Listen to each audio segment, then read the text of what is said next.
Macca's Guides. Hey everyone, Macca here. Welcome to my 100% full game walkthrough for Doom the Dark Ages, where I'll be taking you through all 22 missions and making sure we grab everything along the way. This includes things like all of the secret locations, where you'll be able to find things like collectible demon toys, Codex lore pages, and weapon skins. I'll also show you all of the gold and rubies, which are currencies you'll use to upgrade your character and weapons. I'll show you all of the demonic essence upgrades, all of the shield and melee weapon upgrades, all of the mission challenges for each mission, and we'll also be making sure to complete all of the weapon masteries as we play. The goal is to help you through the campaign, and by the end, we'll both have the full completion. For the purposes of the walkthrough, I am playing on the Hurt Me Plenty difficulty, which kind of is the baseline normal difficulty, but you're free to play on something else, and there's also a lot of options in the in-game menu to fine-tune your settings, either the parry window, the amount of damage you take, and you can even change the game speed if it's too fast or too slow for you. We're just going to hop kind of right into the gameplay. Obviously, move with your left stick, aim with your right stick. You can sprint in this game by clicking in the left stick. You do have a shield on your left trigger. You can use that shield to block incoming attacks. You can also do a shield charge by holding your shield and then locking onto an enemy and using the right trigger to basically dash forward into them. The further you are, the more damage it will do. You can also press the left bumper to throw your shield, which can take out enemies at a distance, and it can kind of pinball between enemies as we play through the game and get more upgrades. You'll also see green attacks coming up, and green attacks are parryable with the shield. You'll have to press the shield block button as that attack hits you. You'll have a bunch of little tutorial missions here as we get through. I believe we have to take care of 15 enemies, and there are wall scrambles in this game. Just jump at a wall with scratches on it, and you'll automatically climb up it. Another thing in this game is that if you're sprinting, you will jump further and higher, so make sure you sprint jump sometimes if you're not able to get the distance you need. Whenever you do approach a group of enemies, I would recommend doing a shield charge. It allows you to do a big area of effect attack that can take out a group pretty quickly, and you can also use your shield charge on certain environmental parts of the game in order to break through walls or find secrets. As you break through, we'll have a little bit of a bigger enemy, and we do have executions in this game in the place of glory kills. You will want to do these when possible, just to conserve a little bit of your ammo, as well as get some extra health back if you do need it. Now, many of you may have viewed my Doom 2016 or Doom Eternal walkthroughs, which I enjoyed creating. This game is obviously similar in some ways, but also pretty different. This game kind of focuses a lot more on slow movement and making you feel like a tank. So for those people who maybe didn't like Eternal because it felt a little too fast and twitch shooty, this game might be a little bit of a welcome change. There will be moments where you enter small arenas like this, and the doors will often close around you. All you need to do is take care of all of the enemies in order to open up the doors, and then we'll just kind of follow through with a little bit of story development as we approach the next area.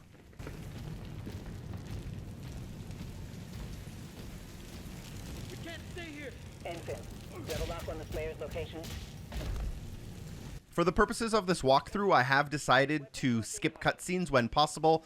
This is just to cut down on the length of the videos and from feedback I've received from the viewers. Now, as you approach this kind of pod, you will get your new Power Gauntlet, which is just your ability to melee. This will add a new little UI element in the bottom right corner where you can store up to 3 melee charges, and these charges can be applied in a combo, and they're supposed to do devastating damage. They are often good ways to dispose of an enemy quickly. Using your melee attacks as you have them available is also recommended because this will allow you to drop ammo for all of the weapon types you have. So this is just going to help you not run out of ammo, and they can also lead to those executions we talked about earlier for extra health. We'll also have some fire damage later on in the game that lets us get armor, so this is why it's a pretty important mechanic to kind of interact with. Now, after you take out this little group of enemies, a bunch of openings will kind of happen. You will have a mission marker that points you into the room on your left, but there is a small room on the right if you want to grab a little bit of health.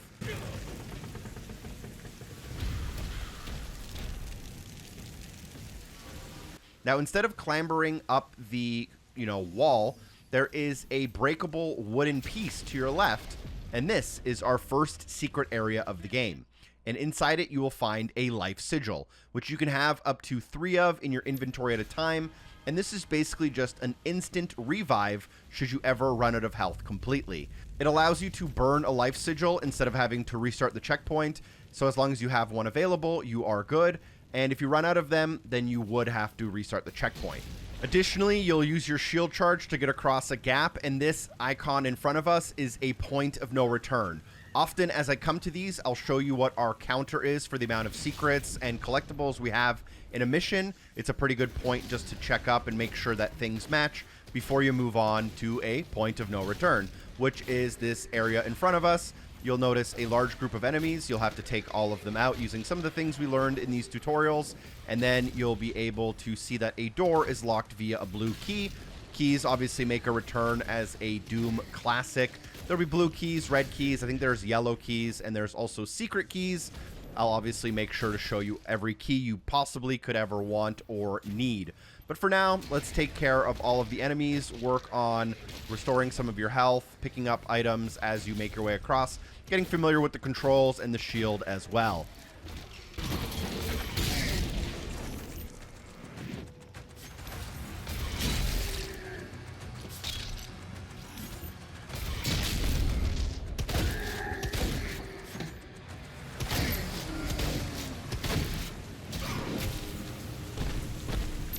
Once you take care of all of the enemies, you'll notice the locked gate that needs a blue key. Your objective will update to find that key, and you'll have some objective markers in order to point you in the right direction.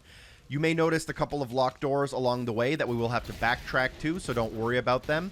I'll make sure you find all of the secrets as we play. You'll have a couple of enemies spawn kind of directly in front of you as you come around the corner. Let's just practice some of the skills we've learned in order to take them out quickly. We do unlock a lot of abilities and a lot of really great weapon upgrades as we play through the game to make some of these enemies a lot more manageable later on. Once you do take care of those enemies, you'll notice that there's a breakable wall that you can get through, and as you get through it, you will fall down a hole. Just follow the hallways for a little bit until we do end up at the blue key.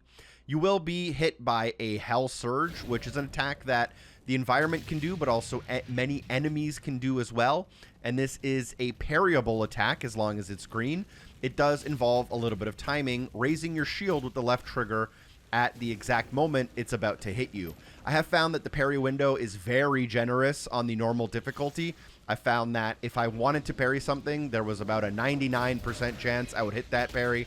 If you're looking for a little bit more difficulty in the game, I think narrowing that parry window down up to the hard difficulty might make the game a little bit more enjoyable if you are a little bit of a more skilled player. You will have a little mini objective in order to parry all of the attacks before you can escape, and then you'll enter into an arena where you'll have a little bit of a boss battle. There will be some parryable attacks here, but the point of this boss battle is to basically teach you about glory strikes, which allows you to hit an enemy once they're kind of dazed and change that enemy in the way they function. So in this case, that means taking the rider off the back. In other cases, it might mean cutting the arm off to immobilize a weapon. But that's basically just a quick tutorial about the fact that some enemies can be glory interacted with, but it's not necessarily an immediate execution. Let's go ahead and go into the next room and pick up that blue key. There's a small little cutscene, which I don't think you can skip, but it's only a couple of seconds long. And then you should be able to shield dash or shield charge your way back to the blue door. Don't go through that blue gate yet. There's a collectible we missed that we can now only pick up once we have the blue key. So you'll be taught about the auto map, and on the auto map we can see that collectible just because of the proximity of how closely we're to it. There's a lot of collectibles that will not show up on your auto map because they are so far away from the main path that you'll never see them unless you know exactly where to go. So in the earlier missions, there's a lot of easy ones like this toy that I just showed you where you could grab it now that we have the blue key. But if you're just kind of playing through the game, there's definitely a couple missions with a couple of really tricky collectibles you may not want to miss. So we have 2 out of 6 of the secrets in our auto map menu. In the bottom right hand corner, you can also see specifically which collectibles you have or don't have. Let's go ahead and now use our blue key to get through the blue gate and interact with some of the enemies and battles that happen in front of us. This right here is, I believe, a gore portal. I guess the game will call it a demonic portal. And there's going to be 4 of them. This is a kind of small introduction into the open world style of this game. There's kind of 4 objectives, and we can tackle them in any order, although this is a very small area of the map compared to some of the things we will do later. So in order to close a portal, all you'll need to do is basically defeat all of the enemies nearby. The most important thing is the large enemies. The kind of fodder type enemies will despawn if you take out the kind of major bosses. So work on the largest enemies, and once you take them all out, you should close your first portal here to get 1 out of 4. Now you can do them in any order you want. I'm going to be doing them clockwise, starting with the left. You'll also notice that there is a secret door in the middle of this area. We don't have that secret key just yet. So let's go ahead and go to the left, going clockwise. And here you'll notice that there are some shield enemies, and they are kind of annoying in this mission, but there will be ways to deal with them later on as we upgrade our character. So for now, I think my strategy, generally speaking, is just to kind of try to get around them and take them out with a weapon, as we don't have the ability to throw our shield just yet for the kind of gameplay that's going to happen with their shields later on. So let's take out this second demonic portal, and after we do this, I believe there are a couple of secrets we should be able to grab. So let's go ahead, and once that's done, it should close. And now let's continue to the kind of nearest objective point. And at the nearest objective point, we will have our 3rd out of 4 portals. But before we get there, through this hallway, you will get locked in. As I mentioned before, you will have to fight your way out of this hallway. I believe they want you to use your shield charge, as the enemies are very densely spawned. You can take out the vast majority of them with 1 or 2 attacks. And then as you defeat them, you will also open up a small new life sigil in that tunnel. You can grab it or not grab it. It's not really that important if you don't plan on dying too often. And then as you enter into this left area, I'll give you a quick overview on the auto map where we are. But you'll come in here and interact with another drop pod. And then this drop pod provides us with our second weapon of the game for now. This is the Shredder, which works similarly to kind of like a fully automatic machine gun. Your typical multi-utility, medium-range machine gun type weapon. Oftentimes in this game, when you are given a new weapon, the game is going to try to kind of make it more advantageous in the battle for you to use it. So when given a new weapon, we will use it most of the time. So we will take out all of the enemies. This actually won't close this portal, as this is just an introduction to the weapon we got. But if we're facing the portal, we can find a couple of collectibles as using that as our reference. I do wish at the top there was a compass with actual like cardinal directions. But if you kind of go towards the center, you'll notice that there's 2 cliffs that kind of meet each other. You can jump across, but instead of jumping across, we want to basically jump into this hole in the side of the cliff. And you will want to do a sprint jump, or else you won't make it. Now, once you make it in here, you won't be able to grab the collectible right away. A bunch of enemies will spawn. I would recommend letting them spawn and only blowing up the barrels once they are all there. As soon as you take them all out, go ahead and walk up to find a weapon skin. You'll be able to apply that in your inventory if you so desire. The weapon skins, to be honest, aren't that creative or unique or fun to get. They're pretty basic, but for now, it is what it is. Let's go ahead and follow the path back to that portal that we were at before. Using our mission marker, there's another secret we can grab. Instead of going to the right, go to the left of the portal to the cliff's edge and drop down. As you drop down, you'll find a ledge that is not immediately available on your map. And in here, you can find another secret area and another collectible. This is the Soldier Toy, as we bring that back from Doom 2016 and Doom Eternal. A lot of toys to collect. And then an enemy will spawn as you try to exit, which often happens in secret areas. Now we can climb back up the wall and head towards the 3rd portal. And as we get to that portal, we will take out all of the enemies in order to close it before I rejoin you with some commentary.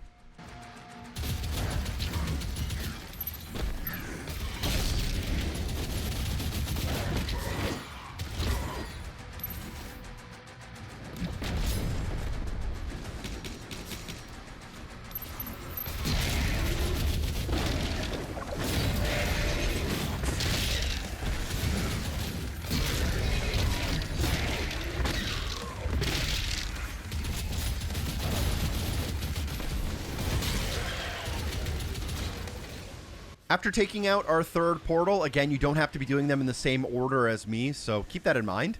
You'll be able to now kind of get up on this cliff's edge, and you'll be able to grab the secret key, which was probably pretty obvious to you if you opened up your auto map or if you were just looking at kind of different areas of the game. But this is the only way to get that secret key. With the secret key, we can open up secret key areas. That should be pretty obvious. And we will go back to that secret key area. But for now, let's go ahead and take out the third portal.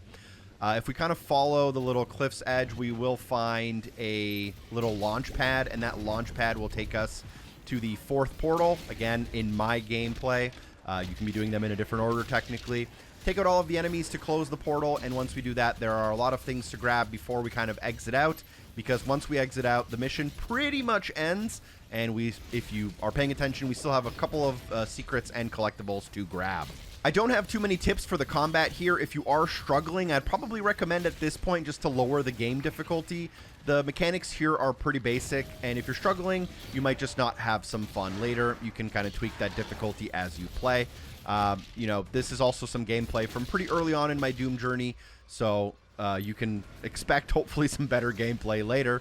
Once you take out that fourth portal, it will open up your exit door, but you're not going to want to go through that exit door as it ends the mission. From where we closed that fourth portal, go ahead and go straight through where it was. You'll find a secret path to the right of it, a clamberable wall that will lead you into the kind of top of this little arena. And here you'll find a Codex page, which does return as a collectible type. If you want to open up your dossier, you can read more about the Doomslayer. I'm not much of a background lore collectible kind of guy, but I know a lot of people do love it. Now, before you leave this kind of more open area through that door on my left, make sure that we go to the secret area now that we have the secret key, which is located just right in the middle as we kind of entered the area. And open up that door with the secret key, go inside to get your secret and our 3rd out of 3 life sigils. I don't think I ever actually burned through any life sigils as we play, so you'll see 3 out of 3 in the top right corner there, I think, for the next many, many hours. And now we can kind of proceed. There is one more collectible, one more secret to grab, and don't worry, we will grab it. But for now, we will follow our main objective. As we enter into the next area, take care of all of the enemies in order to progress and open up the exit.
Once the combat section is done, usually I would just advise you to kind of run around the area, refill your health and your armor and your ammo. That's something I won't do too often in the gameplay just to save time, but that is something you can definitely do if you want.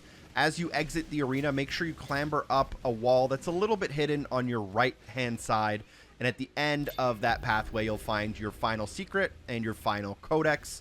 So we now have all 2 toys, all 2 codex lore pages. We also have a weapon skin, and I believe a bunch of secrets also resulted in us having a life sigil. You will see this icon sometimes, which signifies the end of a chapter. Very useful icon, as it allows us to kind of double-check collectibles before we wrap things up and end the mission. That's going to be a lot more helpful in the open-world missions that happen from like mission 5, 6, and on. At the end here, you will kind of jump up on a large cannon.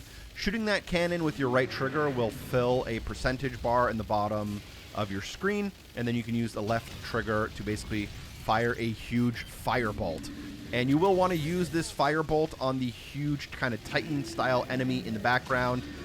Just keep firing your turret in order to fill up that percentage and keep striking that huge demon. I did miss a shot, which obviously isn't ideal, but this is kind of a little bit scripted, a little bit on rails, and I believe you are building percentage even if you aren't hitting anything with your bullets, so just keep doing that. I don't think these sections are much harder on the harder difficulties, but either way, as soon as you take this out, you will get a cutscene to start, and as soon as that cutscene starts, the mission should end here in just a second.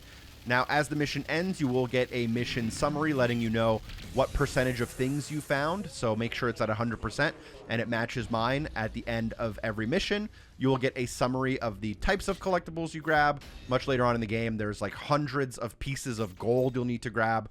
So it's very easy to miss like one or two things if you're not careful, and they won't all show up on your auto map as I mentioned. But for now, that brings us to the end of mission 1. This is mission 2 of our 100% full game walkthrough, where I'm taking you through the entire game without missing anything, including secrets, collectible codex, toys, upgrade currency, and more, even some mission challenges and weapon mastery challenges, but those show up a little bit later on in the game. Now, the first thing we'll do in mission 2, which kind of functions in a more linear fashion, is pick up the shield saw, which is the ability for us now to throw our shield with the left bumper, and the mechanics that come with that. You can throw your shield into larger enemies to basically stun them, and this is a great chance to then damage the enemies and take them out. You can also throw your shield at superheated metal elements, and this will cause them to blow up. So this is going to be enemies with shields, but the shields will need to be glowing hot. So in many instances, we'll have to shoot them in order to make their shields glow red, and only then can a super shield allow them to get shattered. Also, the super shield will bounce between enemies, often damaging many groups at a time. So that is also going to be very helpful, and something whenever you do see superheated metal, you are going to want to use your shield saw attack. We will also use our shield saw, like on this door, to break open certain latches, allowing us to progress further or find secret areas. But let's go ahead and clear out the first few groups of enemies, and in one of these first rooms, we can already find a secret.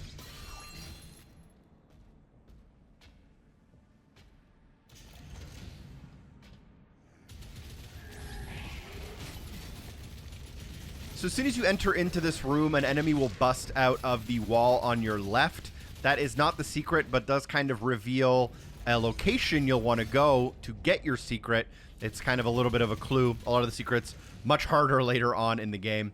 You can always enter in there and check it out if you want, but what you actually want to do is head up the first 2 set of stairs, practice your shield saw superheated metal plays, but at the very top of the steps, hook around to your right-hand side, jump up onto the boxes, and drop down into the tunnel. This will reveal a secret, and at the end of the tunnel, you can pick up a secret. This is going to be a collectible demon toy, the Imp Stalker. And then around the corner, you can find that superheated metal latch that links you back into that room where the enemy busted out of.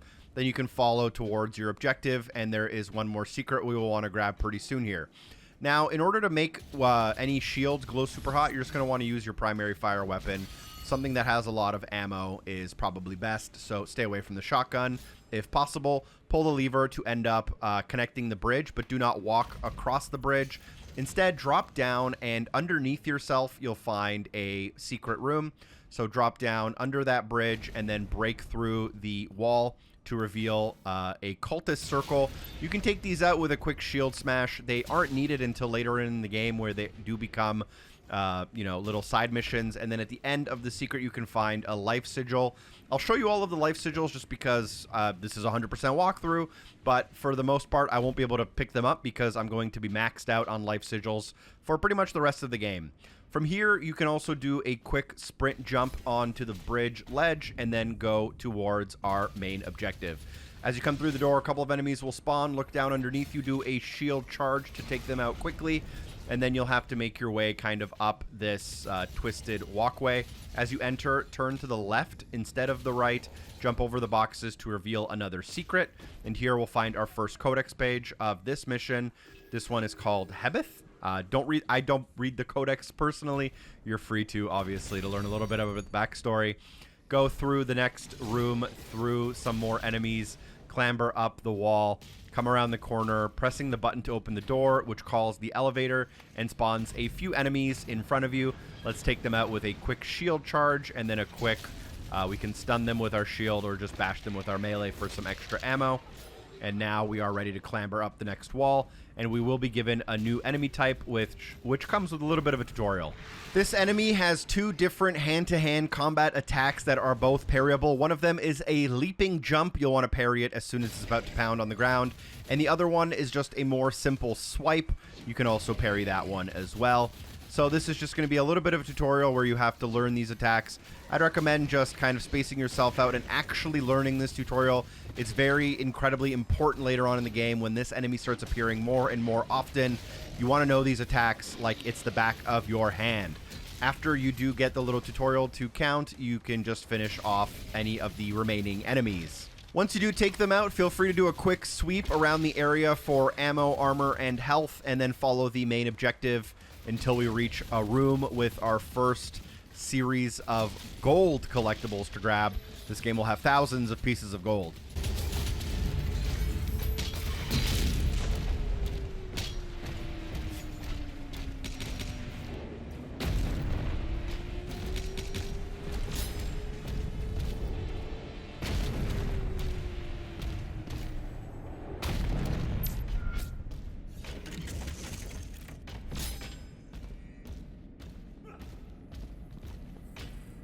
As you enter into the room, you should notice a gold chest right in the middle, and gold is an upgrade currency we'll be able to use at Sentinel shrines in order to upgrade our weapons, melee skills, and our shield abilities. In many cases, they will come as large chests, 50 gold at a time.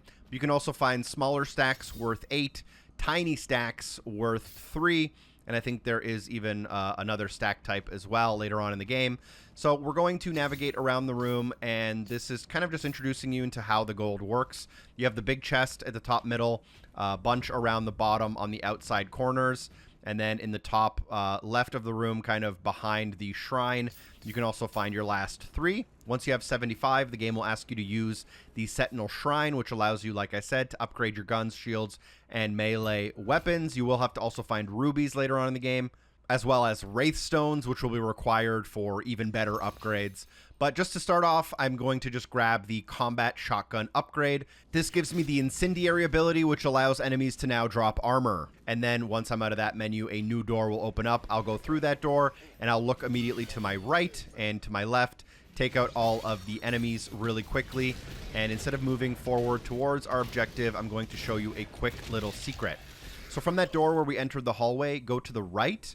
And then here you'll be able to kind of hook around. Don't go down the ramp. We'll have to come back here later. But if you jump across this small gap, you can find a clamber wall, and you can jump to the top of that wall. There will be an enemy in this duct, but you'll be able to find a secret and a few pieces of gold before you drop down and continue back towards our objective.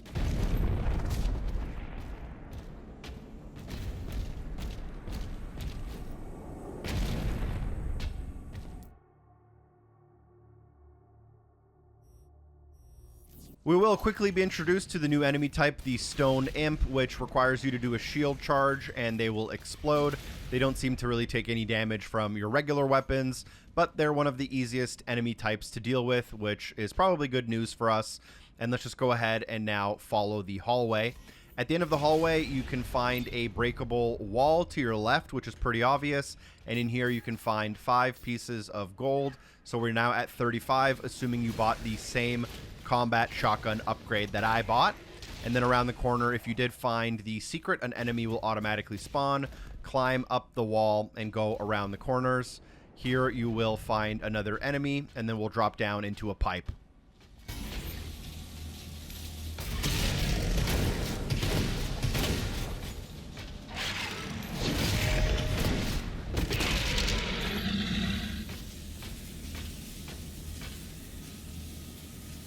As soon as you drop down into this room, which is a mandatory room you'll have to come to, find the 2 stacks of gold. There is a cultist circle you can take care of, and there will be, most importantly for progression of the story, the blue key card for the level, which will shatter the window and open up the arena in front of you. With the arena opened up, go ahead and take out all of the enemies using some of the things we learned and practiced during many of the tutorials. There will be some shield enemies, which are kind of an introduction because we're about to upgrade. We're about to earn the plasma weapon, which will make those enemies easier to deal with. But for now, you can try to shield bash into them or use your saw as well. Lots of parryable attacks. Just take care of everything for now.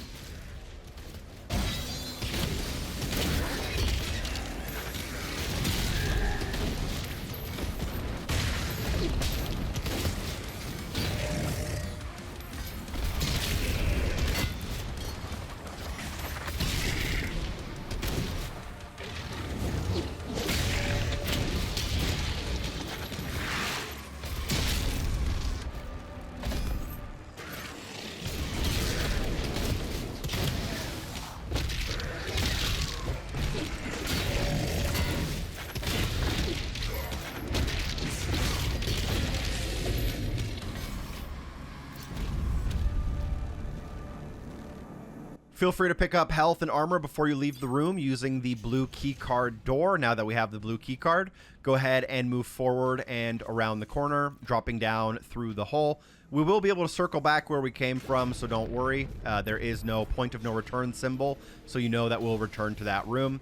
Here we will be introduced to this new enemy type.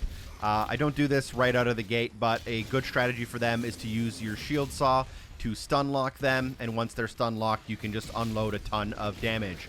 Also use the stone imps to cause a little bit of explosions, just damaging multiple enemies as well. And as soon as we're done this battle, we will unlock our next weapon in the game.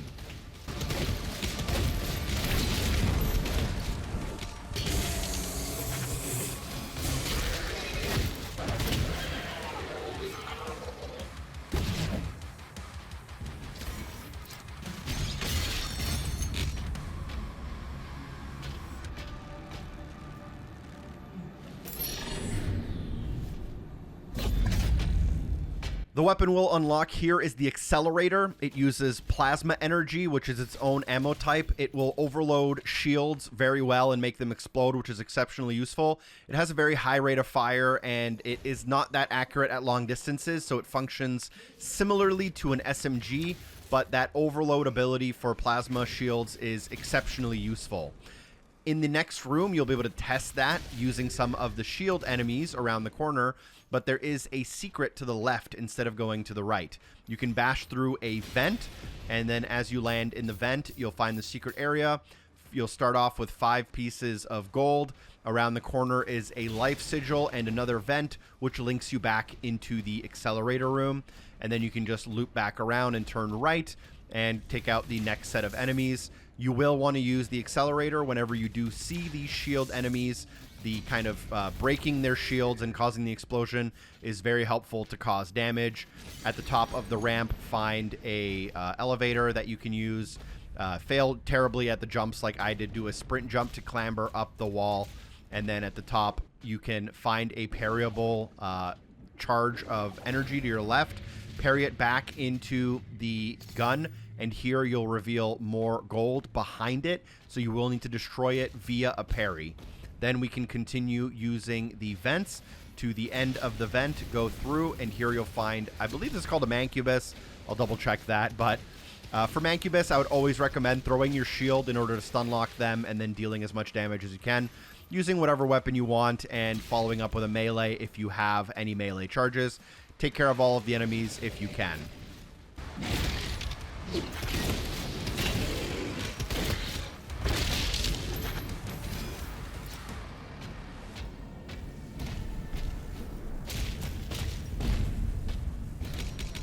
As we're exiting the room, make sure you pick up all of the armor and health and ammo you can, or whatever you do need. On your way out, there will be some shield enemies we'll take out. This is an area we've been to before. Now we're just entering from the other direction. So as soon as you come through that door, go down the ramp to your left. This door will now be revealed. You can take out the cultists, and behind them you will be able to find 2 stacks of 8 gold each. There is a little bit of a side room to the left as you're exiting as well with some extra health, which you're free to pick up and move towards your objective.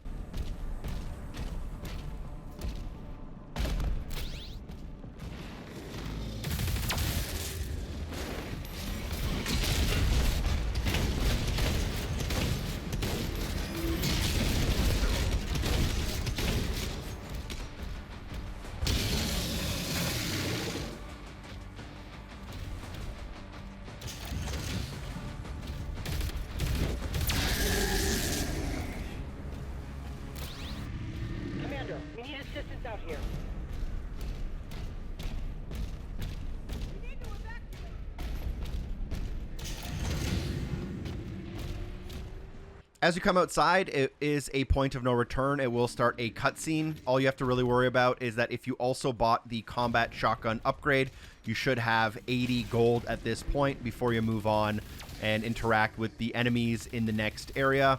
Do your thing, your parries, and all that good stuff. Because there's no mission challenges, there's no weapon masteries to really worry about right now. How you fight these enemies is really up to you. You can just go for what you think is the most efficient way to do it, or just do whatever is the most fun way to do it, and make your way into the next area. As you drop down into the next area, the path kind of splits left and right, and you'll notice a door blocked by a lot of flames on your right. So head down the path on your right, and then this will lead you to a bunch of gold. You'll be able to use your shield to break open a superheated metal shield latch. That'll let you get into a room with some more things you can pick up, but more importantly, a valve. Interact with that valve and then shield charge your way through the door to open the door across the hall. And once you do that, it should reveal, I think, 6 or 7 more pieces of gold and an enemy as well. So take out that enemy, make sure you grab all of the pieces of gold, including the 3 in that next room, the life sigil if you need it, and then you can link yourself back to the main path using this latch, and then go towards your objective. This is a pretty epic mission in terms of like all of these huge battles happening. But as you enter the next area, one of the longer little battle arena sections for us thus far in the game, there will be a lot of exploding barrels, which are good to take out a lot of enemies, but will also damage you pretty aggressively. If you do ever spot an invisible enemy, I highly recommend throwing your shield at them in order to stun lock them and take them out quickly. Use your combat shotgun to light enemies on fire, and this will also allow you to generate health and armor at the same time, using those melees for extra ammo.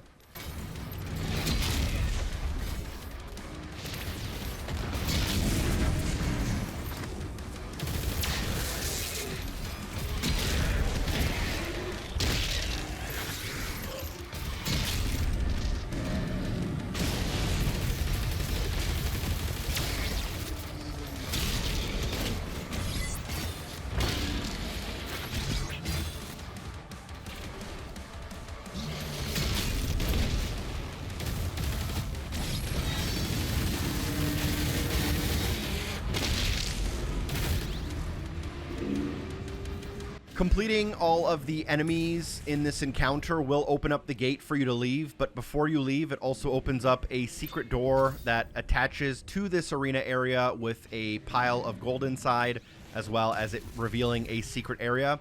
So make sure you grab that before you leave. I'm now at 102 gold, having bought the combat shotgun upgrade at the Sentinel Shrine earlier on in the mission. Proceed to the mission marker, and we'll be kind of in that home stretch of the mission.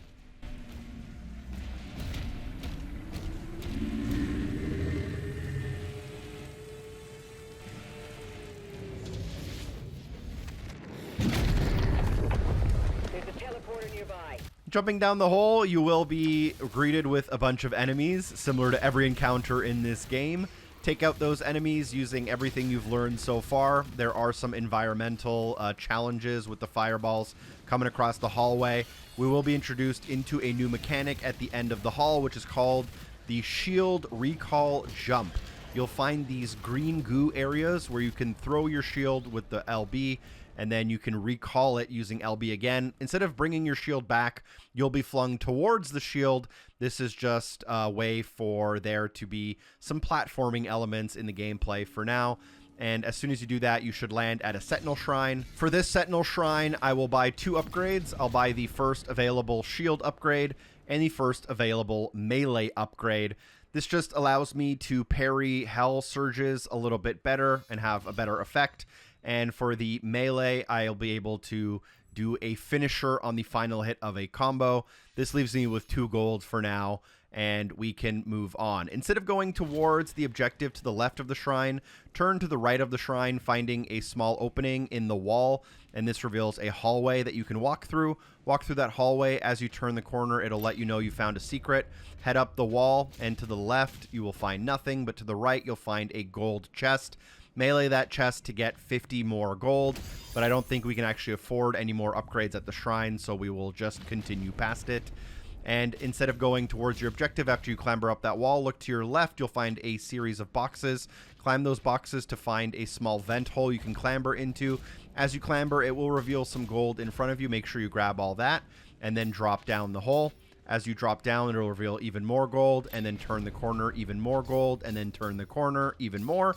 There will be a weapon skin around the corner, so let's go ahead and continue forward, dropping down into the weapon skin, and this will spawn a bunch of enemies as well in front of us. This is a weapon skin, I believe, for the Shredder gun, and you can equip those if you like them, and then take care of the enemies, which were basically summoned by us finding the secret.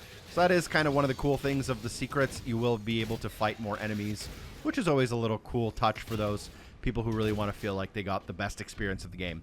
Go down the hall and forward, following your objective marker past the portal.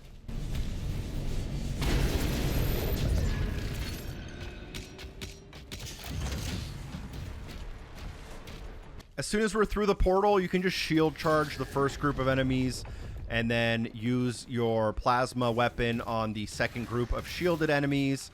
And then if you take out everyone in this arena, you will be able to basically summon a boss battle to end off this mission. There's a couple things more to grab and do, but for now, let's just fight until that kind of boss spawns.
Now, if you take out enough enemies, a leader will spawn through the portal. This functions like a mini-boss, and all of the mini-boss leaders will allow you to unlock a demonic essence upgrade, which will be automatically applied when you defeat them.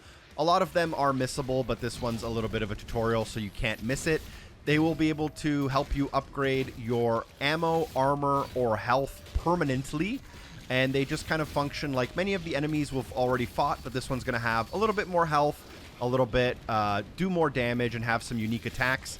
In this case, it also has a little bit of armor that you'll need to overheat in order to break that armor off. So that's kind of the new mechanic here. It has a kind of third phase of armor as well. So take out this enemy using everything you've learned, the parries, the shield saw. Once the armor is glowing super hot, make sure to use your shield saw there as well. And just take it out in order to unlock the demonic essence upgrade before you move on.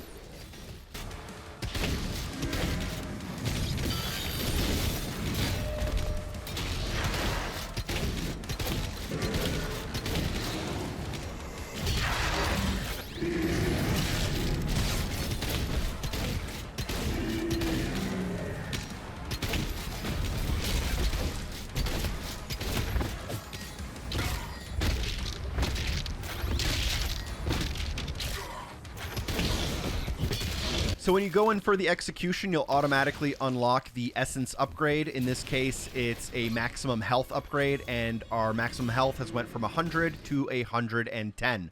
And this is a little tutorial, even though it's a little late for the tutorial. They do have unique attacks, these leaders, which I did mention. As soon as that happens and you defeat them, a gate will open with a cutscene. You can go ahead and skip that cutscene straight into the chapter complete screen, where you should have 100%, including the 210 out of 210 gold, all of the upgrades, and everything else you could grab. Starting off with Mission 3, easily one of the shortest and easiest missions of the entire game. introducing us into the Atlas mechanic, which is this huge mech that we'll take control of. And for the most part, Mission 3 is mostly a tutorial. It'll teach you how to use this mech. I like using the right bumper to do like a long-range attack. You can then basically just spam the right trigger to build up your finisher meter, and you can use your finisher with the right trigger. There's two finishers when you fill up half of the circle, and the other one when you fill up the entire circle. Obviously, the one where you fill up the entire circle does a lot more damage.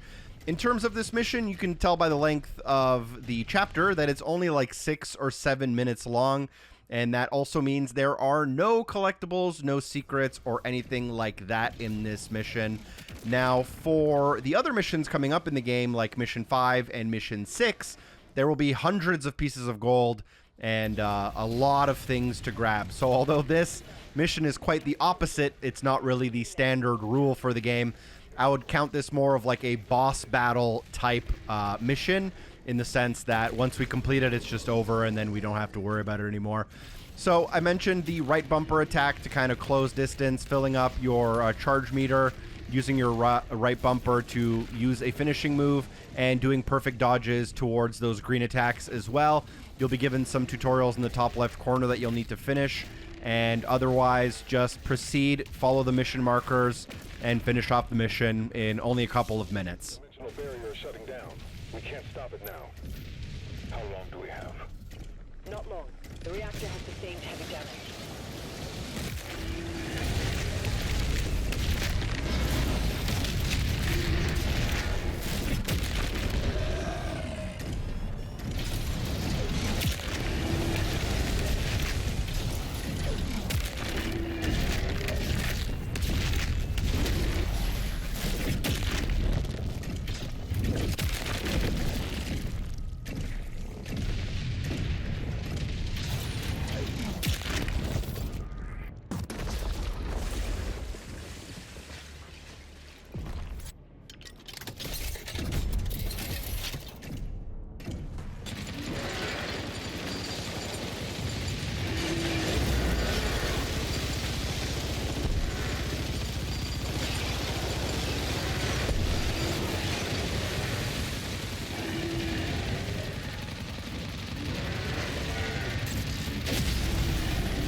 approaching the core. The barrier is critical. Relay overloading. We need to pull everyone back.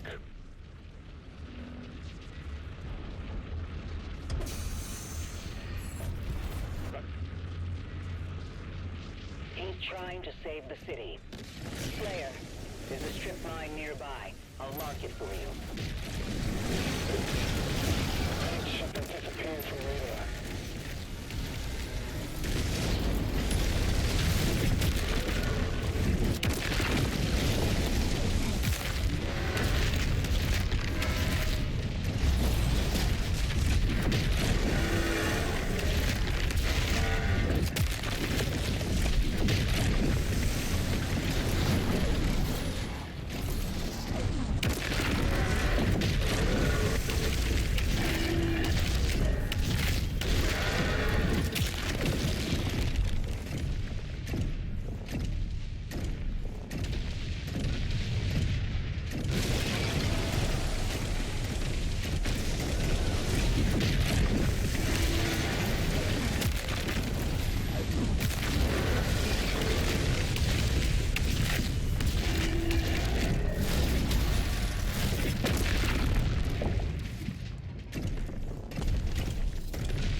We're going to start with Mission 4 now, which is a pretty typical linear-style mission.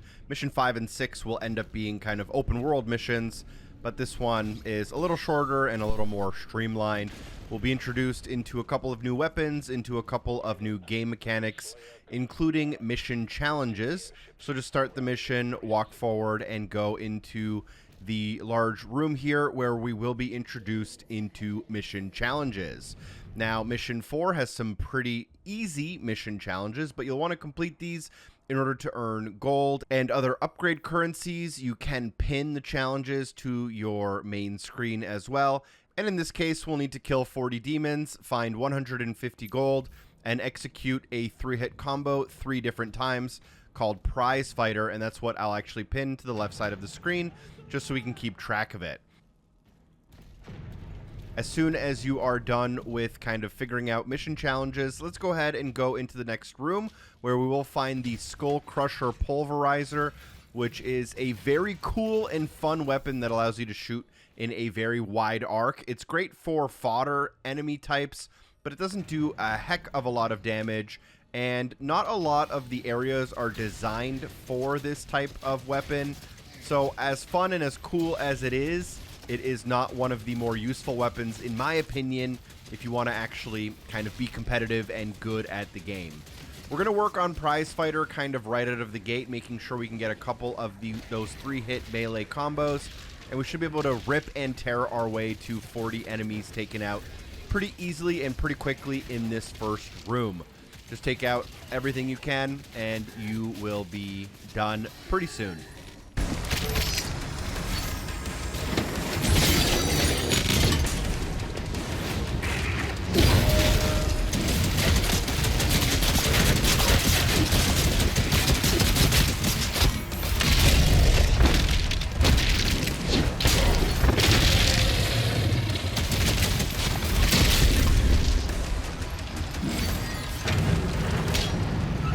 As we've come to learn, as soon as we're done with the arena, go ahead and pick up any health, armor, ammo before leaving. Now that the doors are open and available to you, you'll end up heading out of the gate towards your main objective, coming up a curved staircase, and at the top of that staircase, there will be a mancubus that spawns with shields. So we'll need to take those shields off by superheating them using our saw throw ability in order to knock those shields off.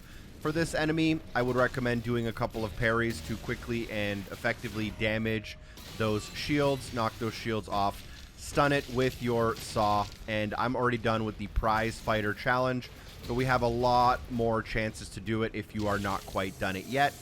But work towards taking out that mancubus, which will despawn all of the enemies as well. And you may notice a couple of pieces of gold. We're going to ignore them for now, instead heading towards the objective inside of the building. We'll take out the first 2 rows of enemies just so they don't bother us here. But as soon as we enter into the building, instead of going to the end of the hall, go to the left and through the breakable wall here. You'll land on a bunch of pieces of gold. You'll find a secret area, and this will also, I believe, link you back to where we came from originally. So pick up all of the gold pieces and pick up the collectible toy, which is the Hell Knight. The Hell Knight is the kind of annoying enemy that stomps and hits you. You'll need to parry them. We learned how to parry them, I believe, in Mission 2. As we exit and head up the stairs, we will pick up 3 more pieces of gold, connecting us back to where we kind of started. And now we can head down the rest of the hallway, taking out the shield enemies and the mancubus at the end of the hallway, trying to keep as much of our armor and health as possible.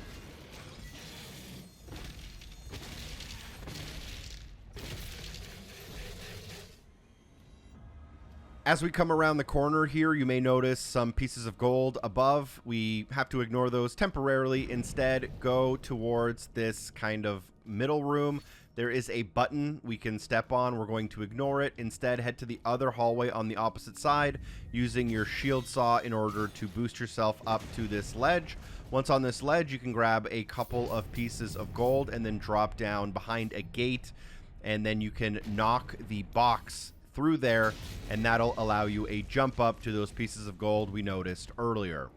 Here, just jump up, grab the 3 small pieces, grab the secret area automatically by being here, melee the chest to get 50 more gold, and now that you are ready, we can head over to the button and press it in order to call the elevator. Once you do call the elevator, use your shield saw in order to break the seal and head forward, jumping up into the next area. As we clamber up this wall, we'll do a quick little check of our menu. So I do have the prize fighter done, rip and tear done, and I've been working towards plunderer. But for our secrets, we're at 2 out of 6, 80 out of 212 gold, and then we're able to continue. Now, personally, I found that the pulverizer is a pretty useful weapon for this upcoming encounter, but you will want to parry when possible. Using your triple 3-hit melee combo isn't very effective against Hell Knights, unfortunately, so you might want to save some of your melee charges for later if you're still working towards that. Take care of the enemies and go into the next room.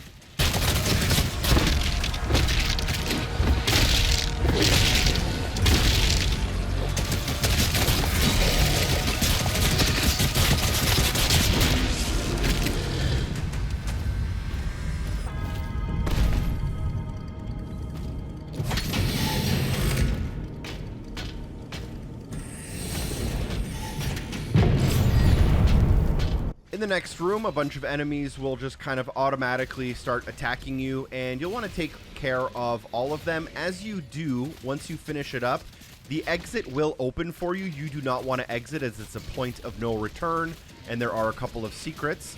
You'll notice that the kind of roof above your head opens up, but you can't actually grab this sigil. Instead, what you want to do is locate the door on the left of the hallway if you're coming in from where we started. And here there is a small lever. You can pull that lever to open up a door, revealing 3 pieces of gold. You can then sprint and jump across a gap to get 3 more pieces of gold. Clamber up the left side wall, and then you'll find another like 5 pieces of gold. Entering into the next room, before you grab the life sigil, look to your right-hand side. Here you'll find 2 stacks of 8 gold each, so 16 total. We'll grab both of those. And grab the life sigil if you're not maxed out. And now we can head towards this kind of point of no return. I will open up the auto map here. We're at 3 out of 6 secrets, 111 out of 212 gold. And then we can continue forward by dropping down. Once we drop down, we'll have a arena section, which lasts about a minute. There's a couple of invisible enemies I highly recommend stunning with your shield throw, and shield charges for all of the fodder.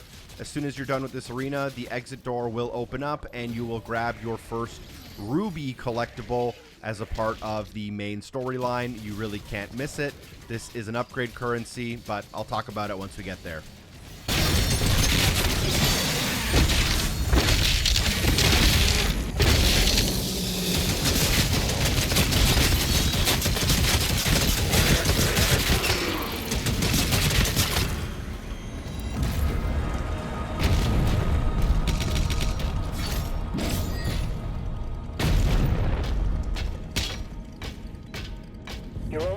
So as you approach your mission marker here to your left, you'll notice this statue with it, which is holding a ruby. A ruby is similar to gold, but it is necessary for certain upgrades in the upgrade tree once you do reach a Sentinel shrine. Obviously, further on in the game, these will be a lot harder, and some rubies are even locked behind puzzles. But once you grab the ruby, go ahead and jump in the hole and into the next room, locating a drop pod in front of you, and if you interact with that drop pod, you'll get your next weapon of the game. This is the Impaler, probably my least favorite weapon, to be honest. It's a precision weapon that works at a long distance. It does have a lot of drop-off when you're shooting it, so you'll need to aim a lot higher, but it can do an incredible amount of damage when landing a headshot. Now, if you missed this in the tutorial, this weapon is the second weapon in the railgun class of weapons. So you can actually press X, and this will go between the Impaler and the Shredder back and forth. So both of those weapons take up the same weapon slot and use the same ammo type, although they use the ammo type in a slightly different way. So you can always switch back between the Shredder and the Impaler kind of on the fly, and that's why you may notice that one of them stopped appearing in your weapon wheel. but I'm not going to use the Impaler very much during the gameplay. It can be an effective weapon, like I said, against certain bosses, but I think most of the time it's just not fun for me personally. Go ahead and take out a bunch of these Pinky Riders.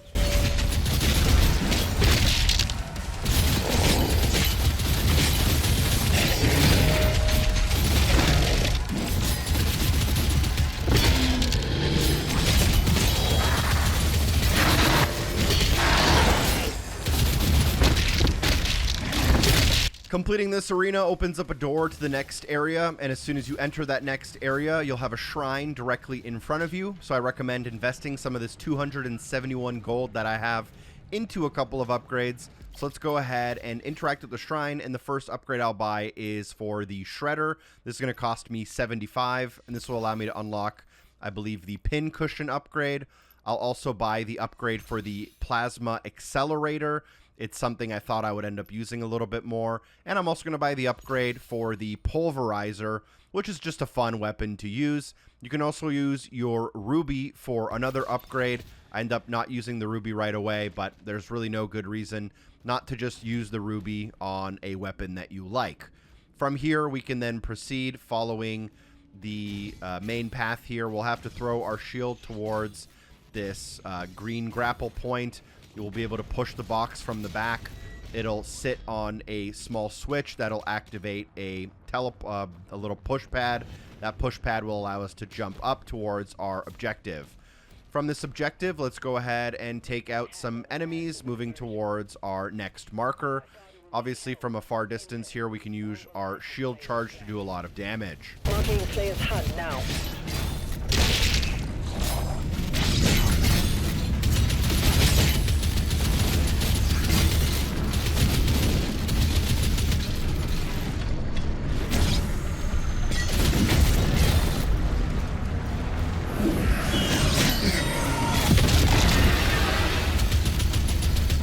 Now, after the flying skulls, you can jump across the bridge gap, but you don't have to. But if you look to your left, you can do a kind of sprint jump to a ledge. This jump's a little bit harder and not the actual way you're supposed to get here, but it's still pretty easy if you sprint jump. You'll find 5 pieces of gold, and then you'll be able to clamber up a wall. As soon as you clamber up that wall, it should reveal a secret area. And if you push forward and then clamber up the left and clamber up again, and here you will find a life sigil, which isn't very useful for us, but if you are dying a couple of times, then you might be able to pick that up. And now we can circle back to the bridge, jump across the bridge using the little grapple point. There will be a bunch of shield enemies, a couple of mancubi, and a couple of shielded enemies that are not just the regular shield enemies. So let's go ahead and put everything we've learned to the test here by knocking off shields, stunning the Mancubus. I will do a 3-hit melee combo just in case. This is a good opportunity to work on that if you don't already have it. And I believe there is a kind of mini-boss that spawns near the end of this.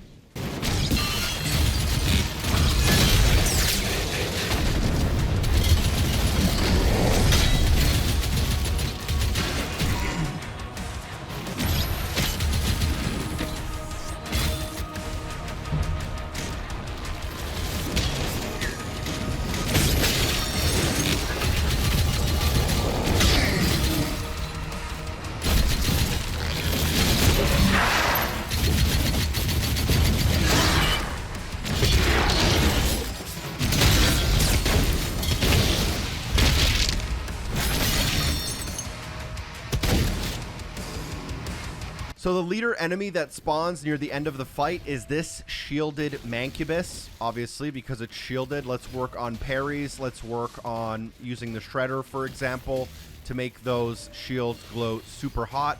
This one will unlock a permanent upgrade for us in terms of armor, I believe, which will just allow us to have 60 armor instead of 50 armor. And, you know, this one's going to take a lot of health, and you can't stun it with your shield.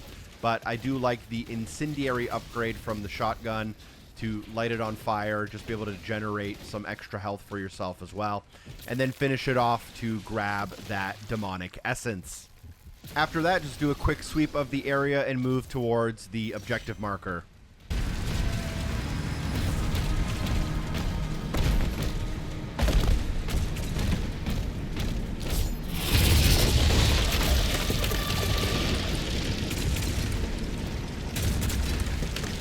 Once you reach the objective marker, an invisible enemy will spawn. Always use your shield throw ability to stun lock an invisible enemy. Then you'll have to jump across and land onto the small bridge in front of you. As soon as you land, turn around 180 degrees and jump down a ledge behind you. This will allow us to find a secret. This secret, there are a few small pieces of gold on your right-hand side as you land. I believe it's 7 or 8 of them. There will be a couple more invisible enemies. There's also some fireballs coming out of the wall that will damage you pretty aggressively if you're not careful. And there, I believe, are 2 invisible enemies. So just take your time. And then once they're taken out, I believe the fireballs that come out of the wall stop once the enemies are dead. Don't quote me on that. But then clamber up the wall and run towards, just from the opposite end of where we entered. As we get up onto this ledge, we'll find a cultist circle. Take it out if you want. There's some extra ammo in the corner as well. You'll get the secret area, which has a very useful ruby that we can use to upgrade one of our weapons later. And then as we come around the corner back towards where we kind of started, you'll find a couple more pieces of gold. I believe there's 4 small pieces and then a larger 8-chunk piece as well. We are at 136 out of 150 for the Plunderer, and we are at 1 out of 3 collectibles in the bottom right-hand corner there. But there's a couple more just around this corner. Head down the bridge. There is a collectible pretty much directly in front of us, but the enemies attack you so much that it's not worth getting until you've taken them out. So drop down to the left and take out all of the enemies.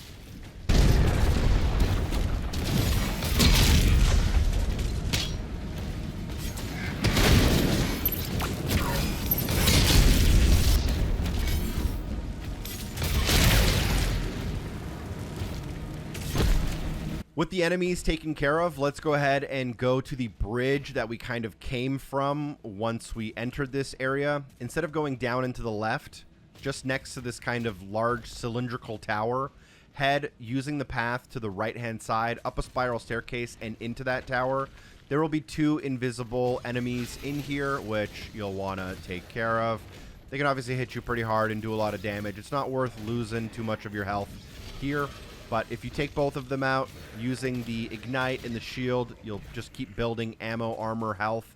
And as soon as you're inside here, you can unlock the chest by meleeing it. The chest will also complete the Plunderer challenge. And we can now move forward using a shield charge into the next fight.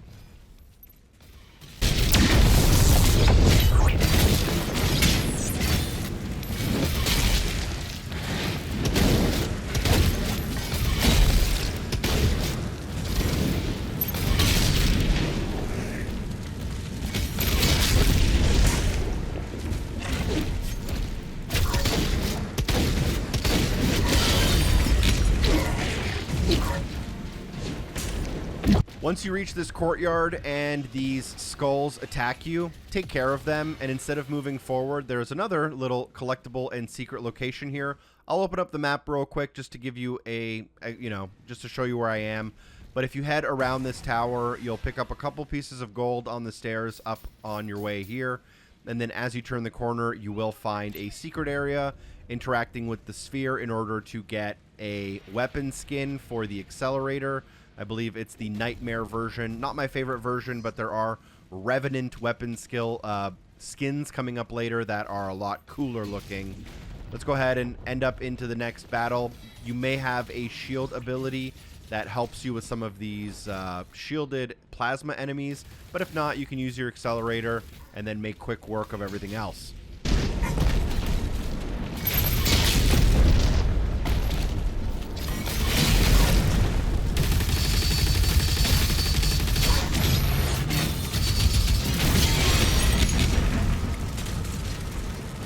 Now, just around the corner is basically the end of the mission. You'll come to this courtyard with this huge statue in the middle. Do not progress to the objective marker. It ends the mission. On the far end from where we entered, there's 2 little carts, and if you blow them up, you will find stacks of gold underneath them. So make sure you grab those, and then come down these steps, and instead of going through the gate in front of you, look to your left. Once you're going to your left, you'll find a small path, 5 pieces of gold, and then those end in a Codex page. With that Codex page found and everything else, we can now move to this door in front of us. There is also a Sentinel shrine to the left of it that we'll use and interact with before we move forward. I'm going to use a ruby on the shredder. You can use it on the pulverizer if you want, if you find that you're using that weapon more often. And then I'll also upgrade my base shield to have the power surge ability. And that'll leave me with 97 gold, not enough to do anything else. Doing a quick check, we're at 6 out of 6 secrets, and we have all of the available resources. We've also done all 3 of the mission challenges, so we can now go through the gate, and there is a kind of more harder boss battle to end off this mission. This is a Vagary champion, which has gold armor. You'll have to use parries and different attacks in order to stun it. And then once you stun it, you'll be able to actually do significant damage to the health bar. So all you want to do is stay out of the toxic pools it puts on the ground. I'm not doing a very good job at doing that. And then you'll want to parry the green attacks as they come to you, building up that purple meter underneath their health bar. You will be doing some minor health damage to them as well. When you stun them, I'd highly recommend trying to just use a melee combo against them. I found that that's probably the fastest way to damage their actual health and make the quickest work possible of this boss. I'm also going to use that pin cushion ability. So I'm using the shredder, and as I use the shredder, the enemy will glow kind of yellow, and then I'll be able to use my shield saw in order to basically pop the yellow effect, doing a little bit of extra damage. But the boss is pretty simple, to be honest. There's no other enemies in the arena. It's kind of just a one-on-one, and the only thing that'll damage you is the toxic pools on the ground.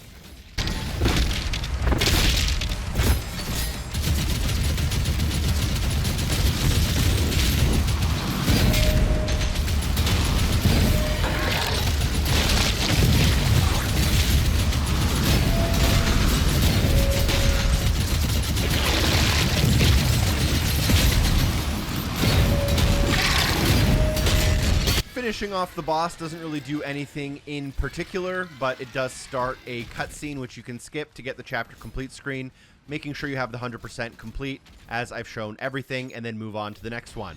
We're kicking it off now with mission number 5, our first dragon mission of the game. Probably not my favorite mechanic in the game, unfortunately, but at least it is a little different and unique to help mix things up. You may need to quickly adjust your settings if you are an inverted player like me. The dragon has a separate set of inversion settings from the regular gameplay.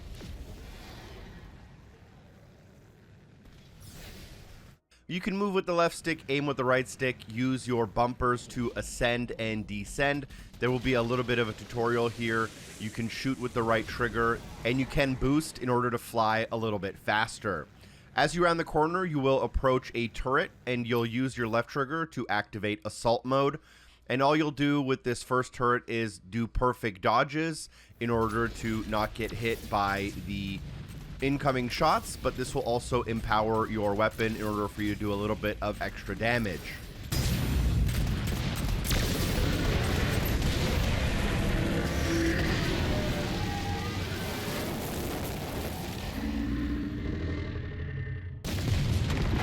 In the next room, you'll have a tower of turrets, and these turrets have energy shielding, so you'll have to get a perfect dodge in order to empower your bullets so you can get past the energy shielding. Keeping in mind that you can dodge in all 4 directions, and based on the shot that the enemy shoots at you, you have to dodge in a certain direction. So make sure you're paying attention to the pattern coming at you, and making sure that you're dodging either up or down, left or right, depending on that exact pattern. So destroy all 5 of the tanks in the tower. If you're really quick, you can destroy 2 at a time, but it's not really a big deal here. I'd recommend taking your time and actually learning the mechanics, learning the timing, and learning how to dodge in different directions based on the attack you see. After you do destroy the tanks, you can regain health by flying through blue rings like this. You will take damage from things like turrets if you miss a dodge, so that's important.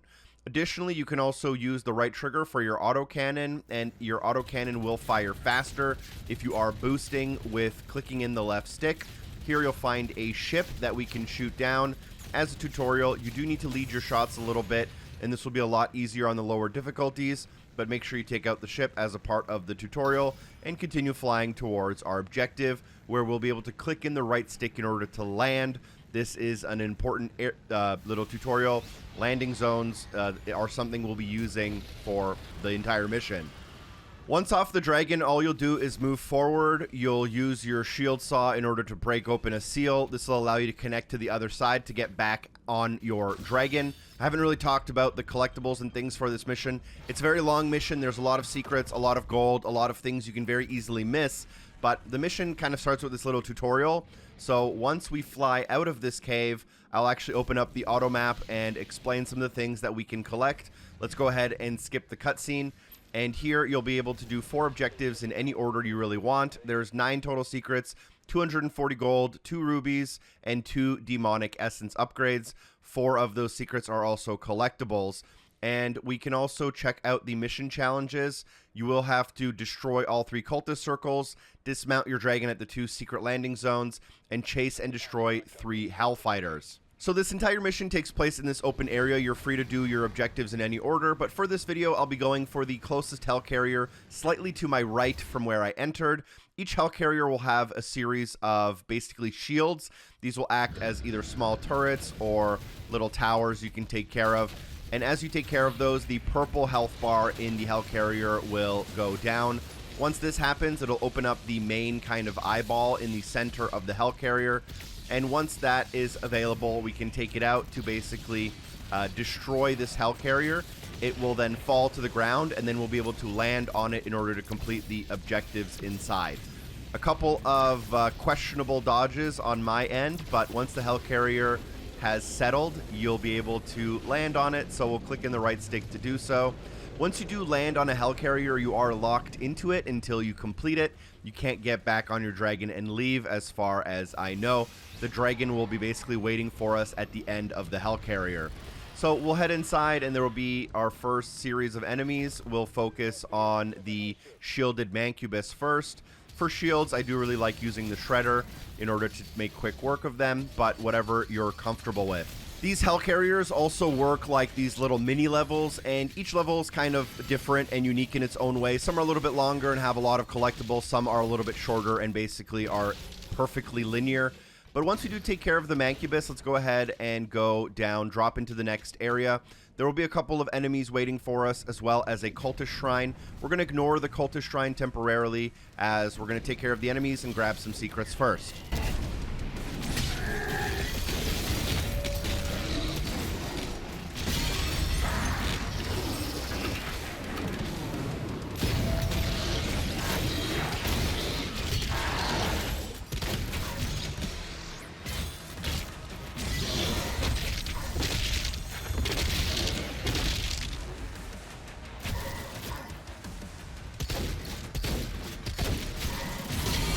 After taking care of the enemies while looking at the cultist shrine, take a turn about 90 degrees to your right-hand side. You'll find a small path with 3 little pickups of gold that will lead you into a well that you can drop down. So drop down into that well and continue following the path to the secret area.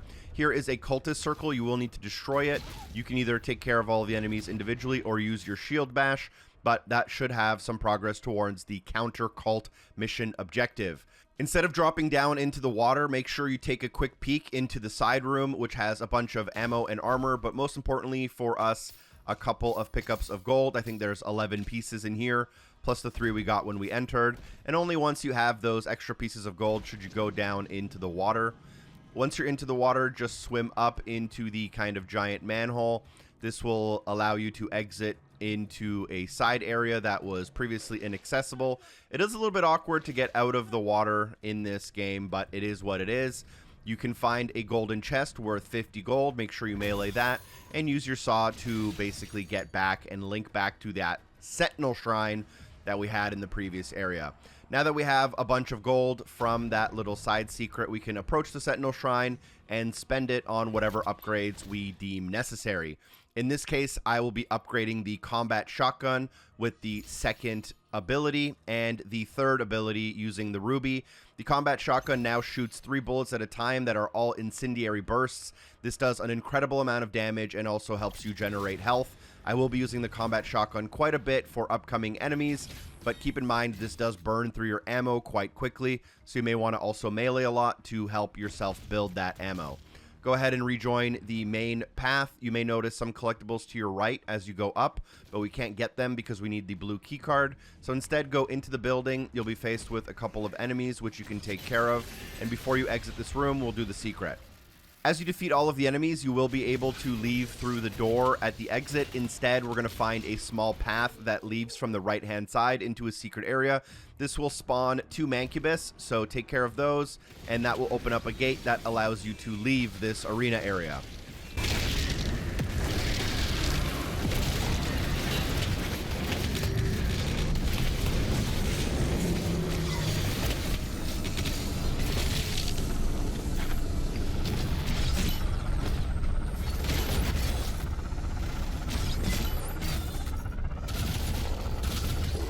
With the gate now opened up, it will reveal a clamberable wall, so go ahead and climb that. To your right-hand side, you can refill on a ton of health, which I'll skip because I'm pretty full, but follow the path to the left in order to reveal yourself a blue keycard.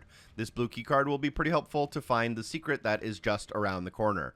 Approach and collect the keycard, then drop down off the cliff in front of you, finding a few enemies and the blue keycard door. So we'll just go ahead and go inside of that door, watching out for any enemies along the way. As we come around this corner, you will be able to find a pile of 8 gold in front of you. A secret area will get revealed, and there is a life sigil which you can pick up if you are not full. And then you'll get back to your Sentinel Shrine. If you were just a couple of gold short of an upgrade you wanted, you may have a few more gold now than you did before. But let's go ahead and rejoin that main path through the doors and towards our mission objective.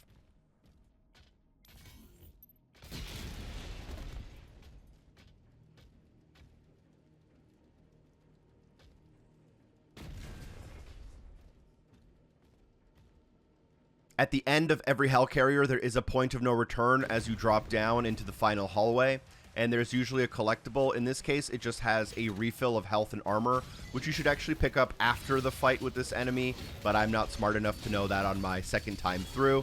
For this enemy, you do want to do your parries as much as possible instead of just absolutely eating all of the damage like I am. Overheat that shield, use your shield saw to knock off all of its armor, and then as soon as the armor's all gone, use that new combat shotgun upgrade, some melees in order to quickly and effectively make work of it. You can also use the pincushion upgrade if you have that unlocked. Once you do take out this enemy, this is a demonic essence upgrade for maximum shell ammo increase, and you can leave the Hellcarrier now through the exit. We'll do a quick check of collectibles: 2 out of 9 secrets, 72 out of 240 gold, and 1 of the yellow demonic essences. 0 to 4 collectibles in the bottom right corner. Target destroyed. Destroying all the ships will lower the barrier and open a path inside. Now, once we rejoin the open world, let me open up the auto map to get ourselves oriented. If we were from the starting location, we're going to the very far right-hand side. It's also the lowest Hellcarrier on the map, and I'm going to approach this kind of octopus-looking thing on the wall.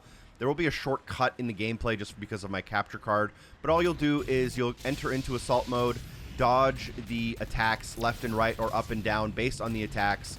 Then you'll have these individual attacks you can also dodge, and eventually you'll just open up a hole in the wall which you can fly through. As soon as you start flying through it, activate your boost and shoot the small carrier ship in order to take it out. This will be our 2nd out of 3 mandatory ships in order to complete a side mission challenge. This one's obviously pretty hard to miss, and there are, I think, 4 or 5 of these total in the mission. They basically spawn infinitely, so you don't have to worry if you're not quick on it. It just basically starts flying in circles in this next area. So once it's flying in circles, just take care of it, and that'll be 2 out of 3 of those small ships. And then once you enter into the area, you'll find the large Hellcarrier. You'll want to dodge all of the turret attacks and take out the kind of general eyeball item in the middle of the ship to down the ship and then land on it like we did previously. Once on the ship, just follow the hallways and clear the first arena, where I'll rejoin you with commentary as there will be secrets in this ship available to us.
Once you clear out this first room to open up the exit, you should be able to now pick up a piece of gold on your way out. This one's a chunk worth 8.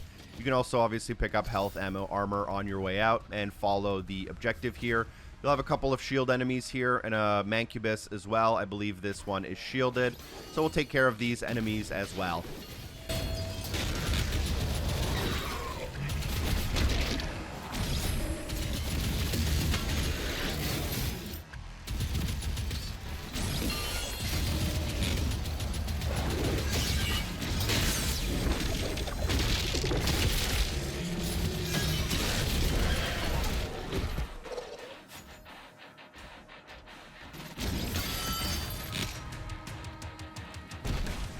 As we leave the room, we'll find a drop pod. This drop pod presents us with the Cycler, which is our second variety of the plasma weapon. So we have the Accelerator, and this is just basically a different version of that. You can switch between the Cycler and the Accelerator using the X button.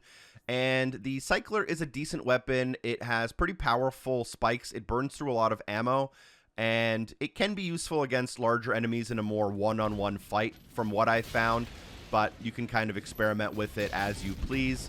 Go ahead and head through that door into the next area, following the hallway and past some of the enemies.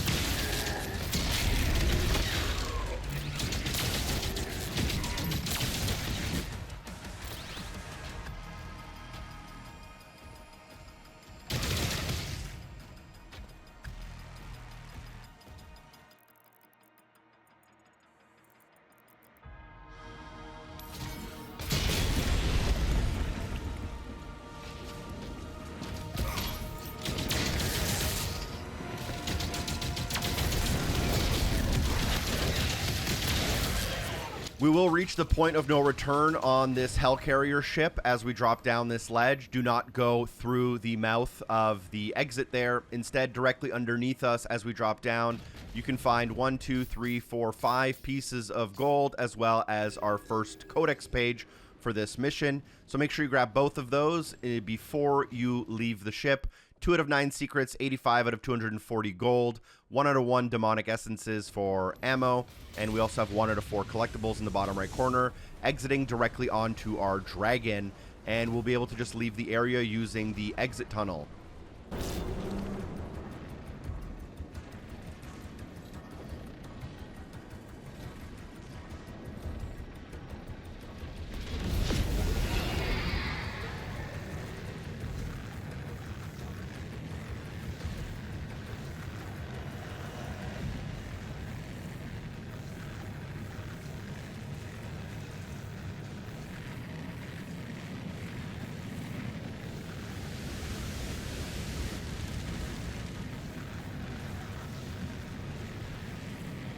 Once we exit, I'll try to ascend as much as possible just to give us a good view of the overall map. You'll notice that there's a Hellcarrier pretty much directly in the center of the mission. I'm going to ignore that temporarily. A little bit off to the left of it, I'll open up my map, so don't worry, but you'll find a small tower with a large demon on it, and this demon is kind of like a turret, so you can see kind of where I am. It's a little bit difficult to use the auto map for these applications, but you'll attack this large demon on this tower, dodge a couple of times to take it out, and this will reveal one of the 2 secret landing zones that we can do. We'll do another one a little bit later on in the mission so that we can get that 100%. But once you take out this demon, land on this tower, and there will be a pretty lengthy fight with enemies. A first phase of kind of more basic enemies will reveal a small mini-boss on the area. In order to commence these boss battles, you'll have to attack the kind of gore nest in the middle of the tower in order to destroy it. So we'll take out the enemies, and there are some collectibles on this kind of island before we leave.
So the leader is a little bit tricky, just running away from me a lot, but once we take them out, we'll increase our maximum health to 120, which is very good. And then for some reason, the game kind of automatically brings you to a cutscene where your dragon lands, and it prompts you to leave. Do not leave. There's a bunch of things we want to grab. So kind of face to the right of the dragon, and you'll be able to find a staircase at the very end of the balcony. Take this staircase down, and as you do that, you'll be able to then turn to the left and head underneath the central pillar area. Here you'll find 5 pieces of small gold as well as a large gold chest in the middle. So we'll take both of those out, also revealing the secret area. Use your shield saw throw in order to break the binding chain. And then here you'll be able to clamber back up a wall and head back to your dragon in order to take off and work on the next main mission Hellcarrier locations. Now, as I take off, this just ends up kind of being lucky timing, but you can always just sit here and wait 5 or 10 seconds. There is a small ship that kind of goes around in circles, and this is one of the locations it stops by. And while we're here and while this ship is available, let's go ahead and finish off the cat and mouse mission challenge by destroying 3 ships of these. We'll find more of them later, but for now, because this one is just right next to us and flies in a path right next to that area we were at, let's go ahead and follow it around the map using our boost and our autocannon to take it out. And as soon as we do, obviously, it's okay if you have to take a couple of extra laps. We'll orient ourselves back into the center of the map.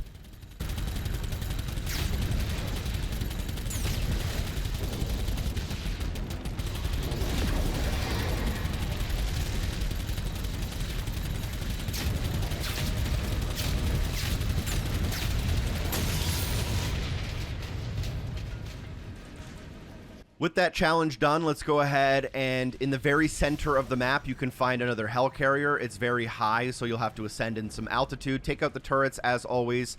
Take out the Hellcarrier and land on it when you're ready.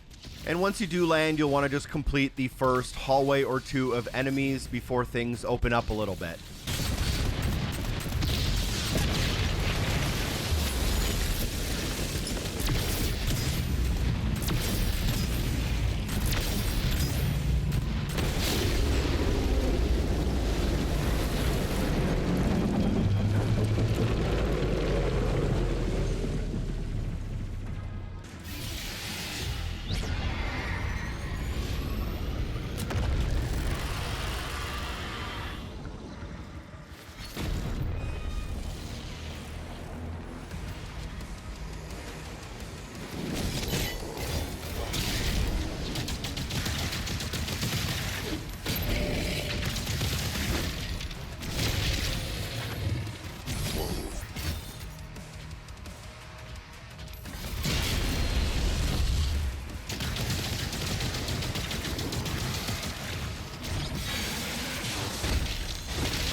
For this Hellcarrier, the only thing we really have to worry about happens right after the point of no return as we drop down these hallways. Do not exit the Hellcarrier. Instead, we're going to look underneath the platform we're currently standing on, and here you'll find some more gold. I believe there's 4 small pieces and 1 larger piece, which I guess makes 12 total. And here a large enemy will spawn. I don't remember exactly. I think this is a Baron, but I'll correct myself later on in the video walkthrough if I was mistaken. Enemy's pretty tough. You want to immediately do as much damage as possible in order to immobilize its arm. And once the arm is immobilized, just try to get a couple of parries in and keep doing more damage. Your shield saw doesn't end up doing a heck of a lot, so you're probably just going to want to output as much damage as possible through your weapons. Once you take this enemy out, you can exit out. And as you exit out, you'll automatically land on your dragon, and there will be a turret-style enemy to take out in front of you. So we'll do that. There is a secret landing zone not too far from here, but we'll come back to it in a minute. There's also occasionally a small glitch where you're not able to use your shield to exit an area. If you find that you can't shield charge, just toss your shield. When it comes back to you, you'll be able to shield charge. So that's why you kind of saw me fumbling with the controls a little bit there as I was exiting. Once we've taken out this enemy, let's go ahead and start flying towards our 4th and final Hellcarrier.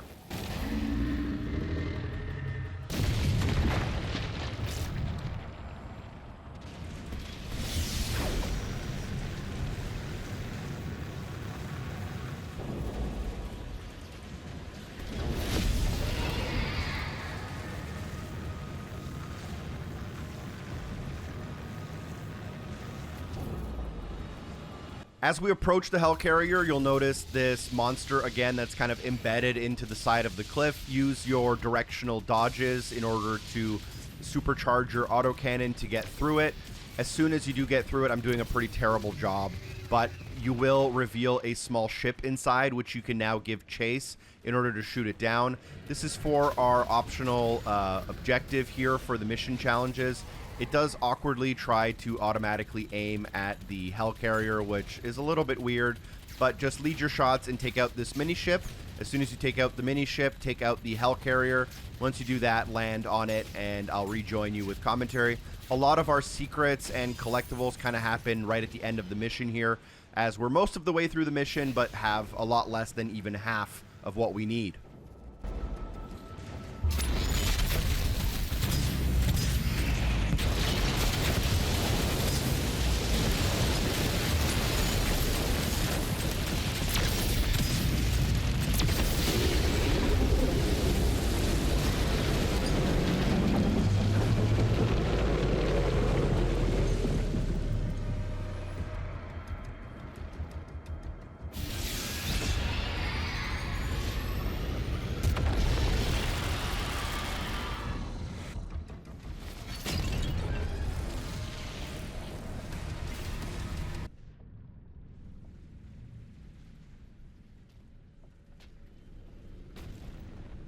Now for this next combat section, we are introduced to a new enemy type. Those are Enforcers. They have large flags and glow blue. Enforcers basically empower all of the enemies around them, so Enforcers are typically a priority target, as when they are active, all of the other enemies around you will also be more difficult. I think it's a little bit funny because I did this battle extremely well on my first time and second time through the mission, but now that I'm recording for the purposes of this walkthrough, I end up not doing so great, and even end up, I think, in low health, which is not a great look if you're watching a guide, but you can trust that I will help you find everything and hopefully provide some useful information and tips as we play. So I would recommend trying to take out the Enforcer first, but they have a pretty large health bar, and the Hell Knight will do a lot of damage to you if you're not careful. I find them personally to be the hardest enemy to parry.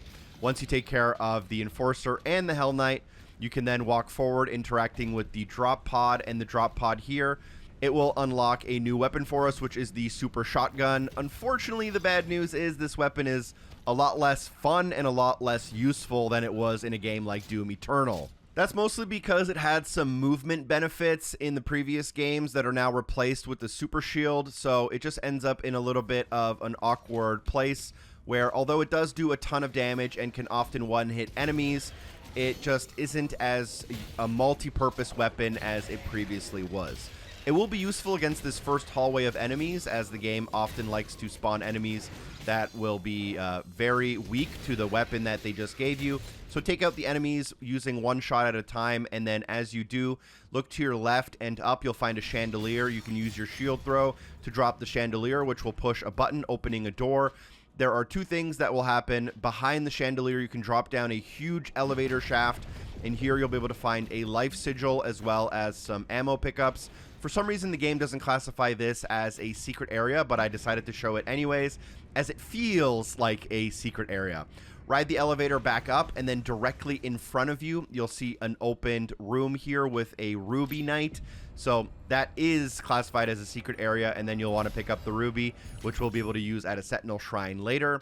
There are some collectibles kind of behind us. We're going to ignore them for 1 second and approach the objective marker. As we exit outside, look to your right-hand side and then drop down, and you'll be able to find this small path. This path will take you through 5 individual pieces of gold and then wrap around the corner into this room. As you enter this room, you will be attacked by a mancubus. You'll make quick work of it. If you want to use your super shotgun or your melee, there will also be another enemy here we can combo out. And as soon as we're done, we can then go through the opening in the wall that they made, clamber up the wall, clamber up the second wall, and then this will link you to a secret area and then link you back to the kind of chamber we were in previously. Here we'll find a Sarat toy. Use your shield to break through the gate. And then as you come out of this gate, look to your left And as you look to your left, you'll be able to see kind of diagonally across the hallway another door that's now opened. Hop through this door, you'll end up on some wooden scaffolding. You can use your shield throw in order to break open a chain that will reveal a path behind this movable block. We're now back to where we actually picked up the combat shotgun, but now on the opposite side, on the left side near the combat shotgun, we can mantle up onto the box to reveal this secret path that was previously not accessible. As we drop down, we'll find a cultist circle. Make sure you take care of it. That's 2 out of 3. We need to take care of the cultist circles. You'll find a secret area.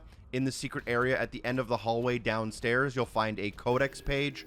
And additionally, in the corner before you leave, you'll find a bunch of armor and ammo pickups, but more importantly, you'll find some gold.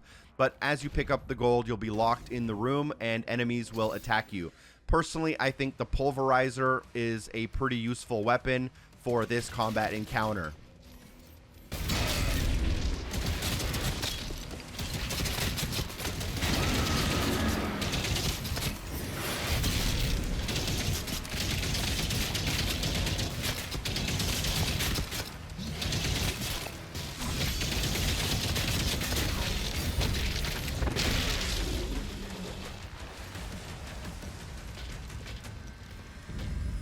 Exit out of this secret area using the superheated metal latch and rejoin the main story path. Before you drop down, let's do a quick check as to how many collectibles we have.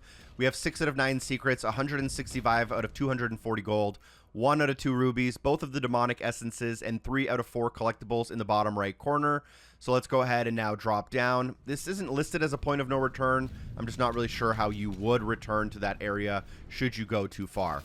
As soon as you drop down, do a quick shield charge to take out a couple of enemies. I like using the pulverizer against shield enemies in order to superheat them quite quickly.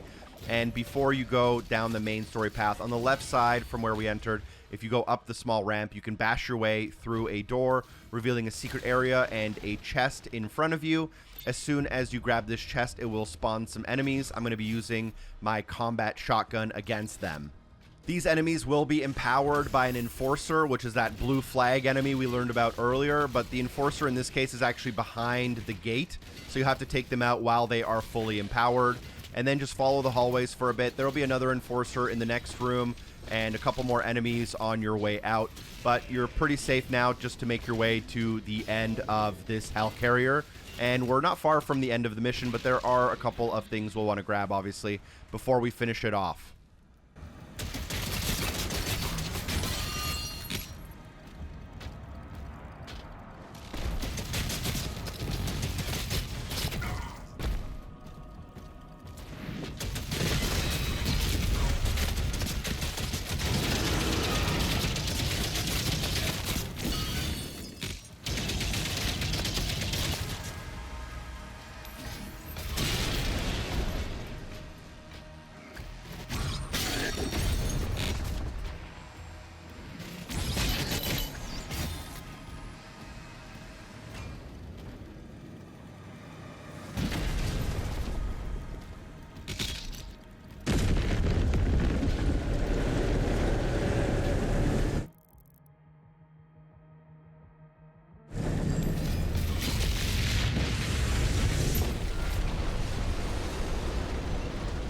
Now here, you want to be a little careful, as once you've completed all 4 of the carriers, you are able to fly to the heart chamber. This will automatically end the mission. You have to pretty much fly like directly into the mission marker, so it's not like you're going to make a mistake.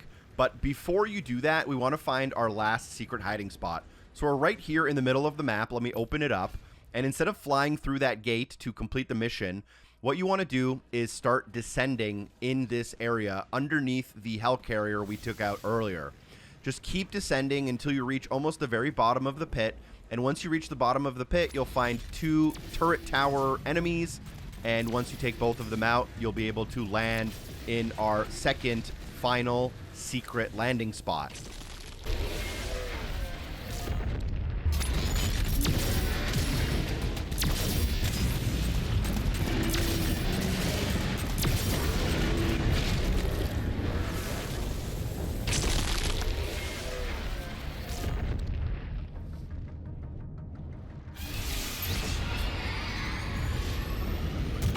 Landing in this secret spot completes our challenge for finding both of the secret landing areas. We'll also be able to find a bunch of secrets in here and our final cultist circle.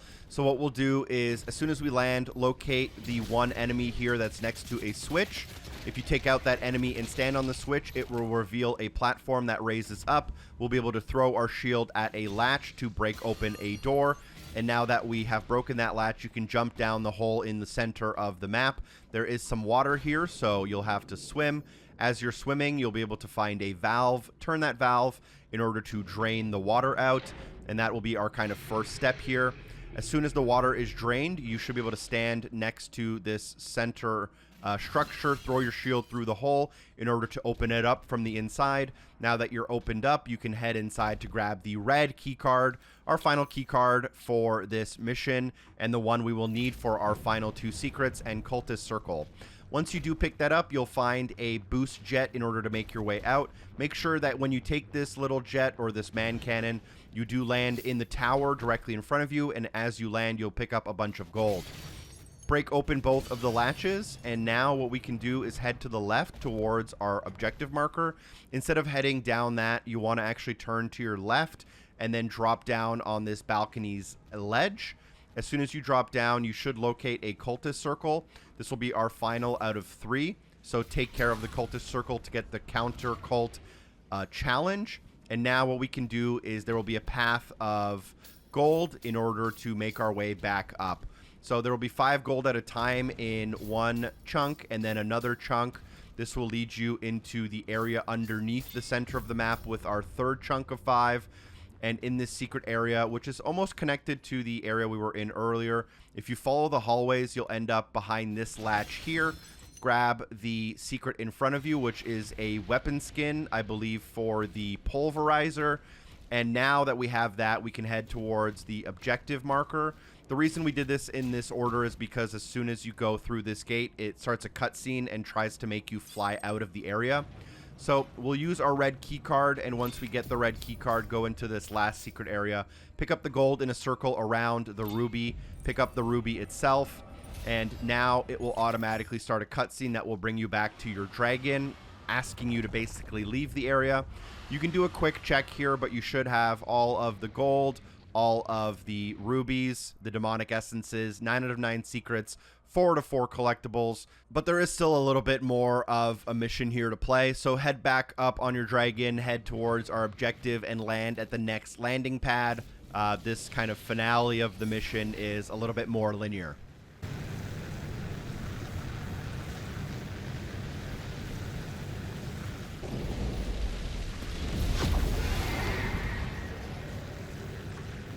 Move into position.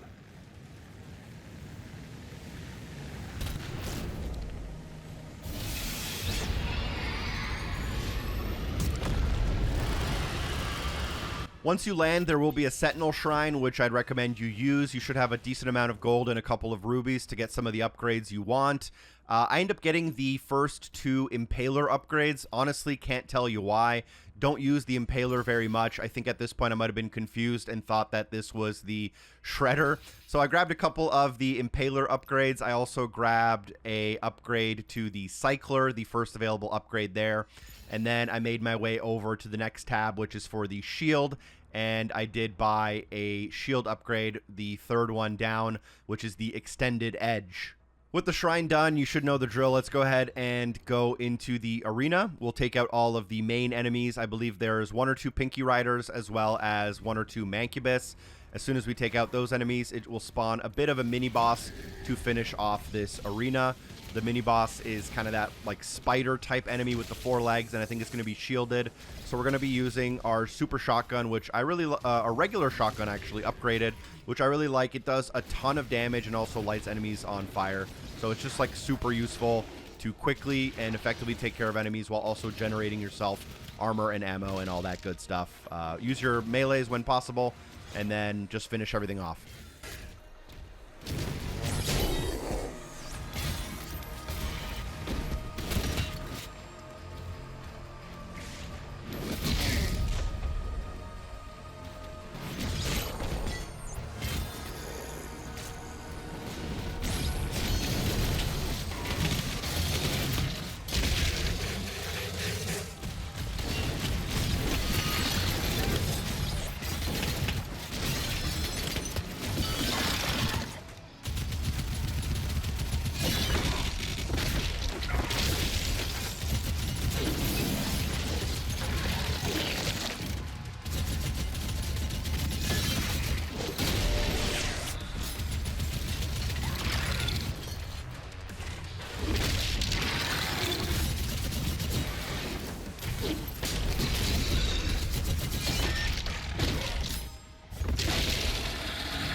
Once done, feel free to do a quick sweep of the area for some armor and ammo, and then exit out to complete the mission.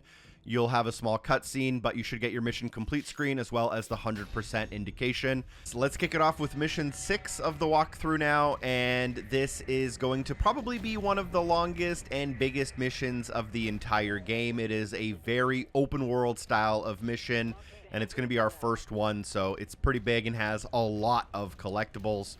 You'll go along the main path and you'll be introduced to a new mechanic, which is energy nodes.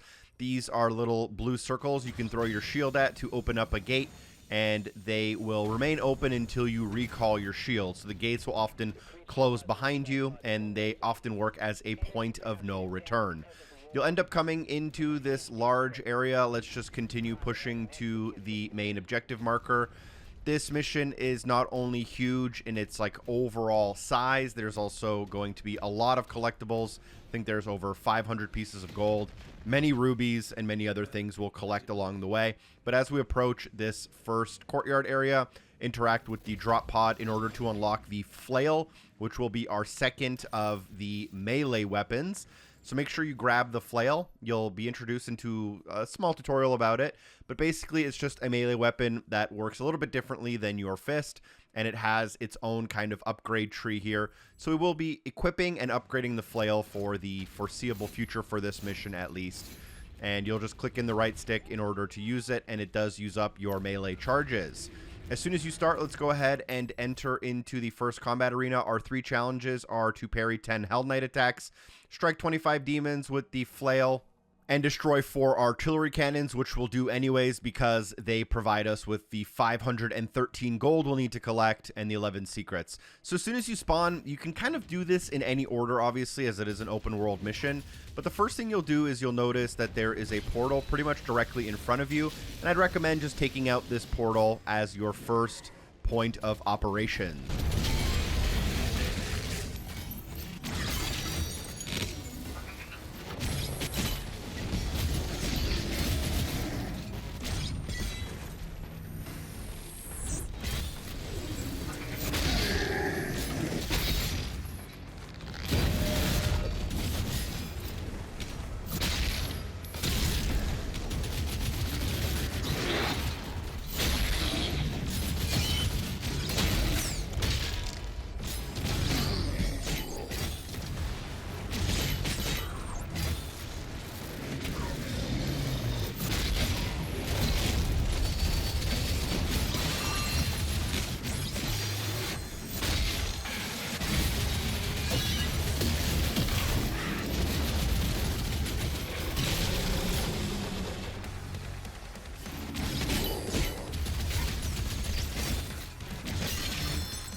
Now, as we destroy the Gore portal, we'll be told that there are 5 of these things across the entire map. You can tackle them in any order. I'll be doing them counterclockwise.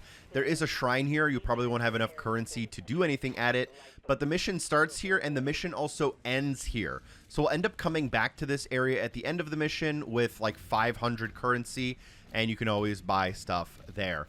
So let's go ahead and start counterclockwise, facing the kind of wall, the gate that we entered from. And as we go counterclockwise here, we will run into a tank. You'll have to parry these tanks. There's quite a few of them, so just parry them when possible. And then you'll come down into this water pool and deal with this kind of larger enemy. You'll have to overheat their shields as we've been doing. Parry attacks are the easiest and fastest way to do that.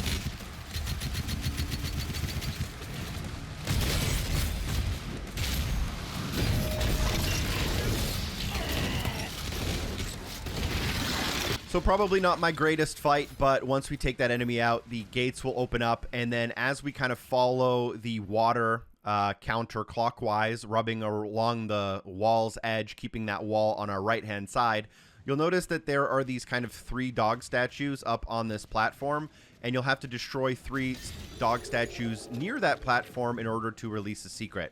So there's one kind of in the water just near it. There's one just underneath this fallen tree, and then there's another one close to the ramp that leads to that platform. So once you destroy all 3, you should be able to see them pretty easily. They also glow bright, so you know that they're going to get smashed with your shield. So release all 3 of those dog statues to release the ruby on this platform, and that will be our first ruby. We're then going to face the giant wall we came from, and again, keep it on the right-hand side, working counterclockwise around the map. There will be a group of 3 gold along the main path, another group of 3 gold. We're going to grab those as well.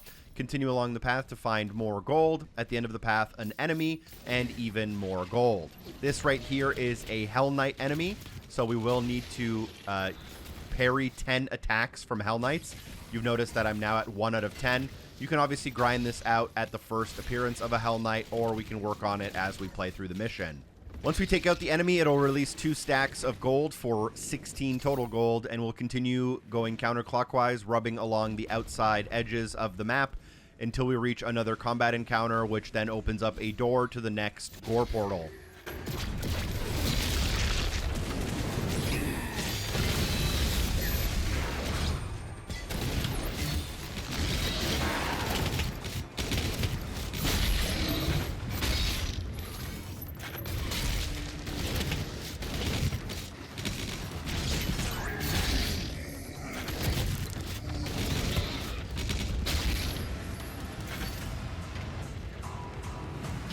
With the gate opened up, I'll quickly open up the map here. We're still at 0 out of 11 secrets, 25 out of 513 gold, and we can enter in, and this will spawn another arena. There will be 3 small enemies, and this will culminate in a larger enemy.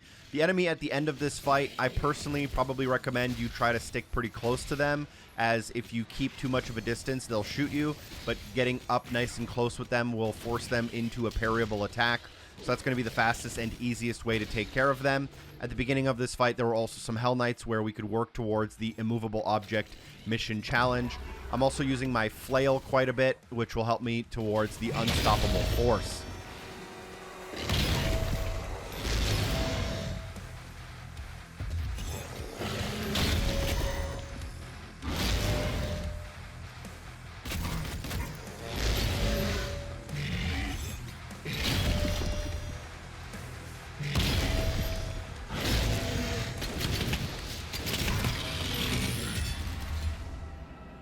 I believe that enemy type is also called a Tyrant, by the way, although I'm not 100% sure. I think I might have called them a Baron earlier on in the walkthrough, which was incorrect. But once you are able to go into the portal, go ahead and open it up. Our goal here is to destroy the portal from the inside by killing off the cultists. Start off inside of here by going to the right-hand side, blasting through the wall, and following the hallways until you reach these kind of counter levers. You can use your shield to drop them down, and then climb up the one on the left. Once up, turn around, locating the green shield throw area, and grapple your way up. Once you're grappled up here, you can shield charge the bridge down, and do not proceed. Instead, look to the right-hand side, and you'll see a small door opening inside of the area. You'll want to jump through this opening, which was previously not available. You'll grab a couple of pieces of gold, continue down the hallway. Here you'll find another stack of gold as well as a secret area. Use your shield in the energy node to open up the door and proceed to where we were before. With the counterweights, jump up on that left counterweight, use the grapple point, and then use the bridge we activated earlier to get across the gap. As you get across the gap, I would recommend obviously a sprint jump and then activate the lever at the end to open up the gate in front of you.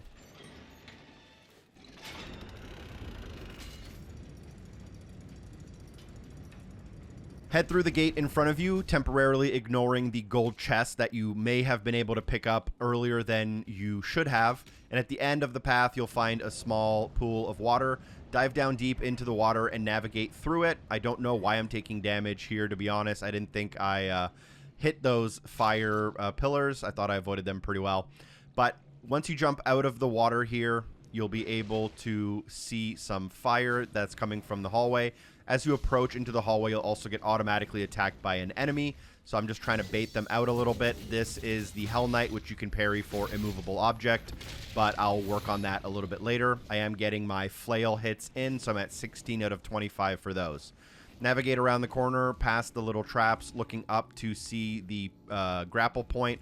Grapple to it, and at the top here, you should be able to use another lever, which opens up yet another gate. This is going to be the gate that leads to the kind of center area.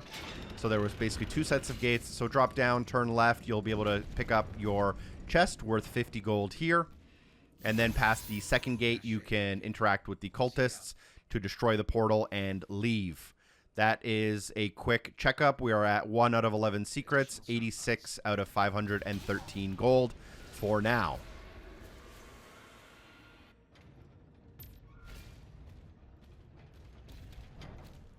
You'll want to leave this area by heading out the only ramp you can. As you exit into the open world, let's continue rubbing the edge of the map counterclockwise. And as we reach the end of this cliff, you can find a breakable wall you can shield charge through. This reveals a secret area and a stack of 8 gold, so let's pick that up as well. Then if you drop down, you'll notice that there is this kind of barracks building with a locked door, and there is some treasure inside. In order to do that, you'll need to actually dive down. There's a flag right next to it, and if you go to that flag, you'll find a small hole in the ground with water. If you dive down into that water, you'll be able to navigate through the cave, and at the end of this water section, you can swim up and into the tower to grab the collectible inside, triggering another secret area.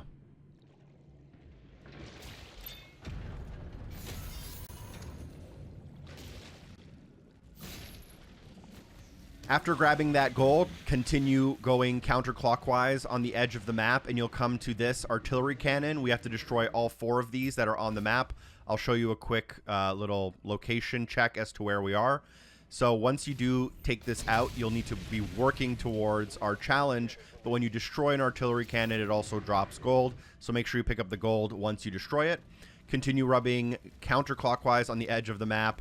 On the right-hand side, as we approach this little carriage, you can blow the carriage up, and there are a couple of small pieces of gold underneath it. That one's pretty easy to miss if you're not careful. Following your mission objective and coming around the corner here to our next portal. This is probably one of the longer fights in the mission. This is a morale encounter where there is a leader demon that has a shield, and then that shield is affected by how many other demons you take out in the arena. So basically, you just can't really do much damage to them until you've taken out all of the other enemies, which just makes it so that you can't like single out the boss and take them out immediately and then work on all the other enemies.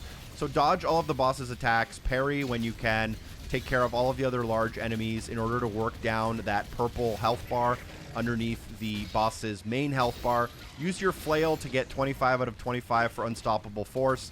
There are a couple of Hell Knights in this area as well, which you can parry. I just killed one, but if you parry 10 of them, you'll also get a movable object. And then the portal will get destroyed automatically when we finish this battle.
I believe this is a mandatory fight we'll need to partake in to destroy that portal for our main mission, but that is also a leader, which does increase our demonic essence for armor upgrade. We now have a maximum amount of armor of 70, which is pretty great. And then we can also just destroy a wall from inside here to link back to an area we went to before. You don't need to do that, but it's always good to have a path back somewhere if you made a quick mistake.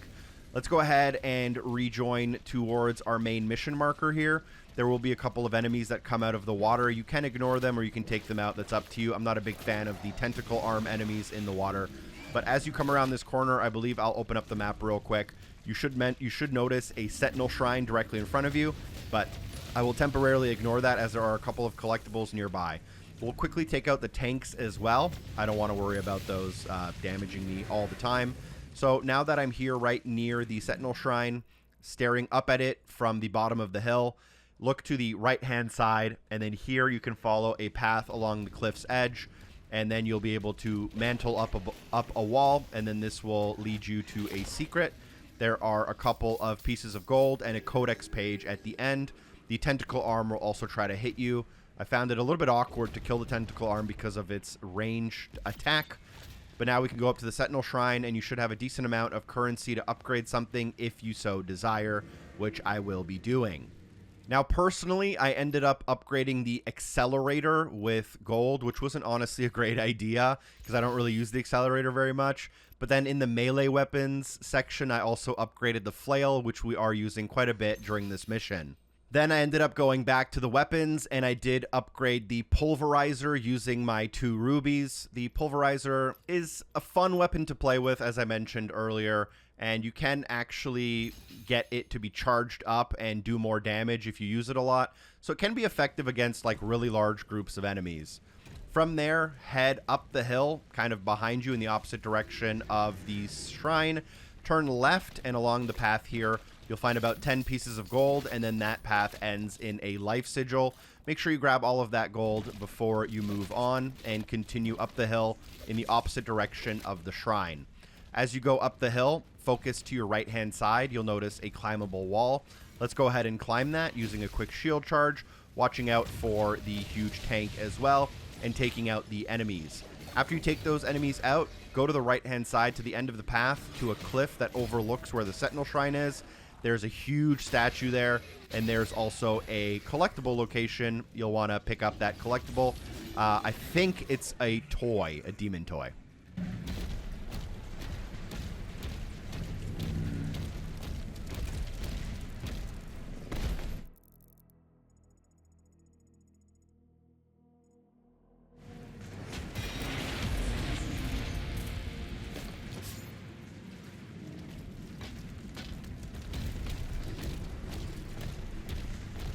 With that Mancubus toy, go ahead and continue along our journey of going counterclockwise around the edge of the map. You'll end up at this huge enemy here. They'll have the shielded legs and everything, but we make pretty quick work of them here.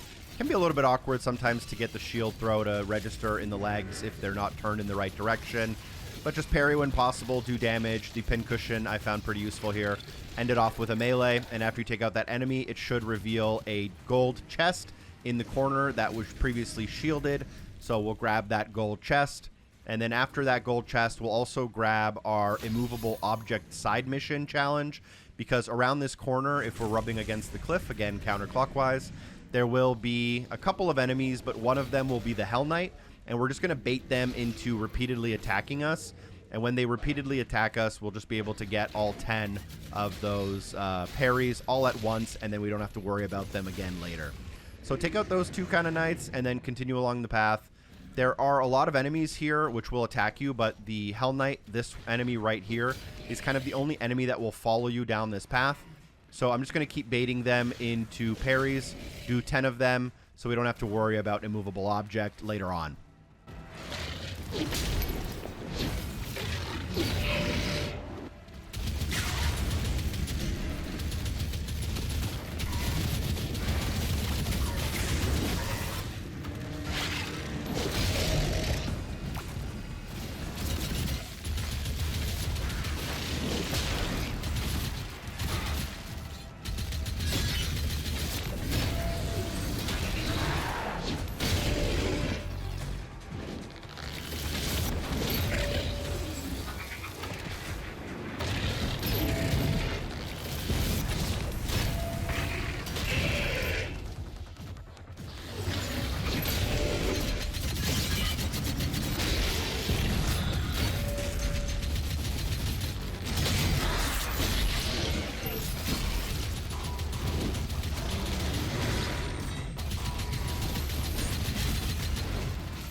Now that all of the enemies are done, we'll quickly open up the map and I'll show you where I am.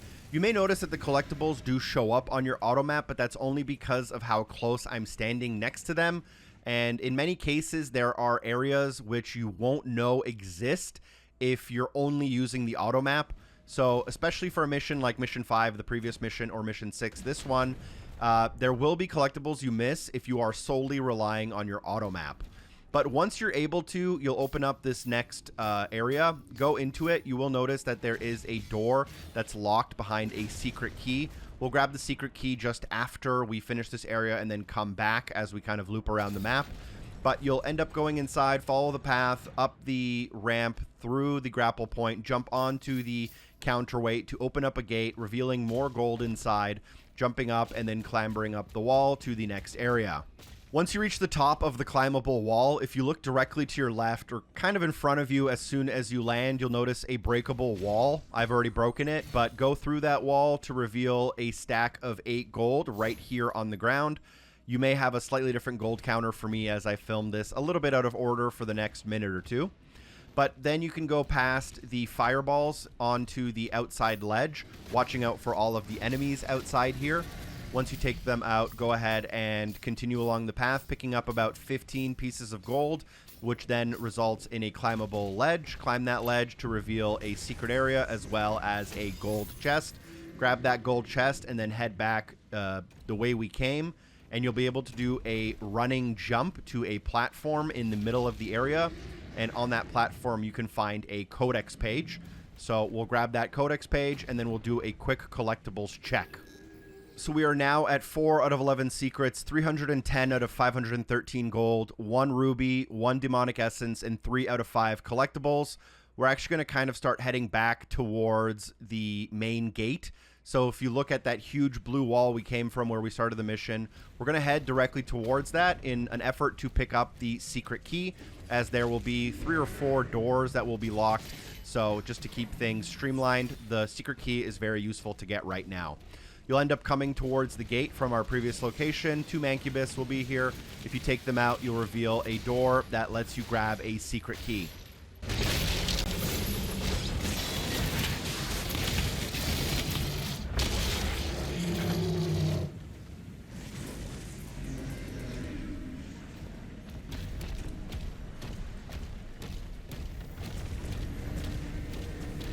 Now, with the secret key picked up, you can go ahead and unlock the secret key door that's right next to it. So just face the kind of center of the map.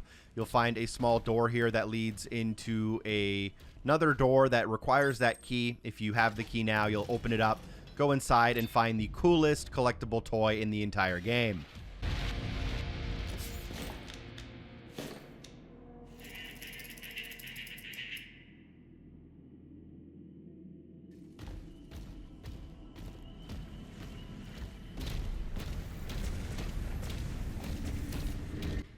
Now, as soon as you leave that area, just head directly forward and you'll end up hitting the river that runs through the map.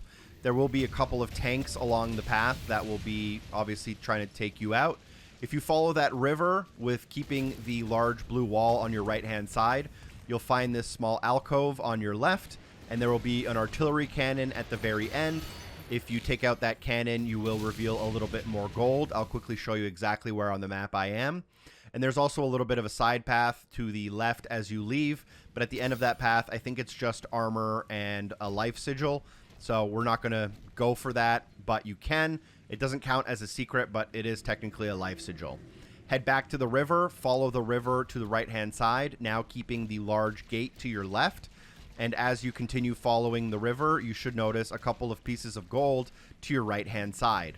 And there will be 5 pieces of gold that lead into a gore nest. There will also be a tank, which for some reason it is very difficult for me to parry. But take care of that tank, and then if you interact with the gore nest, you'll be able to start an optional encounter. Completing this optional encounter allows us to collect the ruby, which is currently shielded in this area.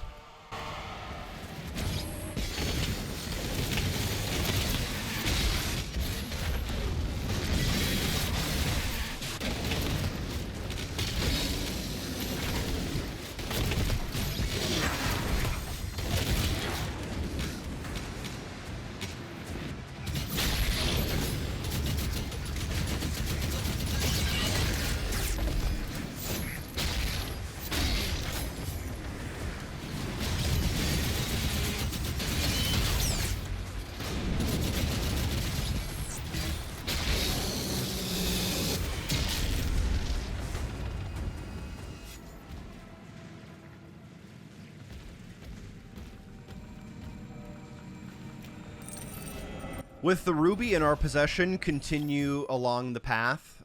Basically going forward from where we entered, you'll be able to find more pieces of gold lining the path towards some flags. And then as you round the corner, there will be a large archway. We're going to ignore that archway as it leads to kind of what is the end of the mission. Instead, hook around to the left, and in front of you, you'll find a couple of pieces of small gold that lead up a hill and then through a breakable wall. So break through that wall, and as you do, you'll find some shielded enemies. But more importantly, there is an artillery cannon in front of us. We'll take out that artillery cannon as it is a part of our mission challenges, and it does also drop some gold.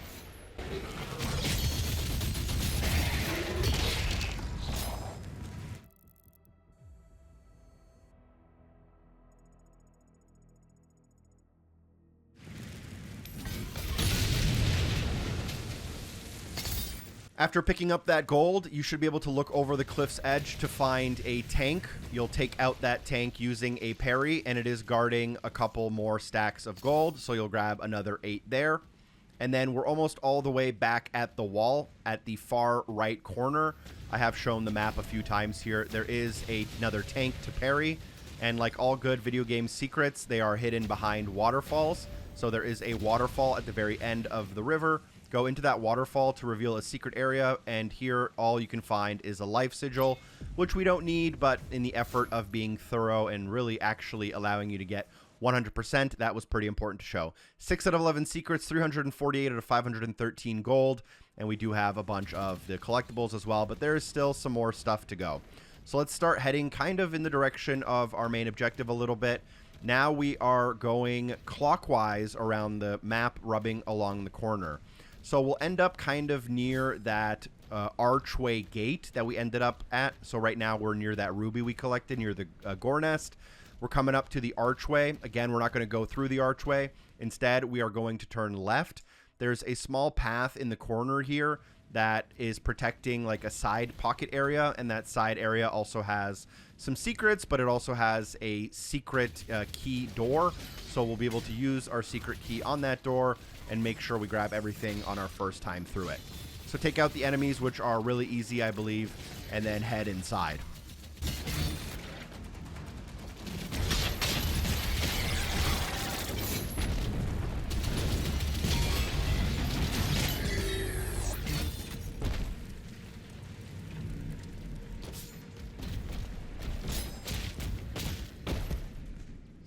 Once inside of this side area, you'll be greeted by a couple of very easy pieces of gold. You'll find a secret area. Go to the left-hand side as soon as you enter to find the secret key door. Open it up to find yet another secret inside. Here we have a weapon skin. Once we have the weapon skin, I believe we can dive down into the water. As you dive down into the water, look to the bottom and to the left, and you'll find a path that you can swim to. As you swim, you'll be able to find a climbable wall. Climb up that wall, and then immediately as you climb up it, turn around and look behind you. I'm struggling here a little bit. And when you look behind yourself, you'll be able to find a couple of sneaky pieces of gold chilling on a small little kind of beach area. There's 5 there, and then we can hop back to the main path. Through the breakable wall, there will be some tentacles here. I'm going to ignore them, use the energy node to get through the next door, jump across the gap to pick up more pieces of gold, use the lever at the end of the path to drop the main structure in the main part of the area down into the water. You can then drop down into the water and swim towards your ruby. Pick up the ruby, and then you'll be able to leave the area. There's also this blue skull here, which is just allowing us to completely refill our health and armor. Grab the ruby, and you can leave this area for now.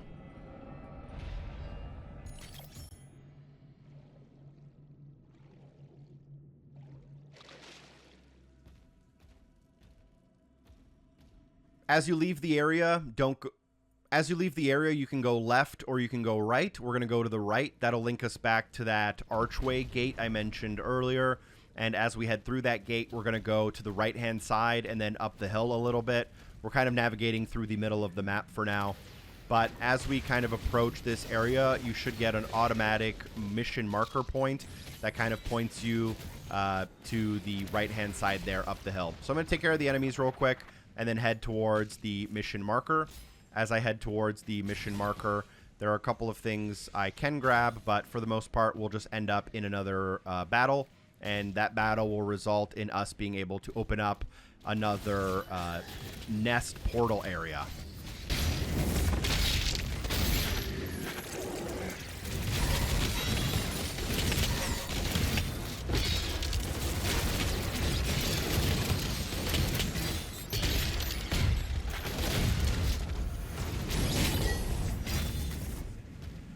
With the gate opened, head inside, and then you'll be able to drop down. As soon as you drop down, a ton of enemies will spawn.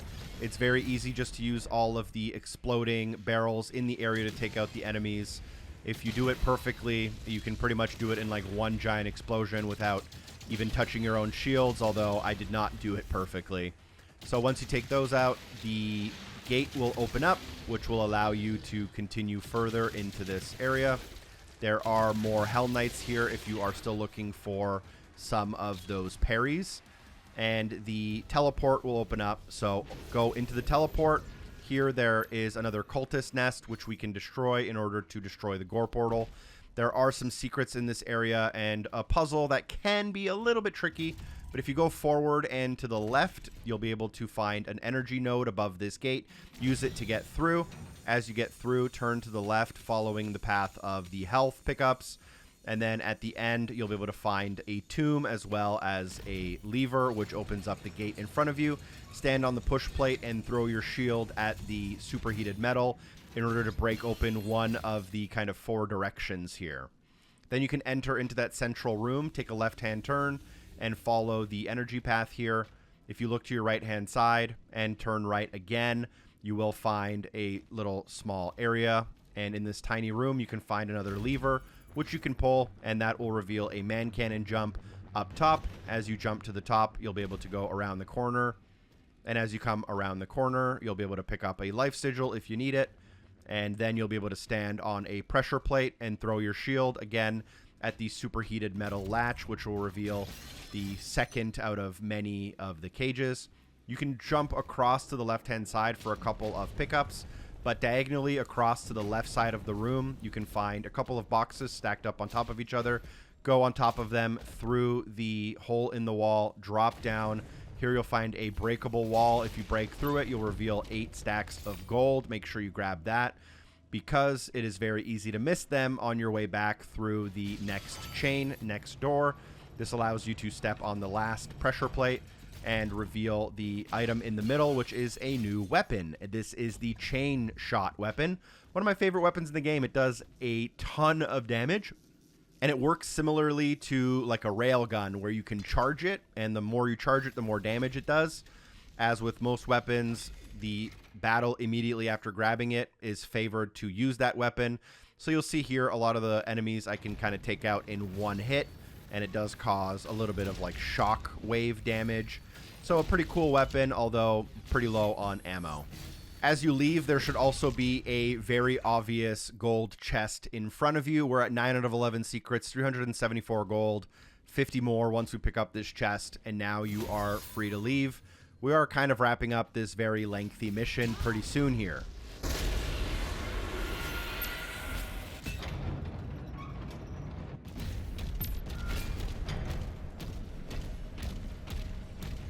Once you destroy the portal at the end of the path, as you exit, you'll find a stack of 8 gold. You can then quickly use a shield charge on the enemies below, and we're going to return to that pit in the middle of the map now that we have the secret key, just to quickly pick up a ruby that we weren't able to grab earlier.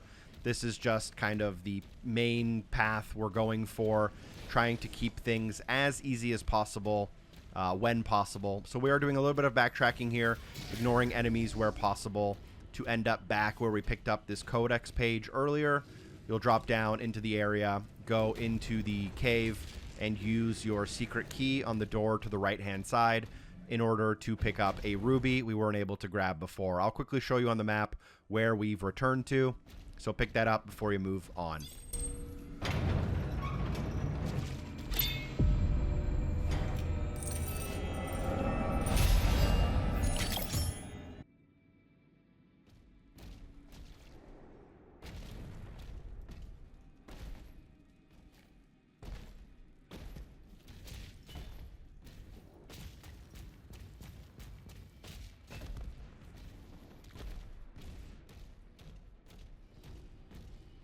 As you leave, walk towards the main mission marker, which is kind of in the far corner of the map.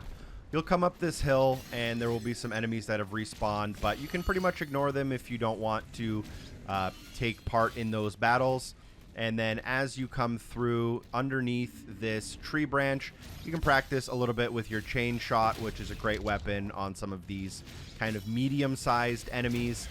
As you come around the corner on your right-hand side, you'll find an artillery cannon. You'll enter into the battle. It is protected by a shield, so there is a leader in the middle. We'll take out that leader to reveal the artillery cannon, grabbing the gold and the demonic essence during this area.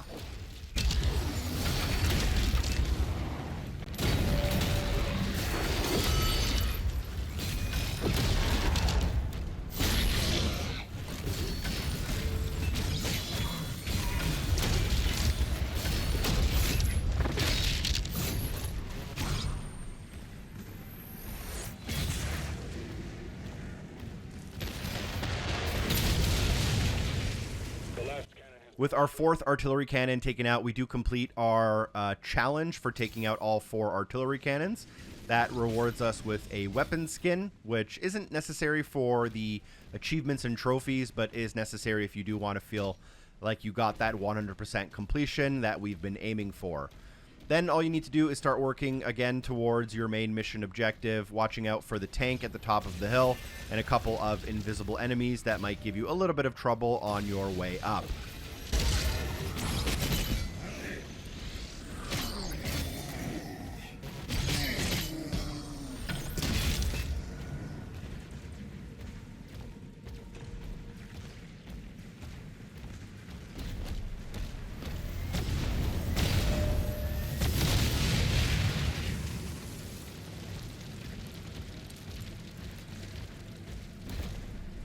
Now, as you come around the corner here, I will quickly open up my map. This is kind of the last gore portal here in front of me, but I'm actually going to temporarily ignore it in favor of our final secrets, pieces of gold, and a Sentinel shrine that is off in this very far distant corner of the map.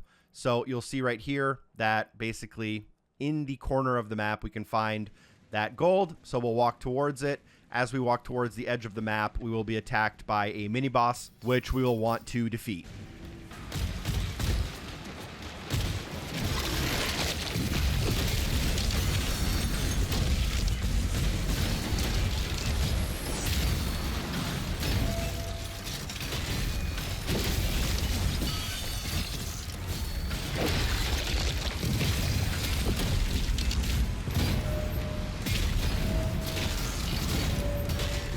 Defeating the mini-boss reveals a portal. This portal will take us to our final kind of secret area of the game. We'll grab the Sentinel Shrine as we kind of leave that secret area. So it's underneath this statue in this small mausoleum-looking building. Head inside to reveal a secret as soon as you enter. And then if you look to the right, you'll be able to find an energy node. Use that energy node to get through the gate, revealing a couple pieces of gold. Bash your way through the wall in order to reveal another enemy. This is kind of one of our final chances to do the 10 parries for a Hell Knight for one of the mission challenges. Around the corner, a couple more pieces of gold.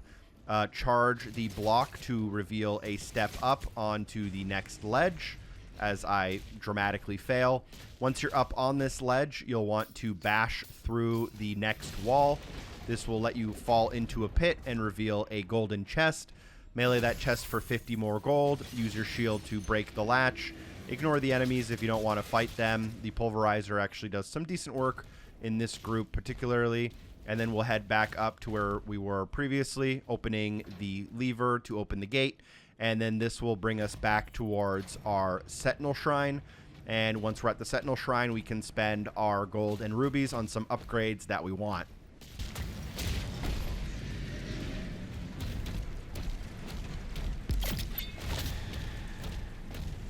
Now, usually I recommend trying to just spend all of your gold and rubies when possible. I'll be purchasing the Accelerator upgrade number 3. The reason is we're trying to get to the bottom of all of these weapons so that we can get the Masteries for them and start those challenges as early as possible. I'll also buy the Steadfast Shield upgrade, the Ignite Flail melee weapon upgrade, And from there, I'll also pick up an upgrade to the chain shot. It's going to be one of my favorite weapons, and there's a chain shot specific mission challenge coming up. So upgrading that isn't a bad idea. With our loadout ready, go to the final gore portal. Here there is a leader battle, so we'll need to take out all of the kind of cannon fodder enemies. And then as we do that, it will lower their morale or their purple little health bar there. And then at the end of that purple health bar, you can start damaging their regular health bar. Not one of my finest moments in terms of my performance here. I recommend the pulverizer if there's a lot of enemies, and my combat shotgun triple shot ignite upgrade seems pretty useful too. But just take your time and defeat all of the enemies. This is a demonic essence upgrade enemy, so we will get an upgrade to some of our ammo types. And then once we destroy the portal, we will also be able to pick up our final gold of the mission.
So the upgrade we got there was for a increase to our spike ammo count. We now have the second most amount we can have for spike ammo, which is the Impaler and the Cycler, I believe. We are at 11 out of 11 secrets, 513 of the gold, 4 rubies, both of the demonic essences, and all of the collectibles. The only thing left now is to basically finish up the mission, which involves walking all the way back to that main gate we started at.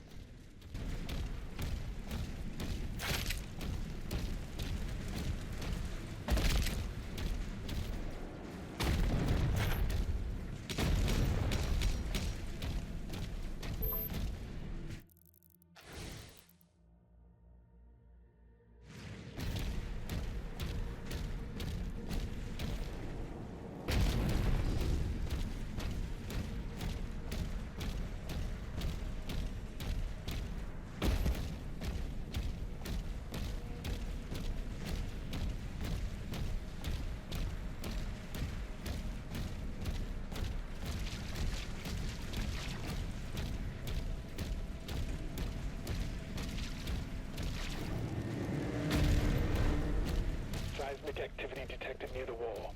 Once at the main gate, you will have to shield charge your way through a vent, and then as you round the corner, you will automatically complete the mission. You'll get the mission complete screen, you'll get your 100% completion verification, and then we can move on to mission 7. Continuing with mission 7 now of the walkthrough, we're going to be equipping the combat shotgun and the chain shot for now. There are 2 mission challenges. One is for hitting enemies with a fully charged chain shot, and another enemy is for killing a group of fodder enemies with a shield throw multiple times. We'll work on that as we work on that, but for now, just hop on the turret at the beginning of the mission and take out all of the enemies, including the huge titan that comes through the gate using the laser shot.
As soon as you regain control of your character, go ahead and move towards the objective marker, hopping up on the ledge and going inside using a shield charge. And we can start immediately working here on our fully charged chain shot mission challenge.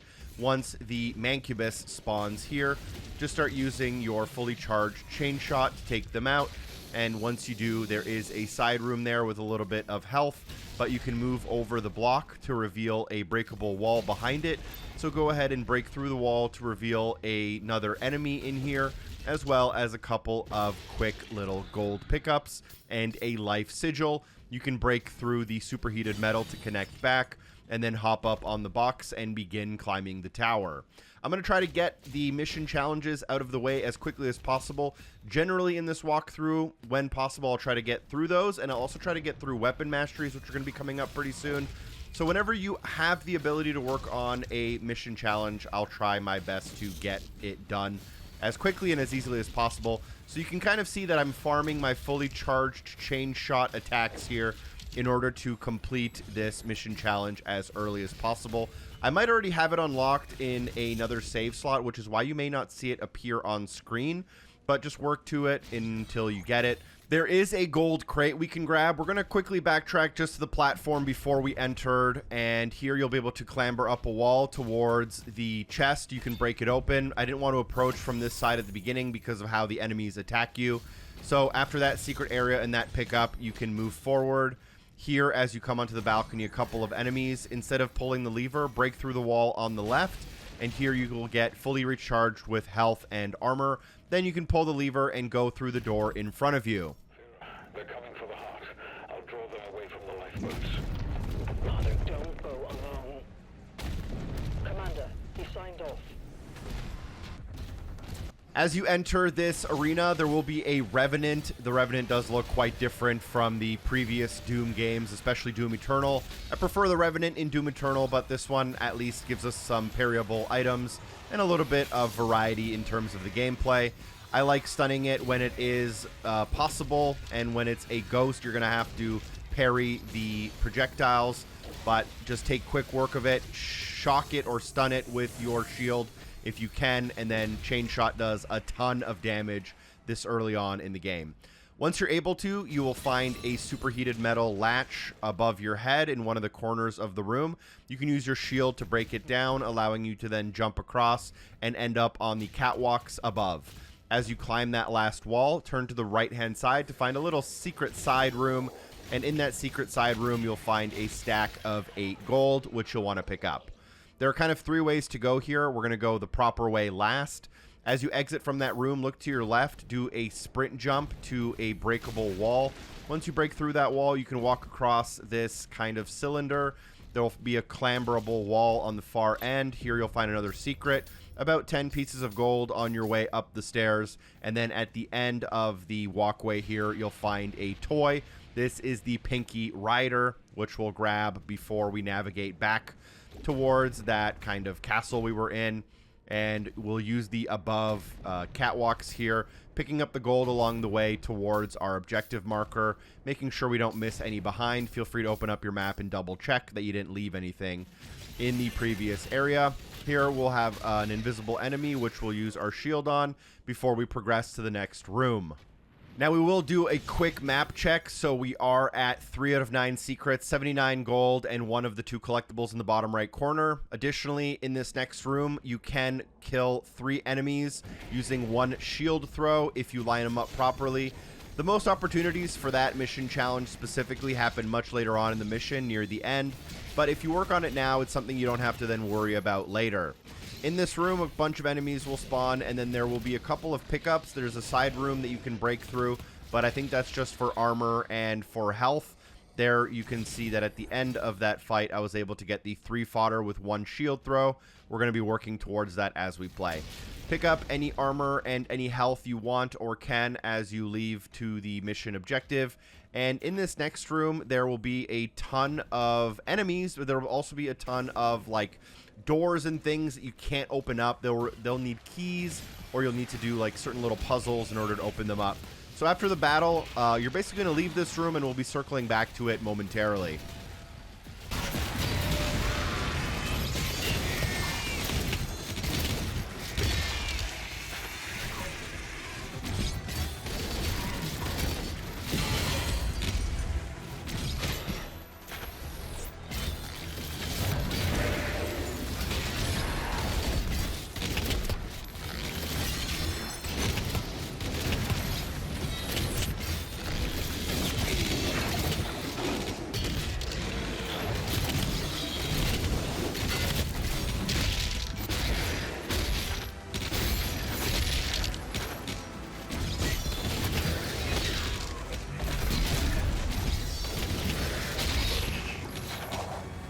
So a bunch of the doors down here will require a secret key. There's also a couple of locked gates with some items behind them. So let's go ahead and work on grabbing that secret key and then returning back to this area. So go through the door and into the next room. Another opportunity to try to get 3 enemies with a single shield throw, but it won't always work out that perfectly for you. Again, more chances for that later in terms of the mission challenge. For now, a bunch of Hell Knights. I think a Mancubus will spawn. And this battle is pretty straightforward. No new mechanics you have to worry about. Make sure you are using the combat shotgun as a recommendation if you're igniting enemies and using your shield and then meleeing them. You won't ever have to really worry about health, armor, or ammo.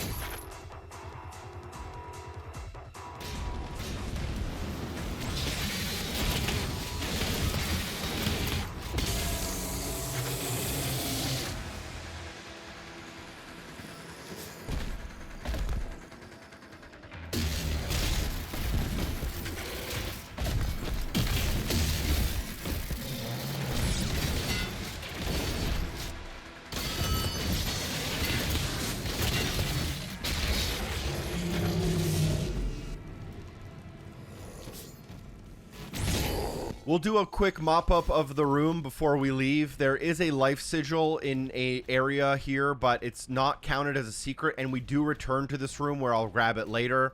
So we'll just go up the stairs, and at the top of the stairs, we'll find a cyber demon, I want to call them. My terminology here on some of the Doom enemies is a little rusty, so I'm going to have to read up before some of the next missions.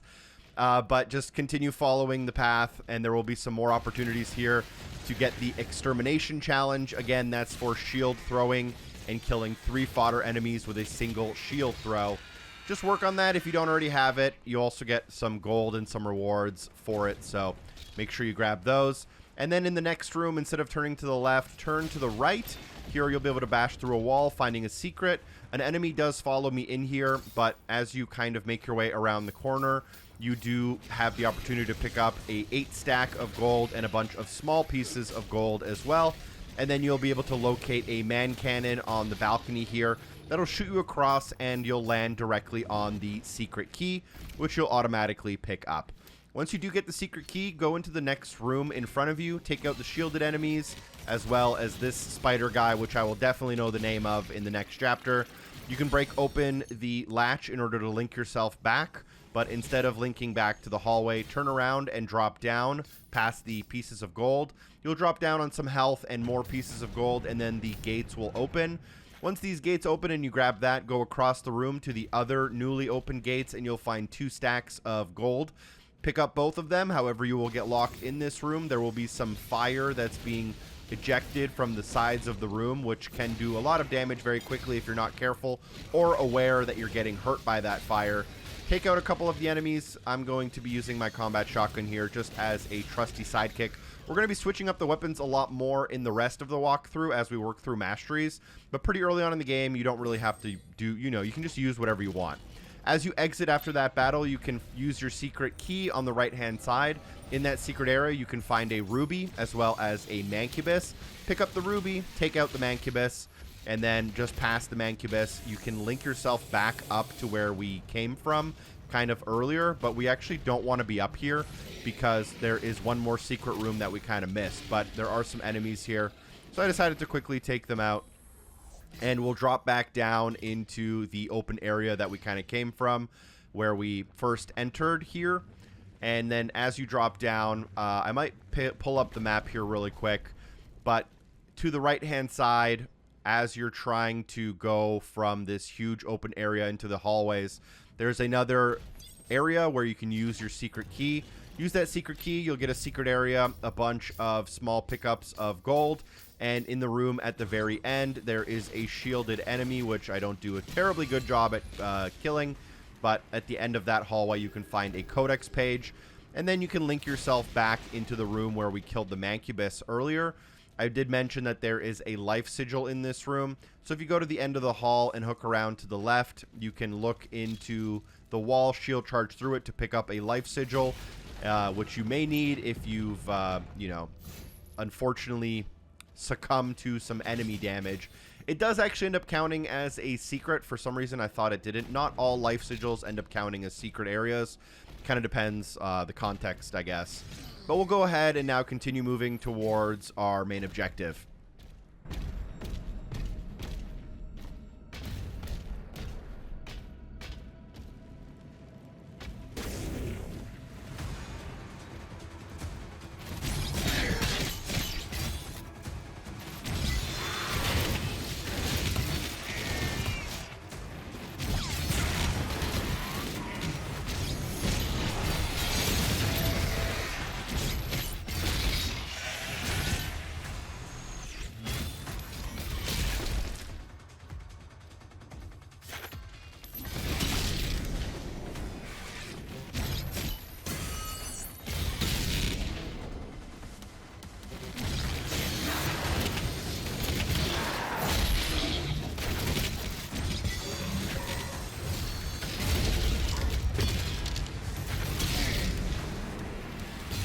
After this little section, you may want to quickly break through the wall using the shield dash in order to refill on some health and armor.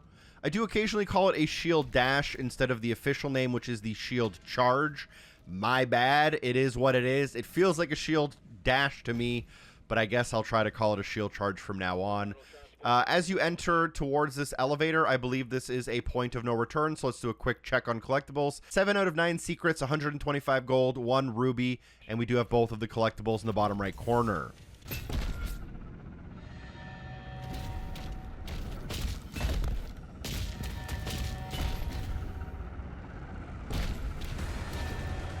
As you clamber up this wall, there will be a bunch of enemies pretty much waiting for you. I do like using the chain shot, although I don't know if it's maybe the best choice for this section specifically. I'd recommend taking out the superheated shield enemies and then the Hell Knights. This Hell Knight just chases me around, and to be honest, I think the Hell Knights are what causes like 90% of the damage I take in this walkthrough. There will be a Revenant, very easy once they're in the ghost kind of phase. Just parry those attacks back, shock it with your shield throw, and then finish it off with some high damage attacks or melee. And once all of the enemies have cleared, you do have a ruby on a platform kind of overhead.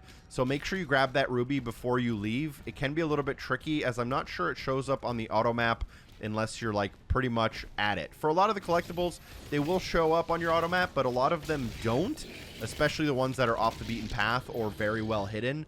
Based on how the auto map functions, some of them you would never know where they are unless you are already at them. So make sure you do grab that ruby, and then you can move forward.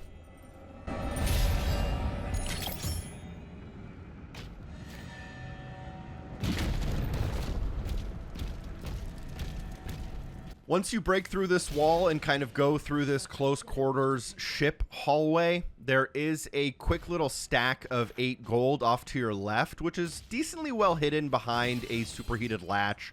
So we're going to make sure we grab that, as this one can be pretty easy to miss if you're not paying close attention. It's kind of not a regular place that they often have collectibles, and immediately after the collectible, there's a point of no return as you drop off the ship. Take care of a couple of the enemies here, and in this area there's a couple more enemies, but also I believe some of our kind of last little collectible things we'll want to grab before we finish things off. So a lot of enemies will spawn. We're going to just make quick work of them, and then the things we'll want to focus on is clambering up the obvious wall, turning to the left through the broken wall, and then here you can use your shield toss to reveal a wall that you can now climb up. But instead of climbing up that wall, drop down and look at the 2 boxes. There's a spinning fan, which has now revealed a secret area that has a life sigil inside, and additionally, near that climbable wall, we now can go under it, and this will reveal another secret that reveals a golden chest for 50 more gold. If we open up our auto map, we're at 183 gold, 2 of the rubies, 9 out of 9 secrets, but we do have some demonic essence to get soon.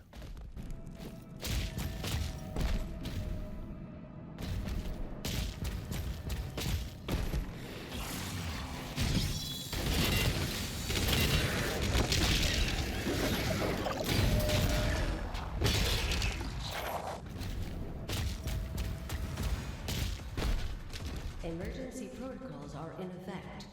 Please clear the hangar immediately.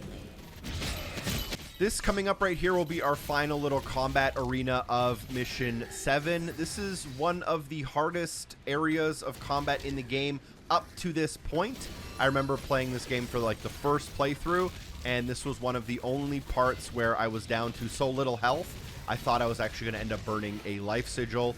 There's a lot of pretty hard-hitting enemies, as well as a lot of melee enemies. I would always recommend going for the enemies that are like meleeing you and up in your face.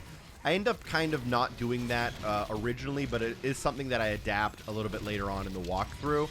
And there will be a leader that does spawn. I would recommend this enemy that I'm fighting right now. I'm keeping my distance, but you should probably be a lot closer to me closer to it than me in order to be flushing out the parryable attacks. The leader will spawn, and the leader will give us a permanent upgrade to our maximum health. So we'll take care of that. I don't really have many pointers other than parrying when possible. I end up using my chain shot just because I was having fun using it, and it is a new weapon, so I thought, why not use it? If you're hitting your parries, unlike me, you'll be fine, but if you're not hitting your parries like me, you'll have very little health.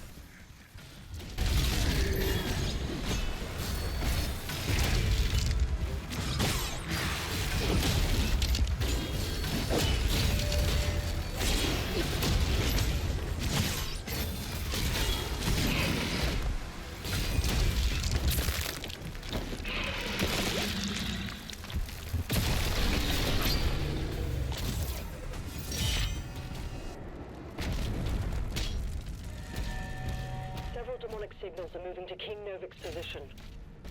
With the leader taken out, you can do a quick sweep for armor, ammo, and health, and then we'll be using this kind of crane in order to climb up, and then we'll be able to walk across the ledge. It might be a conveyor belt, maybe it's a crane, not 100% sure. And then we'll be able to do a shield toss and a grapple over. As we land, there will be a Sentinel shrine directly in front of us. Let's interact with it. We have quite a few rubies and a decent amount of gold. In terms of upgrades that I will be purchasing here, I'll quickly grab a shield upgrade, the Harvester upgrade, as well as the Gravitational Flux upgrade for the chain shot. That's going to burn up all of my rubies. And then I'm going to quickly purchase the Amplify ability for the Cycler using my gold. And then we'll be able to come out of the Sentinel Shrine, past the gate in order to end off the mission, verifying that we got that 100% chapter complete, and we'll be as good as done. Let's continue now with mission 8, and as soon as we start, let's pin some mission challenges. I'd recommend pinning Bone Collector, which is for getting 100 ammo loot drops from meleeing enemies. This one's really hard, and you'll actually have to focus on it for quite a bit of the mission. If you notice me ever just shooting blank space, it's because I'm trying to waste ammo specifically so that when I melee an enemy, I get more ammo pickups. Also, I'll pin Knockout, which is for using your shield charge ability on an enemy that is dazed or in that kind of like purple phase. So instead of meleeing an enemy that's dazed, we are going to use our shield charge to take them out, and we'll have to do that at least 5 times. There's also a mission challenge for parrying Revenant attacks, although that's going to be really easy and come pretty naturally as long as you're paying attention. So from the start of the mission, go ahead and walk forward, keep to the right-hand side so that you find a small path that jumps over the path in the middle, and along that path you will find a couple of pieces of gold, and then you'll drop down into a small battle. There will be a couple of pretty basic enemies before we navigate to the corner of the area where we'll be able to drop an arena gate, and then after that arena gate, we'll be able to make our way towards the yellow keycard. Now, because of the mission challenges and having to try to make as much ammo as possible, I will be purposely playing in a way that may appear as though I'm very bad at the game, and I may be very bad at the game, but just keep in mind I will be kind of shooting into blank space very often. Here you'll notice that I have a dazed enemy, and then I will use my shield dash to get progress towards the 1 out of 5 for knockout. As I approach that gate that I mentioned earlier, it will spawn a Whiplash. If I'm not mistaken, this is our first instance of this enemy type, which was very common in Doom Eternal, and it works very similarly. It is like a very quick moving kind of snake, and it will do a lot of long range attacks with a whip chain. I'd recommend just parrying when possible, as with all enemies, trying to close the distance when possible, and just using something that can output a large amount of damage very quickly.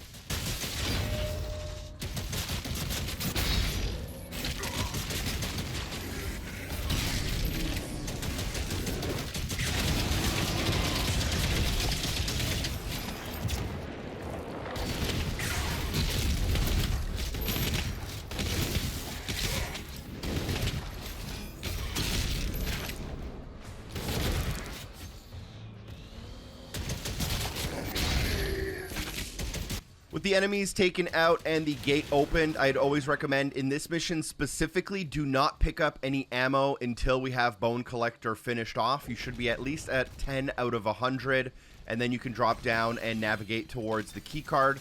Keycard is a mandatory part of progression for this mission, and here again, I'm trying to slowly pepper the enemy into a dazed phase, and then I can quickly use my shield charge in order to get more progress towards knockout. So if you feel like I'm really taking my time, that's why I'm purposely trying to get enemies into the dazed phase. Pick up the yellow keycard, that should open the gate and then link you back into the area we were in before. But now that we're linked back into this area, more enemies will spawn. One of the enemies being a Revenant. Now this Revenant really tried to hide behind every possible tree and rock, especially with some of its parryable attacks just kind of hitting things that I didn't want it to hit. But you do want to parry the Revenant at least 3 times. There will be another 3 or 4 Revenants in the mission, but there is a mission challenge specifically for parrying projectiles, and you'll want to make sure you grab it. This is one of the slightly longer arenas so far in the game. There will be a bunch of Whiplashes as well, and I believe this fight culminates in a Mancubus Enforcer, which is the enemy type that has the kind of blue flag, which will empower other enemies nearby. So once you take out enough enemies, that thing will spawn. We'll want to take out its shield using either parries or other attacks, then shield off that shield, and once that's ready, you should be able to quickly, hopefully, take it out after not too much trouble. And then once all of the enemies are taken out, you'll be able to leave via the only exit door that is currently blocked off. Hopefully you do a little bit better at this fight than I do, although we are on that normal difficulty. There's a couple fights where I just end up struggling for one reason or another. I think it's usually because of the close range enemies attacking me, while the far range enemies are just kind of peppering me from far away, but it's up to you. My only real recommendation is to use a lot of weapon variety. Using a lot of weapon variety will allow you to melee enemies that drop ammo, and then the more ammo types you need, the more progress you will get towards Bone Collector.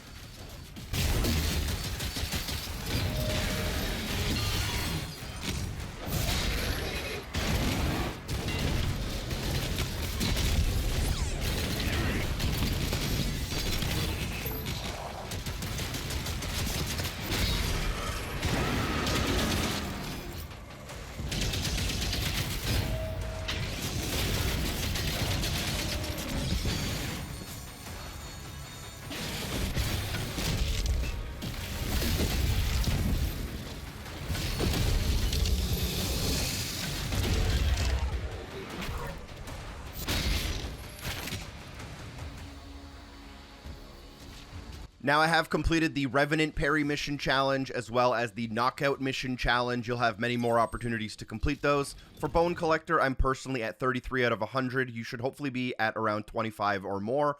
We're only at 1 out of 11 secrets. We don't have a lot of gold, but we can now go through the gate. And as we do, there will be quite a few things in front of us. Here I will be wasting some ammo on purpose so that when I melee an enemy coming up, I will be able to get more progress towards Bone Collector. There'll be a couple of Hell Knights and as well as a large enemy at the end.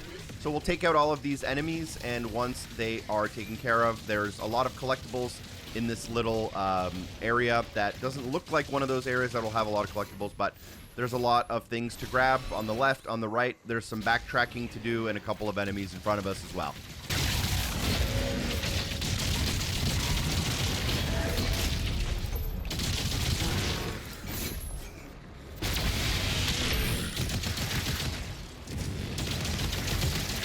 With the enemies no longer bothering us, from where we entered into the area, walk forward about halfway, and on the left-hand side, you'll notice a gate, and you should be able to drop down, finding a path underneath. If you follow this path, you'll go through a bunch of small gold pickups. It'll curve underneath the platform we were on earlier. You can then drop down, and as you drop down, there's a couple of enemies here. We can work on Bone Collector with them if we want. You'll find a secret area where you can start swimming to the end of the area. The thing you want to keep in mind is when you reach the end of the area, you want to turn around and look up behind you. As you do that, you may notice that there is a clamberable wall. Run up that wall in order to find about 10 more stacks of mini gold, and we'll pick that up before we use the man cannon to link us back to where we came from. Once you're back up here, you will be able to grab a ruby.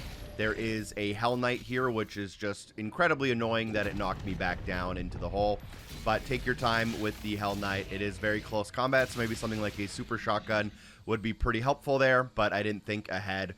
I did grab the ruby, though, and then that ruby allows me to now basically link back to the main path using this superheated metal latch, and then continue along the path towards our objective. I will purposely waste some ammo here so that the next melee I do produces more ammo stacks for me for Bone Collector. So again, that's just an easy way to grind it out. You can also reload your last checkpoint, and it should keep progress towards your mission challenges. So some people like to grind out mission challenges by just restarting their checkpoints. At the end of the walkway, there will be some shielded enemies. Take them out and then hook around to the right-hand side. Shield bash your way through the wall in order to reveal a secret area with a Codex page inside. We'll make sure to grab that before we move on around the corner. Here are a couple more enemies. We can quickly get some melees, work towards Bone Collector. By the time we reach the Sentinel Shrine in front of us, I'd highly recommend you're at least 40 or 50 towards Bone Collector. A lot of new, more enemy types here. You can work on that knockout by using that shield charged on a dazed enemy. Take out any shielded enemies. There's a Mancubus, a Pinky Rider as well, and then you'll grapple across the gap.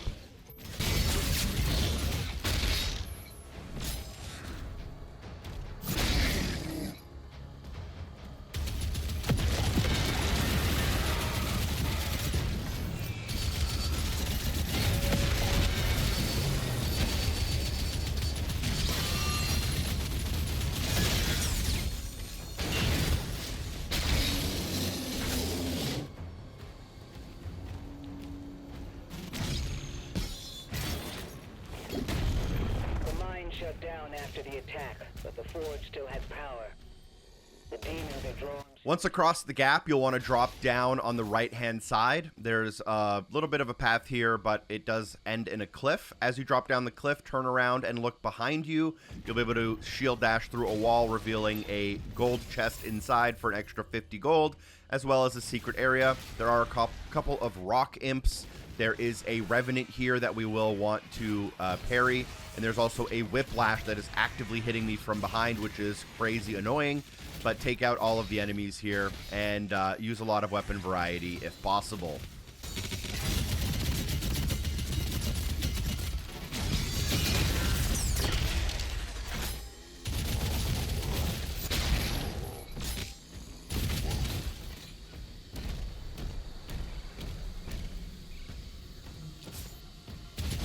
As we approach the Sentinel Shrine, I end up at 68 out of 100. For the Bone Collector, I'd recommend you're at 50 at least. For Secrets, we're at 4 out of 11. We're also at 77 gold and 1 of 2 rubies. And we have 1 collectible, which is the Codex page. At the Sentinel Shrine, you can obviously purchase whatever you want. Personally, I will be purchasing the last shield upgrade, which allows me to unlock an achievement or trophy. Now, some people have reported a glitch where the shield achievement called Berserker doesn't end up unlocking. I think the reports are very overblown, and there is a patch coming soon, so I don't think it's something the average person should worry about at all. After the Sentinel Shrine, work towards your objective. There is a pretty large battle here. A couple of Revenants. I believe there is an Enforcer as well. It may be an Enforcer Revenant. A couple Pinky Riders. Once you take everything out, the Gore portal will get destroyed, and that will be our way out of this area. And we're going to be working quite a bit towards Bone Collector here where possible, as this is the longest arena, I believe, in this entire mission. It's very possible to get 30, 40, or even 50 pieces of ammo to drop as you play, as long as you have a decent amount of weapon variety.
So we have gotten a Demonic Essence upgrade. We've pretty much maxed out the Bone Collector mission challenge as well. Hopefully you're getting closer and closer.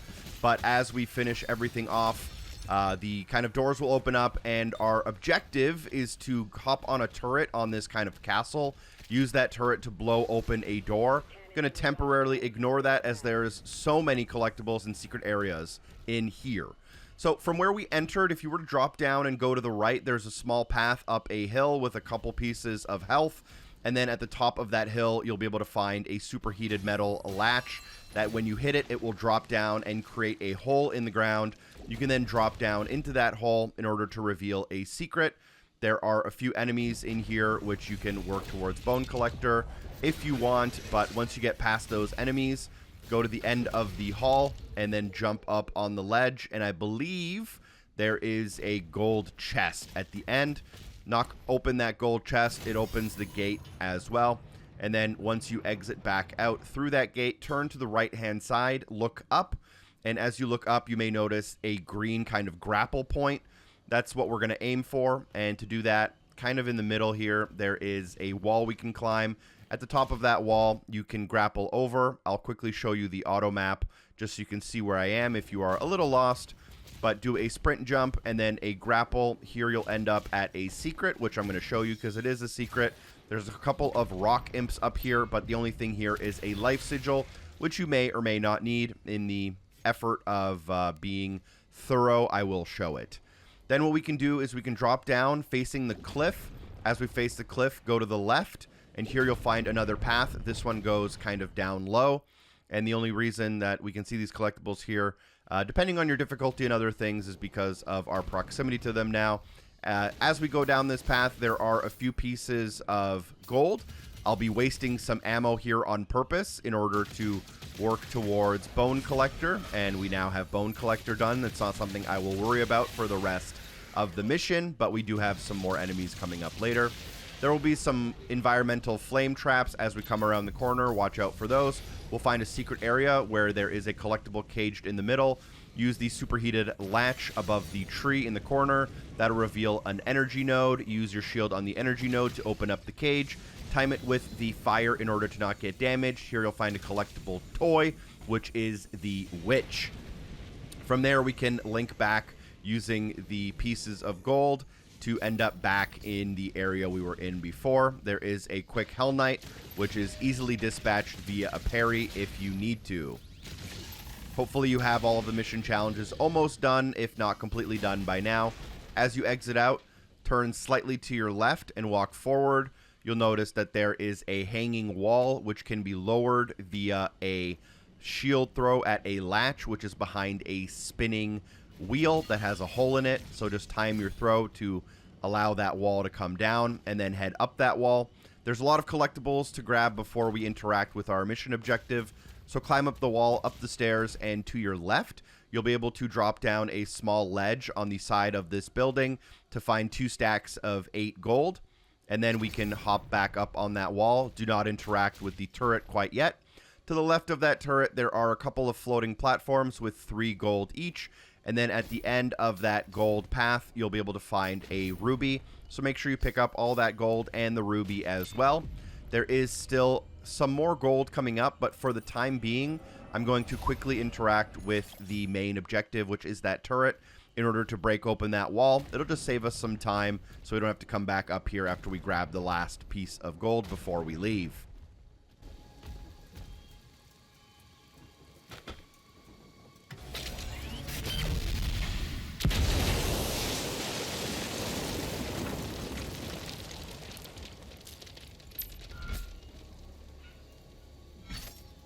So with the wall taken out, let's drop down and look kind of behind us over our left shoulder. And as we do that, head towards the cliff's edge.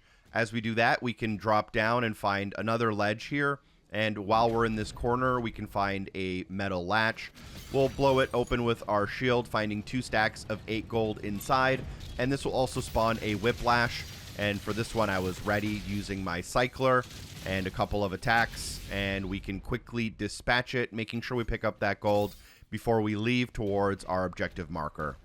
As we leave, I will open up my auto map for a quick check, and we are at 9 out of 11 secrets, 179 gold, 2 rubies. We have our demonic essence and both of our collectibles as well.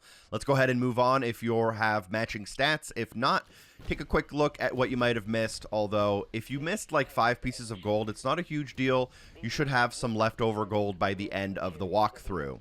As you come to this cliff's edge, it will be tempting to charge the enemies in front of you. Instead, drop down, look behind you as you drop down, finding a secret area and 16 more gold. Only now should you shield charge the enemies in front of you. Work towards any mission challenges if you got any to do, and then just move towards the elevator at the end of the path.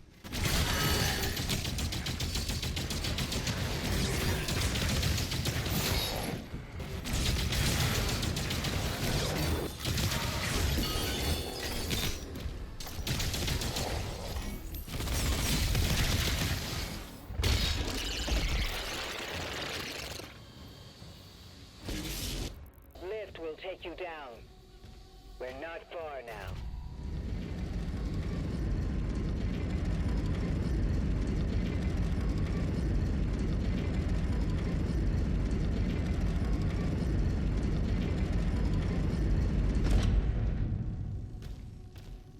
As you come out of the elevator, we will have a drop pod with a new weapon. This is the grenade launcher. I thought it was a variant of the chain shot, but it is not. The grenade launcher is unfortunately one of my lesser favorite weapons in the game. It does a lot of damage. The problem is a lot of enemies will often get in your face, and if you hit them with a grenade while they are close to you, the effect of the explosion will also damage you. It's a very quick and easy way to basically knock yourself out of a battle. It can be pretty useful if you're able to keep distance against enemies, or if you're in a one-on-one fight with an enemy that needs to basically take a lot of damage. It's easy to do a lot of damage output very quickly, but it's also very easy to basically just get through all of your health at the same time. Come down the hill, take out all of the enemies. There is a grapple point up and to your left. Make sure you use it. This will reveal a path that will link you back to where the grenade launcher was dropped for us. Here there is a gold chest we can take out for 50 more gold, a chain that we can link back to the grenade launcher, and then rejoin the story path.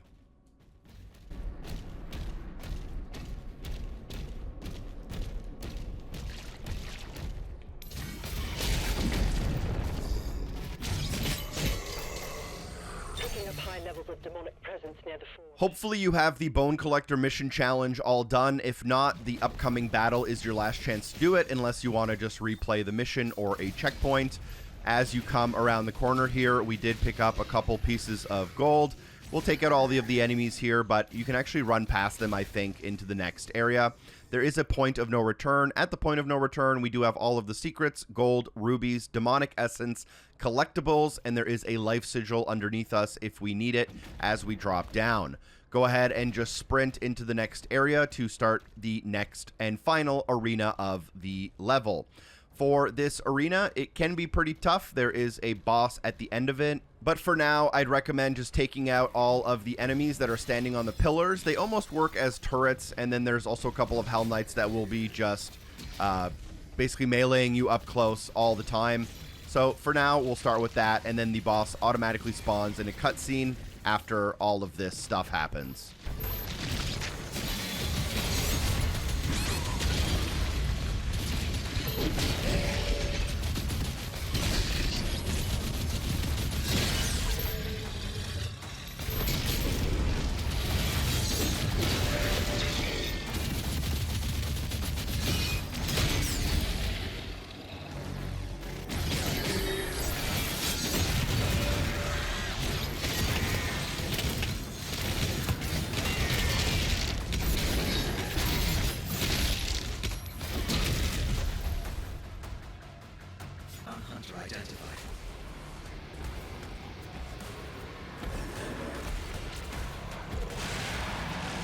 The Agadon Hunter will spawn. Completing this boss fight for the first time also unlocks us an achievement or trophy. This is a gold shielded enemy, and it does have a couple of unique attacks and things, but it does have a shielded phase.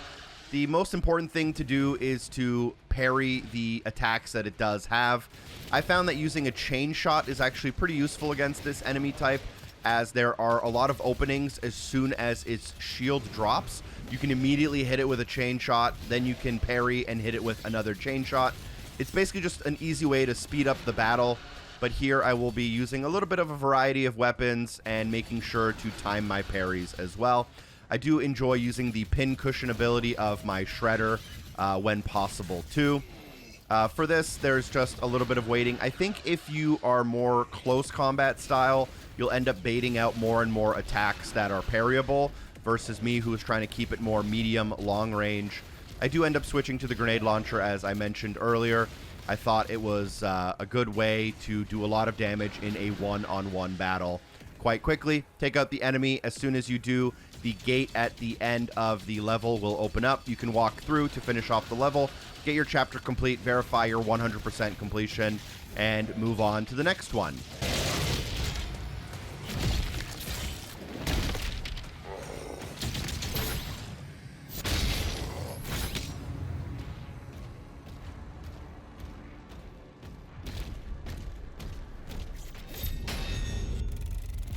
Mission 9 starts with us also having 3 mission challenges here. These ones are pretty easy. Let's get 10 direct hits with the grenade launcher out of the way as soon as possible. There's also a mission challenge called Sawed Off, which is unlocked for basically stun locking an enemy with a saw throw, so we'll have to do that on a larger enemy. A pretty open area you can tackle in a variety of ways. We'll also get our first Wraithstone of the campaign, which we can use to fully upgrade a weapon. That unlocks a weapon mastery challenge, which we'll begin working towards. As soon as you spawn, go ahead and take out some enemies with direct hits from the grenade launcher. Go up to the Sentinel Shrine, and I'm going to be purchasing the Super Shotgun upgrade for now. You can also use your rubies if you have a couple of extra ones. From the Sentinel Shrine, go ahead and move to the right-hand side. We're going to be going counterclockwise, number 1, because I like to, but number 2, because it is the easiest and quickest path to get the secret key around the corner. With the secret key, we'll have to basically have minimal backtracking through other areas in the mission later on. When you do throw your saw, you'll be able to stun lock enemies and work towards the sawed off challenge. And also make sure you are getting direct hits with the grenade launcher just to get that out of the way as quickly as possible. You can then switch to whatever weapon you enjoy playing with.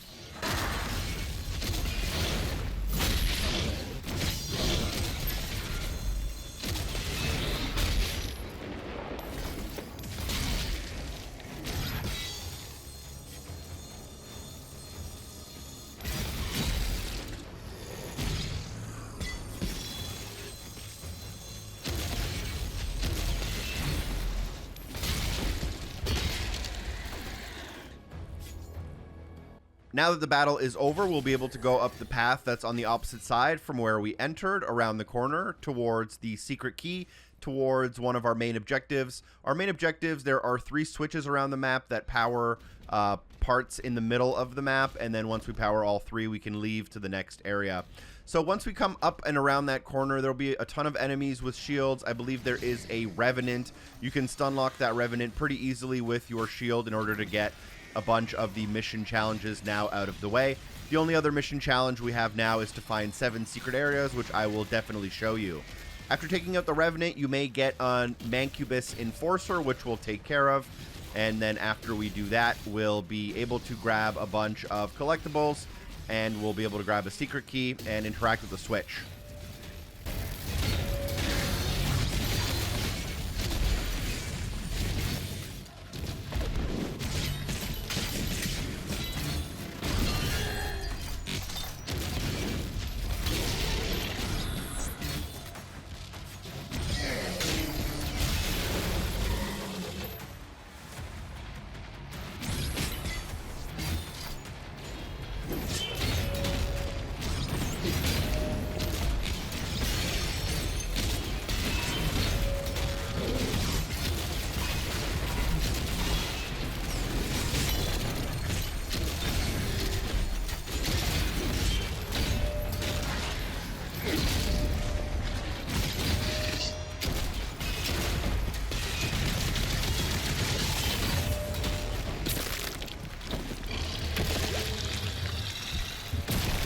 You'll end the fight by taking out a leader. This will allow you to get the demonic health upgrade here to have a maximum of 140 if you've been keeping along. You'll then be able to use the switch, but do not drop down in front of yourself. After the small cutscene, there are a few collectibles we'll want to grab. Turn around from the switch, 180 degrees, walk forward, and look to your left. As you approach, there's a small path that leads down a hill, and on this path, there are, I believe, 5 quick gold pickups and a chain to break. Break that chain and then ignore that door for a while. Instead, you want to head back up the hill towards where we were, heading across the room to reveal a breakable wall that you can shield charge through. And if you shield charge through this wall, you'll end up finding a couple more pieces of gold and a secret key. This secret key will be super helpful so that we don't have to backtrack very much. With the secret key, drop down and go directly forward in front of yourself. At the end of the walkway directly in front of you, you'll find a door that is unlocked via the secret key. And then inside of this door, I believe we can find a gold chest. So that's a secret area plus 50 more gold. We're now going to backtrack to the very beginning of the mission. And there is another door we can open with our newly found secret key, not far from where we started when we first spawned. You might have a couple of extra gold you can spend at the Sentinel Shrine if you so desire.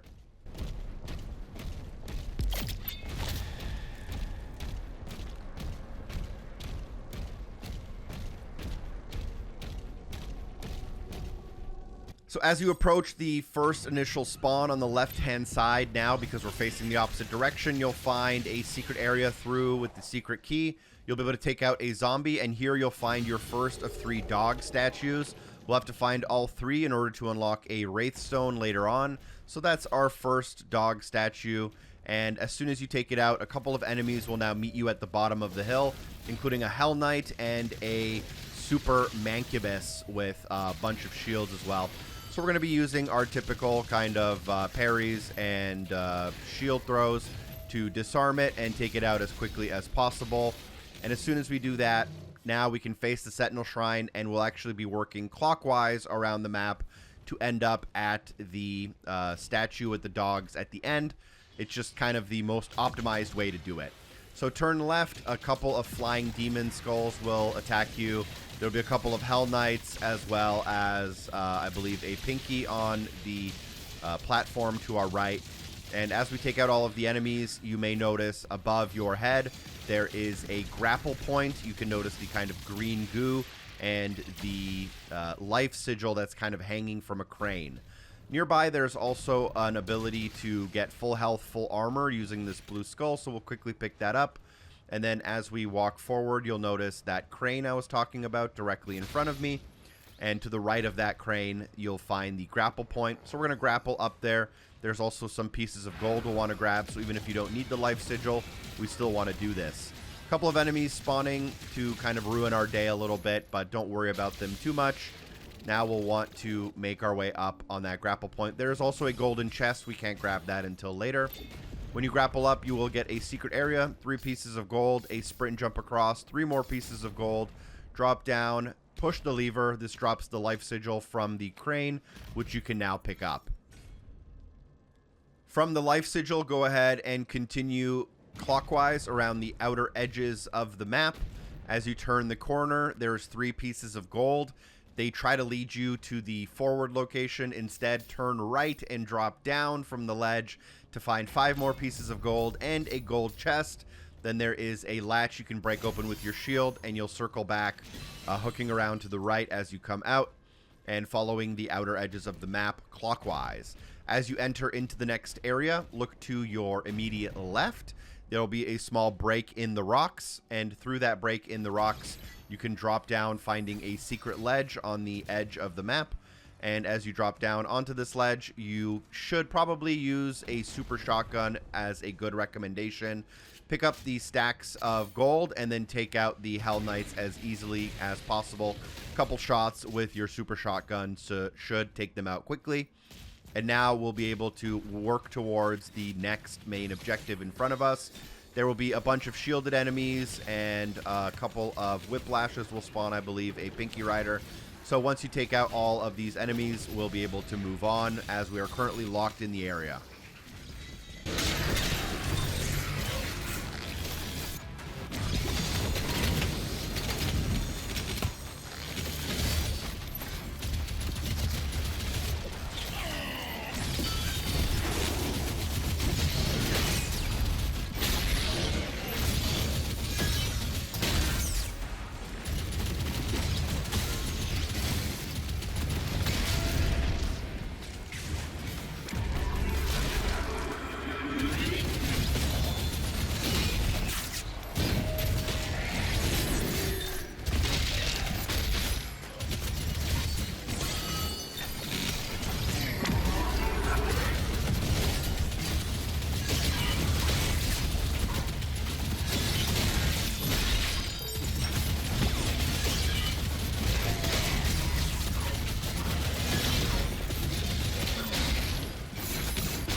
Once the gate drops, you can go ahead and pretty much interact with the main objective there, which is our second out of 3. We are making pretty good progress here, but there are a lot of collectibles still to grab. After the cutscene, I will quickly open up my auto map for a quick collectible counter, and I believe we have 4 out of 9 secrets, and I personally have 135 gold. I think you'll have 5 more than me because I filmed this slightly out of order. No rubies, no Wraithstones. We have completed one of the demonic essences. From this button, drop down, and directly underneath you, you'll see a couple of pieces of gold that lead you to the next area. So follow those, as they're a pretty good directional suggestion. As you come into the next area, there is a locked wolf statue behind a gate. I believe the vagary spawns. We're going to take them out as quickly as we can. I like using the pincushion ability here, and as soon as we can, we will take them out. We will be using the combat shotgun quite a bit during this mission because we are going to work towards the weapon mastery for it. But with all of the enemies taken care of, go ahead and we can now take out your second of 3 dog statues. And then from this dog statue, you can continue along the outer edge of the map, and you will notice a secret not too far, but instead we're going to quickly run towards the center of the map. There will be 5 or 4 pieces of gold here that lead towards the center, and because we've interacted with 2 switches, there will be a bunch of enemies waiting for us near the center of the map. I believe there is an enforcer and a couple of shielded enemies, as well as a rock imp. Take these enemies out as quickly as you can.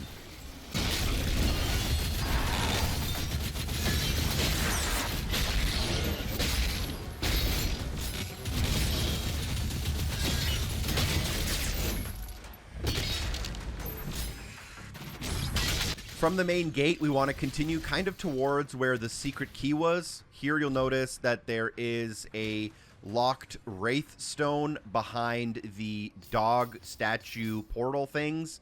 So we have 2 of them, and the third one is directly above the third dog. So luckily, once we have all 3 of them, it'll open up the Wraithstone, which we can then use for weapon masteries. But before we can do that, there are a couple of enemies that will try to get in our way, most notably a Whiplash and a Quick Revenant.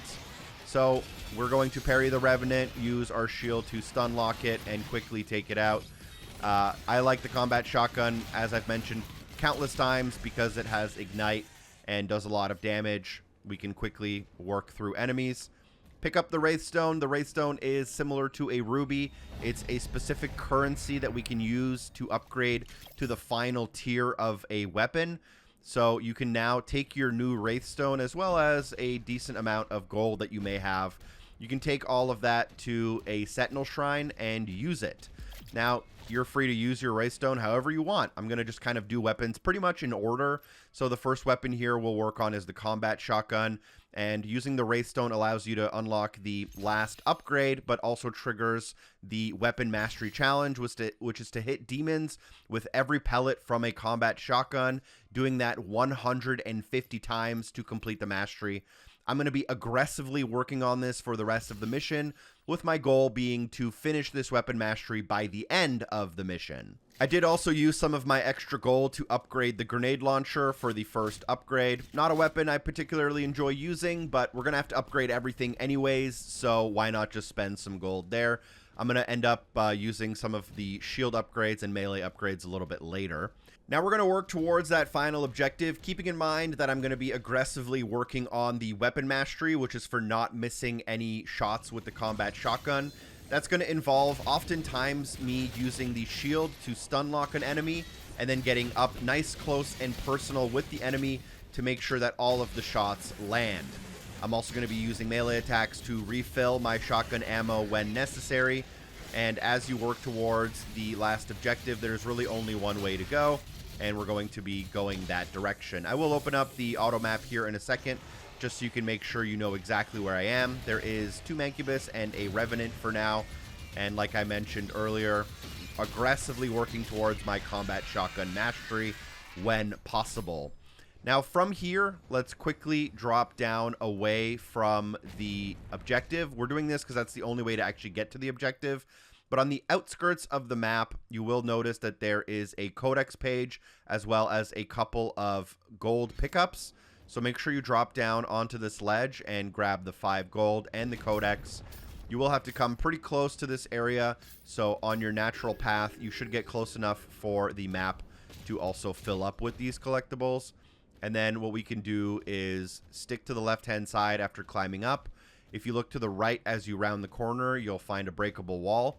You can break through that wall in order to get progress towards the secrets, but you'll also be able to grab a life sigil, which for me is not very important at this moment.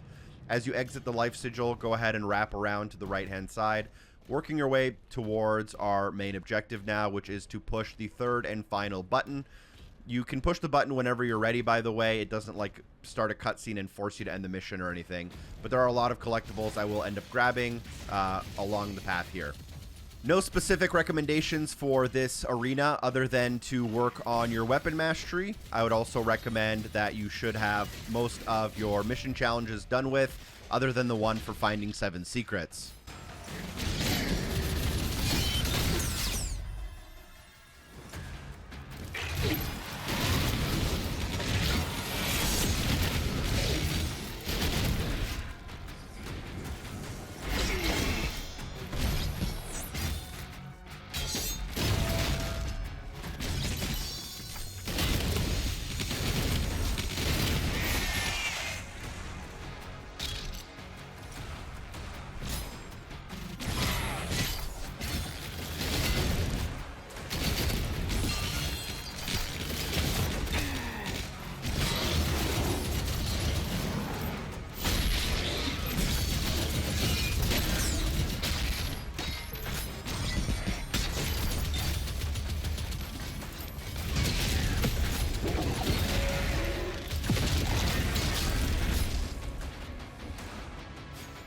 Now, once the gate drops, I'm going to not interact with the lever because there are a lot of collectibles I want to grab before I do that. From the button, go to the right-hand side, do a sprint jump across the gap, landing on 3 pieces of gold. Do not go through the secret key door. Instead, drop off the ledge to the left. Here you'll find another stack of 8 more gold. And then now you can jump back onto the ledge using your secret key to get through the secret key door. Once you get through that door, go ahead and do a sprint jump across the gap. As you come around the corner, there will be an enemy here. You are free to use your combat shotgun to work on that mastery. There is some armor and some health pickups around there. And then a couple of shielded enemies also around the corner here. And once we take care of those enemies, at the end of the path, you'll find a ruby and a secret collectible. So make sure you pick up both of them before you move on. After you do grab both of them, you can go ahead and just click the button to proceed with our main objective. There is an upcoming point of no return. I will make sure to let you know what our collectible counts are at before we leave the area, so don't worry about missing anything for now.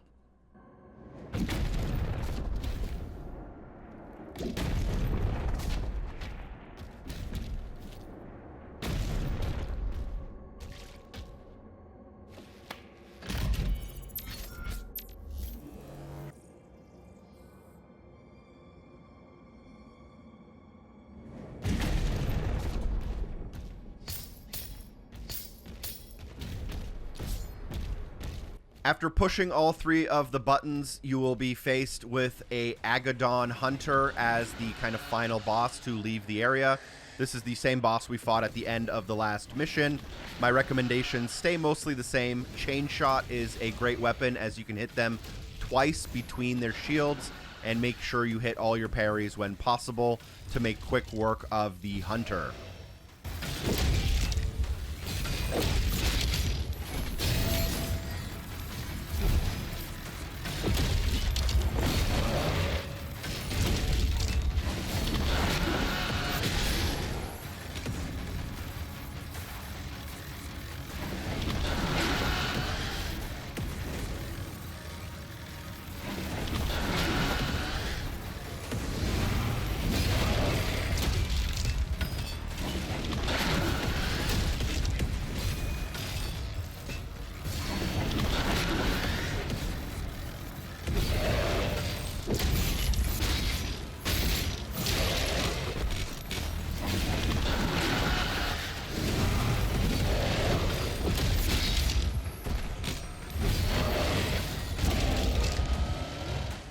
With the Hunter now finding its final resting place, you can work towards the gate in front of you, and our collectible counters are 5 out of 9 secrets, 174 gold, 1 ruby, 1 wraithstone, and 1 demonic essence, 2 out of 4 collectibles.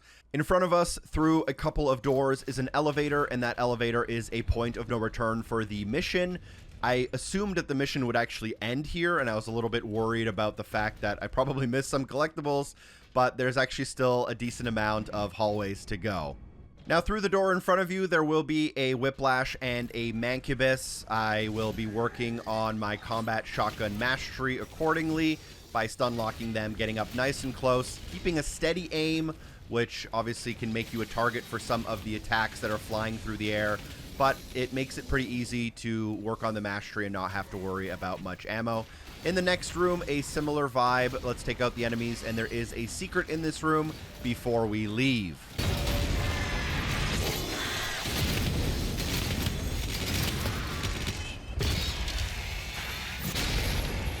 As we take out the enemies, on the far end of the room, you can shield charge through a wall. Here you'll find a small hole in another wall where you can throw your shield to release a latch. This will open up a gate, allowing us to grab a ruby, which you don't see on my screen. Just because of how I film these videos, sometimes I end up using different footage. So grab that ruby and make sure you have it before you move on. All the little secrets and collectibles are pretty densely packed around this corner, so go towards our mission marker. As you exit, there will be a few enemies in front of you. One of them is a rock imp, which you can make very quick work of. And then what you'll want to do is you'll want to walk straight forward from kind of where we entered, drop down and turn around, and at the end of the ledge, you'll notice an energy node. Throw your shield at the energy node to lift the elevator I'm currently standing on. And then from here, you can do 1 or 2 sprint jumps over a gap in order to find a chest. This is also our 7th out of 9 secret areas, allowing us to unlock our mission challenge. From here, we can work towards the marker, jumping across one gap and then across another gap. Here, there's a hallway. To our right, there's a secret area. So to get to that secret area, jump up the ledge around the corner and then drop down off of the end of the platform. There is a quick enemy here. We will, just do that to it to not have to worry about it. Drop off the ledge, revealing a couple pieces of gold and a latch and a secret area. So we'll grab all 3 of those things before we make our way to the very top of this platform. Once you reach the top, there will be some flying skulls. I don't recommend using a combat shotgun on them, or the shield isn't particularly useful, but it's just kind of what I had equipped and was pretty easy to do. Once we are on this platform, stand near the middle of it and look up, and you should notice a superheated metal latch. Let's go ahead and throw our shield at that latch to reveal a platform that will lower itself down. We can now jump across the gap in the correct direction of the mission, use the energy node to raise the elevator, and then turn back around facing where we came from, using the ledge we were just lowering in order to grapple across. Once you're up here and you've grappled across, there is a life sigil. There is a collectible secret, which is a weapon skin. And there's also a Codex page, and this counts as a secret area. So we made quite a bit of progress there in the final hour. Go ahead and ride the elevator up now to the enemies, which are unfairly already shooting me with their shields, as I haven't even made it up the elevator. Working towards my shotgun mastery as well on some of these enemies is a great idea. We want to try our best to master one weapon per mission from this point on, just because there's about 8 weapons left to master and about 8 missions left to do, give or take a few missions. But there's also a couple of like really short missions that don't really have much opportunity to grind those. At the end of the mission, let's do a quick check. 9 of 9 secrets. We have all the gold, all the rubies, all the Wraithstones, 1 out of the 2 demonic essences, 4 out of the 4 possible collectibles. We're going to interact with the super shrine. Feel free to pick up an upgrade real quick if you want. I'm actually going to save my rubies, I think, because I didn't know what I wanted for the time being. I wanted to work on my combat shotgun before I made my next decision.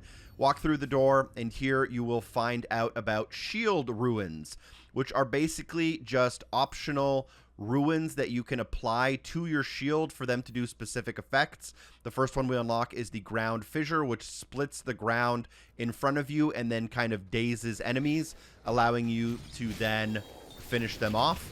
Now, for this battle, we're obviously going to do our best to stay alive. We're going to do our best to correctly do parries when possible.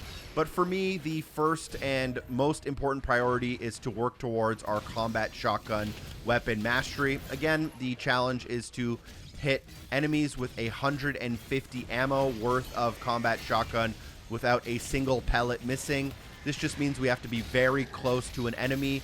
It's primarily going to work on enemies that are very large and that take a lot of damage. If you kill the enemy before the rest of your pellets come out, you obviously can't get all of the pellets to hit, and you'll end up wasting a lot of ammo. There is a morale-based enemy here in this final arena. That's just as a reminder, an enemy that you can't damage until you lower the purple bar of morale at the top of the screen, and that's going to be lowered by just defeating other enemies in the arena before you go and try to tackle them.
As we begin nearing the end of the battle, you will see my fully loaded achievement/trophy unlocking, which is for completing the weapon mastery for a single weapon. We will have to complete all of the weapon masteries, but it's good that we kind of got the combat shotgun out of the way pretty quickly. It is the next mission. We will be able to get another Wraithstone and work towards another weapon mastery. But for now, we don't have to. We're not forced to use the combat shotgun unless we really want to. Take out the final morale leader, and this will be a demonic essence upgrade, and this one is for the cell ammo type, which is the plasma cycler and accelerator. You'll then automatically finish the mission, get the challenge complete screen, 100% on Ancestral Forge. Through this is mission 10. At the very beginning of the mission, there are a couple of mission challenges to put your attention to. One of them is for destroying 2 gore nests, very easy, and then Fault Line is for affecting 25 demons using our somewhat newly found Ground Fissure Shield Ruin. So I'm going to pin that to the side of the screen, but basically all you'll want to do is parry some attacks. As you parry the surges, you'll return the parryable attacks back at the enemies, causing the fissure in the ground, and stunning those enemies will get you 1 point of progress towards that fault line. You can grind out all of that mission challenge here right at the beginning, but it's not immediately necessary. All you'll want to do at the beginning area here is take out all of the enemies. There will be a new weapon that we unlock here, and there are also the weapon challenges for the Masteries you can work on if you didn't get them done in the last mission.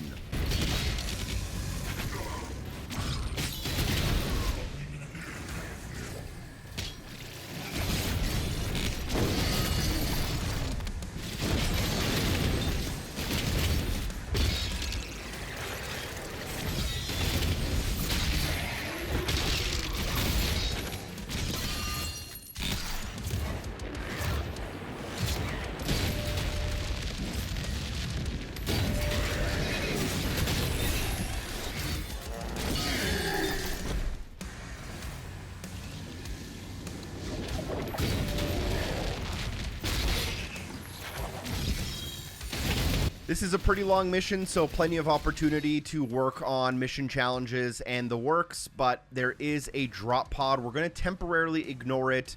On the kind of opposite side from that drop pod, which is near the exit, we can find this small kind of outer ring where we can throw our shield up to a grapple point, grapple across, do a quick sprint jump up to a couple of pieces of gold, as well as a life sigil in a secret area. We'll then pick up the rocket launcher in front of us, and once we do pick up the rocket launcher, we will have a rocket launcher specific mission challenge that adds itself to the menu. Even though these are not always obvious, I'll be making sure to check in on them when possible.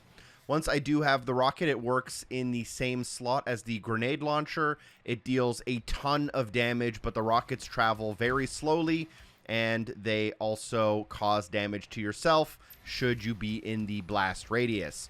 For the Rocket Man mission challenge, what we'll need to do is hit a total of 5 demons with our rocket as it hits. So basically, we're just going to find large groups of enemies to use our newly acquired rocket launcher on.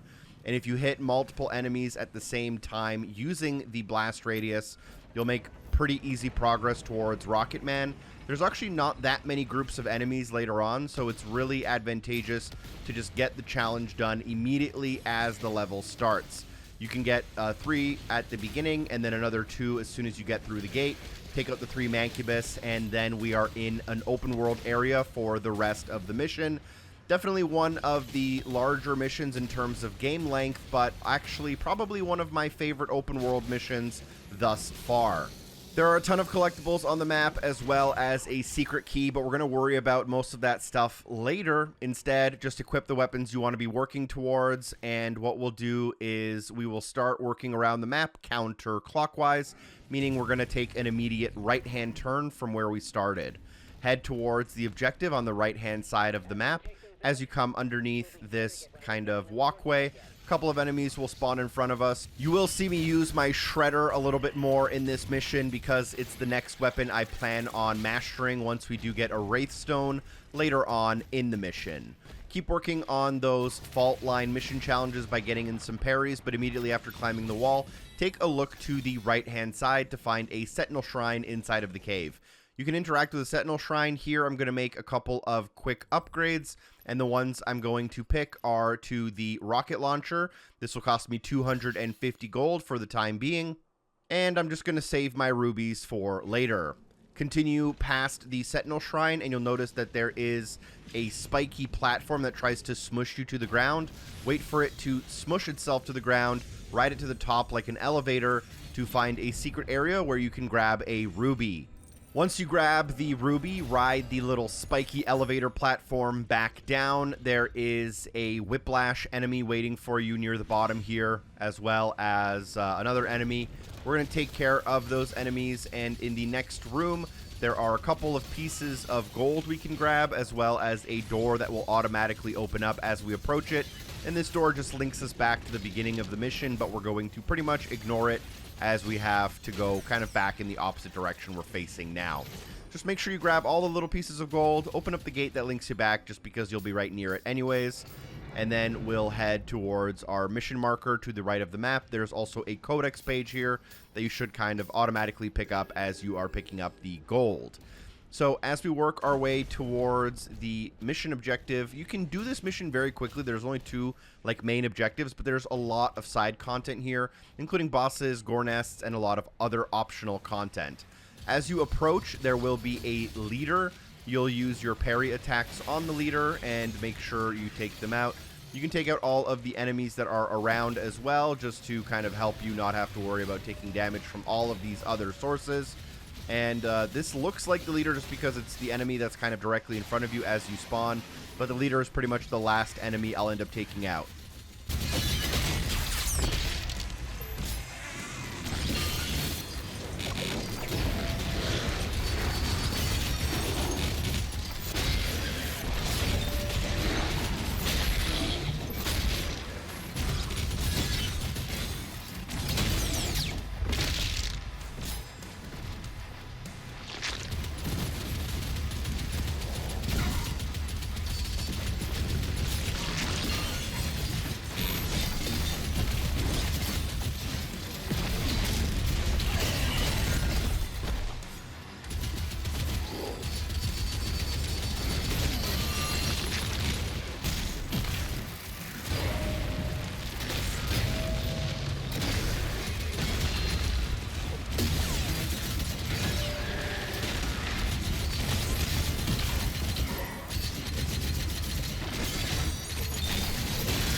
Now that I've taken out the leader, I will get the Demonic Essence upgrade for maximum armor, increasing that to 90. I have pretty significant progress towards the Fault Line mission challenge, but a lot of battles still to go to make more progress on that. Once I do take out all the enemies, the door will open to get to the top of the tower. Use the man cannon to get up there. Destroying the tower, a cutscene will play. You can skip the cutscene. And before we make our way to the next objective, let's go ahead and mop up. From where we landed after that tower, turn to the far right-hand side. I believe I do pull up a map here. We're going to go towards one of the 2 optional gore nests that we need to complete, not only because they are secret areas and they have rewards, but also because there is a mission challenge for completing them. So once you go down there, you'll find 2 mantleable walls, the secret area with the gore nest. Here you can shield charge your way through the gore nest to spawn the enemies. This one I found to be pretty easy and pretty quick, to be honest. There are a couple of Hell Knights. I believe there's a Whiplash and a Revenant, which you can hopefully make quick work of. Work on any mission challenges or armor weapon challenges you don't already have done. But as of right now, we don't have enough Wraithstones to really work on anything other than the first one we got.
The final enemy in the Gore Nest will allow us to get the maximum skull ammo upgrade. So we now, I believe, are pretty much have all of the ammo types. We'll use the man cannon to get back towards the tower. If you face the tower and then turn around 180 degrees, you can find a gap that you can sprint jump across. If you don't make the jump like I did, it's okay. Take the ramp right next to it. And then if you're heading kind of towards the middle of the map using this ledge, you will end up at a paintbrush. That paintbrush is a collectible, which is a weapon skin. You may find a couple of gold chests and stuff along the way to our next objectives, but many of them are locked behind gates that are not possible to open up until later on. As you drop down from the weapon skin, take a look to your left and then go through the archway. There will be a bunch of tentacle arms in this area, as well as a shield enemy, which you'll have to overheat and then take out. There's also a ton of gold you can grab in groups of 3. There is one kind of trickier group of 3 gold. It's on top of the ledge where the shield enemy was at the beginning. You'll need a sprint jump in order to mantle up there to grab those extra 3 pieces. And then just make sure you grab all of the other pieces near the tentacle arms here along the bottom. You can just quickly sprint through if you don't want to take out the tentacle arms. There's a stack of 8 more gold as you exit, and then there will be more and more enemies as we leave here. So now that we are back kind of where we started at the beginning of the mission, we're going to head to the other side of the map by following our objective marker. So that gate to my left is the main gate we entered from. And we don't have a secret key or anything at the moment, and there is a tank as well, which I do a pretty terrible job at meleeing or parrying. But work your way underneath this kind of walkway. There will be a few enemies, and pretty much just pay attention to where our objective marker is pointing us. You may see a lot of cool enemies and cool things along the way. We're going to ignore all of those things for now as we work towards the mission marker. You'll end up dropping down into this pit. There will be a couple of enemies down in this pit.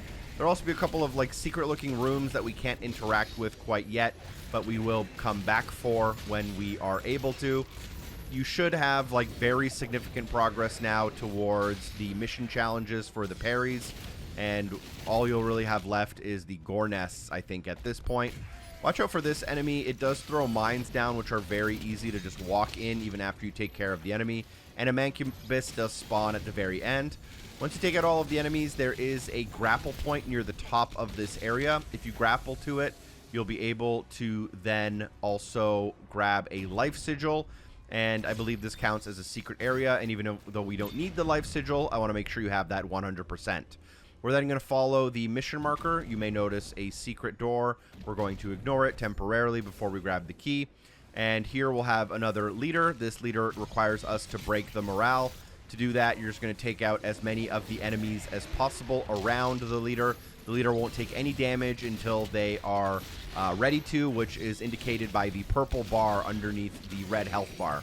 So take out all of the other enemies, then work on the final boss, and then here you'll unlock the large tower gate. Once the large tower gate unlocks, we can do our next main objective by disabling that tower.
Final enemy by this tower allows us to upgrade our maximum health to 150.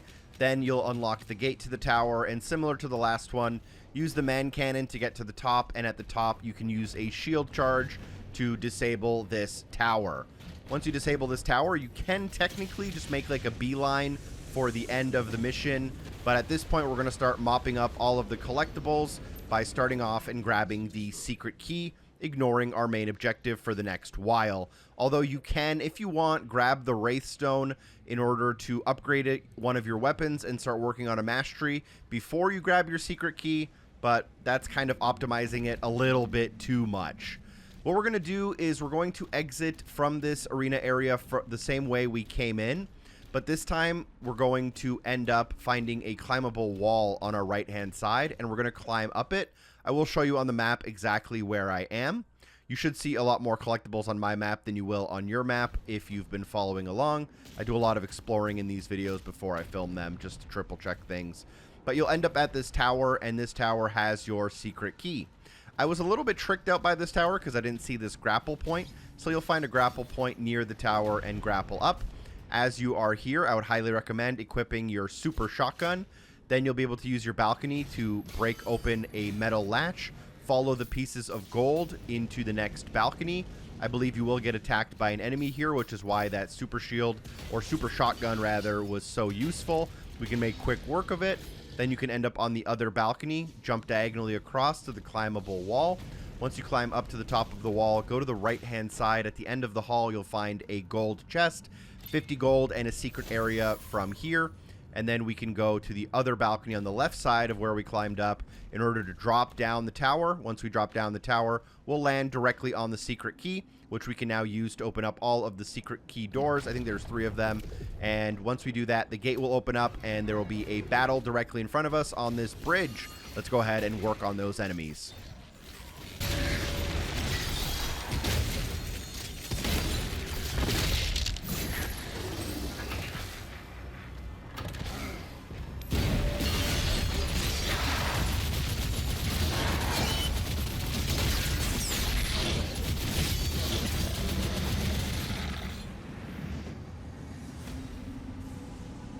After taking out the enemies while standing on the bridge, you can look at the tower and then turn around looking behind you, exiting the bridge we used, and at the end of the bridge, drop down to the right-hand side.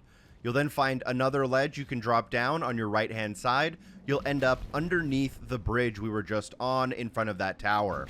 Here you'll be able to get completely underneath that bridge, and around the corner there will be a few enemies. Watch out, this enemy likes to spit mines out before you can take it out, which can quickly take out all of your armor and health. There'll be a few pieces of gold that you can grab, a latch you can open up. As you open up that latch, go into the next area, and that's all you really have to worry about underneath the bridge. Climb up the wall on your left-hand side, and now you can work your way towards where we see that there is a secret key door. I'm going to ignore that secret key door just temporarily.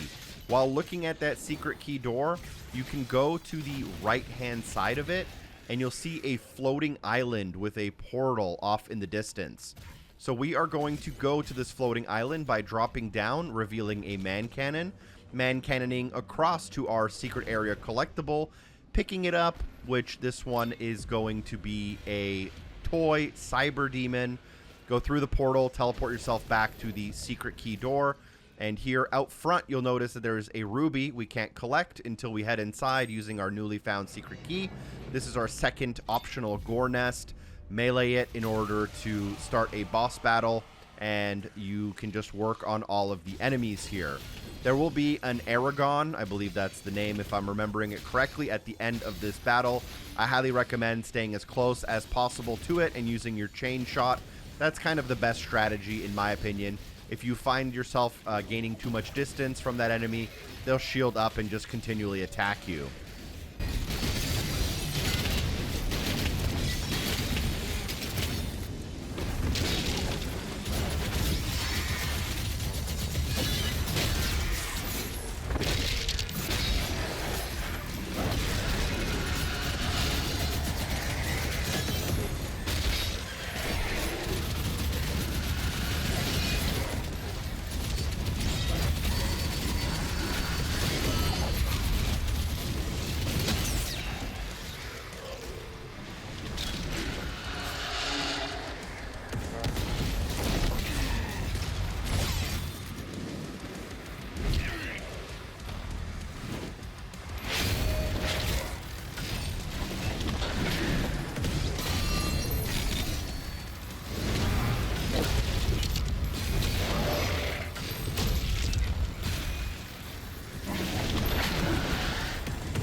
Now that this gore nest is taken out, I believe the mission challenge for destroying 2 gore nests should also be completed, although it doesn't show up on screen at the end of the battle. I think it actually shows up at the beginning of the battle. Either way, you'll have it done if you're following along. You can't get all the collectibles without getting all of the gore nests. As you exit out, don't forget to grab your ruby on the way out.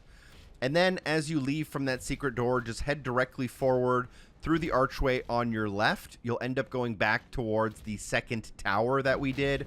As we come towards that second tower, turn to the right-hand side as you go outside. Here you'll find another gate that we can open using our secret key. As we open up this gate, more enemies inside a secret area also. We'll make quick work of the enemies, but please watch out for all of the flame traps littered around this area. Once all of the enemies are taken out, make sure you grab the stack of 8 gold in the corner and then follow all of the little pieces of gold to exit out. Before you exit out, make sure you grab the ruby on the left-hand side nearest the door. Now that we have, I think, all of the rubies for this mission, don't quote me on that, but I'm fairly certain, we can now work back towards that second tower that we disabled. And from this second tower, you can find a man cannon that will shoot you back towards the center of the map.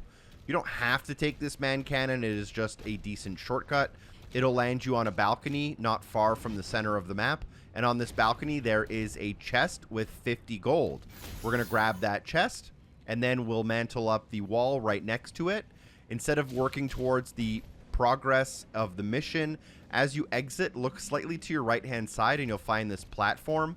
Here, you'll be able to go up some stairs, and at the end of the staircase and end of the walkway, you'll find another secret key door. Open up this secret key door. Around the corner there are a couple of enemies, but we'll grab our secret area once we're here. We'll take care of the enemies, and after we do that, we'll grab all of the gold. There's a couple of rock imps as well. Grab all of the gold, including the kind of extra little 3 pieces on the left. There's a Codex page at the end. This one's called Prince Azrak, and then you'll link back to the center. From the center, walk towards your main objective marker, and there will be a Sentinel shrine in the very center of the map. As you approach, there will be a few enemies. We'll take those out as quickly as we can. Once we take out these enemies, you can use the Sentinel shrine. I'm going to use the Sentinel shrine in about a minute and a half. So instead of using it, I'm going to go straight to the objective, which is directly in front of me here. There is a nearby Wraithstone, which is something we really want because we're going to need pretty much all of them in the game if we want to be able to get 100%. But once you enter into this area, a couple of enemies will attack you. I highly recommend grabbing the little spider guys, as they like to throw mines, and the mines are one of the only things that honestly kills me in this game. I, for some reason, literally don't see them when they're on the ground. I just step all over them. So take out all of the enemies as quickly as you can. Once you do, all of the shields in the area will drop. Once the shields in the area will drop, we can pick everything up. Now, I think the game kind of forces you to pick things up in a certain order. So what we'll do as soon as we're able to is pick up the mission objective, which is the Atlas core. If you are paying attention to the story, our goal here is to find a core that we can use to repair the Atlas for the next mission. So grab the Atlas core, and I believe a cutscene will play, which if you've been following the walkthrough, you know that we will quickly skip in the effort of saving time. And as soon as you grab the core, on your way out, make sure you grab the Wraithstone, which is no longer protected by a shield. So the Wraithstone, again, very useful. It allows us to get the final upgrade for a weapon and then work towards that weapon's mastery. Now, don't interact with the Sentinel Shrine just yet. Please practice a little bit of patience with me here. From the Sentinel Shrine, while looking at it, drop down behind the Sentinel Shrine. There is a small little path. At the end of the path, you'll have a secret area and a life sigil. Again, we want to grab these just so that we have 100% completion, even if we don't need the life sigil. Now, feel welcome to go back to the Sentinel Shrine. I'm going to use my Wraithstone on the Shredder upgrade, and the Mastery challenge is to kill 100 enemies using the secondary pincushion or ricochet damage. So you're going to use the Shredder, fill an enemy until it's glowing yellow. Then you can use your shield on that enemy to basically explode them That is the pincushion ability, and as they explode, they can damage nearby enemies. We're going to have to damage 100 demons, basically using that secondary attack with our shield and our shredder. So that's something I'm going to start working on pretty much instantaneously. I think the shredder is probably one of the kind of longer weapons in order to do the mastery because of it burning through so much ammo so quickly. So when possible, use your shredder to fill enemies until they are glowing yellow. Use your shield to pop the enemies, damaging nearby enemies in order to work on that mastery. You should also have all of the mission challenges as well, and take out all of the enemies until this battle ends.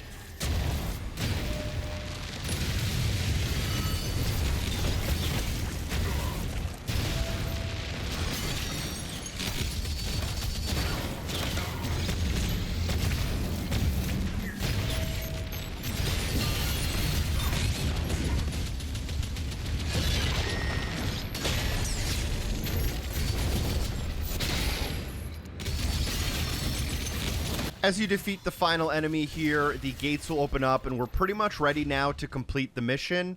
From where we're standing at the very beginning of the mission, you can now walk up the Atlas. If you do a quick check, you should have pretty much everything done except for 50 more gold, which is this chest right here. You may have been wondering how you get it. You can't get it until the very end of the mission, and once you grab it, you can climb up the wall towards the end of the mission, which is a obviously point of no return. Just open up your auto map, make sure you're at 10 out of 10 secrets, 4 to 4 collectibles, 230 gold, 3 rubies, and the Wraithstone, importantly, and then you can complete the chapter, and you're as good as done. Let's continue now with mission number 11. As soon as we start, let's go ahead and pin both of the available mission challenges. We'll also get a new mission challenge partway through the mission once we unlock a new weapon.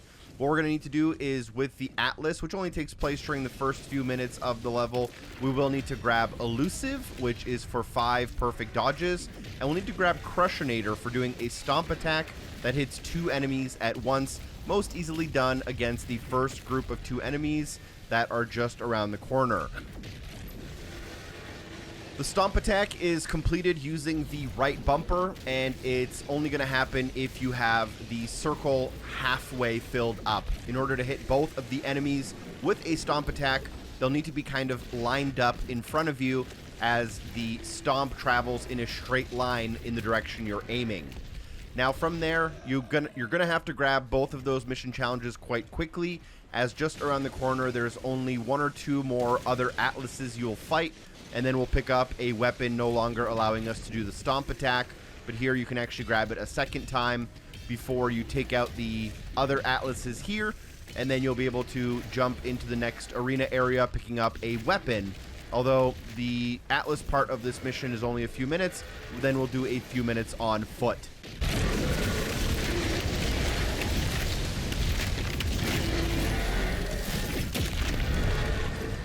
Fortress is ahead.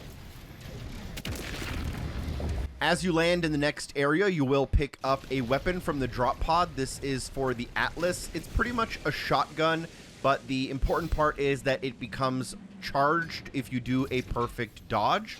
So make sure you're doing perfect dodges, and the tip of the gun will begin to glow red, and at that point it's basically a one-shot kill.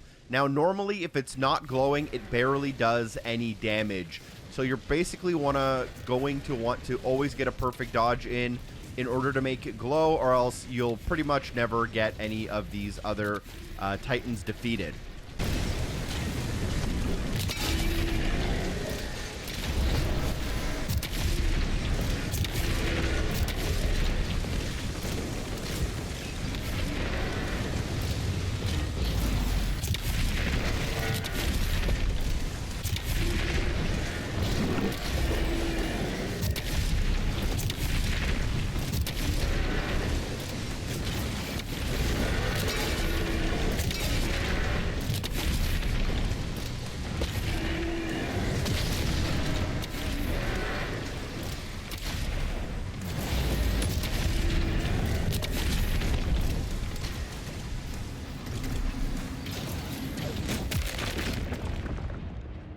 As soon as you come through the gate, you'll land and you'll be now on foot. And as soon as you gain control of your character, turn around and do a 180-degree spin, finding one of our only secret areas for this mission directly behind us. Although we do have demonic essence as well as gold to grab. Now here you'll come up to a Sentinel shrine. Let's temporarily ignore it on purpose. Instead, go to the top of the ramp here, interact with the fountain, and we'll grab our second rune for our shield. The reason I ignored the Sentinel shrine is because we're going to have to use this rune now that we have it in order for us to complete one of the mission challenges. So now if you go ahead and return to the Sentinel shrine with the Holy Swarm shield rune activated, you'll be able to use your gold to purchase upgrades for your new rune, which we will end up using. And that's pretty much what I'm going to do. I'm going to quickly buy an upgrade for the Cycler. I think I'll also buy an upgrade for the rocket launcher, just using some of my rubies. I'll then make my way over to the shield upgrades, the Holy Swarm Ruin, and I will buy the first option there, which is Outbreak, as well as Upsurge. This will just allow this shield rune to be a little bit more effective. And then if you do have some leftover gold, feel free to spend it. But now we'll continue forward, and I will mark a quick new mission challenge up on our screen. Now that we have the shield ruin, we can get the Dispersion, which is for damaging demons upon using our new shield ruin. And I'm also going to be working and continue working towards our weapon mastery for the Shredder, which is to basically damage and kill enemies using the Pincushion ability or the Ricochet ability. To do this, you want to just, again, use your Shredder in order to pump an enemy full of ammo until they glow yellow. At that point, either throw your shield at an enemy to make Pincushion happen, or you can pull your shield out if the shield's already in an enemy. That will also make them explode, getting progress towards our weapon mastery and making our way into the tower ahead. Pretty much that's all you're going to want to work on, making sure you get a lot of parries for the Dispersion mission challenge and working towards any weapon masteries you may be working on.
Now, once you get to the top of the hill, feel free to use your shield to open up the metal latches. That'll bring down the gate, allowing you to get inside.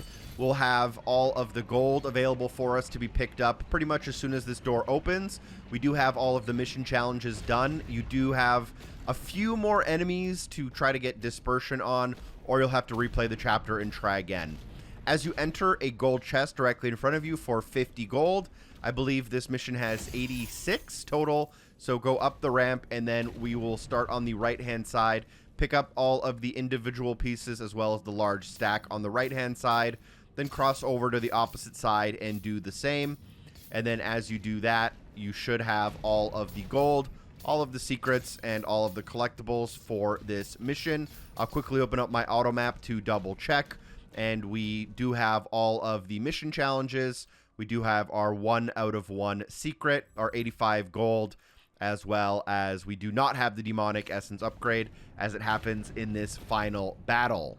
The final battle is pretty standard stuff. I believe a whiplash spawns as well as a revenant. I will be using my shredder pincushion ability as much as I can in order to work on that weapon mastery, and it is pretty highly effective against some of these enemies.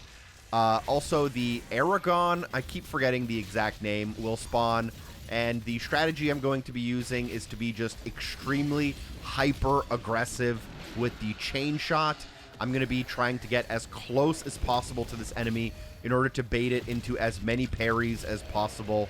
And because I have a lot of health and a lot of armor, I'm not really worried if I miss a parry occasionally, which I will and which I do. But as long as you're hitting like 80% of your parries and just continually hitting it with the chain shot, you should be able to take this enemy out within like 20 or 30 seconds instead of the minute or two it took us the first time we stumbled upon it. After you do take out that enemy, you will get an upgrade to your maximum armor, bringing it to a total of 100. And at that point, you can do a quick loop around to fill up on ammo, armor, and health before jumping through the portal to end off the level, get the chapter complete screen, as well as the 100% verification. We're now hopping on board with Mission 12, working on our Shredder weapon mastery. There are a few mission challenges as well. I'm going to recommend pinning Punching Bag and Wait for It. One of them is for striking a Battle Knight 10 times with your melee attack, and one of them is for killing 10 enemies using an explosive barrel. We'll have a couple of opportunities to do both of those things, but it's not a bad idea to put them on screen just to be able to track them. In the first room, you'll have to try to go through the door in front of you, which will lock. There'll then be a button in the left corner of the room you'll try to click, a button in the back right corner you'll try to click, and then if you wait about 5 or 10 seconds, a wall will explode, revealing a path for you to continue forward. I actually quite like this mission. It's kind of linear, a little bit open. There's a couple of places we'll need to revisit, but the flow of this mission is one of my more favorite missions of the campaign. This base is under attack. Scramble the Once the wall is opened up, go ahead and start following the pipes, and you'll eventually drop down a hole. There's a point of no return here, but there haven't been any secrets or collectibles yet that we have to worry about. Once you drop down the hole, look forward, hook around to your right-hand side, and then turn right again at the end of the hall. And if you do that, you'll be able to find some gold near the end of the pipe. Before you move forward, as you exit the pipes, continue past the option to go left. You'll find a small hole in the wall with 5 pieces of gold and a Codex as well. This is also our first out of many secrets. For the mission, there will be a stone imp that you can take out, and then you'll just follow towards the objective again.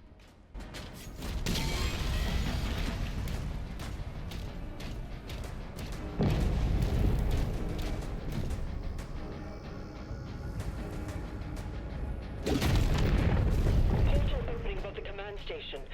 Once you come into this meeting room, you're going to want to look to the left, and you'll be able to shield charge your way through a wall. Finding another secret, there's a bunch of small individual pieces of gold you can pick up, and a couple of enemies as well.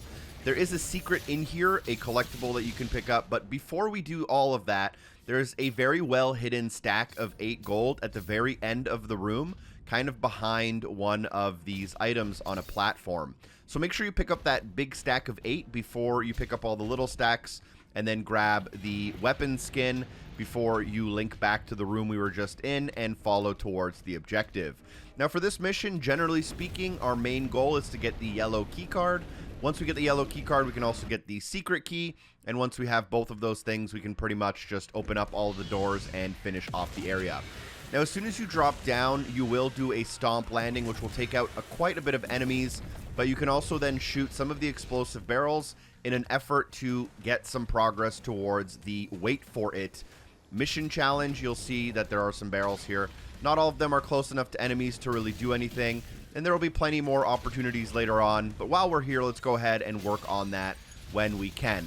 There will also be a Mancubus, but more importantly, for the punching bag mission challenge, there will be a couple of battle knights that spawn, and you can pretty much just infinitely use your melee against them.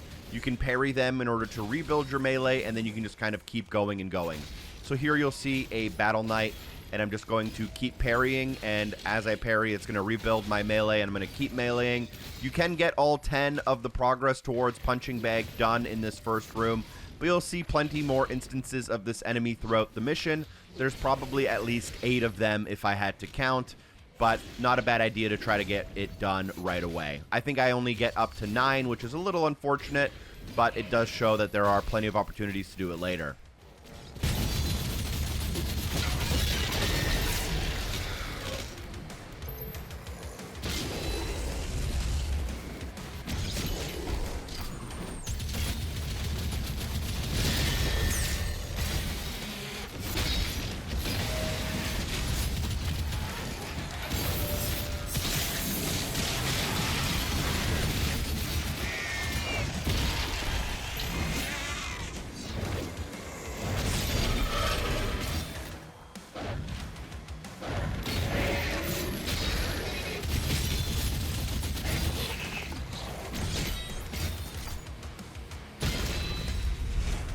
With the arena cleared out, there is only really one way to go towards the objective marker through this hole in the wall. Keep to the left, and you'll notice there's a secret key door. You will have to come back here later on, as the secret key is unlocked very late in this somewhat linear mission.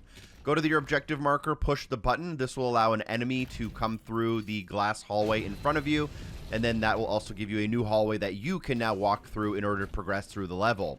Take out that enemy. Feel free to try to use some of the explosive barrels, although it can be quite difficult. But you'll also want to maybe work on your Shredder weapon mastery if you're able to. Not a huge deal. There's only really 2 huge enemies here before we're able to access that hallway they came from.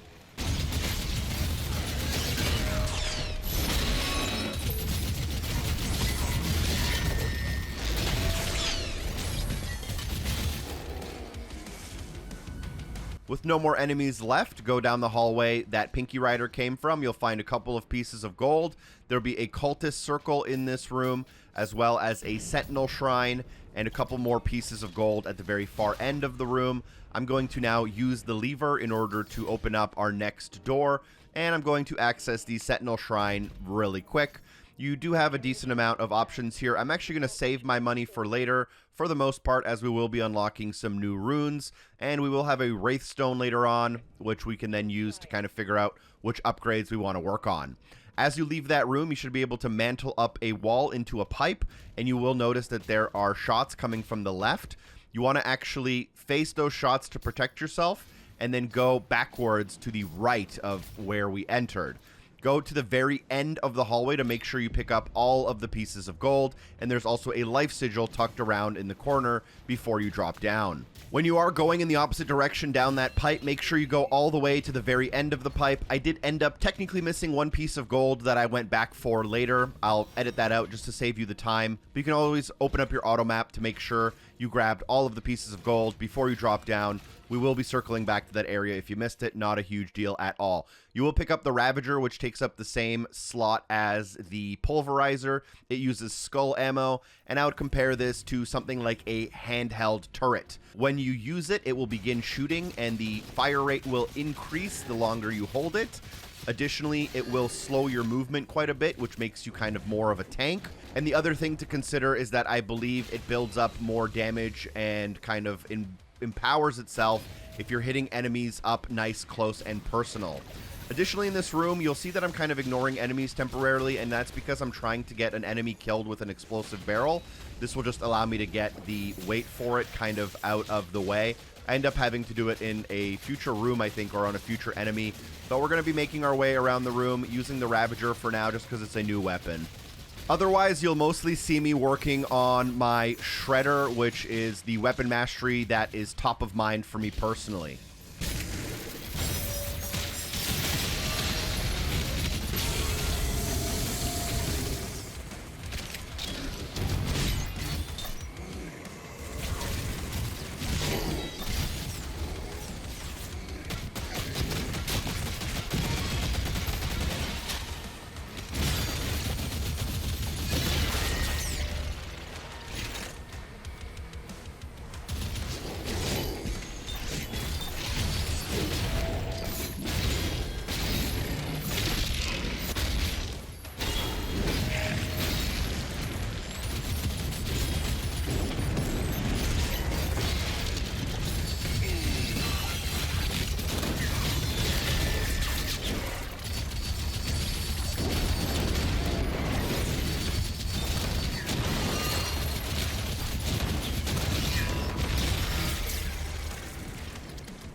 Now, something I might start doing, and you'll start seeing more often as we play, is once a leader spawns, I may start ignoring all of the other enemies, as once you defeat the leader, even larger enemies like a Whiplash or a Revenant can despawn automatically at the end of a arena. So that's just going to save us a little bit of time. Here you'll notice that there are two kind of larger enemies left over. They despawn once we get this Demonic Essence, which raises our maximum health from 150 to 160. And now around the corner as we leave, I believe is a great opportunity for you to get some explosive barrel kills if you don't already have those done. You'll notice an explosive barrel in the middle of the room, which I think easily kills 10 enemies on its own. And you'll also have more chances for that later as well. But for now, we can ignore everything in this room and just go and press the button. Next to the button, there's also a chest with 50 gold. This doesn't count as a secret, as it's a mandatory room you'll need to go through to complete the mission. Interacting with the station opens up a door pretty much right in front of us through the window. This also links back to one of the rooms we started at, so this is kind of a central hub point. We'll end up coming back here once we have the yellow key card and the secret key card and everything in between. We'll also grab a Wraithstone, which I mentioned. But let's go ahead and now head into the elevator. You should be at 99 out of 177 gold. I am at 3 secrets as well.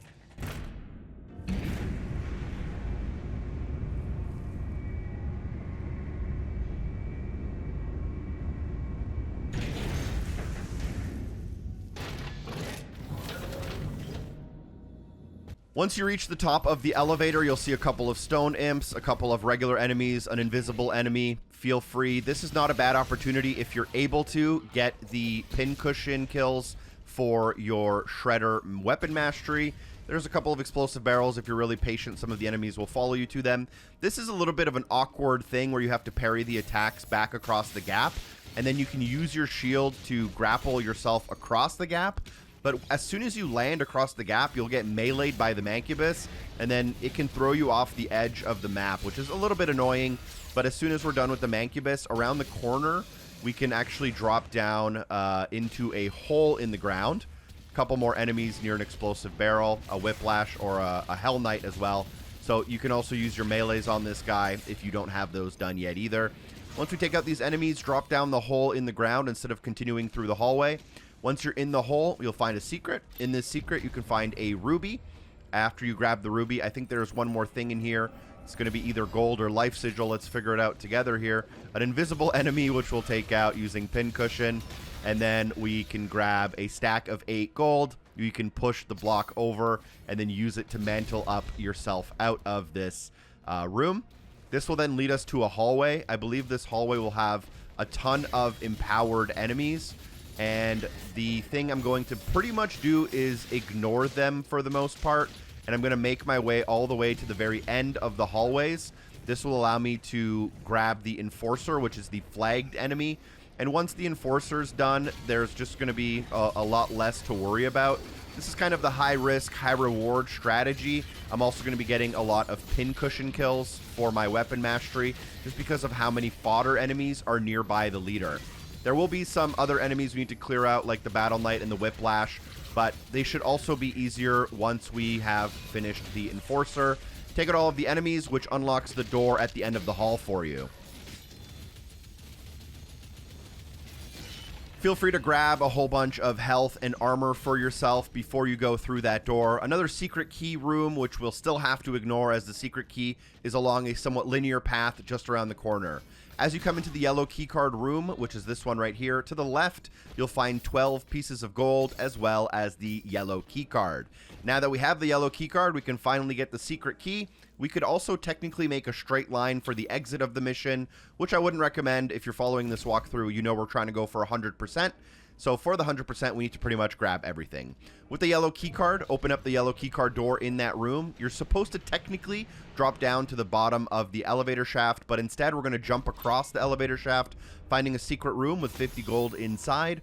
Additionally, you can then shield charge your way across the elevator shaft into a series of pipes. Once you come into these pipes, as soon as you are able to, turn left to find a stack of 8 gold. And then as you're about to exit the pipes, you will also be able to find a secret area with a life sigil. So make sure you grab both of those after you take care of the stone imp and the shield enemy. So you'll mantle up this hole in order to get out. And instead of going forward, turn around, and behind you find that life sigil. Walk up to it just to trigger the secret area so that you can know that you found everything you've wanted to find. Shield charge your way into the next room, and here there'll be another opportunity for some explosive kills in order to get one of those mission challenges if you don't already have it. A bunch of enemies will spawn. If you take them out, you will get the secret key in the middle of the room.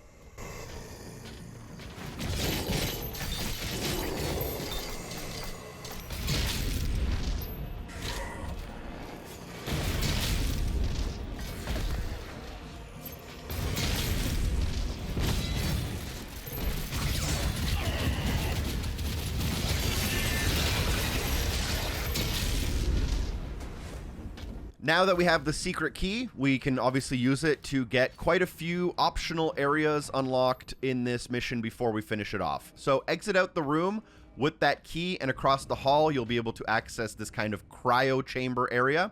There will be an enemy in this room that will attack us. So in the room, you'll find a Wraithstone, which will be locked because we'll get attacked by the Aragon, I believe. And I'm going to just try to use the Ravager here. It was a new weapon. I was still trying to experiment with it a little bit.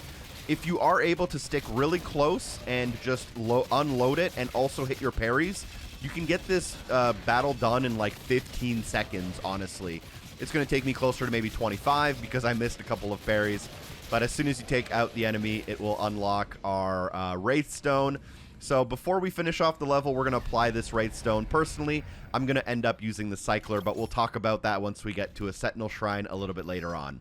With the Wraithstone found, we can now go back to the room where we found the yellow keycard, and this time we can actually go where we're supposed to go, which is to drop down to the bottom of the elevator shaft. And at the bottom of the elevator shaft, we'll end up inside of a room that was previously locked. This is the only way you can get there. It's a pretty linear level for the most part. And here we'll unlock a new shield ruin. This one is called Auto Turret. I mentioned saving up some gold earlier on in the video, and that's because with a new ruin, you can feel free to use some of your gold towards upgrades for it if you feel like using it. For Auto Turret, what happens is when you do get a successful parry, a turret pops up in the top left corner of the screen and automatically damages the closest enemies. I'm not necessarily a huge fan of this one, but it is what it is. It is unique, and you can practice it immediately on some of the enemies that are in this next room. Just make sure you get your parries done, and you'll notice that auto turret show up. Here there is one of our final chances to get the melees on the Battle Knight, so that's what we kind of worked on a little bit just to show that off. And then here, I think I get a parry just to show the auto turret real quick. The auto turret can be helpful in terms of just pure damage, but in terms of like working on weapon masteries and playing the game how you want, it can kind of interrupt that flow of combat a little bit. You'll then enter into that main central hub area again, and there will be a pretty lengthy battle with a couple of Whiplashes, a couple of Revenants, and a couple of Mancubus. For this, I would probably just recommend that you primarily focus on any weapon masteries that you're still working on.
Now, at the end of the battle, I still don't have my weapon mastery for the Shredder, which is a little bit funny because on my other 2 saves that I'm playing the game on, by this point I was able to get the Shredder completely done. It's not a huge deal, but now that the arena has opened up, let's go ahead and go to the left of the room. With our secret key, we can now access a room that was previously not accessible. Here we'll find a secret as well as a collectible toy. You should now have all of your secrets, all of your resources, and all of your collectibles.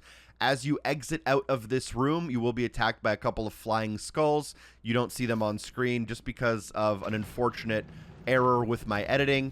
But if you do walk forward from that toy room, you can find a Sentinel shrine. And here, feel free to apply some of the upgrade currency we have. For the Wraithstone, I will use it on the Cycler.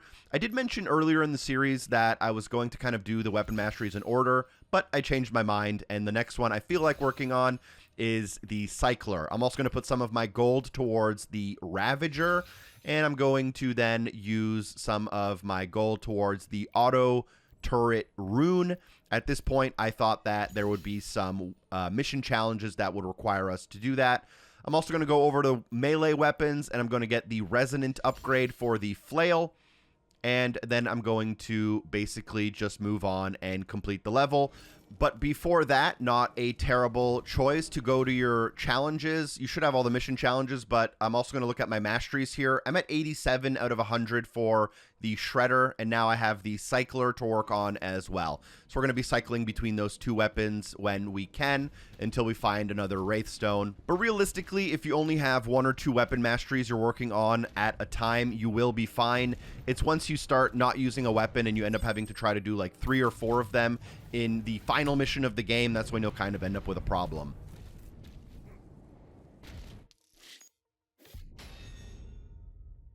We now can move on to Mission 13, which has this little mandatory cutscene to start off the mission, where you will get on to the Mecha Dragon.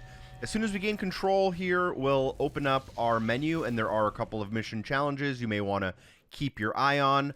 There's one for 5 perfect dodges, super easy, and then one for chasing and destroying 2 Hellfighters, also pretty easy, but I'll pin them just for simplicity's sake.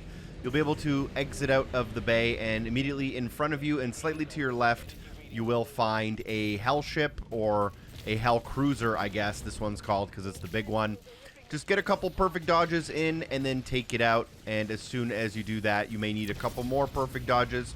You can get your perfect dodges pretty much immediately done if you want, but as soon as you take out that carrier ship, you can then proceed a little bit more to the left, and around the corner you will be able to find another ship where you'll be able to probably finish off your 5 perfect dodges.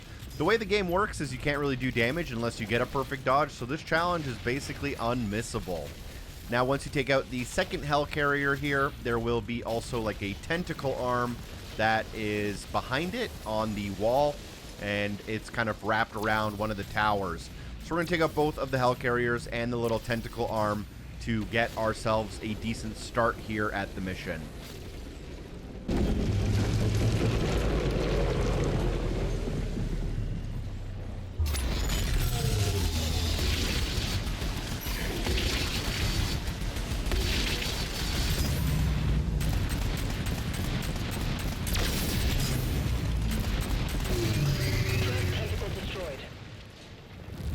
Now, as soon as the tentacle arm is taken care of, you may have a mission marker here where there will be a optional area you can land at. And at this area, we'll be able to get one of our bosses here where we're able to get a demonic essence upgrade. Now, I'll show you where on the map I am. I will be working on my weapon mastery as well. So keeping in mind that I'm working towards my cycler weapon mastery, as well as my shredder, which I still have left over. For the cycler, all you really want to do is just lay into the enemies, and as you do, they'll basically get charged. And then if you kill that enemy with like a melee or with your cycler, the charge will arc from enemy to enemy, and as it arcs from enemy to enemy, you'll do damage and get progress towards the cycler mastery. This is a morale boss, so take out all of the enemies around before defeating the boss.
The demonic essence upgrade we'll grab here is for the Reaver ammo, and we'll skip out.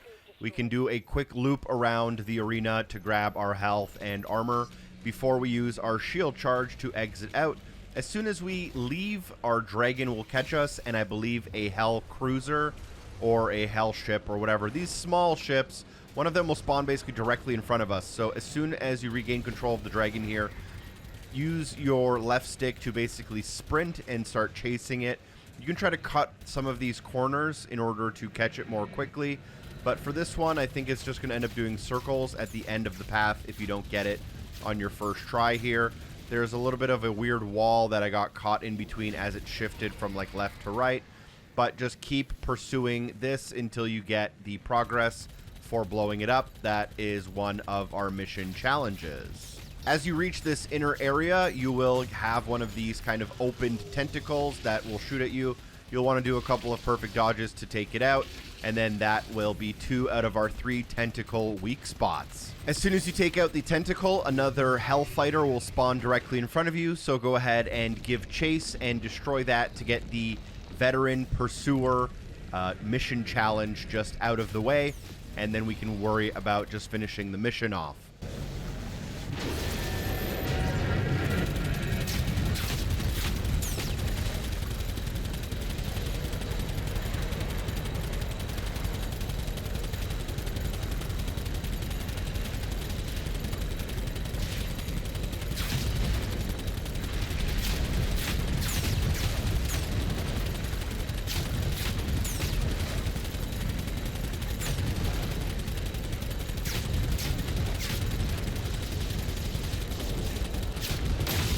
Once that Hellfighter is done, by the way, there will be more later, you can basically go to the kind of center of the map, follow the mission marker, and go down into this pit.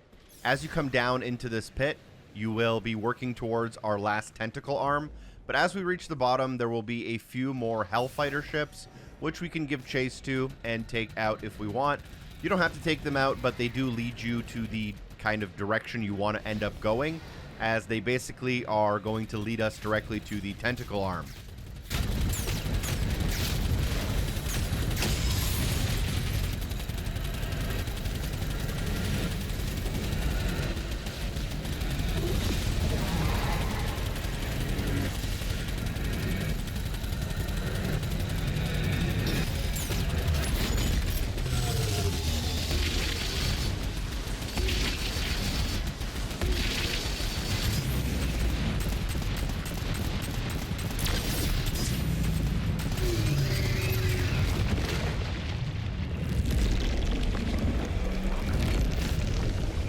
With our final tentacle arm taken care of, all we need to do is close our final portal. Here we also have the mission challenges done, and the only other thing we need to do is defeat one more kind of boss. There will be 2 more little Hellfighters that spawn here.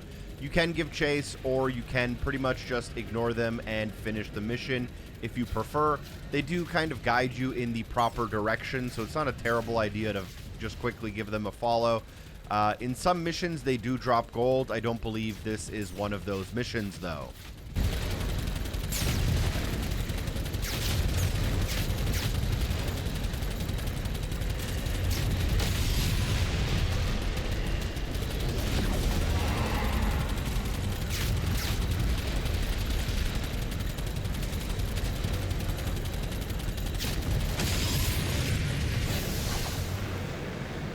Our final mission objective is at the very top of the tower in the very middle of the map. There will be this kind of giant squid type enemy that likes to sit up here.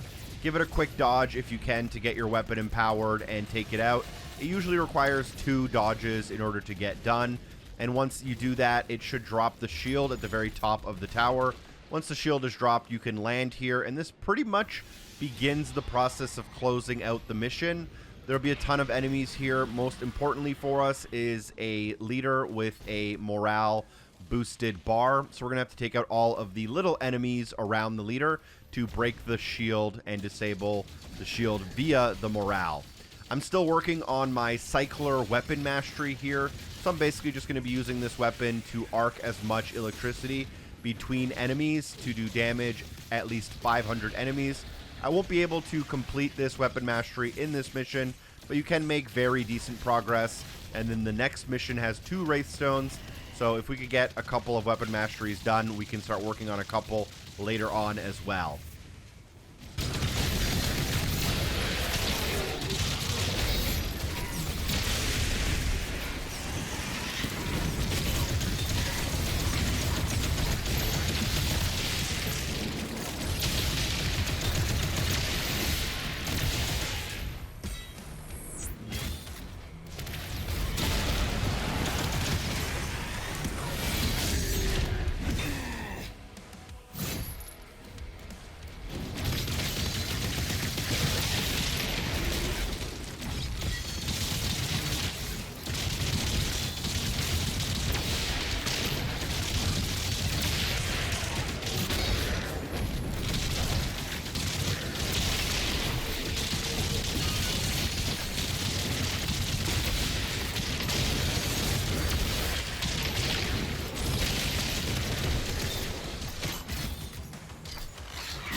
Taking out the leader Revenant will despawn all of the other enemies. You will earn a demonic essence upgrade to our maximum armor, which is now 110, and that'll shoot you directly into a cutscene that ends off the level and then puts you into the select chapter complete screen, where you should see your 100. This is a pretty easy, pretty short level. Kicking it off with mission 14, one of the trickiest missions in the entire game because it is incredibly long and there are a lot of point of no returns. So if you miss a collectible, you will probably have to replay the entire mission. Let's go ahead and start with the mission challenges. I'm going to mark Master Blaster, which is basically for using the auto turret shield rune that we recently unlocked. So if you can quickly get a parry in, your auto turret will automatically deploy, assuming you have that shield rune equipped. And then when your when your auto turret comes out, it will automatically shoot at enemies. And as you shoot those enemies and do damage, Master Blaster will automatically fill up. Additionally, I've also marked Thermal Runaway, which is the weapon mastery I'm currently working on for the Cycler. That's the weapon I'm currently using. And in order to work on this, I'm just going to be basically shooting enemies and then trying to shoot arcs of electricity between them by either shooting the enemies while the weapon is empowered or by meleeing the enemies to also kind of connect the electricity. Now, once you do take out all of the enemies, a new enemy type will spawn, and that is the Komodo.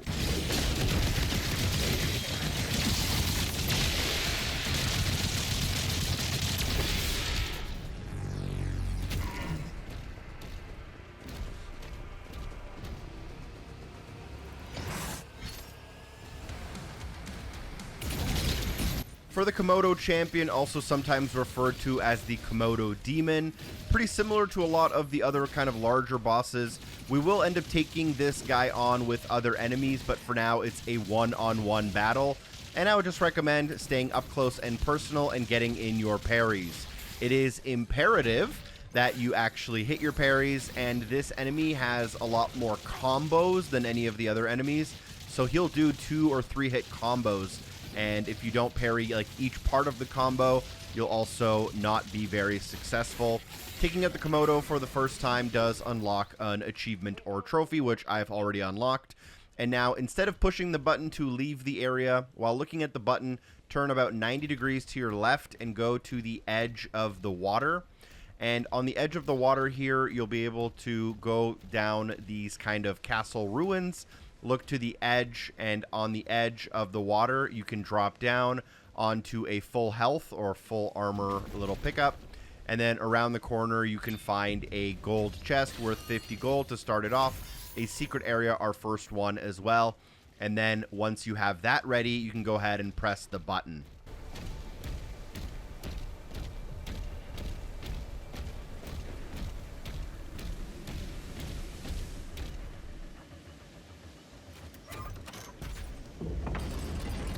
Church wants the Creed and Thera safely returned, and they're willing to help. According to the Makers, inside this tomb is a... So after pushing the button, you'll be able to ride your dragon, and the game will automatically mark 3 main objectives for you. I'm going to ignore those temporarily. Instead, fly up all the way to the very top, and along the outer ring edge of the map, you'll find a rocky spire. We're going to go there instead of doing the main objectives, as there is a Wraithstone there, and that's an optional area and an optional pickup. So I don't want you to miss it, number 1. But number 2, if we have the Wraithstone, the next time we see a Sentinel Shrine, we can apply it and start working on another weapon mastery right away as quickly as possible. As you approach the Spire, there will be one of those turret enemies. Quickly take them out and then land. For the battle, this one honestly is pretty simple, but I would highly recommend working on your weapon masteries if you still have some left.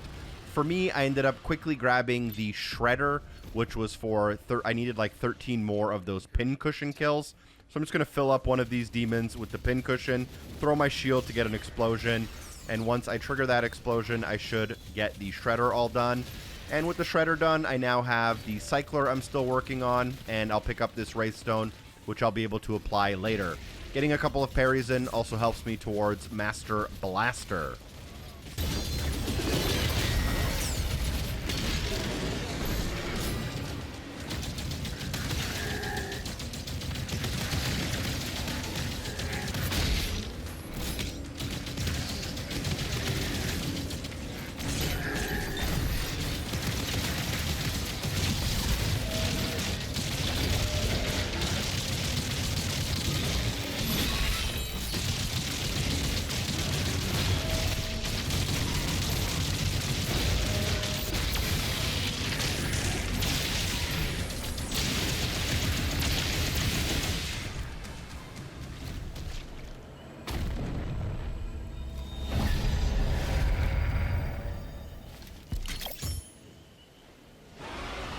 Once you have the Wraithstone, your dragon will land. Go ahead and mount it and start facing back towards our center map area. There will be one of these kind of octopus squid type flying enemies waiting for you.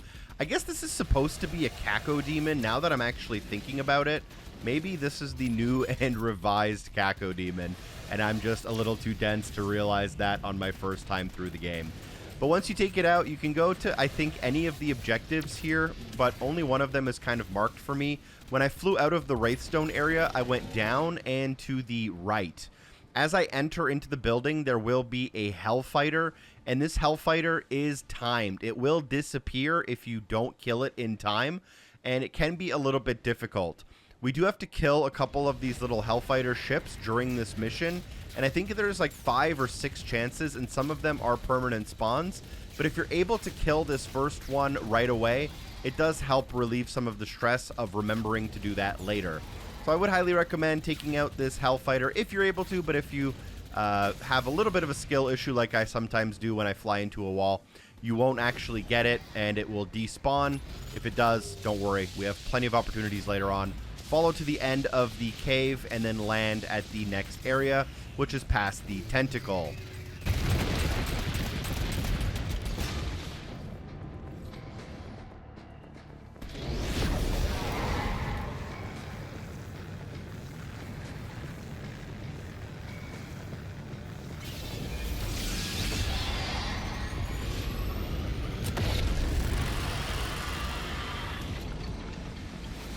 Once we land here, this is one of the kind of faster and easier areas we land at, but as a reminder, once you leave, there will be a point of no return, so you want to make sure you grab everything possible here before we leave. So the first thing is we're going to participate in this arena battle. I'm still working on my Cycler weapon mastery, which out of all my saves and all my playthroughs, this one is by far taking the longest. And you will notice that there is a Sentinel shrine off in the distance, which we will interact with to get started on another weapon mastery here in just a moment. But once we are able to go up to that weapon, the Sentinel shrine, and interact with it.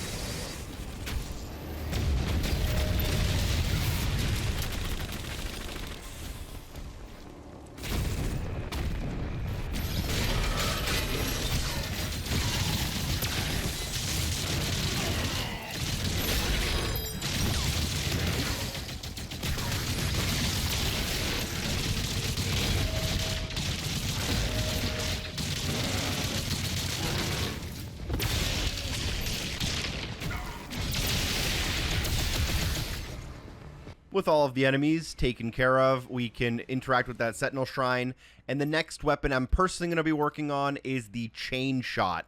There is a specific reason for this. It's because I believe a lot of the enemies coming up are very good for the Chain Shot, as it's very effective, but it's also going to be an easy mastery to do during this mission. I'm also going to use a couple of rubies on my final flail melee weapon upgrade, and I will save my gold for some shield runes coming up a little bit later. After the Sentinel Shrine, go towards our main objective underneath this building. You'll find about, I don't know, maybe 15 pieces of gold underneath. This does count as a secret area, and there will be a life sigil as well. We're going to grab both of those before we head up the stairs. At the top of the stairs, you can take out the enemies, and do not leave the area until you get the ruby just around the corner.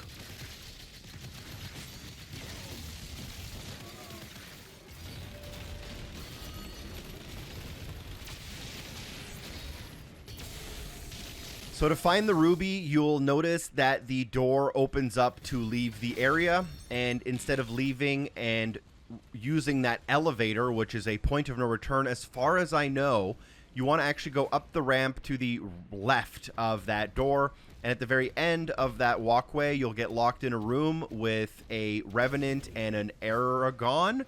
and you will want to take both of them out in order to despawn the walls so you can leave. Once the walls are despawned, you'll be able to pick up a ruby and then take that elevator. The same tips have applied as always. Get in your parry, stay up close, nice and personal with all of the weapons to do as much damage as possible.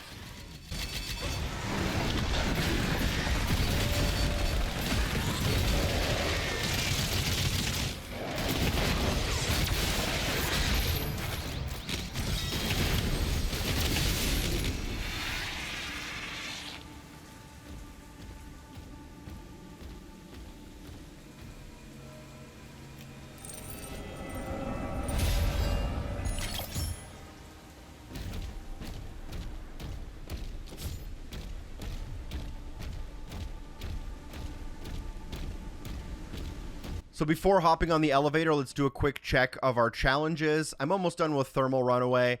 I do have the Chain Shot Weapon Mastery Challenge here as well. 63 gold, 1 ruby, 1 Wraithstone, and only 3 out of 11 secrets with 0 collectibles done. I'm a decent chunk of the way through Master Blaster as well. We have a lot of chances to do that. A lot of time still to not worry about that too much. Just make sure you're getting in some parries every now and again. Once you reach the bottom of the elevator, walk forward. There will be some gold in this room. I'm going to temporarily ignore it as I take out all of the enemies. Again, working towards my weapon masteries, my mission challenges, and all that good stuff.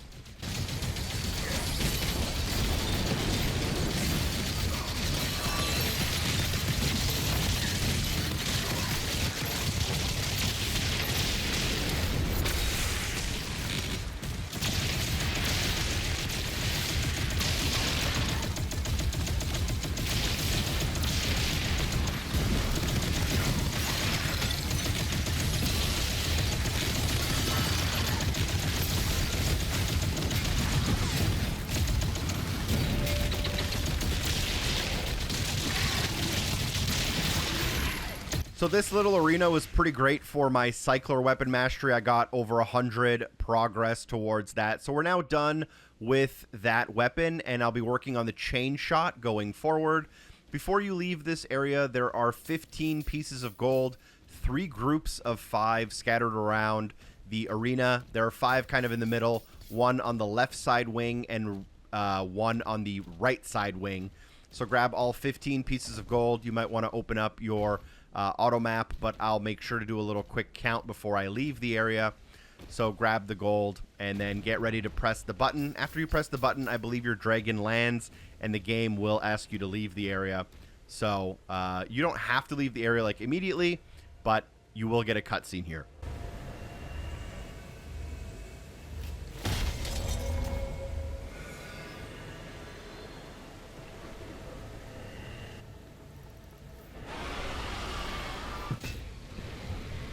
So before we leave, I am now at 78 gold, still 1 ruby, still 1 Wraithstone, 3 out of 11 secrets, 0 out of 5 collectibles. We'll hop on our dragon, and now as soon as we're able to, there will be these enemies. I guess these are Gakko demons. That's what we're going to go with for now, unless I find out otherwise. Take them out, and then just move towards your next objective.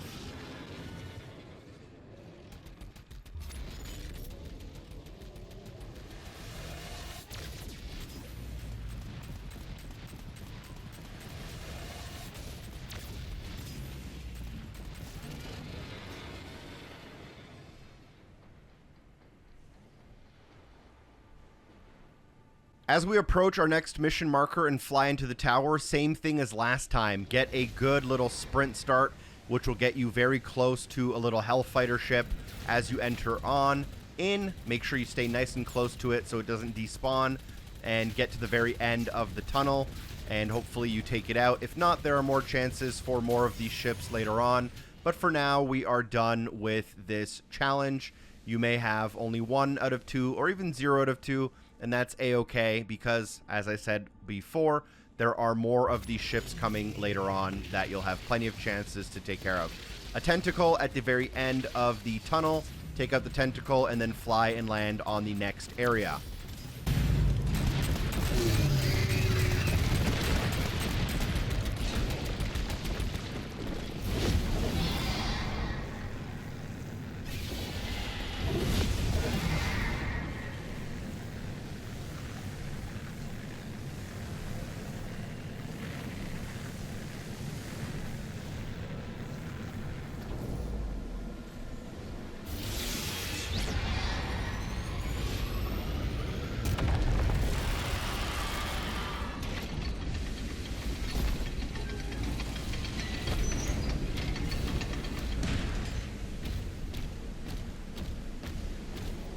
Now, in this area, I think out of all of the areas in this mission, it's probably the most dense with collectibles. We'll run forward, climb up the wall, use the man cannon to get on the ship, and once we land, don't go into the room, instead drop down to your left. Here you'll be able to find a grapple point just past the wall. If you grapple up, you'll land near a chain that you can break, but more importantly, a stack of 8 gold. Now, once you leave through that chained door, stick to your left-hand side and stay on the very top floor, watching out for the Revenant nearby. Go through the breakable wall on the top floor on the left, and at the end of there, you can find a secret area with a secret toy. This is the Arachnotron, which is the spider enemy we've seen quite a few times. A couple of rock imps will spawn here. We'll quickly take them out. And now what you want to do is you want to go to the kind of very center of this room near the staircase. And as you're coming down the staircase, you'll see a small hole in the wall. Here you can shoot some explosives. Those explosives will break open a wall. So come down the ramp, hook around the corner to your right-hand side. And now this door has been blown open using those explosive barrels, revealing another explosive barrel that you can use to now exit, but more importantly for this guide, a golden chest with 50 gold. You can then use the man cannon to get to the center of the room. You may notice some pieces of gold and a ruby above me. We're going to ignore those temporarily as you can't actually grab them yet. Instead, don't go to the mission marker, go to the floor above the mission marker, and around the corner you'll be able to find a bunch of explosive barrels. There will be a bunch of invisible demons here as well. But if you're quick and pay attention, you can actually take all of them out with the explosive barrels without really ever having to fight any of them. More importantly, while you're up here, though, you want to focus on the fact that when you blow open the barrels at the far end of the room, it will reveal a path behind them. And here you can get to the very top floor, the 3rd floor. I'm going to quickly farm some ammo from these enemies while we're here. And once you're on the top floor here, you can actually hit a latch that will drop this counterweight. You can technically hit this from far away, but you're not supposed to. And just in case there's a patch, I'm going to show you the proper way to do it. Once that weight drops down, it will open up a door that reveals a man cannon, and that man cannon will take you to a platform in the very middle of the room, in the direction of where we came from. Sometimes another enemy likes to spawn. Maybe that's the Caco Demon. Who knows at this point?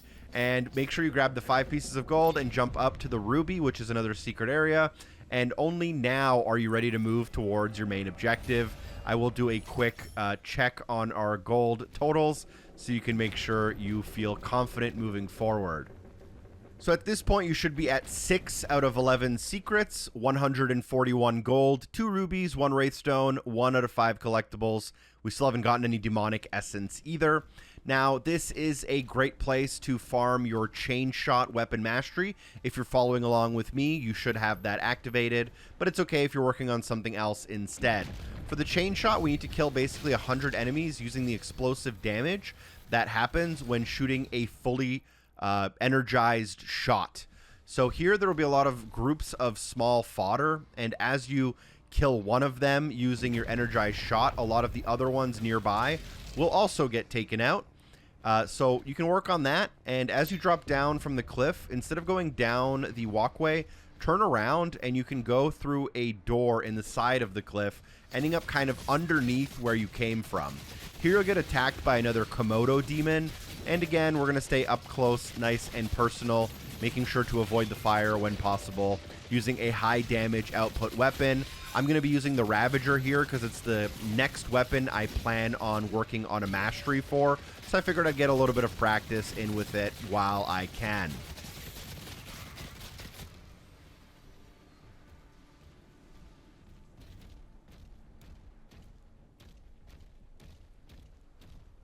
Now, as a reminder, the chain shot weapon mastery, again, asks us to get kills using the explosive damage of a fully charged chain shot attack.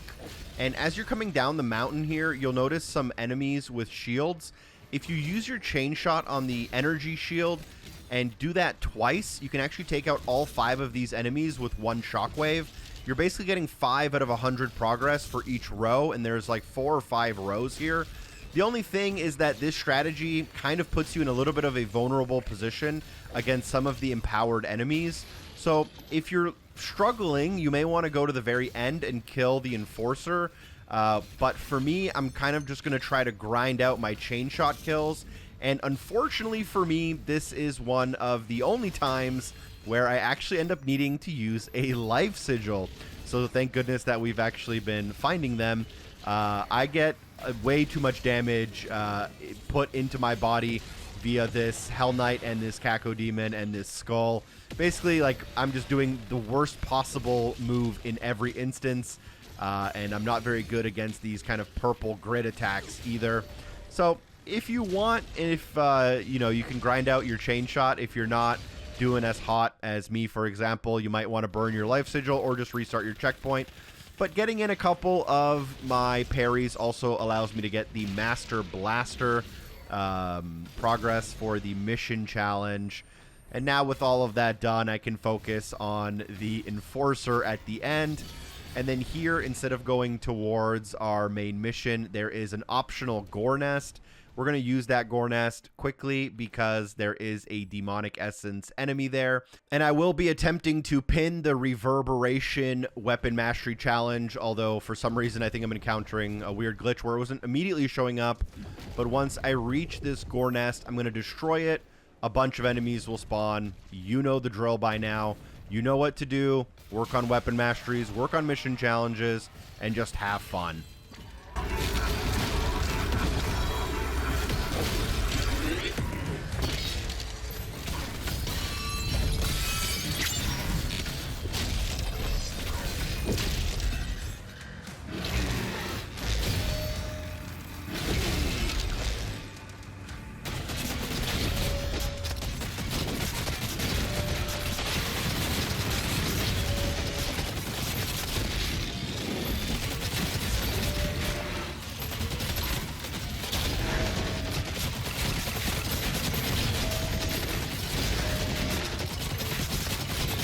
You can focus on the leader, which will despawn all of the other enemies. As always, this is going to give us an upgrade to our overall maximum health, which is now 170. There's a couple of fodder enemies which are still shooting at me. I thought they would despawn, but I guess they didn't. And now as you approach your mission objective, make sure you stay to the very far left of the path. As you're coming down the mountain, there's an opportunity to find 10 pieces of gold, but only if you take one of the two paths that lead down the hill. So you'll find a small group of 5 gold and then continue down the hill. And as you reach the end of the hill, look to your left, you'll find a small little kind of cliff near the water side. And here you'll find another group of 5. Then we can go into the next arena. And before we press the button, there will be more collectibles. But for now, we'll be focusing on enemies. Again, working towards Master Blaster, Reverberation, and whatever else you might be doing.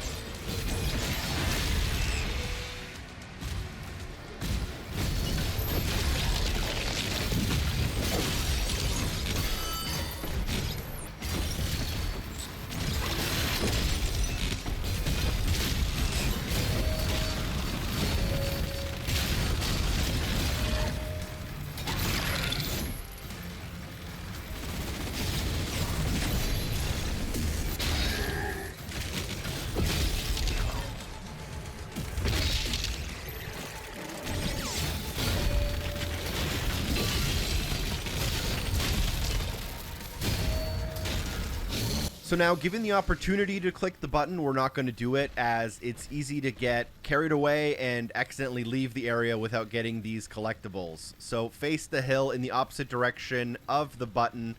You'll see that near a cliff's edge, you'll see a grapple point.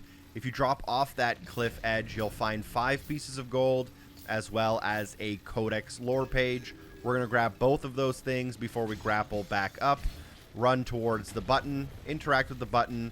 Then we'll interact with our main objective, and our dragon will come back to retrieve us. If you want to do a quick auto map check, we're at 7 out of 11 secrets and 172 gold.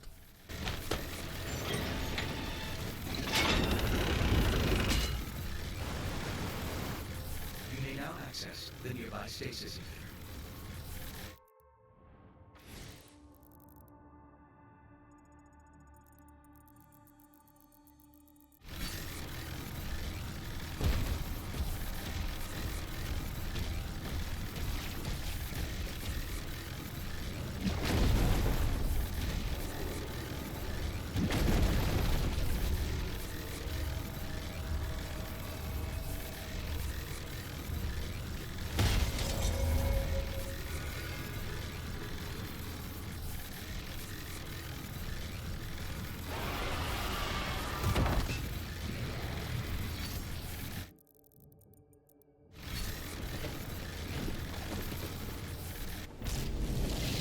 Once we come out of that objective, there should be a turret enemy kind of standing on the edge of the dam, which we can obviously shoot. But the important thing here is that once we take it out, a hell ship will spawn behind this. So if you missed one of the 2 earlier hell ships we didn't get, then you'll be able to spawn one right here. You can give chase and take it out, but you don't have to. It's completely up to you. I'm actually going to let this one go as I've already completed that challenge. And instead, I'm going to fly towards the mission marker. This is easily the trickiest part of this level and the most likely thing you're going to miss. Do not land at this mission marker. Instead, there is a gate right next to it that you can fly into. This is what you're likely to miss. This is where you'll find a Wraithstone, I think like 26 gold, and some other important things. If you land at the other zone, you have a hard time coming back here because of how the game kind of spits you back out into the open world and the rest of the story. So don't go to the mission marker. Instead, go through the gate and land here. Once you land here, as you get off your dragon, I believe we're at 472 gold in my inventory. And if I walk around, there's a stack of 8. Then there's a group of 1, 2, 3, 4, 5, 6, 7. And then another couple of groups around this corner. And then there will be, I think, 5 more. So we went from 472 to 498. So there was 26 pieces of gold here. And you can do a quick map check before you enter into the next room.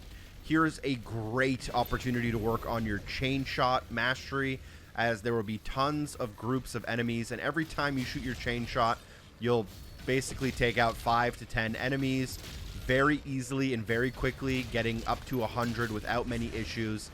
So work on your chain shot mastery if you're working on the same stuff as me. And at the end of the path, there will be a secret, and I believe that secret is a weapon skin, as well as another Wraithstone, which is very important. It allows us to start working on another weapon mastery as soon as we reach the next Sentinel Shrine.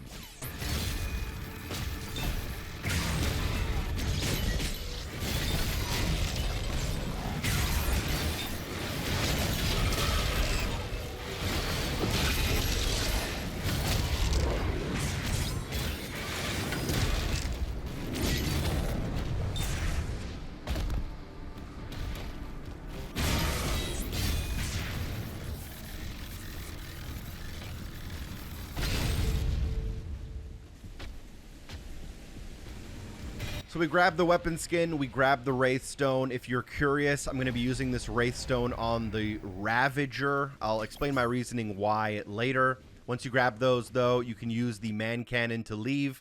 We are at 8 out of 11 secrets, 198 gold, 2 rubies, 2 Wraithstones, and I think 1 demonic essence upgrade.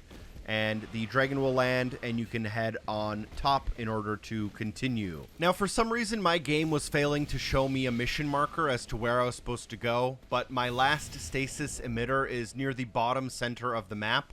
It was the landing zone I ignored to find the Wraithstone that I just grabbed. And here I'm going to land in order to grab my last stasis emitter. There's still quite a bit of mission to go here, but it's right at the very bottom center of the map. As I land, there's a ton of things I want to grab and do.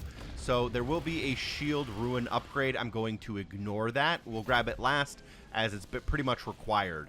So instead of going to the shield ruin upgrade on the left, you'll notice a small little building on the right-hand side. Go past that building, and in the water, you'll see a pole sticking out that's kind of broken. It's like a pillar. You can jump towards that pillar, and here you'll find a deep pocket of water. You'll be able to swim through this water, and at the bottom, there will be a stack of 8 gold, but we're going to continue swimming. Now, these fireballs hit you for a ton of damage, something like 50 damage per fireball. So you're going to definitely want to watch out for them and just navigate through this little maze. Hopefully you do a little bit better than me. But at the end, you'll be able to swim directly up, and you'll end up coming through a hole in the ground, which will put you into that little building I mentioned earlier. And in that building, you can find a ruby. We're going to grab that ruby. I think that's all of the rubies for this mission. And once we've gotten that stack of gold in the water and the ruby in the tower, go ahead and interact with the shield ruin upgrade basin. Our final shield upgrade here will be the Holy Lightning, I believe it's called.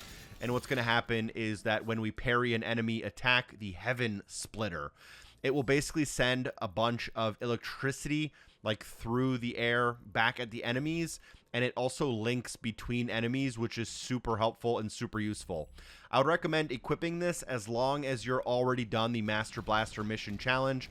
If you're not, you're going to want to work on that via the last few fights we have here. As you come up the ramp, don't go all the way to the top. Stop halfway up the ramp, dropping off the edge of the cliff on your left to find 2 stacks of 8 gold each for 16. Once we grab those stacks, only then should we progress up the hill. I'm actually going to purposely ignore all of the enemies here.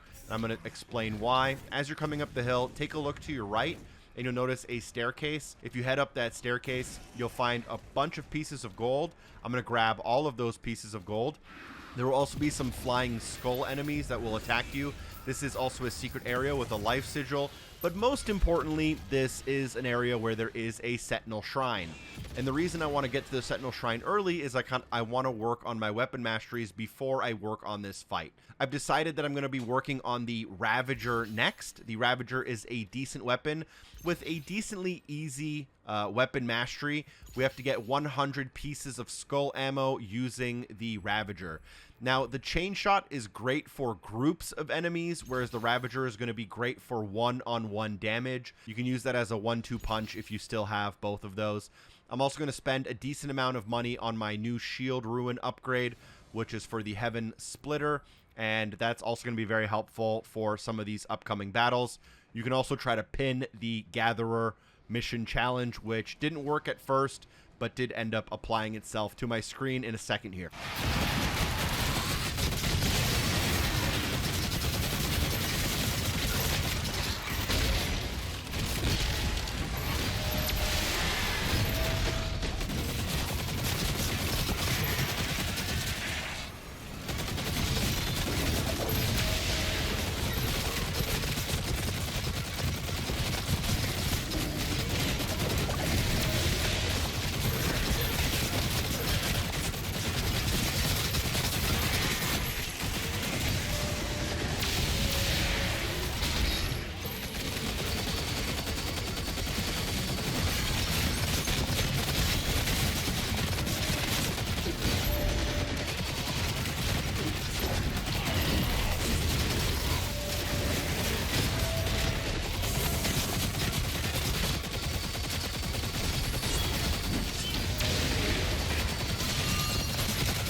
There does tend to be a few straggler enemies in this combat encounter, but now that they're all done with, we can technically, if we wanted to, interact with the mission objective, but we're going to ignore that temporarily as there is a walkway behind it that we can mantle up onto. There's a bunch of individual pieces of gold we can follow into a tower here, and then as we drop down, there is a larger 8 stack. I don't know the exact count on the gold in that room, but we're going to want to grab all of it. We'll do a quick check here, and we are at 10 out of 11 secrets, 252 gold, 3 rubies, 2 Wraithstones, 1 demonic essence, 3 out of 5 collectibles. And for some reason, my map is also broken, but once we're ready, we can interact with the stasis emitter to trigger a cutscene.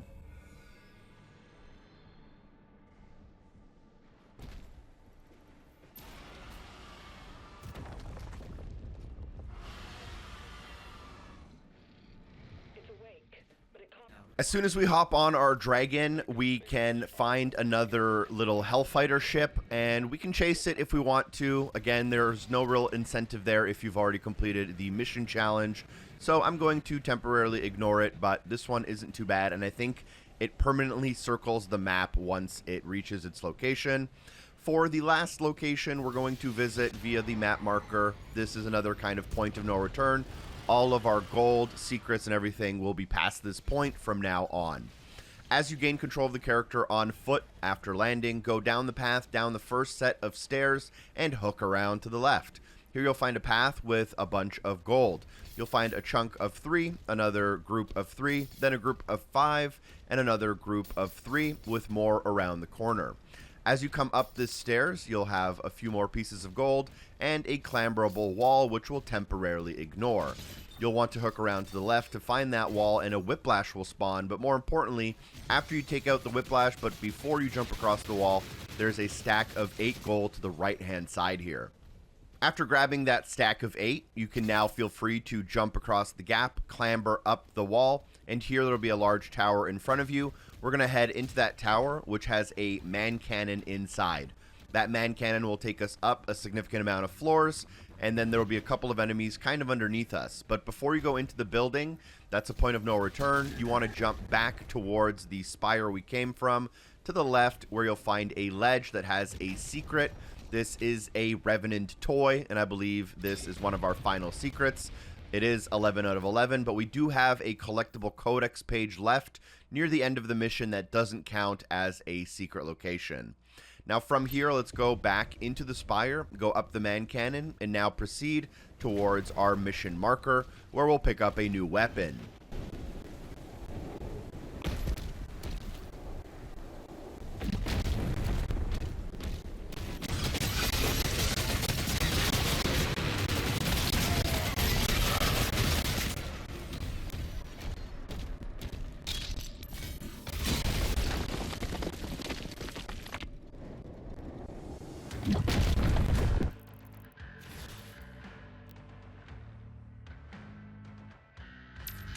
This upcoming arena is great for the Ravager weapon mastery. There's a lot of one-on-one battles, which this weapon is great for. It has a high damage output, just not great for groups of fodder.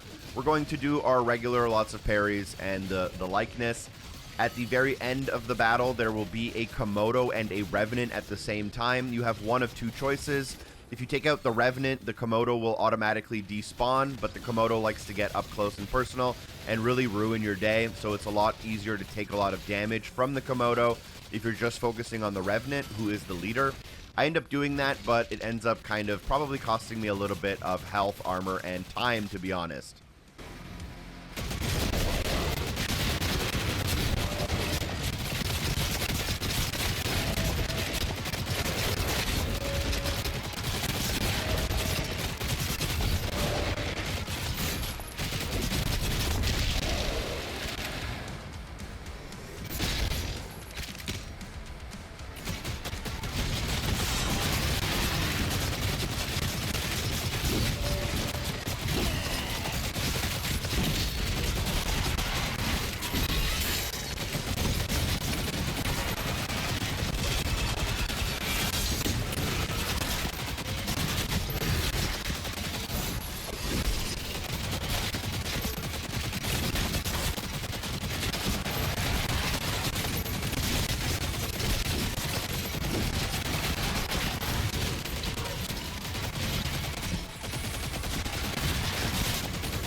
The Revenant is our other leader for the mission. That gives us the essence for maximum launcher ammo increase. That also completes one of our mission challenges for defeating both of the leaders. I think this one is obviously mandatory, but the first one was not.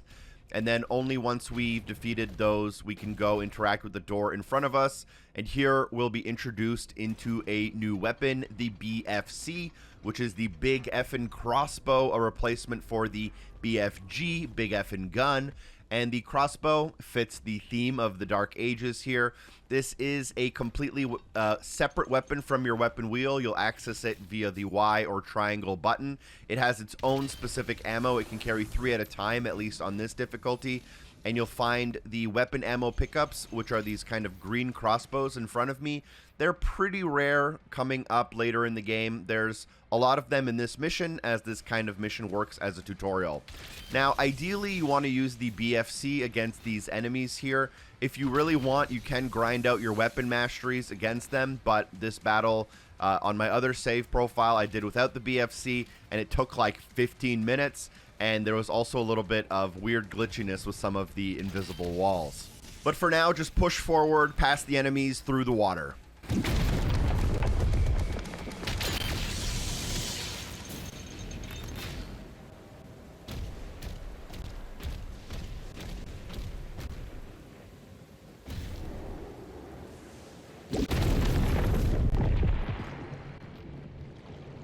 What happens if this creature doesn't want to leave? We have no choice.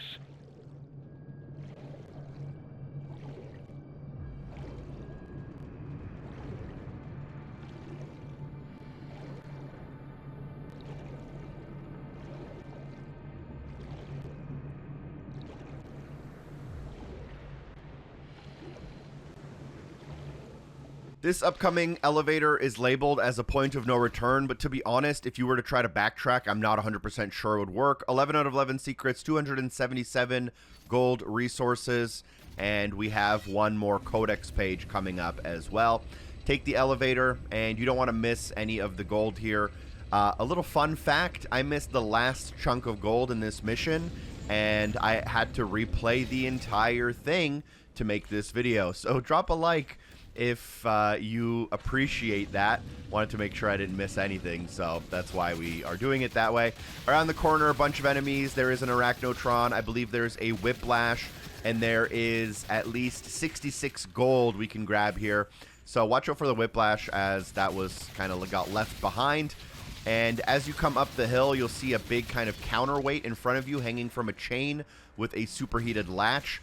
I don't know if I'm doing this correctly, but I'm actually throwing my shield from down here to break it. I'm not sure that you're not supposed to actually go around the corner and hit the latch from the other side. So for some reason they patched this and you're unable to do it. You might have to go up and around to hit this latch to drop this weight, which will give you this chest of 50 gold. There is also another stack of 16 nearby. So once we grab that chest, you can start heading towards the objective. Just don't go all the way past the man cannon. Sometimes a Hell Knight will also spawn, which will sometimes knock you off the ledge. And sometimes, if you have skill, you can actually get your way back up using a quick shield charge just like that. But once you take out this Hell Knight, you can find another latch that you can use your shield on. This one is also a little bit awkward with the distance, but once you break open that door, which is kind of down and behind us, we can backtrack a little bit, go down the ramp we came from into the room, and in that room we can find 2 stacks of 8 for 16 gold, as well as a BFC crossbow. I won't be using the crossbow too often during this mission, but we will save ammo, and I'll tell you the best places to use it in upcoming missions. From here, we can now move forward and go up the man cannon. If for some reason you weren't able to grab the gold chest with 50, you might be able to grab it here after the man cannon. Instead of going up the man cannon, I'm going to find this kind of small little area we can jump down into. If you want, you can go into this area to grind out your weapon masteries. You can go down here to work on any mission challenges you don't already have.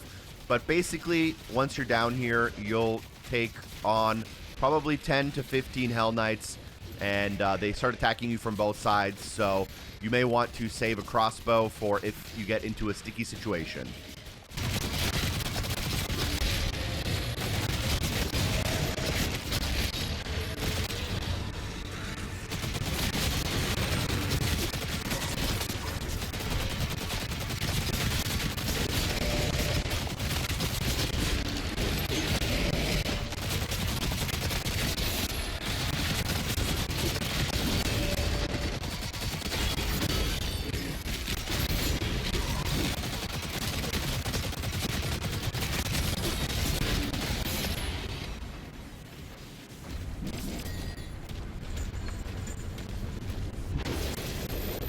After you come out of the portal, you can go ahead and take the man cannon. There is upcoming gold and an upcoming codex, so pay attention closely. This upcoming gold was the one I missed on my original recording of this mission, which was originally my like 6th playthrough of some of these sections. But around the corner, a couple flying skulls, and then we're going to keep working on the Ravager here. We are at 97 out of 100, so we're going to be able to finish it off right here.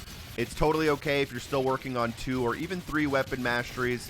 This is a good mission to make a lot of progress, but it's not a huge deal if you are feeling a little bit behind.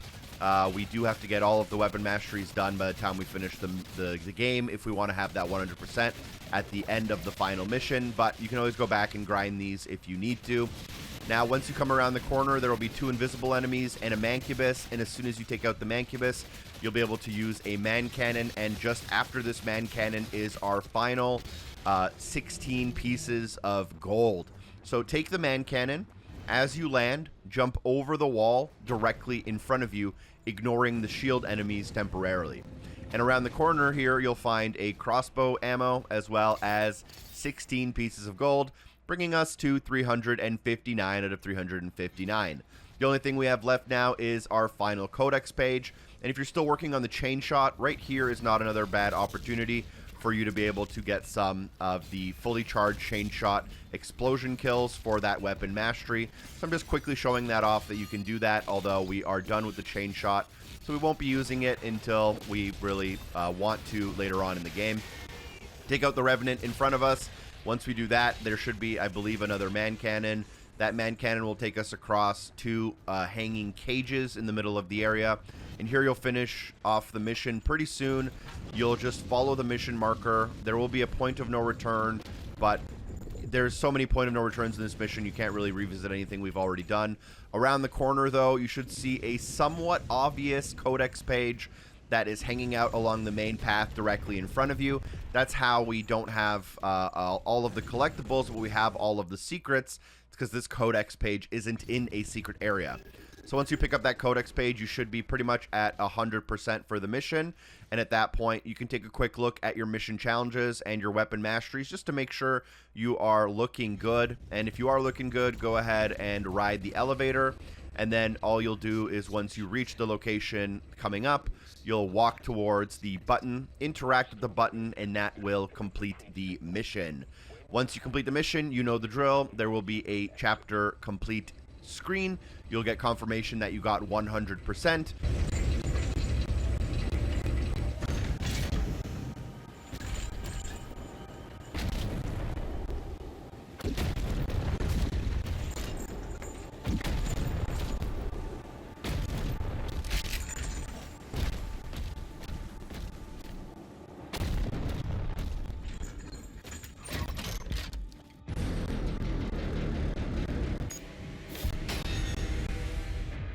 Hopping on board now with mission number 15, one of those kind of more linear missions and the kind of average length mission as well.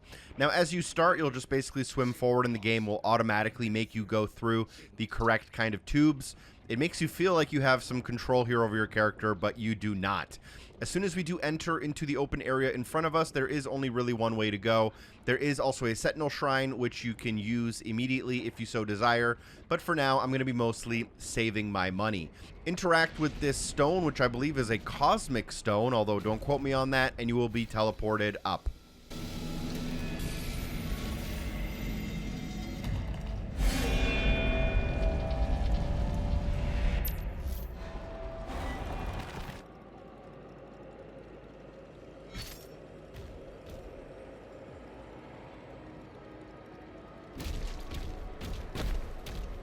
So as I mentioned in the opening area, there is a Sentinel Shrine. I'm going to temporarily ignore that, and I'm going to follow the mission marker here. I am going to open up my auto map very quick, go over to my challenges. I have 2 mission challenges for now.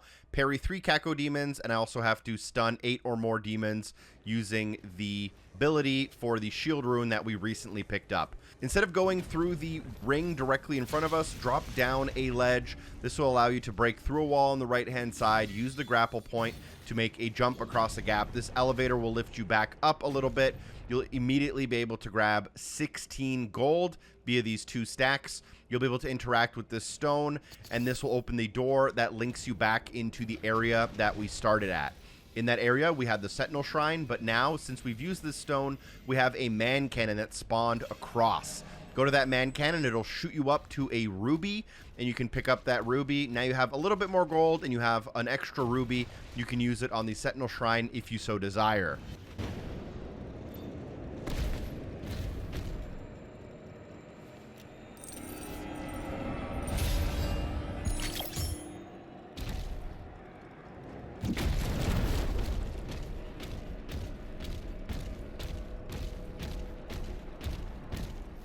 We now continue to the only path we can. We will be often jumping through these rings using a shield charge. Whenever that happens, the ring will disappear behind us. So every time we jump through a ring, it's kind of like having a point of no return. You'll climb up a climbable wall. Do not jump through the next ring. Instead, drop down the ledge to your left-hand side. Here you'll find a couple of pieces of gold along a path. This will also then lead you to a life sigil at the end of the path. There's a lot of really annoying tentacle arms that pop up, but the door will then also open up. You'll be able to hook around to your right to rejoin that same path we were on. Just make sure you pick up all of those pieces of gold before you jump across the next gap.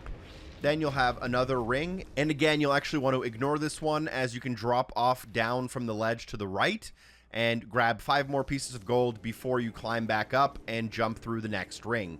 Those pieces of gold were pretty tricky, honestly, just because of how tempting it is to go through the next ring.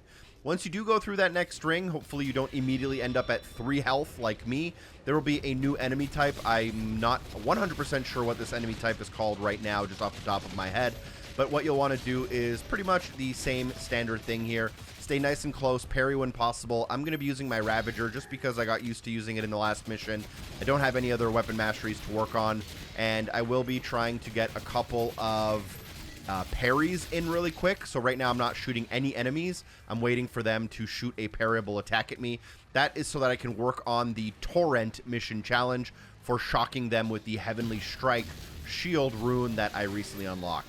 Now, if any Caco demons show up, we'll also work on Heads Up, and we will also unlock a new melee weapon here, which will have a mission challenge as well, but that's happening a little bit later on. Take out all of the enemies until they despawn.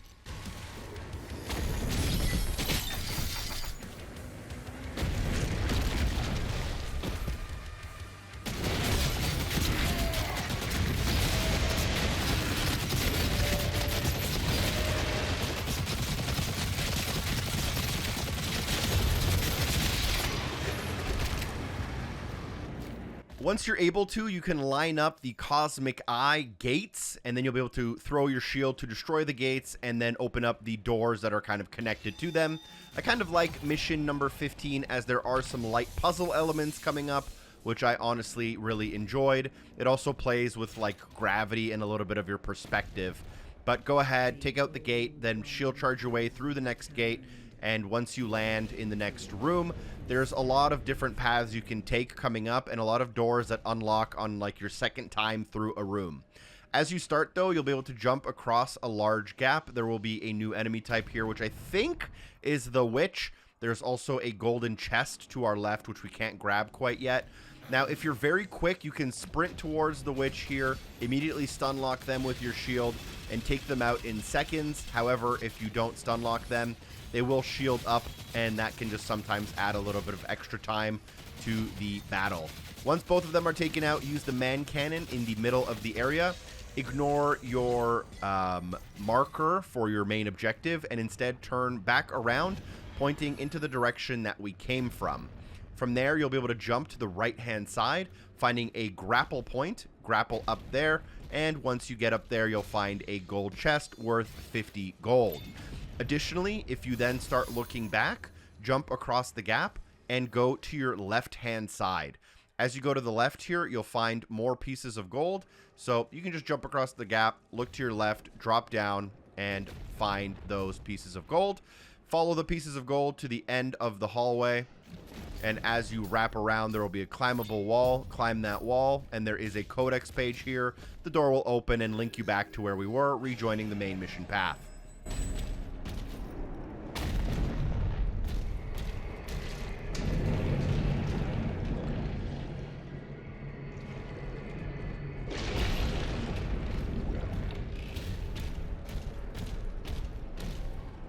Once you come into the next room, interact with the pillar in the middle. Here we'll find our third and final melee weapon of the game, called the Dread Mace. It only can hold one attack at a time.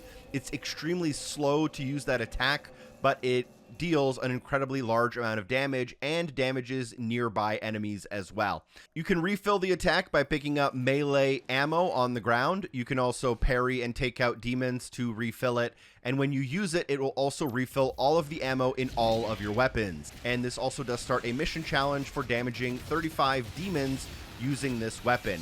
We're going to try to work towards this face cracker mission challenge really as much as possible, as quickly as possible.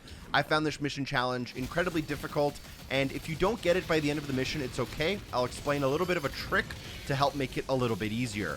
But when possible, if you have a melee charge, try to use it on a large group of enemies.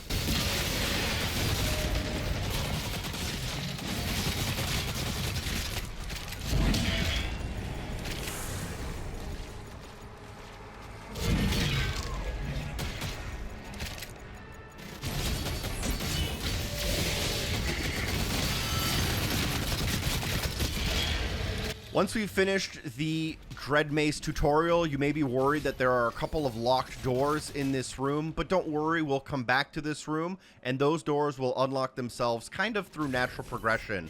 Instead, follow the mission marker. As you come into the room, look to your left, you'll find an energy node. Activate that energy node, and you'll notice that the pillar in the middle of the room will lift almost like an elevator. It'll reveal a pool of water underneath it.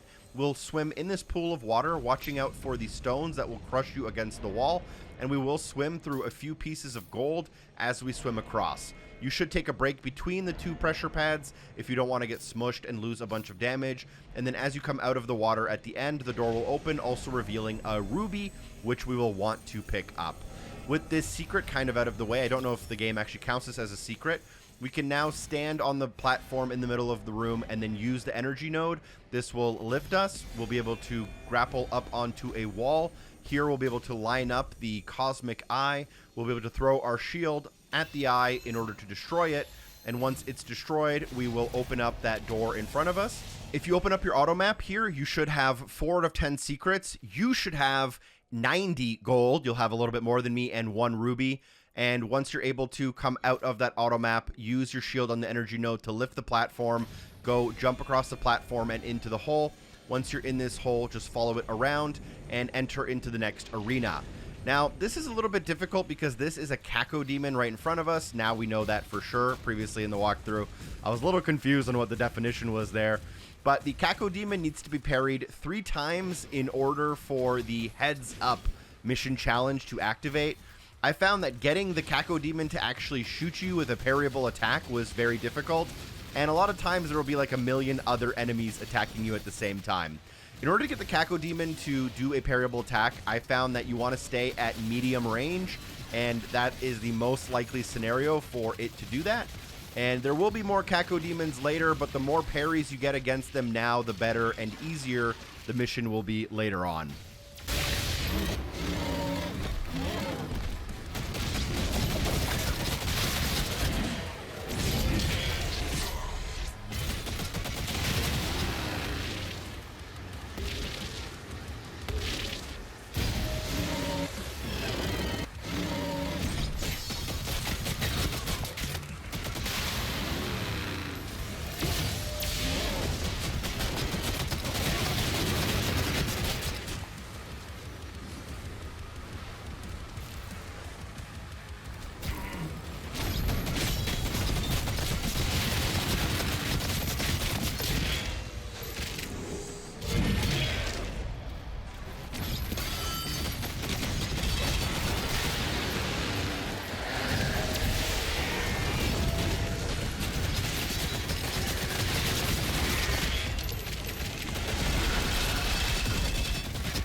This final enemy does count as a leader, and they will upgrade our maximum available health to 180, which is pretty great. For Facecracker, I am only at 12 out of 25, which is pretty bad progress, to be honest.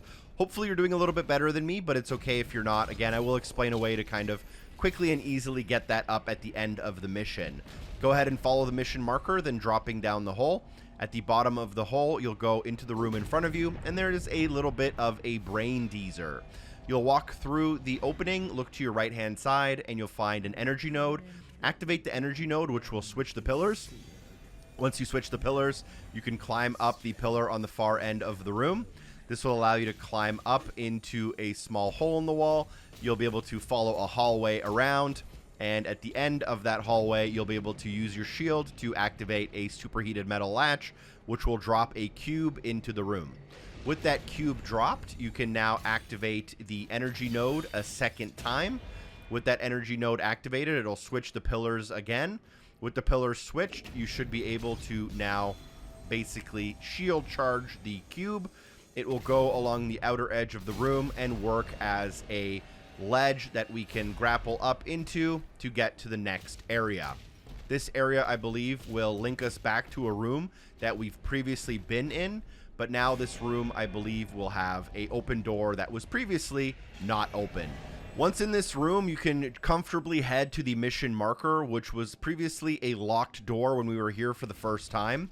This will lead you into a swim section, which you'll come around the bend. And as you come out of the next little circle, there will be a stone in front of you. Please do not interact with it.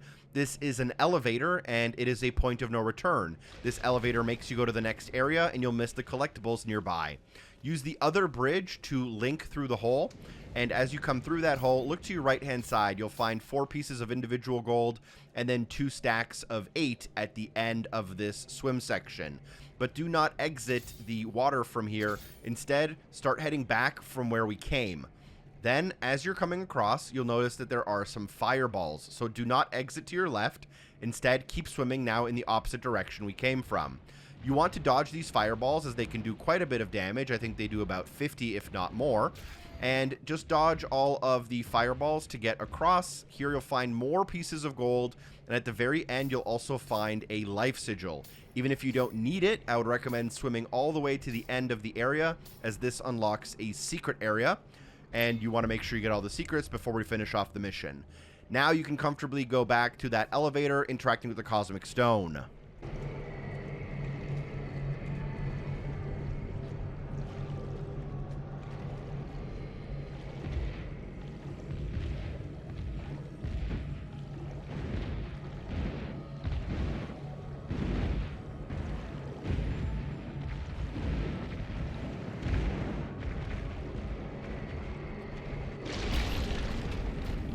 I will open up my auto map. 5 out of 10 secrets. You'll have 116 gold, 1 ruby, 1 demonic essence, 1 out of 2 collectibles in the bottom right-hand corner.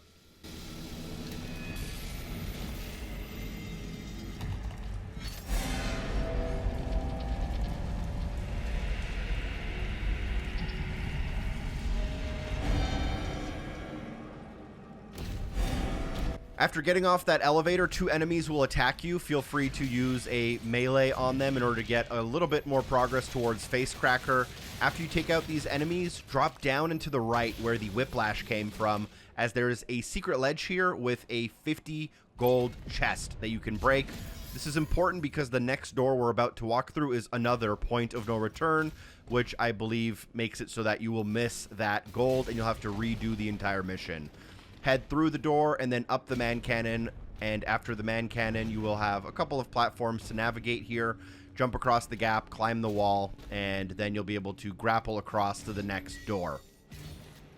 As you exit here, you'll be able to use a ring to glide across to a platform in the middle of the area. you'll automatically land low, and there will be some gold that I believe you can't miss. I think it was placed here because a lot of people got lost and didn't know what to do, so this gold kind of guides them in the proper direction of the mission. Climb the climbable wall, jump across the gap. There's, again, only really one way to go.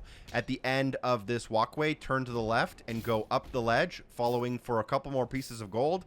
Here you'll be able to throw your shield through a hole in the wall to activate a man cannon, which if we now go back across, we'll be able to use this man cannon. That's the only way to get onto this platform. On this platform, another Caco demon, which we're going to try to get a parry on very quickly. That parry is for the mission challenge called Heads Up. As soon as that is done, you'll be able to now not worry about those Caco demons, but still do worry about the face cracker in order to get some work on that. You will notice on this platform there is a gore nest. We're going to temporarily ignore that, as we'll be able to use a ring later on to get to that island, but the only way to do that is to start by going forward. As you come across the gap, look to your left, 4 pieces of gold and a BFC ammo, which we can use, but because we're working on face cracker and weapon masteries, I'm not going to use it for the time being. 2 enemies will spawn, a demon and a mancubus. Take those 2 enemies out, jump to the wall and clamber up. Here is where we'll be able to find more collectibles and then a teleport to the gore nest. So go directly across this platform to the other side. And on the other side, you'll be able to drop down, find the 3 pieces of gold, continue along that path, and then jump across to the gore nest.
The gore nest ends with a leader that will increase our maximum armor from 110 to 120. Hopefully made a little bit more progress towards face cracker, although unfortunately I'm only at 17 out of 25, and the mission is very quickly coming to an end, unfortunately. But we don't have to worry about that for now. Instead, come back to that mantleable wall, go around the corner towards the mission objective. Keep an eye out to your right-hand side as you come out of this hallway. You'll be able to crash through a wall. This will reveal a secret area as well as a toy.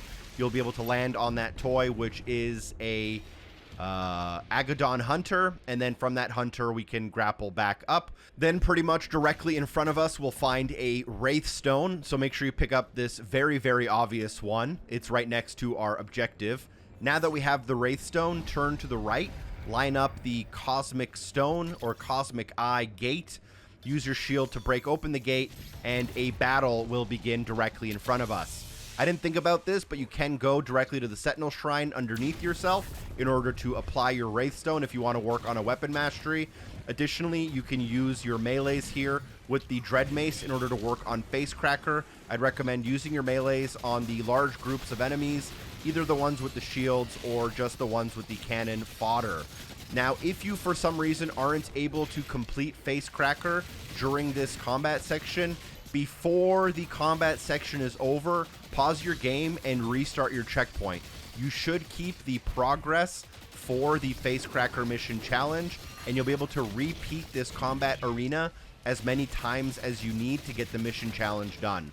I don't recommend this, as the game can get a little bit glitchy when you do redo the same checkpoints over and over, but this is a good way to not have to redo the entire mission if you don't want to.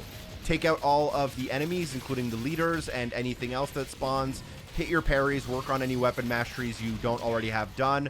And before you leave the mission, there is one more thing to do.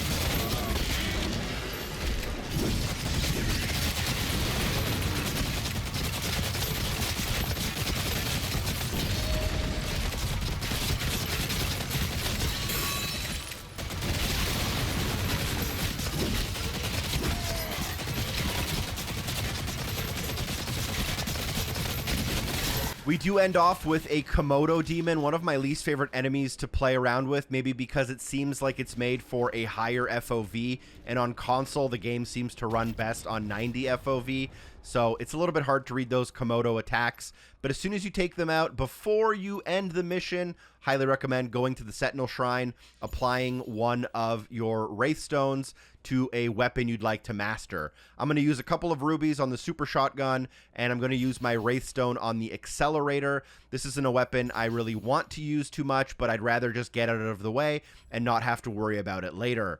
Feel free to also use your gold on any rune upgrades you may desire, as well as the Dread Mace. I'm going to put a decent amount of currency into the Dread Mace before I finish off the level. And before you exit out of the final gate, I'd highly recommend you open up your auto map, double check that you have all of the gold, rubies, wraithstones, demonic essence, collectibles, and secrets, and when you're ready, go ahead, go through, and you'll get your chapter complete 100% screen.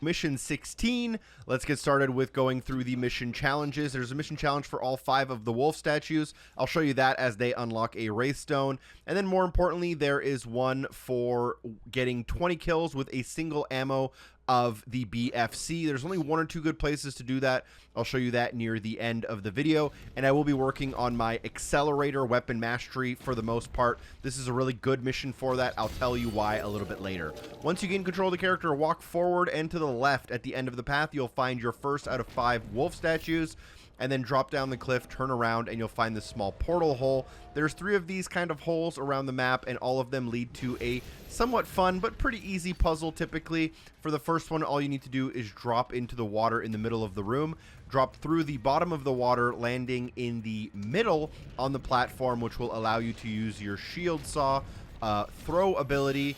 Once you throw it, you can unlock the gate. Then you can drop down onto land, unlock the eye using your shield saw. And then once you break open the saw, I thought you actually run through the door, but you don't. You drop through the water again, landing on the platform below. Here you can get a sprint start to land on your first pickup, which is a secret area and a ruby.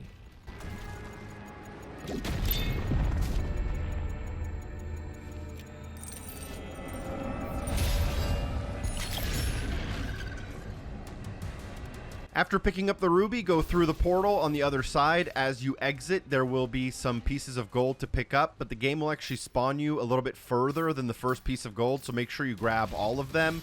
Then what we can do is move forward. There will be a couple of enemies to spawn, but we want to focus on the wall we can clamber up on the right-hand side. Here we'll find a mancubus. We'll quickly take care of it. If it seems like I'm taking my sweet time with some of these enemies, again, it's because I'm working on my weapon mastery. After taking out the mancubus, step on the button, which will release a door. That door, you can then reveal a superheated metal latch. Use your shield saw in order to break open that latch, and then you'll be able to find a toy in a room on the right-hand side, which was previously locked. Additionally, you'll get an enemy to attack you here, and after taking them out, we are going to kind of start working towards our closer objective. This is one of the few times where I'm working around a map clockwise instead of counterclockwise.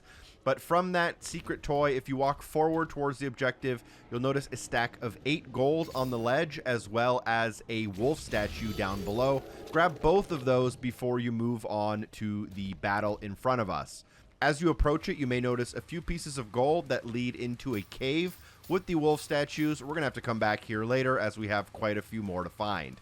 Once you come into this first battle, you can try using your crossbow to get 20 kills, although this arena is a little bit harder to get 20. If you want to get 20, you actually want to shoot in the middle of the area instead of on one of the groups to the left or to the right. Now, this is also a very important tip. Do not use your crossbow on the leader to finish off these areas. The reason is because sometimes when you use your crossbow on the final enemy, they'll essentially disintegrate and you won't be able to melee them in order to grab the demonic essence that they're supposed to give you. So just to be safe, I will advise you not to use your crossbow ammo on the final enemies. Again, it's to save you from having your demonic essence glitch out. It's just something that happens more often if using the crossbow. Otherwise, I'm using my accelerator, not a very quick weapon, in order to take down the final boss here of the little arena. But we're going to do it anyways just to get some decent progress. Almost at 200 of 1,000 for red line there. Grab the demonic essence upgrade for maximum armor, and then interact with the main objective to grab our first of 2 relics for the mission.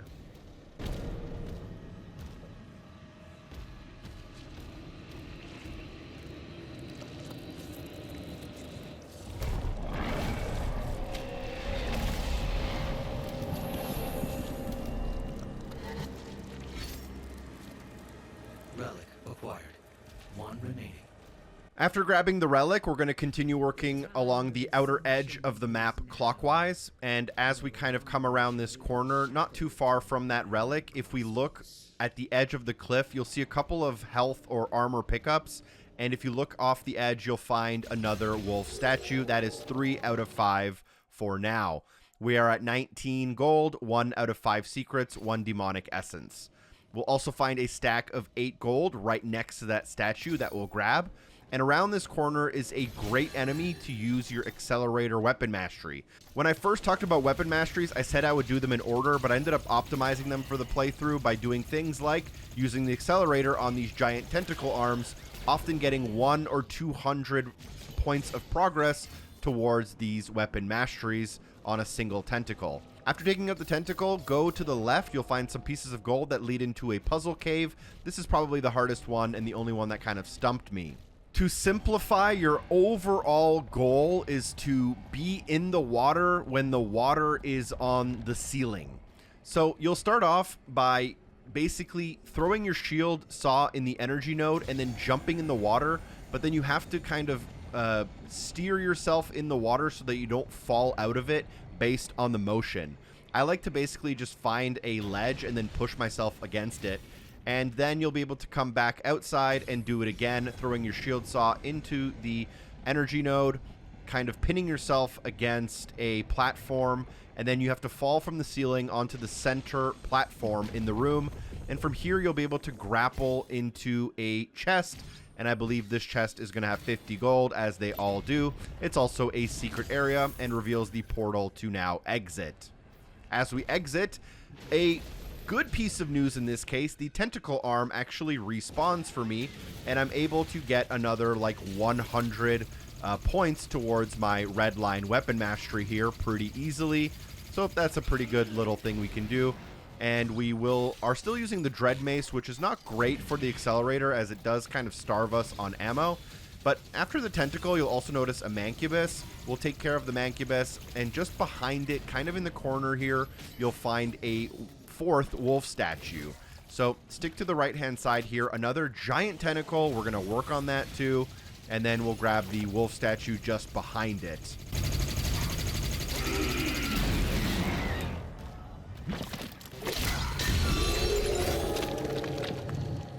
From that wolf statue, you're going to want to kind of head towards the main objective marker. You'll find this mantleable wall. Go up that wall. As you come up that wall, just keep pointing towards our main mission objective, and you'll fall into this pit. As you fall in this pit, you'll find a couple of enemies will attack you, and there is a stack of 8 gold. I believe picking up the gold triggers more enemies, so it's up to you how you handle that. You can pick up the gold right away, just take care of all of the enemies, or do it in stages. But for now, I'm going to be working on my accelerator weapon mastery just a little bit, and then picking up the gold soon.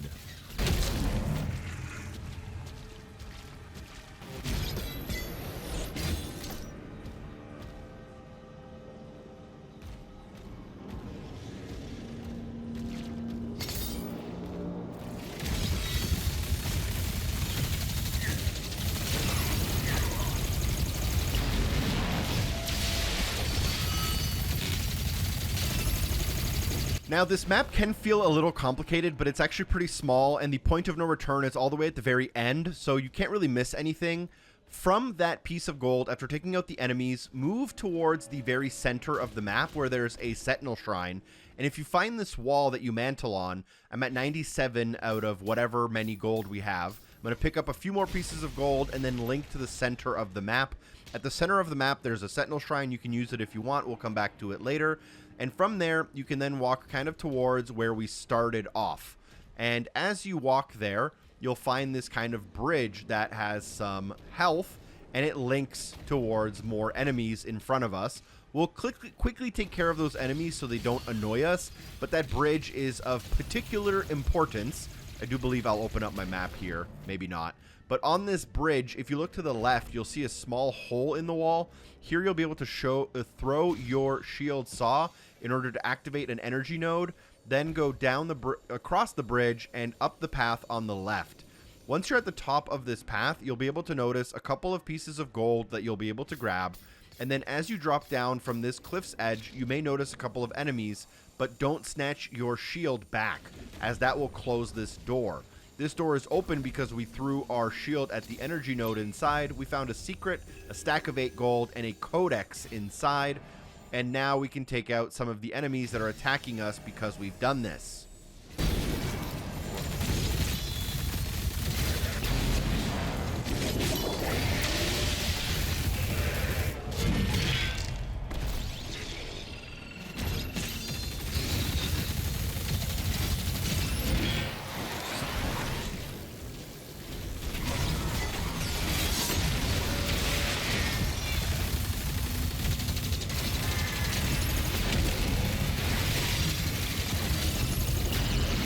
Now I'm going to open up my map here very quickly just to show you where we are, as we kind of did a couple of small loops. But on the edge of the map, along the side where we spawned, you'll be able to find a bunch of things like this giant tentacle, some gold, and a secret.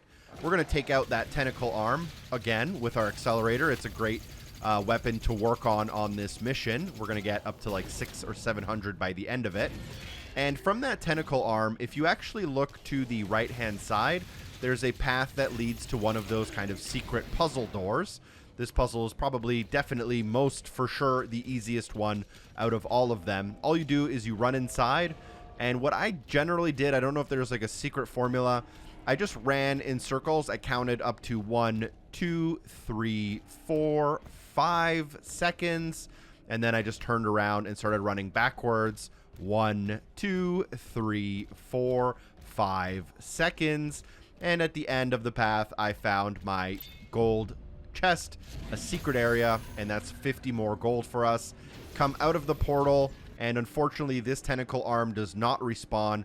You may notice some gold in front of you. Let's ignore it temporarily. Instead, follow the rock to the left and look up and to the right.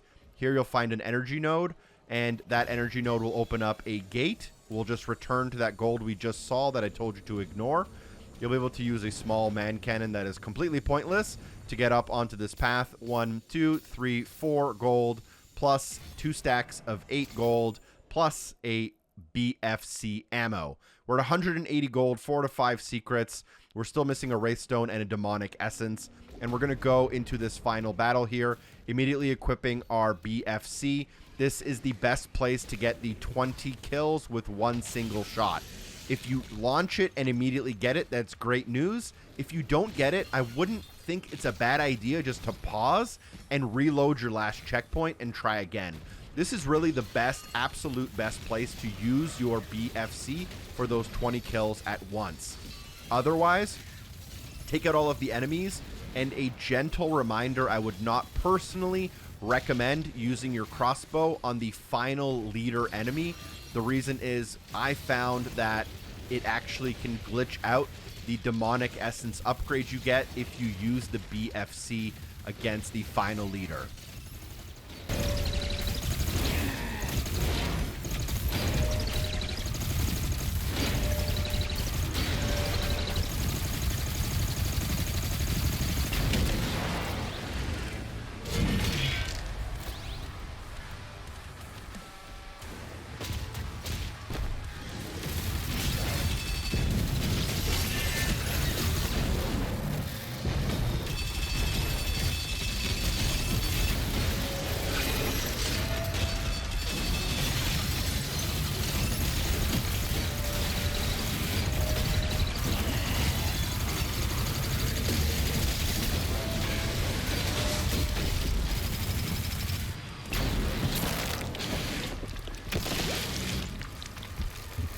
So the Mancubus leader here provides us with a maximum shell ammo upgrade, and we're already starting to work on a lot of great things here. All we really have left now is a Wraithstone and a few more pieces of gold.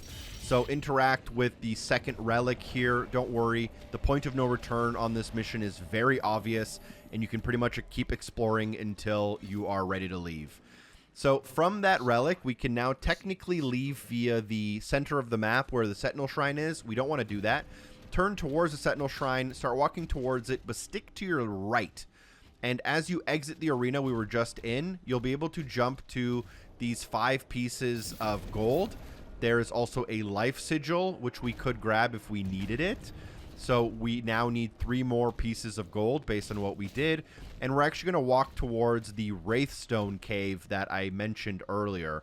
It's not a bad idea just to use your map to navigate to it, but it's pretty much underneath the center of the map, not far from where we got our first relic. But once you're here, you'll be able to drop down into the cave. You'll find your final 3 pieces of gold, your final wolf statue, and that will also unlock your final collectible, which is the Wraithstone. I'm going to tell you how to use it if you want to optimize your playthrough.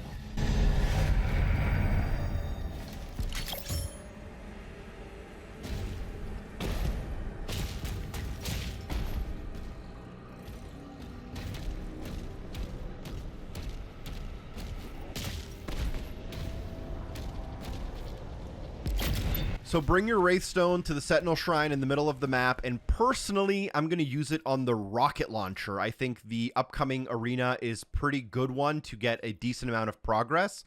For this, we need to heal ourselves 50 times using the regeneration or the cannibalism upgrade. Now, the way this works is immediately after parrying attack, you can basically damage yourself with a close range rocket attack, and instead of taking damage, you'll actually heal yourself. And the weapon challenge is called Engorge. We have to do this a total of 50 times. So now I'm going to be working towards the accelerator and the rocket launcher, and I'm going to move into the next room. This is your second and final opportunity, by the way, to get 20 kills with a single shot from the BFC. So you can try to do it in this final area, although I would recommend it that you did it in the battle where I previously mentioned it.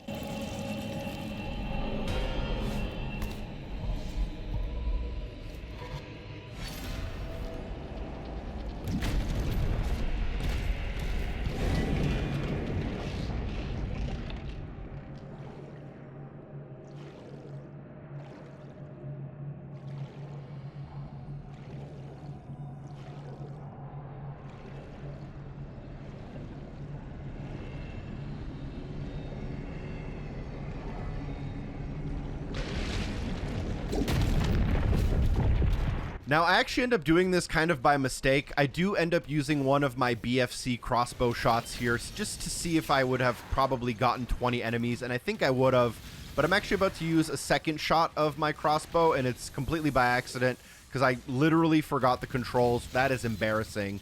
But we are going to be working towards our accelerator a little bit, and then we're also going to be working towards that rocket launcher. So for the rocket launcher, the best thing to do is to find a large enemy that you know is going to try to use a parryable attack.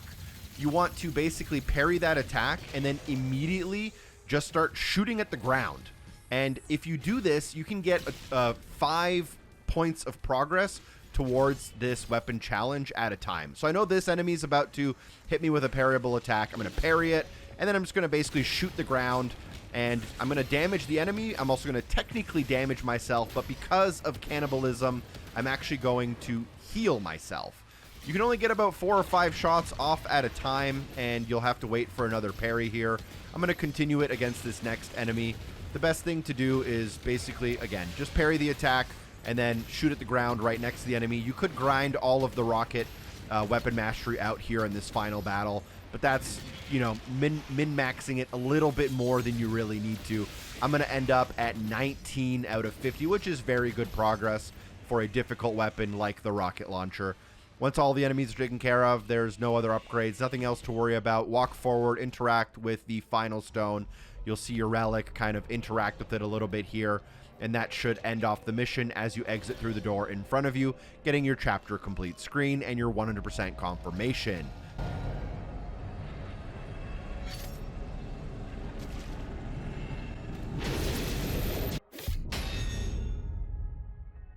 Let's kick it off now with mission number 17. We're going to be working on that accelerator and that rocket launcher weapon mastery. I have both of those things pinned. For the mission challenges, they are super easy. We won't even pin them. Find all of the rubies and wraithstones. I'm going to do that for you. And we'll find all of the underwater secrets. I'll do that thing for you too. We will end up just coming into the first arena. We will bait one of these enemies for a quick parry attack and immediately get to work on our rocket launcher weapon mastery. We can get some pretty decent progress here very early on in the mission and take care of one of the harder weapons to master very easily. Then you'll just take out the rest of the enemies and move forward.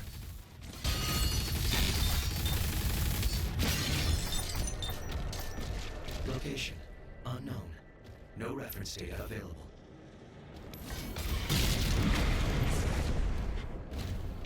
After dropping down the second cliff along the main path, don't forget to turn around and hook around the corner on the cliff's edge to find 8 more gold, actually 2 stacks of 8 gold for 16 before you go into the arena at the end. You'll see a ruby as well as some other things, but we are going to grab those at the end of the arena. And before that, during the arena, we're just going to be working primarily on our rocket weapon mastery here. You can make a lot of progress very quickly here. Once you do reach the arena at the very end of this path, it's also not a terrible idea if you have the ammo to use your BFC. That's completely up to you. I spent all my ammo in the last mission, but if I had some ammo, I might use it to quickly clear out the first wave of enemies.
With the arena cleared, you could technically leave through the door if you wanted, but that's a point of no return as far as I can tell, even though it's not indicated by the UI screen. There is a ruby that you might have seen as you entered the arena, so you'll want to climb up a small cliff along the outer edge of the arena, find the grapple point to grapple yourself up.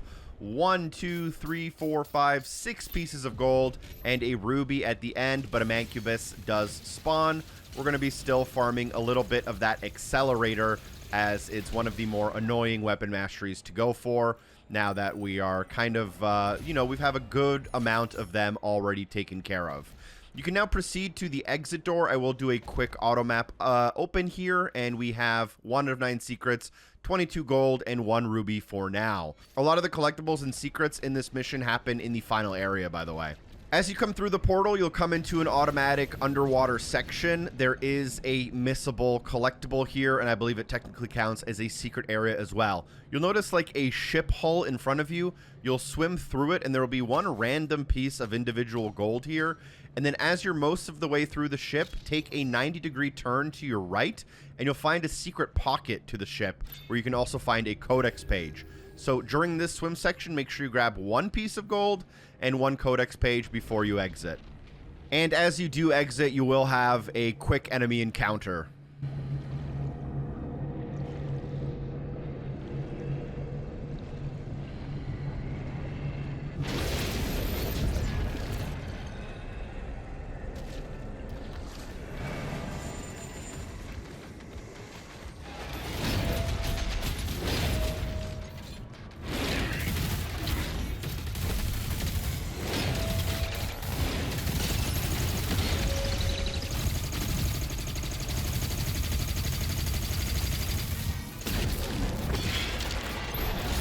After the enemy encounter, there is a small pocket to the left-hand side where you can just refill your armor and health. And there is a Sentinel Shrine directly in front of you. I do have a decent amount of gold here, which I'll try to spend most of.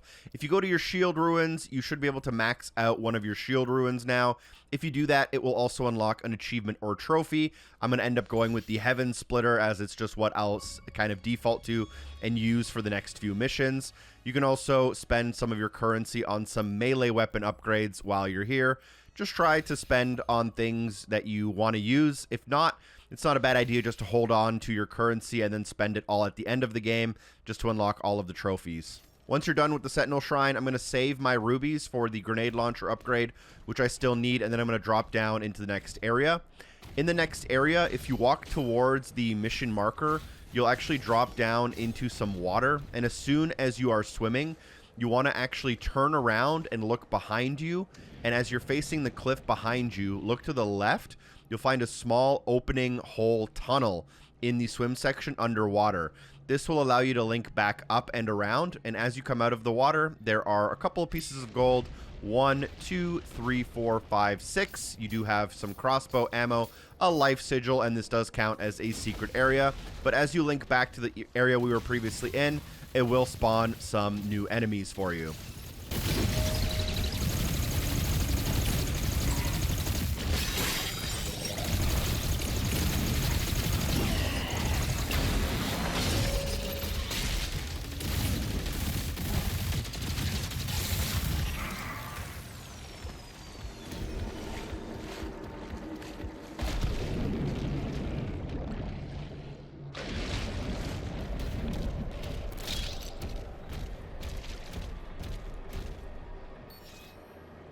As you rejoin the main path, you'll come across another leader battle. This is a morale leader. You're free to use your crossbow and just take out all of the enemies to break down that purple shield as quickly as possible. I'm going to be saving my crossbow ammo as I'm a little short, and I just wanted to make sure I had some for later. Once you take out all of the enemies and disable the leader, you should get a demonic essence upgrade as well, if I remember correctly.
With the leader taken out, we will get our upgrade here for ammo. This allows us to have the maximum amount of spike ammo available. And before we do anything, there are a couple of collectibles to grab.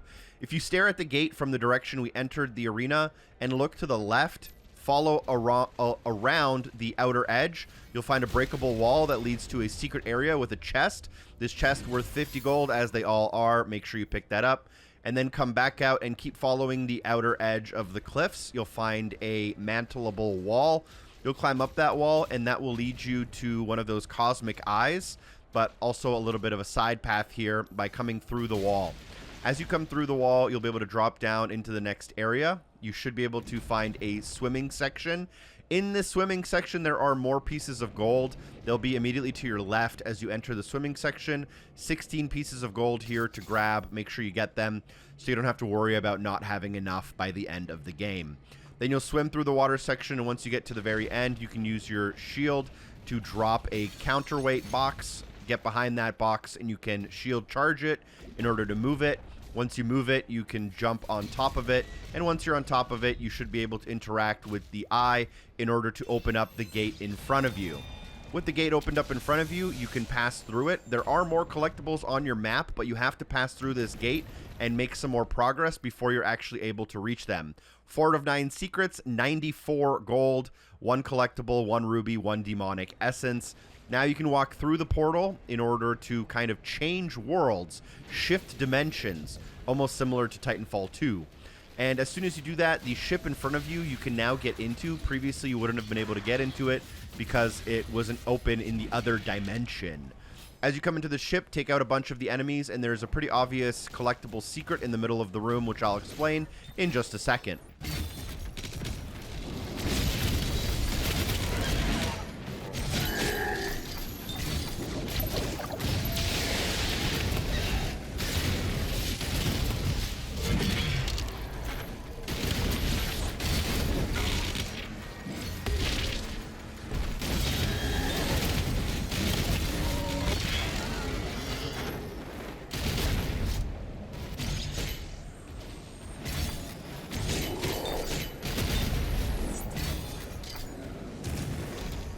So instead of shield charging your way out of the ship, look to the right. Here you'll be able to shield charge into a box to move a locked secret.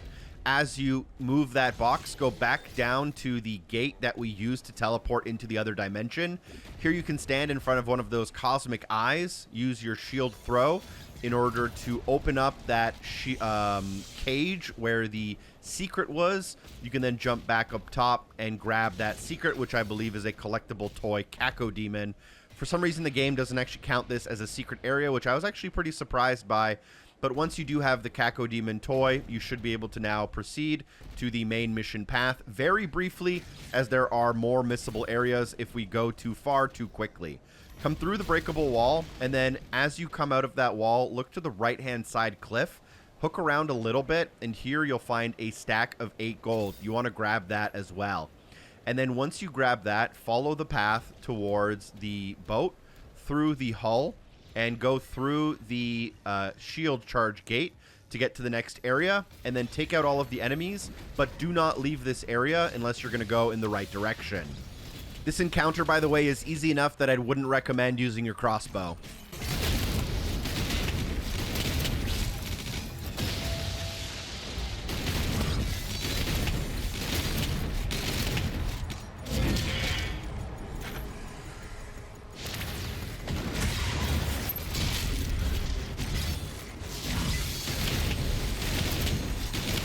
With the encounter done, a ring opens up towards our objective. We will ignore that because to the left of the ring, you'll be able to find a breakable wall. And this wall leads to an optional area with a bunch of collectibles, but also a secret area and a gore nest and a ton of little individual pickups for individual pieces of gold. But once you're in this room, destroy the nest. This will trigger a series of encounters, and at the end of that encounter, we'll get a demonic essence upgrade.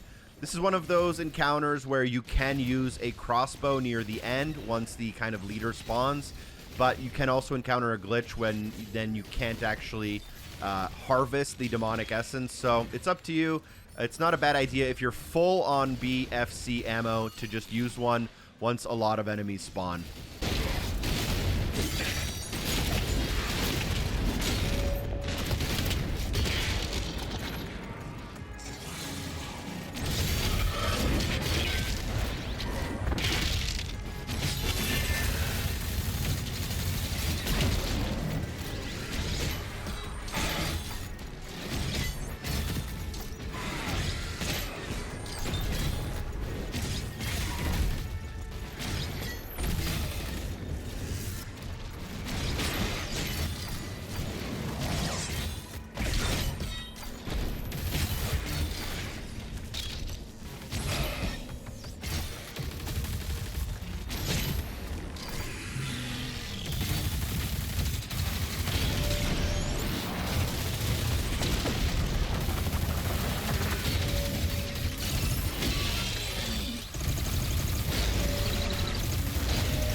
With the leader harvested here, we are now at maximum cell ammo, and we'll be able to leave the area via the ring.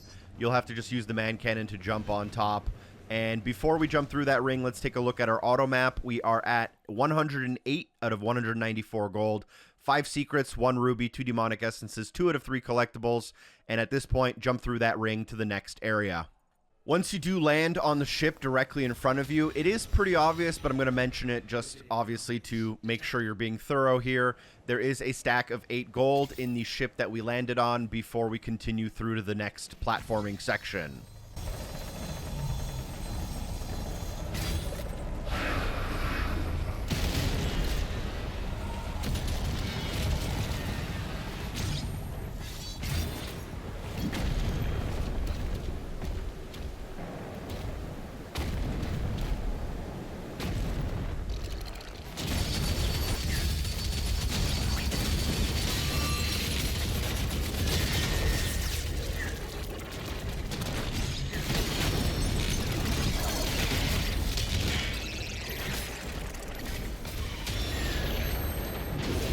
Once we come through this portal, you'll end up in another underwater section, and here you can just basically swim directly to your objectives, and you'll exit out the other side into an encounter. Now, for this, there's nothing you can miss, no collectibles, no pieces of gold. It's a very straightforward swim section. Just get to the end of it.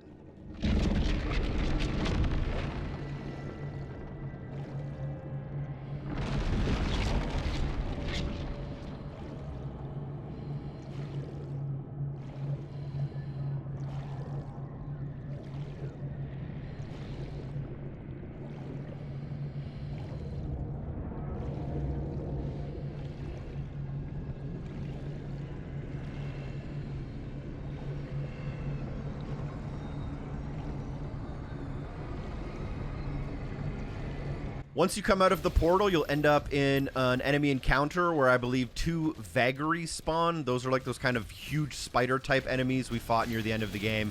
And honestly, I'm going to use my BFC ammo here. You can take out both of them and pretty much all of the enemies in the entire arena very easily and very quickly here with one shot, saving you a couple of minutes. And at that point, you are ready to go and mantle up the wall directly in front of you. Now, technically, you could walk to the end of the level, but there are quite a few secrets and quite a few collectibles to grab. They're all very close to each other, so climb up that wall directly in front of you. Stick to your left. You'll notice that there is a collectible secret behind a locked gate. If you go to the left, you'll end up finding a small water swim hole that you can then swim through, and you'll end up swimming out of the bottom and falling directly into a tentacle. This is a secret area, which also completes our Find 3 Underwater Secret Areas mission challenge. Take out the tentacle to reveal a man cannon. The man cannon then shoots you up into the secret collectible that's locked behind the gate. This one is a weapon skin. Once you pick it up, the gate in front of you opens up to allow you to backtrack into the map. Now we're going to go to the opposite side of the map, staying kind of on the same floor without going up or down in elevation. And on the opposite side, you'll come up this ramp. On the right-hand side as you enter the room, you'll notice a couple of crates, and just past those crates, you can find a few pieces of gold. I believe there's only 4 pieces, but you don't want to miss these, and you'll end up in a room with the Sentinel Shrine. I will temporarily ignore the Sentinel Shrine as we need a secret key to unlock everything in this room anyways. Then you'll turn left, and as you turn left out of the Sentinel Shrine room, jump across the large gap in the middle of the pathway. In front of us, you'll notice a kind of secret key icon door. You'll be able to bash your way through the left. And then this is a little bit of one of those like kind of rooms that plays on your senses. Every time you like spin around, the room changes. So you're basically just trying to spin around until you get this really long hallway with a life sigil. And once you approach the life sigil, you'll get a ton of gauntlet melee upgrade power-ups to spawn, and once that happens, a ton of Hell Knights will attack you. Now, personally, I have the Dread Mace equipped, and the Dread Mace is great for these types of encounters because it can one-hit kill all of the enemies attacking you, but also one-hit kills all of the enemies near you. I don't recommend using a BFC shot, unfortunately. Just melee your way out of this, or take your time working on a couple of weapon masteries. I am completely caught up personally on my weapon masteries at this point in the clip, but we are about to unlock a Wraithstone. And once we unlock that Wraithstone, we'll be able to work on our next one. For me, that's going to end up being the super shotgun, which I'm putting a little bit of practice into before we get there. Once you defeat all of the Hell Knights, you'll drop down through the floor. You'll be able to shield bash your way through a wall in front of you as you land, revealing a secret area with your Wraithstone inside. Don't take the Wraithstone directly to the Sentinel Shrine. We're going to grab a few more collectibles before the Sentinel Shrine. There are really no more enemy encounters during this mission, so you don't have to worry about that. Circle back to where we came into the ship. As you exit the ship, go up the ramp on your left. Do not interact with the platform. That ends the mission. Instead, turn left. Once you reach the top of the stairs, you'll end up on top of the boat that we were just inside. Here you'll find 5 pieces of gold, and at the very end, a door. That door opens up, revealing the secret key. We're also not going to take the secret key directly to the Sentinel Shrine. There are more collectibles to grab along the way. But once you grab the secret key, a couple of enemies will spawn. And if you plan on also working on the super shotgun like me for my next weapon mastery, you can get a little bit of practice in. Come back off of the boat and then go down that ramp we just used to get up here. About halfway down the ramp, take a left-hand turn. You'll end up on a ledge. Follow that ledge, and this ledge will lead you to a couple of pieces of gold. I believe there are 1, 2, 3, 4, 5, 6, 7, 8 pieces of gold. And then you can turn to the right, look off the edge of the cliff. And you want to basically go to the very center of this area, between the broken down hull of the ship, right in the middle. And here, if you look to the left while facing away from the objective, you'll be able to crash through a wall, revealing 3 more pieces of gold. But more importantly, you can shield throw your way to the Cosmic Eye. This will open up the gate in the very middle of the area, which reveals a golden chest inside. And that chest has 50 more gold. And now, once we revealed that secret area and the gold chest, let's go ahead and work our way towards the Sentinel Shrine. If you remember where it is, it's just at the end of one of the directions from the kind of middle of the map. But as you climb up the wall, directly in front of you, there's a rock, and near that rock, there is 8 more gold. That's, I believe, all of the gold for the mission. You can now use your secret key to the left of the Sentinel Shrine to open up a door. This will reveal our final ruby, which also completes a mission mastery for us for finding all of the rubies and Wraithstones. We've also completed all of the underwater objectives, and we're now going to interact with the Sentinel Shrine. I mentioned I'm going to use my Wraithstone on the super shotgun. I'm going to spend 3 rubies on the grenade launcher upgrade just so I can use the Wraithstone a little bit later on. And then I'm going to start spending a little bit of money on my shield ruin upgrades, just so that we are working towards that 100% and having all of them available to us. As soon as you do equip your Wraithstone and use that Sentinel Shrine, after you come out of the secret room, a bunch of enemies will attack you. I'm already going to start making a little bit of progress here towards the super shotgun. You need to hit 50 enemies with all of the pellets coming out of the super shotgun, which is actually really easy, other than the fact that it does burn through a decent amount of ammo. But this is going to be one of the easier weapon challenges for us in the entire game. We can now move towards our main mission objective, interacting with the pedestal in the middle of the water. This pretty much ends the mission, so before we interact with it, let's double check. We have 9 out of 9 secrets, all gold, rubies, Wraithstones, demonic essences, and collectibles. Interact with the pedestal once you're ready. You can skip the cutscene for the chapter complete screen and the 100% verification.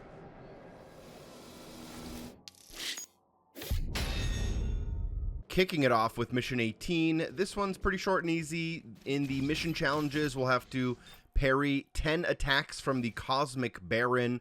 I'll show you which enemy that is. I'm also going to pin my super shotgun weapon mastery, which we will finish pretty easily by the end of this mission. Go ahead and enter into the first room. Feel free to use a crossbow shot if you have all 3, as there is one in the arena that you can use to refill yourself up. And then after that, we can start grabbing some of our collectibles.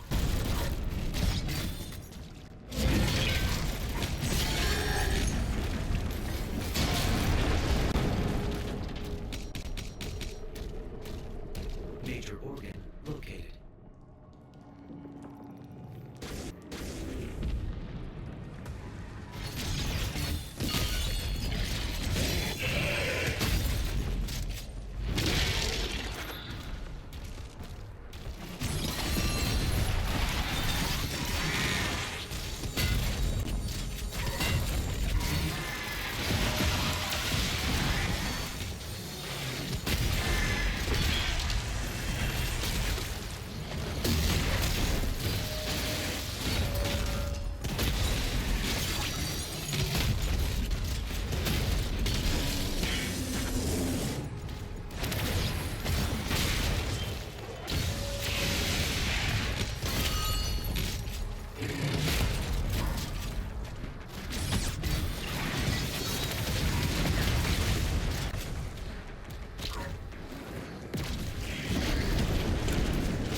Now, I am kind of struggling during this encounter. I'm just trying very desperately to be up close and personal with every enemy so I can really make quick progress towards the super shotgun, which isn't working against some of the other enemies that are also attacking me, like the rock imps and other things.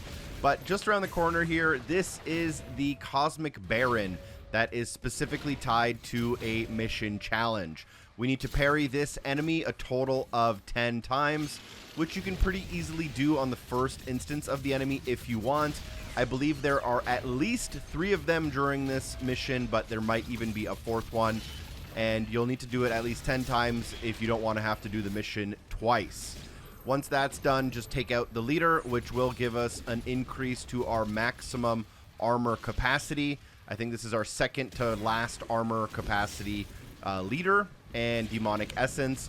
The other thing to note is that I know people have had some glitches with the demonic essence, so you might not want to use your crossbow on this final enemy. So once we take out that enemy, our maximum armor is now 140 out of the 150 that's possible. We can interact with the mission objective in the center of the room. There's basically these like 3 tentacles, aka intestines, that like connect to the center structure in the room, which I believe is a stomach, and the little rivers of green goo are stomach acid. You got to get pretty creative here to understand Doom. But as soon as you interact with that, a couple of doors will open up. To your left, you'll find a cave that is a secret area that was previously closed with a chest with 50 gold inside. And on the opposite side of that cave, instead of moving forward to the next room, you can grapple up into a tunnel. There you'll be able to grab what I believe are 6 pieces of gold. You'll be able to come around the bend and grab a life sigil. This also counts as a secret area. And now you are ready to proceed. We do end up back in this room, so if you miss them, it's not a huge deal. But then, you know, why are you following the walkthrough if you're not going to actually follow the walkthrough? Come around the corner, a couple more enemies. You can make a quick shield dash through them and a couple quick parries, working on that super shotgun mastery.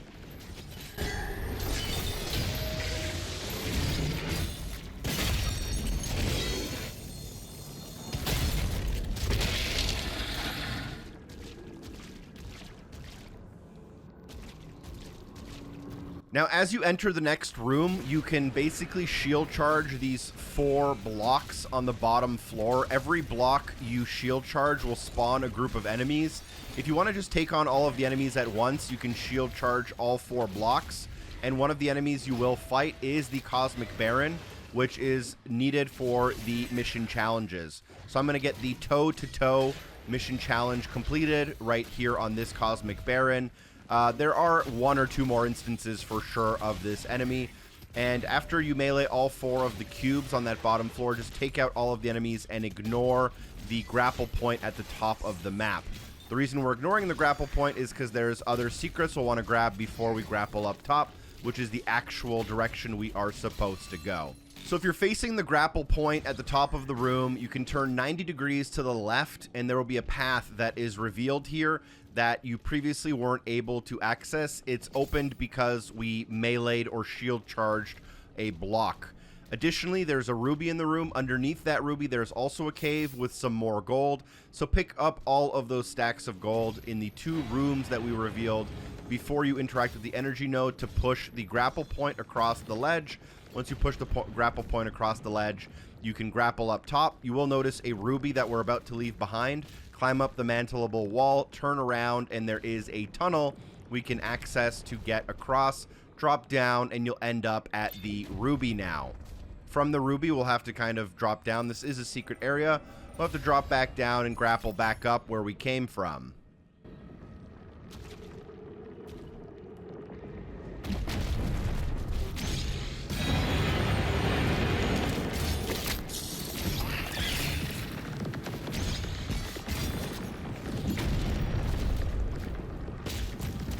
I will do a quick check on the collectibles here. If you open up your auto map, hopefully yours matches. If you've been paying attention, we are at 3 out of 6 secrets, 77 gold, 1 ruby, and 1 demonic essence, 0 out of 2 collectibles. Before we move on, and here is another battle. This is an okay place to use a crossbow if you are just, you know, swimming in crossbow ammo, it's better to use them and then be able to pick up ones in the future than to just always have a maximum amount.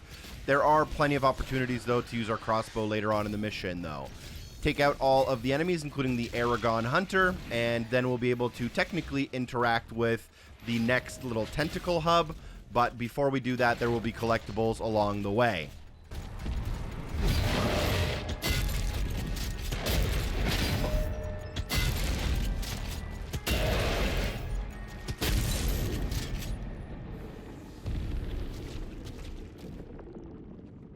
So with the Aragon Hunter taken out, we have made good progress towards the Super Barrel Stuffer weapon mastery. We're at 35 out of 50, but if you're even at like 20 or 25, you're way ahead, you know, good on pace, and that's not really something you'll have to worry about, especially if you've done all the other weapons up to this point. You'll have plenty of opportunities to finish off some others if you need. Go towards the tentacle, which is our main objective. Ignore it temporarily. Use the grapple point up and to the right of it. If you grapple across, you'll find a secret area with a chest that has 50 gold inside. With that chest, you can now jump back across that gap towards that tentacle, interacting with it. 4 out of 6 secrets, 127 gold for now. Interacting with the green goop in front of us, and moving on to the next mission marker. As you drop down from here, you may notice that there is some crossbow ammo that you may have missed on your first time through the room. There's also like a insta shield and armor pickup if you want to grab that. You can also restock on some ammo. We will walk directly next to a Sentinel shrine as well. I'm going to ignore it as I don't really have many pieces of gold in order to use them. So we're just going to bash our way through the shield smash door. And this room, again, not a terrible chance at using a good BFC shot right in the middle of the room. It can take out all of the shield enemies and stuff at the same time. I would say if you're working on a weapon mastery and you're feeling good about your gameplay, just keep doing that. But if you're looking just to finish this level as quickly as possible to get to the next one, go ahead and burn through that crossbow ammo. There is another Cosmic Baron in this room to work on the toe-to-toe mission challenge if you don't have that done yet.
With that encounter done, you should get a mission marker to the next, like, connecting intestine. We're going to ignore that and turn to the left. At the end of the Stomach Acid River, you'll find a Codex page. You'll then be able to drop down into the pit, find an energy node where you'll want to use your shield saw to get through.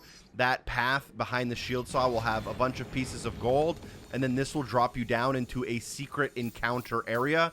This has a bunch of enemies. I would recommend just grinding out your weapon masteries. Do not use your crossbow ammo. This is a terrible encounter to use it on. And at the end, you will get a mission challenge for doing the optional fight. You'll also unlock the secret in the area, which is currently protected by a shield, and then you'll be able to teleport your way out of here.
These enemies in this room ended up being great for my weapon mastery. I now have basically every weapon mastered that I could have up to this point. Need a couple more Wraithstones for a couple of the final weapons we have left, which I believe are just the Pulverizer, Grenade Launcher, and maybe one more, the Impaler probably. As you come out of the teleporter to leave the area, you'll find the Enforcer. Go up the ramp on your right-hand side, keeping an eye on the right-hand side. And as you come up the hill, on the right, you'll be able to find a new cave that is opened up. And here you'll be able to jump inside, finding a energy node on the roof. And that energy node is able to stop these kind of digestion muscles from chomping you up as you walk through. Down the hallway, there's a bunch more gold. Up the mantleable wall, there's a secret location, a life sigil, and you can shield yourself through there. And for now, we are at 6 out of 6 secrets, 148 gold, 1 out of 1 ruby, 1 out of 1 demonic essence, and we are at 2 out of 2 for the collectibles in the bottom right corner. Interacting with the mission objective opens up the next path where we can continue forward.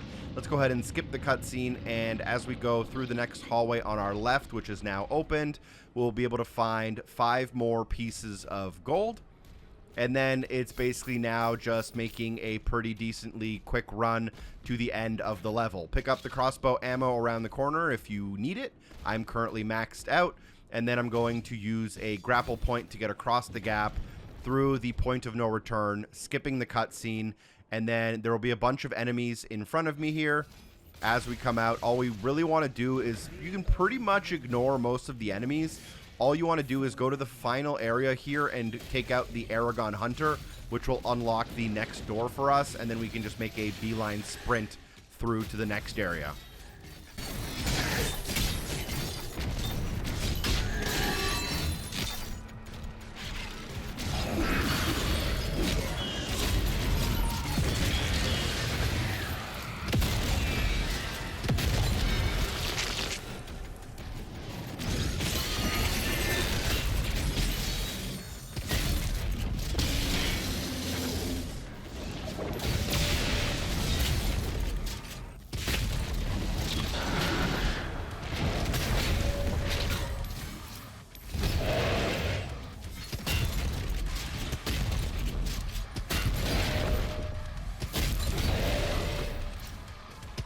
Now with the Aragon Hunter taken out, the shield walls will open up. You'll be able to walk into this tower, which might seem familiar from the last mission. I'm going to arm my BFC, which I don't know why, but as soon as we come through, I end up shooting it and it just disappears into thin air. I don't know if it's because I hit a shield or it ended up kind of going behind all of the enemies. You definitely don't want to do that. I would recommend, however, using one of your crossbow shots on the giant enemy that spawns directly in front of you at the very beginning. If you do that, you can take out a large chunk of the enemies in this next area, really speed up the process. But once you can get to the very end, take out the Enforcer and any of the other enemies there, and you'll be able to open up a pathway to the end of the mission.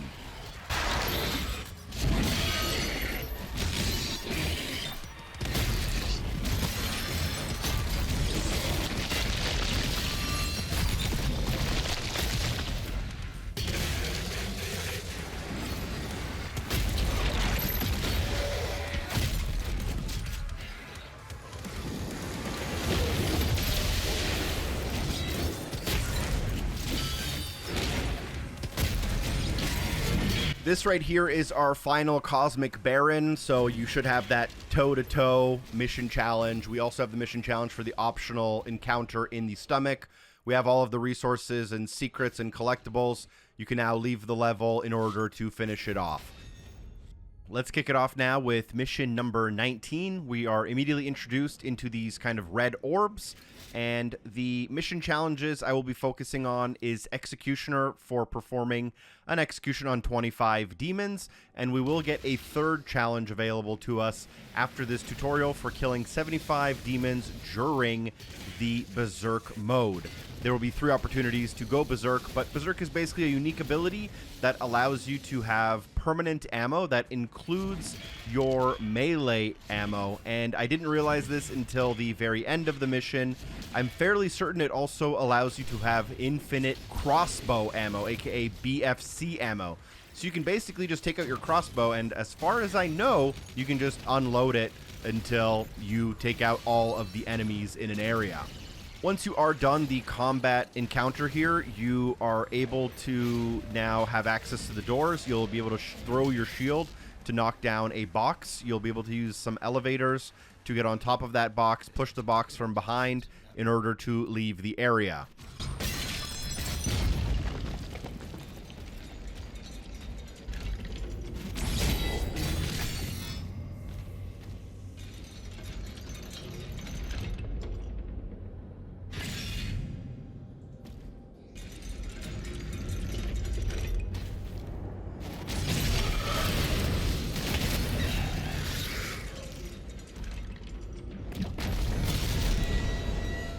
And then as we begin to leave the opening area, I will open up my mission challenges here. I'm going to pin Berserker for killing 75 demons under the influence of Berserk, and Executioner for executing 25 demons. The other one you'll get automatically by finding all of the secrets. And another thing to keep in mind is the next weapon mastery I'll be personally working on is for the Impaler.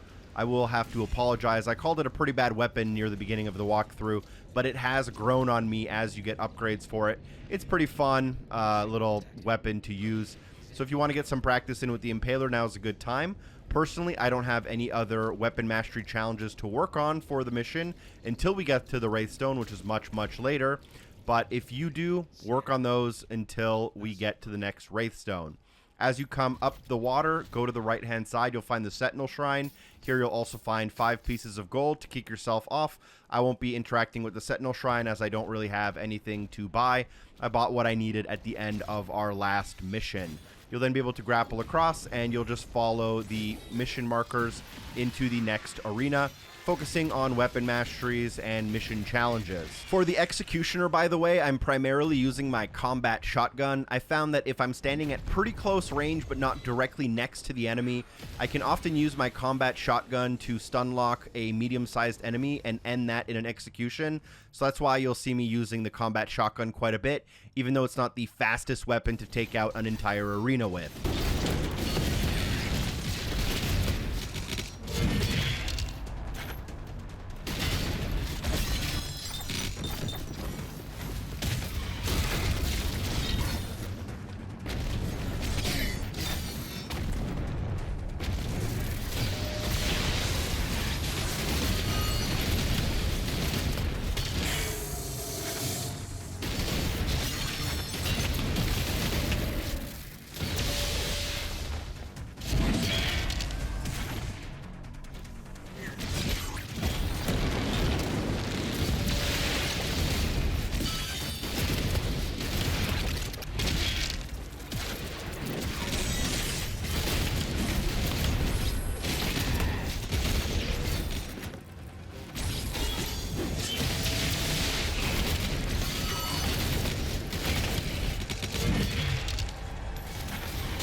I would always advise you going forward, if you have full BFC ammo, you should always use it on any annoying enemies you don't really want to fight too much.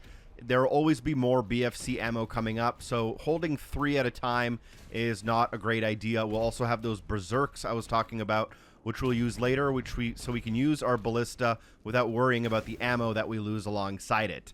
After clearing out all the enemies, a door will open up. This will reveal an elevator. You'll need a blue skull to activate this elevator. Because we are in the underworld, we no longer have blue key cards. We actually have skulls, which act as key cards. We're going to get a blue skull and a red skull to finish off this mission. Take out the enemies, and then as you leave this area through the newly opened mission marker, there are quite a few collectibles around the corner. As you come around the corner, you'll see the fireballs, and what you're going to have to do is stick to the left-hand side in the first door opening. There you'll find pretty tricky 3 pieces of gold right here to the left in the first little alcove. You can also get a bunch of ammo, armor, and other things in here if you want, but for now we will go through the fireballs and kill a couple of the demons on the opposite side. As you land above the fireballs, let's go ahead and then turn around.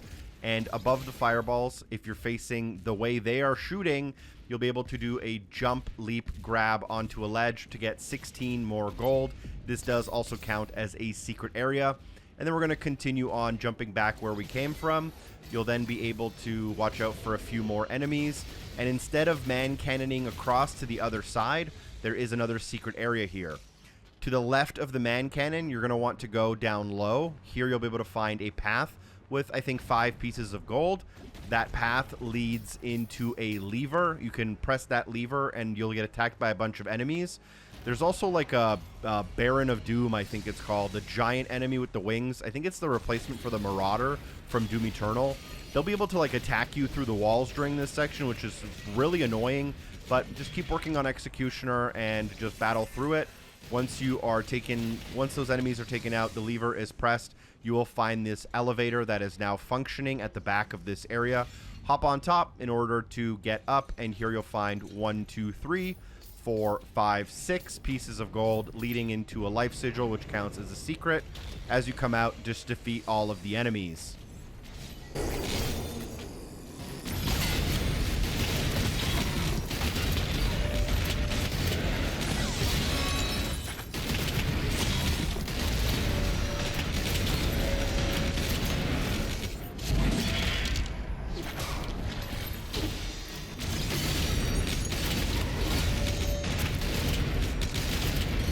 Once the encounter is done, we can go ahead and leave. I will open up my auto map for a collectibles counter. I did film this a little bit out of order, so there was an edit in the clips. If you're wondering why the gold randomly changed, we're at 34 gold, 2 out of 10 secrets. That's all we really have done so far.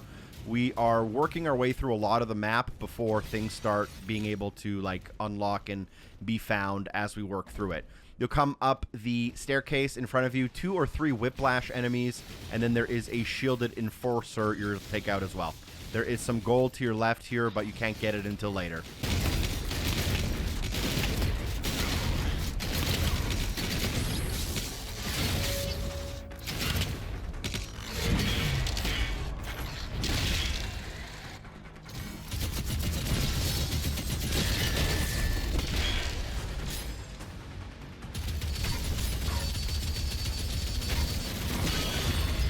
Gates will drop once you take out the enforcer. As the gates drop, go through them immediately, hook to your right hand side, go down that hallway to find a stack of 8 gold. There's another hallway on the opposite side, so to the left as you exit the middle hallway, and there you can find the blue pickup that gives you maximum health and armor. I forget the name of it right now. Onslaught? No, that's a different one. That's the yellow one from Doom Eternal. Getting a little confused here this many hours into the walkthrough.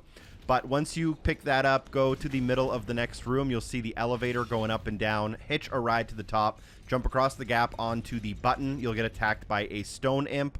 And after that, you'll be able to throw your shield across the gap to open up a door that reveals a ruby inside. So go ahead and grab the ruby.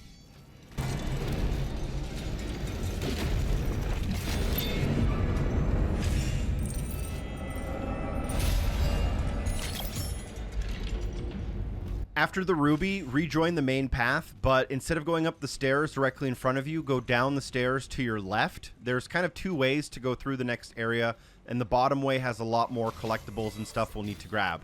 You'll notice a man cannon. Walk past the man cannon, jump across the gap using the little cliff's edge, and then you'll be able to hook around to the right, and at the end of the hall, you'll find a chest worth 50 gold in a secret area. Here you'll get attacked by a ton of enemies. I'm just going to use the explosive barrels to take them out quickly. If you are in the mood to farm some more Executioner mission challenges, now is not a bad time to do that, as these enemies tend to go into dazed mode pretty often. Now we'll be able to come around the corner, and as you come around the corner, just take the man cannon As soon as you land from the man cannon, you should land next to a couple of enemies, but you'll also land next to another stack of 3 gold. Make sure you grab this stack as well, and you don't want to miss this one and have to backtrack, halfway across the map just to get it, even if you might even get locked out of it, unfortunately, depending on how far you go. There is a Mancubus at the top of the hill. I'm going to temporarily ignore it as it is standing next to some gold, and I don't want to like fling myself over the gold and then forget to pick it up.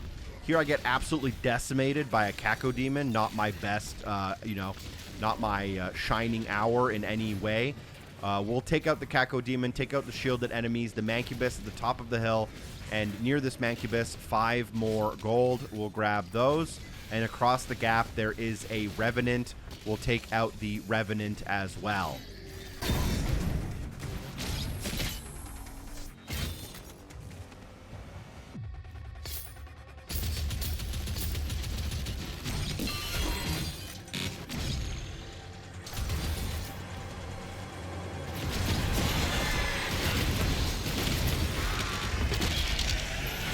Take out the Revenant to open up the doors, and instead of going through the middle door right in front of you, drop down to the left. Here you'll find a stack of 8 gold and a Codex page, our first of 2 for the mission. This one is called Harbor of Souls, which is the name of the level. And here we have 107 gold, 1 ruby, and 4 out of 10 secrets. The next thing we can do is pick up the blue skull, which is basically the blue key card. Come out of the cave, and as you do, stick to the left-hand side, hugging the cliff wall to your left. At the end, there's the blue armor pickup, as well as 5 gold. This one's pretty tricky because there is a very tempting blue skull directly in front of you. You're likely to not think about it and miss it. Then you'll grab the blue skull itself. There also was a little bit of an edit there with a mistake I made, so you may see some differences in your gold amount temporarily. But after you pick up the blue skull, you can just drop down into the center and try to walk through the door in the middle of the area. And here you'll be attacked by quite a few enemies, although they spawn kind of in waves. So the ballistic crossbow isn't really that useful. You'll get a Cosmic Baron as well as a few Arachnotrons. I think there might be a Pinky Rider. Work on your executions while you're able to.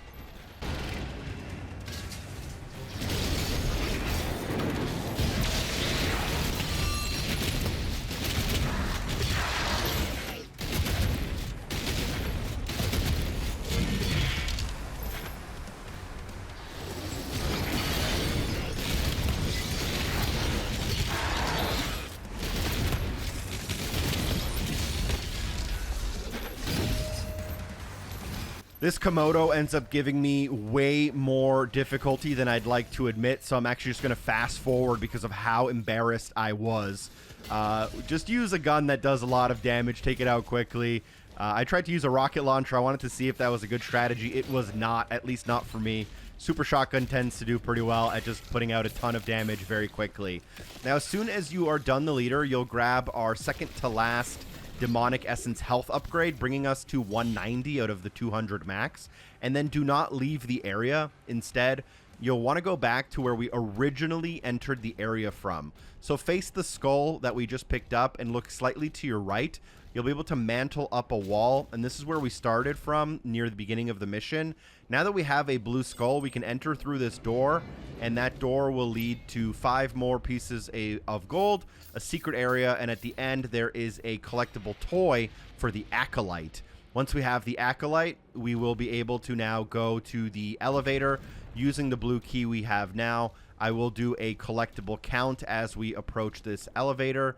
So we are about the halfway mark of the mission. You could probably tell that just kind of by feel.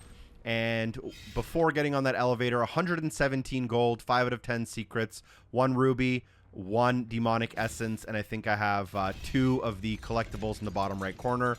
Taking the elevator to the next combat instance, which is very short, very easy.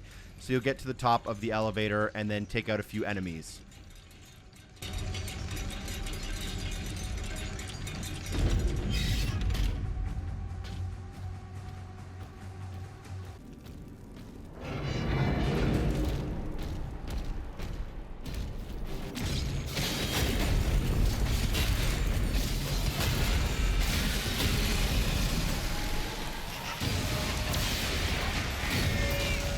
So if you pay attention closely here, I do get my 25th execution to knock out that challenge. There are quite a few more opportunities in this mission to get more. I'll be doing them just out of habit and to show you and hopefully remind you through gameplay to finish off that mission challenge. Berserker's still only at 16 out of 75. Don't worry about that. To the left of the giant statue in the middle of that arena, there's 5 pieces of gold. You can then drop down, find a man cannon. That man cannon will shoot you into a life sigil. That life sigil counts as a secret area. And now we are ready to move on to the mission marker for a bit.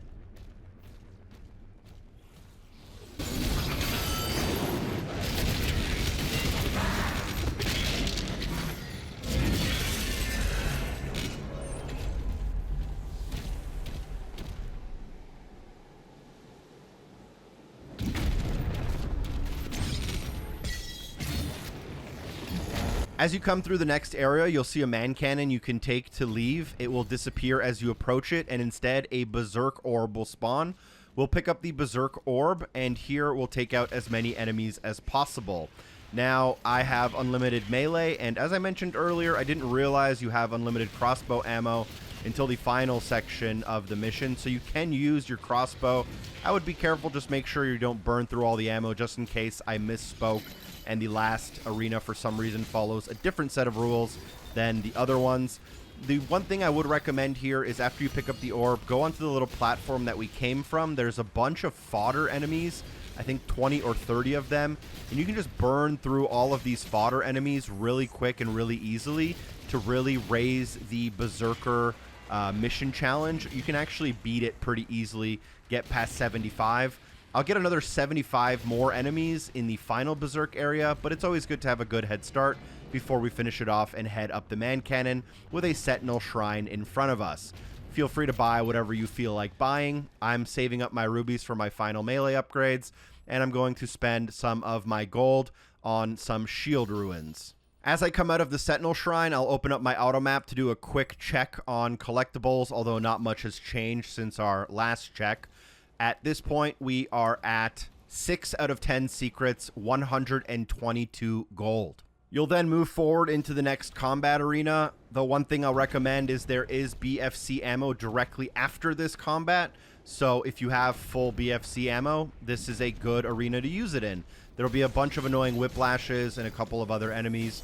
You can just wait for them to spawn, as they won't all immediately be there. And once some of them build up around you, just launch that ballistic crossbow into the ground.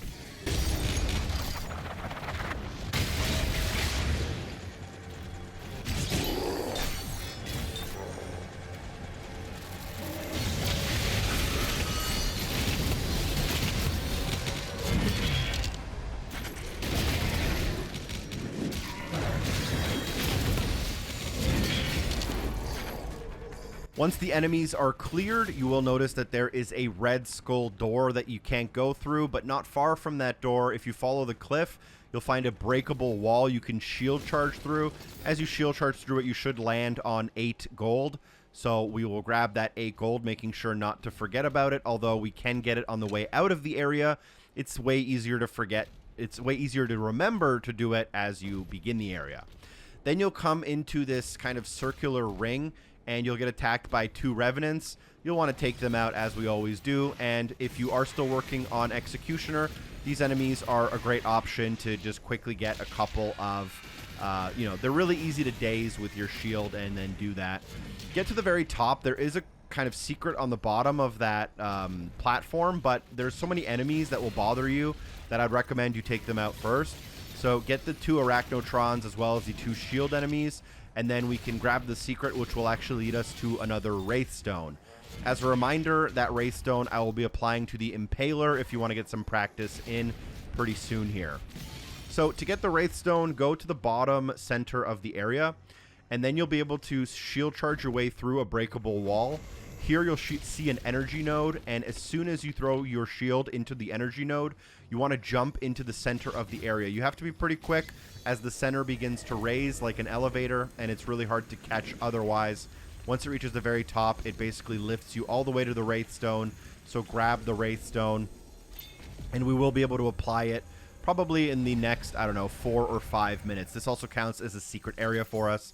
And now we'll be able to make some progress towards the red skull, but there are pieces of gold on the way to the red skull that can be missed.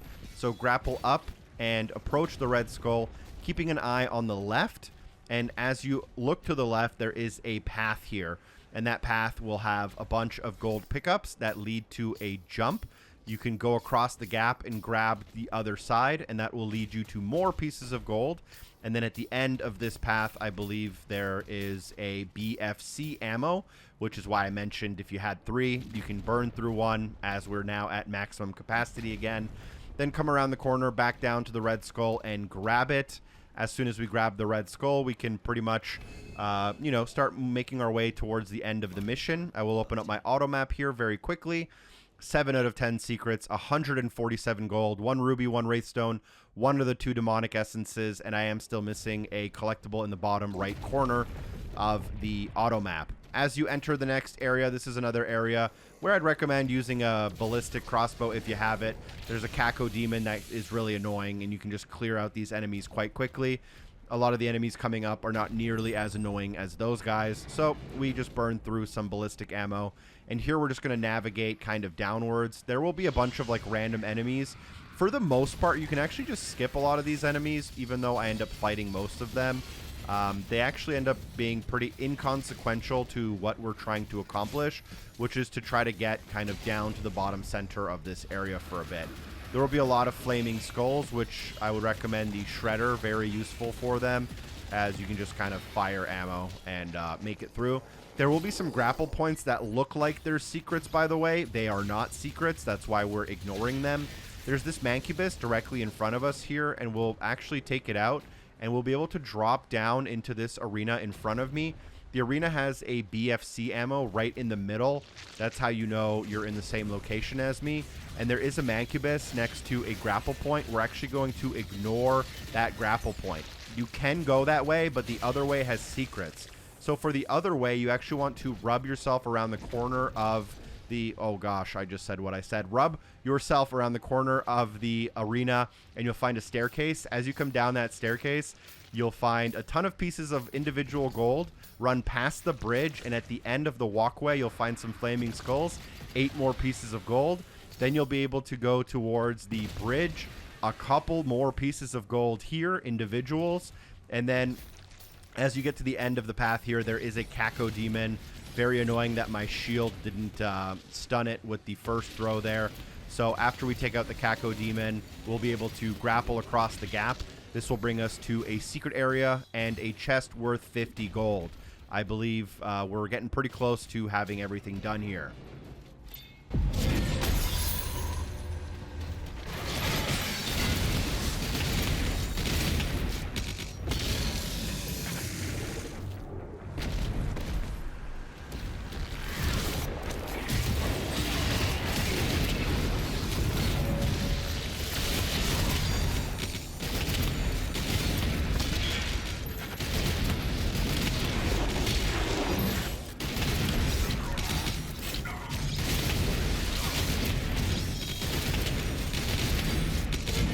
After these 2 enemies, we're basically linked back to somewhere we've already been, but once we drop off this ledge, you can't go back as far as I know. 8 out of 10 secrets, 220 gold for now, and then we can use our newly acquired red skull to go through the gate in front of us, which was previously locked. We now have the key to get through. There is a Sentinel shrine on the right-hand side as you come down here. You don't have to use it, but you'll have a Wraithstone you didn't have before. I'm going to apply my Wraithstone to the Impaler. And the weapon mastery challenge for this is to get 100 headshots with the lobotomy perk. The lobotomy perk will give you bonus melee charge. So if your melee charges are full, lobotomy doesn't go off. You'll have to not have melee charges. And when you don't have melee charges and use the Impaler, you will get acupuncture, which is our newly pinned weapon mastery challenge. You'll get credit towards that. You can then go through the point of no return, exit through the cutscene. You can grab a ton of ammo as well as a BFC ammo for your crossbow. And then as soon as you enter, the first thing you want to do is go to the left side, and there is a Berserker Orb here. You want to grab the Berserker Orb. This is your last chance to get the Berserker Mission Challenge. As soon as you grab it, you can just take out your crossbow, and as far as I know, you can just pretty much keep unloading on everything, keeping in mind that you do want to work on maybe some weapon masteries, which is what I end up doing. And there is a glitch that some people encounter when you defeat a leader with a ballistic crossbow ammo shot. Sometimes when you try to grab the demonic essence from them, it glitches out and it doesn't work. Make sure you don't girl boss too close to the sun. Now that we have the Impaler, also, we don't have a melee. Keep in mind that when you're in Berserk mode, the melee is fully charged all the time. So use your melee if you have it full, and then get your headshots on fodder enemies to refill it 100 times to get some work done towards acupuncture, and then take out all of the enemies and the leader at the end of the area.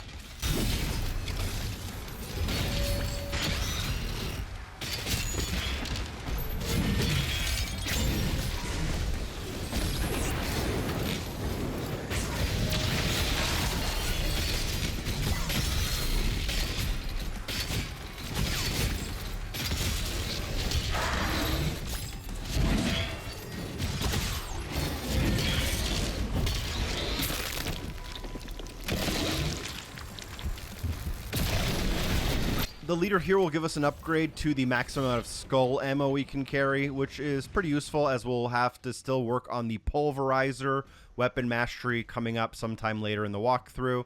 Because I don't have ammo charge here, I can get headshots with my Impaler in order to work on the weapon mastery a little bit here. A ton of collectibles, very densely packed in this room, by the way. So what you want to do is kind of go around the corner from where we started. And here you'll notice these two pillars that are moving up and down into the ground. Go to the nearest pillar as it's at the bottom of its pathway.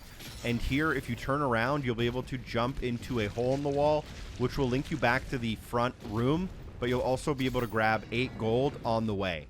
For the other one, you actually want to ride the pillar as it's going upwards. And once it reaches the very top, you can look to the left. There is a secret pathway, which the game will classify as a secret. And here you'll be able to pick up 2 stacks of 8 more gold.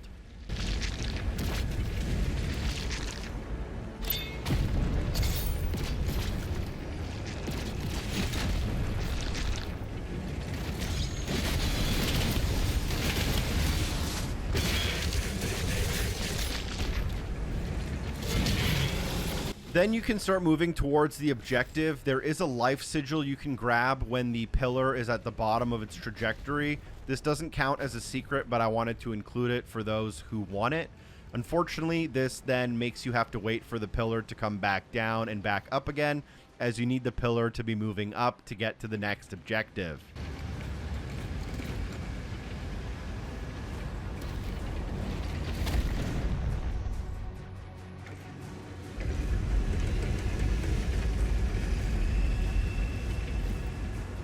You may have noticed some more gold kind of coming up around the corner.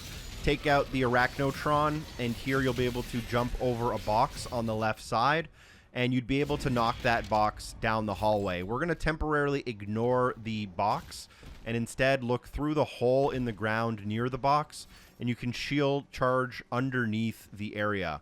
Here there will be a ton of fireballs, but more importantly for us, a chest. That chest has 50 gold, and then we'll be able to climb out of this hole in order to shield charge our way back to the room. You'll end up having a couple of flying skulls. Make sure you take those out. Come around the corner, and now you can melee that box in order to move it. This box will then work as a ledge that we can use to jump up to the next area. As you jump to the next area, you should get attacked by a whiplash. And then after you take out the whiplash, we'll be able to figure out our final collectible of this longer mission, and we'll be able to end off the mission. Hopefully you got all of your mission challenges. You should notice the Codex page through the gate here, but you do have to pick it up from behind. So just go down the left hallway, hook around to the right, and grab the Codex from behind. You should now have all of the gold, rubies, Wraithstones, demonic essences, and collectibles, including Codex pages and toys for the mission. At this point, you can pretty much just leave.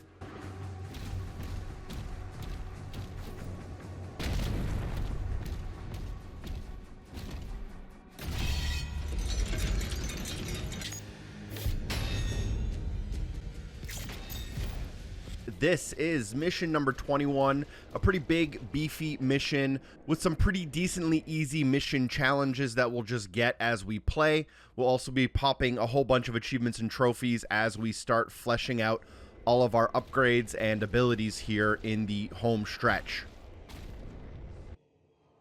Now, this is technically a bit of an open world mission, and as we go forward, there is a Sentinel shrine here. I'm going to not recommend that you upgrade your Dread Mace, as there is the weapon challenge we're working on for the Impaler, which is acupuncture. We need to rebuild our melee charges using the Impaler headshot ability, and having a fully upgraded Dread Mace automatically recharges your ability if you hit a specific parry. So in order to basically be able to use our melee and not have it recharge automatically, we'll not be upgrading the Dread Mace. If you have a fully upgraded Dread Mace, it may be worth switching to a different melee weapon so that making progress towards acupuncture is more easily attainable. This is something you might want to just consider as we are in the home stretch in the last few weapons, and these weapon masteries, there's not too much time to get them all done.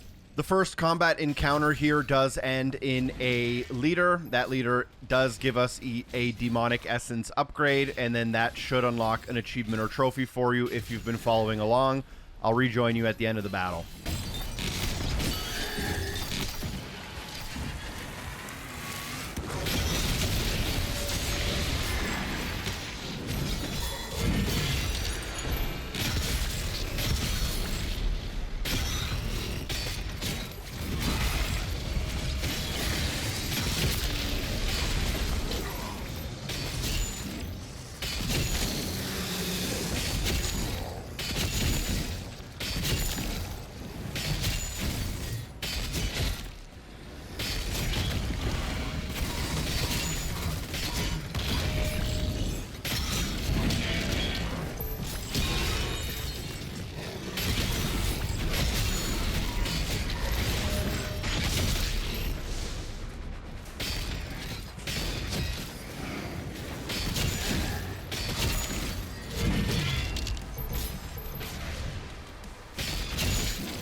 So the Revenant leader here did allow us to get the final health upgrade, increasing our health up to 200. The achievement or trophy unlocked on my other save file, so you won't see it show up on screen.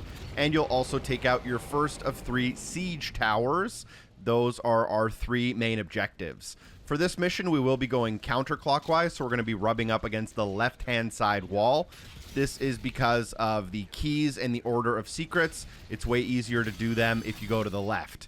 As you come to the left, you may notice some shielded enemies as well as a tank. There will be a couple of pieces of gold you can walk through as you approach the tank. And then just past the tank, there will be another one. And past that tank, stick to the left-hand side to find a couple more pieces of gold that will lead you into the next siege tower and combat arena area. For the upcoming combat arena, don't really have any recommendations other than to be working on whatever weapon mastery it is that you have. For me, it's acupuncture. I will be getting it done by the end of the mission, but it is one that I would probably say is slightly more difficult than some of the other ones and requires you to play in a very specific playstyle, which is to immediately melee and then immediately go for headshots.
At the end of this arena, we'll also defeat a leader. This leader allows us to upgrade our maximum Reaver ammo, and this is one of the final ones we will be unlocking. There are a few more to go, and the siege tower will get destroyed.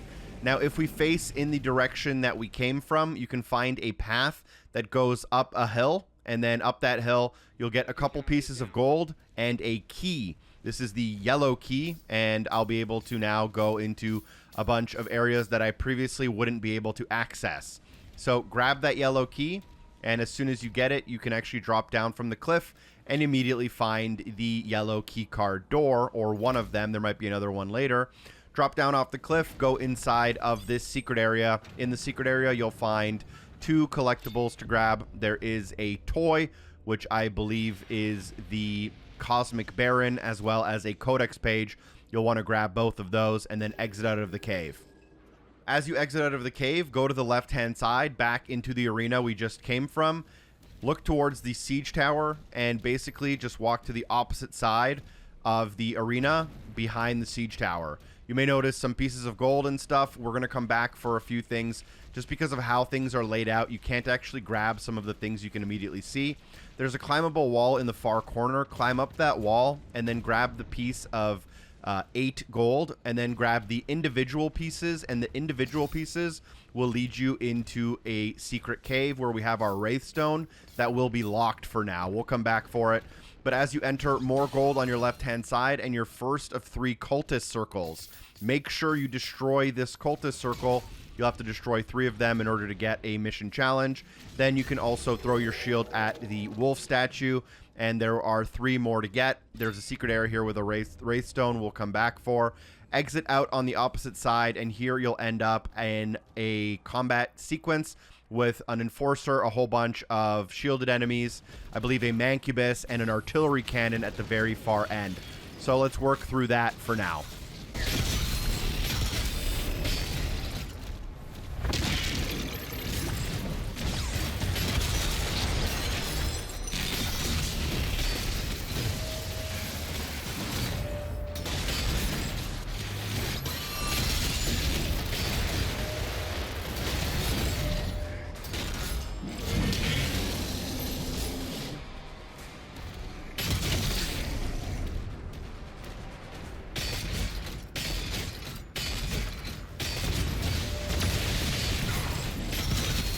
Now that we don't have to worry about the enemies anymore, let's go ahead and find that artillery cannon at the end of the path. It's where the enforcer was, and here we'll be able to grab 2 important things. You'll want to shield charge the artillery cannon, take that out for your side objective, and it also reveals a stack of 8 gold. Look up and to the left to find your second wolf statue. Take out that wolf statue, as we'll need it for later.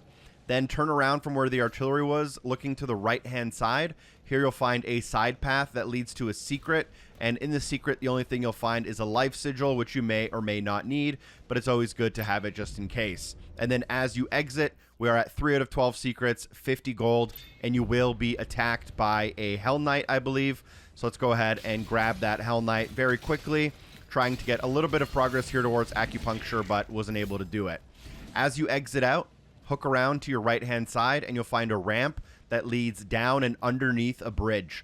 Go down this ramp, finding your 3rd out of 4 wolf statues to your left. After you take out this wolf statue, let's go ahead and turn around and go back to where we came from. Then what you'll want to do is head in the opposite direction from the artillery, and you'll notice that there is a bridge, the one we were just under. And on this bridge, you should notice a couple of things, but at the end of it, look to your left. There's your 4th wolf statue. Grab that. And then you can grab the few pieces of gold directly in front of us. But immediately after grabbing the pieces of gold, turn to the right-hand side, and here you'll find a cave entrance that leads us back to the wolf statues. Now that we have all of those wolf statues, we can go ahead inside and grab our Wraithstone, which we'll be able to apply in just a little bit to any weapon we desire. Let's go ahead and mop up a ton of collectibles in the area before we get into any more combat sequences. Come out of the Wraithstone cave using the same exit that we used to get in. Turn directly to your right-hand side. At the end of the path, you'll find a door that links back to the siege arena from earlier, and here you'll find a stack of 8 gold. From here, you'll find a cliff along your left side here. As you're running to the cliff, on the right side, you'll find a wall, and then you'll be able to mantle up that wall. At the top here, we have a yellow keycard now, which allows us to go through the yellow keycard door. We'll be able to grab a chest with 50 gold, so grab that. A couple more things up here, though, to grab before you leave. There's also an artillery cannon. We will ignore that for a brief second. Instead, we'll mantle up the wall 1 floor even higher. At the top of this plateau, you can find another 8 pieces of gold.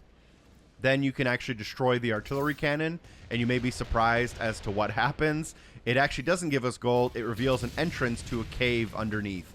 Drop down into that cave, and as you do, follow the pieces of gold to the left. You'll find a secret area, as well as a recharge for your health and armor, and some BFC ammo. Additionally, in this cave, before you leave via the man cannon, there's another little secret side room. You can actually break through the wall to find a life sigil. That doesn't count as our secret, but an enemy will attack you regardless. The secret, I believe, if I'm not mistaken, is a weapon skin, and it's just around the corner from the man cannon before you leave. So make sure you grab this secret right here. That is the weapon skin. With the weapon skin, go and hit the man cannon to leave the area for now. As soon as we take the man cannon, you can shield charge your way through the breakable wall, walk forward and to the right, and we are in an area we've already been in, but in this cave right here, walk forward. I'll show you on the map where we are. 5 out of 12 secrets, 128 gold. We're right near the large wall where we found some gold earlier, and here we'll end up underneath the map. A couple of pieces of gold, our second out of 3 cultist circles. And then just past that to the right-hand side, we can jump up this ledge, drop down into the next area. There's a few more pieces of gold to grab, and there will be an encounter here, and there's a gore nest we can destroy to start that encounter. At the end of the encounter will be revealed a piece of ruby that we'll now be able to collect.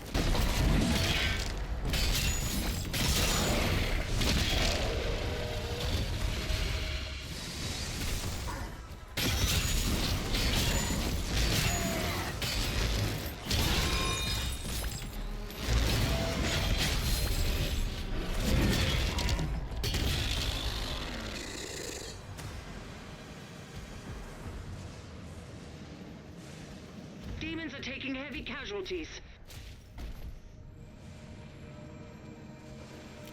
With the ruby collected, we can go ahead and move towards some more little secret areas and collectibles. We're going to turn around, go the opposite direction from the ruby, and we'll be able to basically backtrack towards where the wolf statue was. We're going to have to do this because of how the map is intertwined. We will be repeating a couple of walkways here.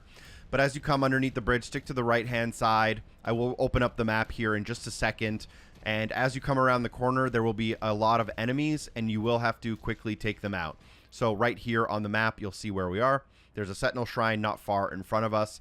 We're approaching it from the opposite direction, though. Once you take out the enemies, a lever will spawn, which we can interact with to open up a secret area, though.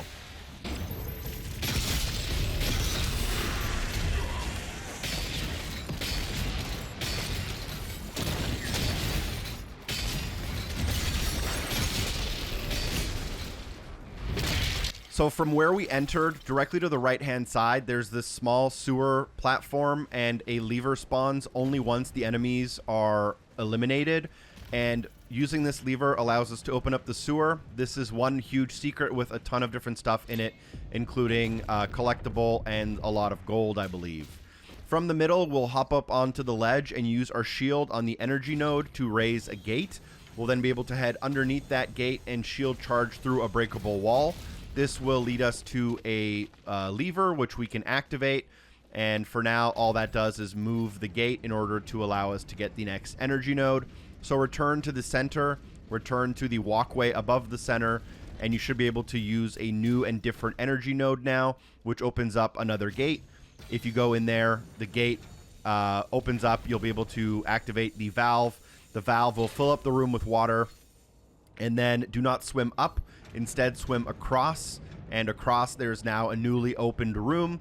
In that room, you can find a collectible toy, I believe. So go ahead and swim to it to grab it. This is the Maker drone, which you don't actually pick up, but you can inspect in the main menu if you want. After grabbing the Maker drone, swim to the top middle. You can now jump up on the platform, and you can jump to one of the 4 corners in order to find your 3rd and final cultist circle. So you should get the Extreme Prejudice mission challenge here, which also unlocks a skin. Around the corner, another lever. Pull that. It'll open up the chest in the middle of the area. Grab that chest, and now you are as free as you want to be to leave the area. Use the climbable wall. We will do a quick collectible check as we're exiting here around the corner. And here we have 189 gold, 6 out of 12 secrets. We are missing a couple of rubies and a demonic essence as well, which we grab much later. We're also making very good progress towards acupuncture. We're at like 98 out of 100 right now. Climb out of the sewer immediately, hugging the wall on your right. You'll enter into a cave. The cave splits. Go to the left. Once you come up the left, a couple of enemies here. So I think I'm going to try to get acupuncture done as quickly as possible. Once you're up here, there's a stack of 8 gold in the corner. And then I believe there's 11 individual pieces of gold, half of which are on the top and the other half are kind of on the bottom. And those will lead you to the Sentinel Shrine, which you can feel free to interact with. And I am going to, however, grab my Wraithstone and apply it to the Pulverizer.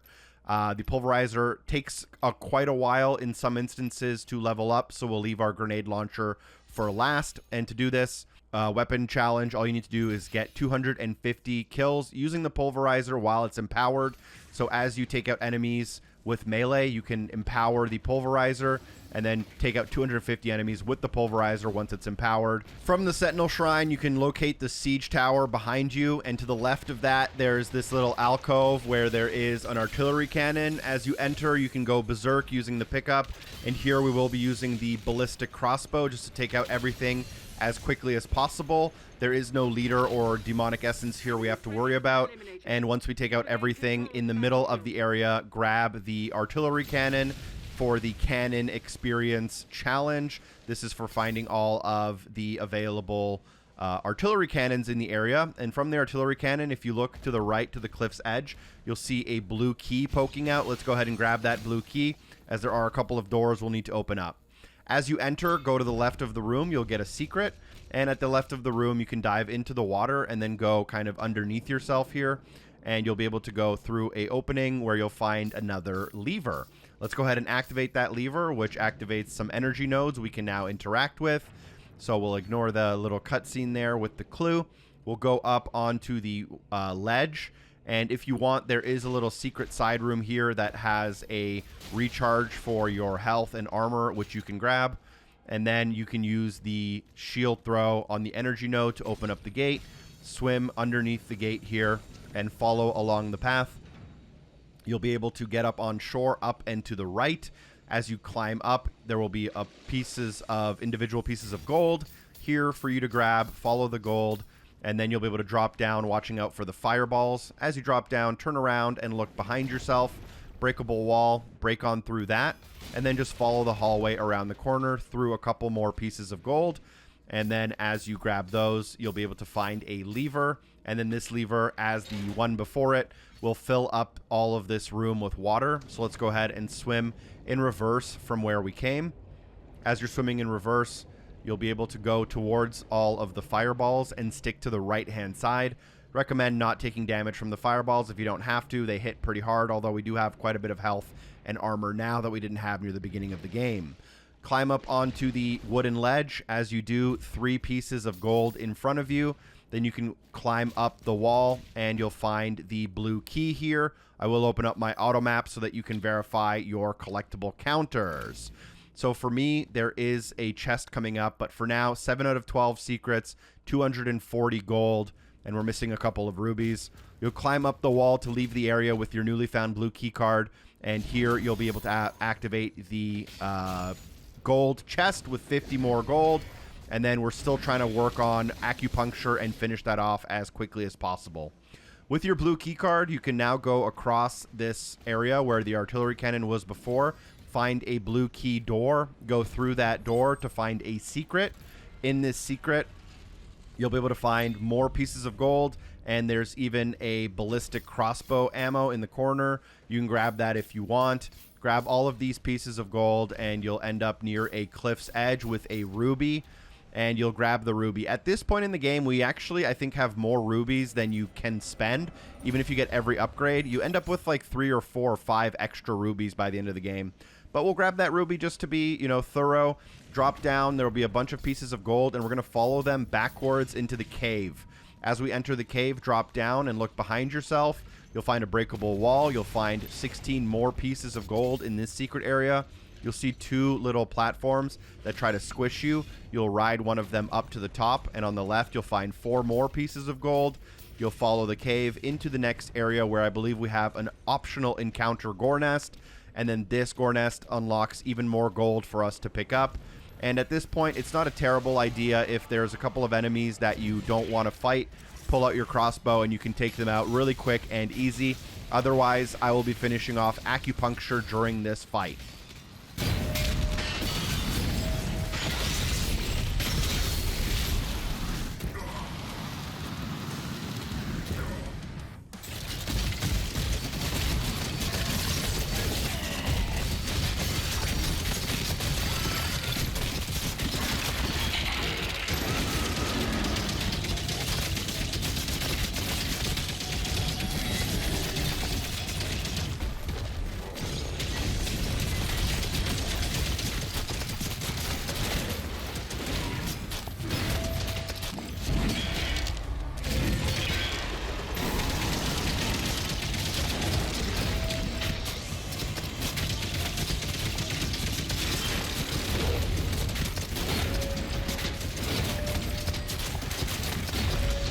Once I did finish off my Impaler weapon mastery, I did try to pull out the pulverizer a little bit. This one's a little bit harder to use if you're not facing a lot of little fodder enemies.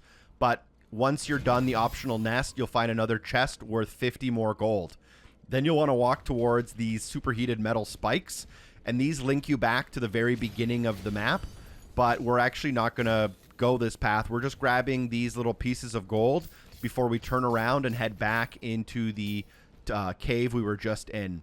As you head back into the cave through those metal spikes, you'll take the first available door on your left to exit out. This will reveal a path with, I believe, 2 secrets. So as you exit out, keep your eye on the left. Here you'll find a breakable wall. If you go through there, you'll find a secret area with 8 more gold. And then you'll be able to keep following the path, keeping an eye out on the left, and you'll find a door that requires a blue key card.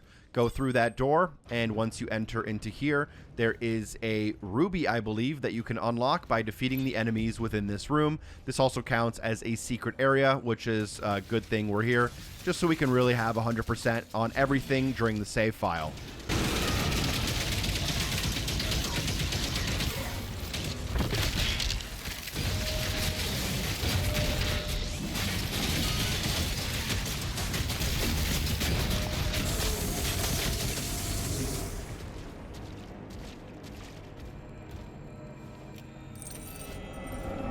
With that ruby done, let's go ahead and open up our mini-map here. We have all of the available gold. We are missing 1 secret, 1 demonic essence, and a Codex page as well.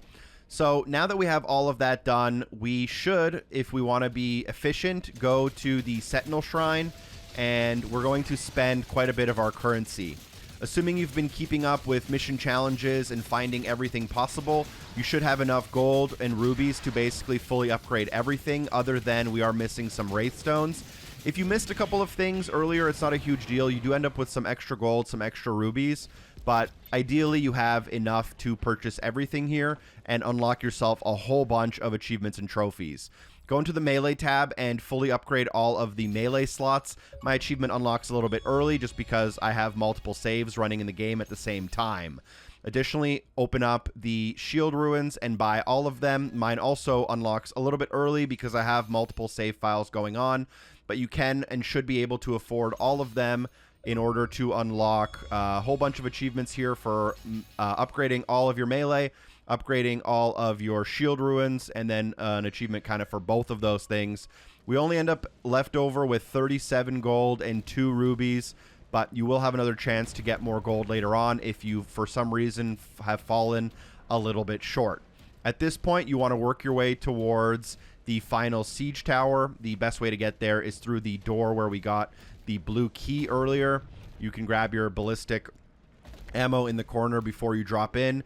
Feel free to use your crossbow if you want to make quick work of this encounter.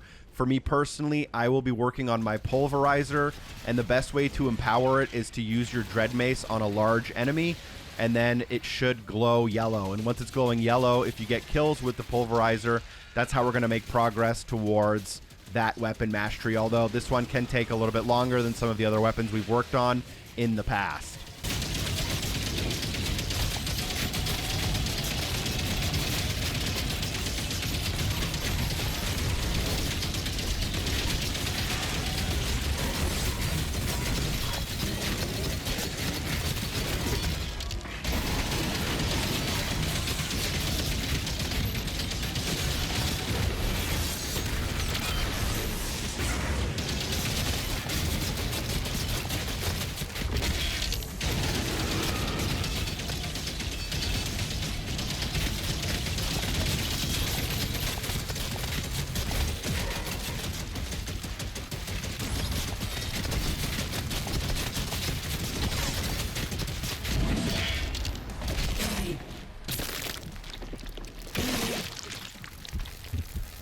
This leader right here is also our final armor demonic essence upgrade, which unlocks yet another achievement or trophy. I said they would start popping fast and quick in this mission, and that should also take care of the final siege tower, which will kick you into a cutscene where your dragon can land. You can then hop up onto your dragon to end off the mission. There are still a couple more things to do, and I'll explain exactly what they are. But if you want, before you get on your dragon, the only things you'll be missing is one mission challenge, one secret, and one codex page.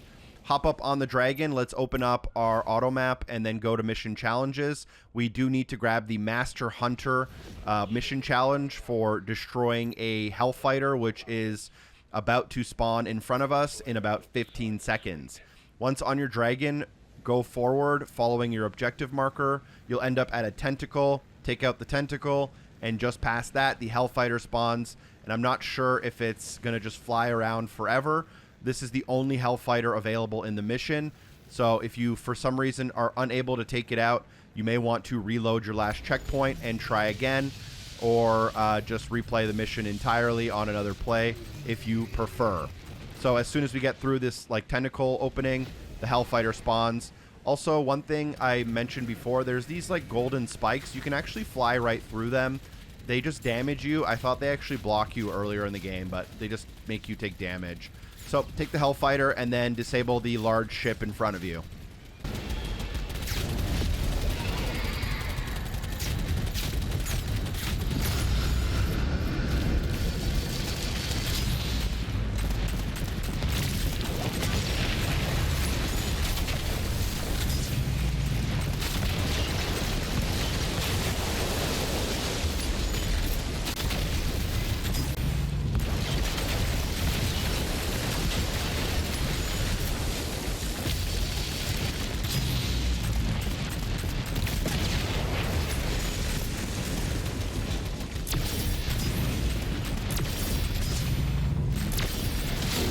With the ship disabled, feel free to now land on the landing pad, and this is where we'll grab our final secret and our final codex page. So immediately after landing, don't go through the door in front of you.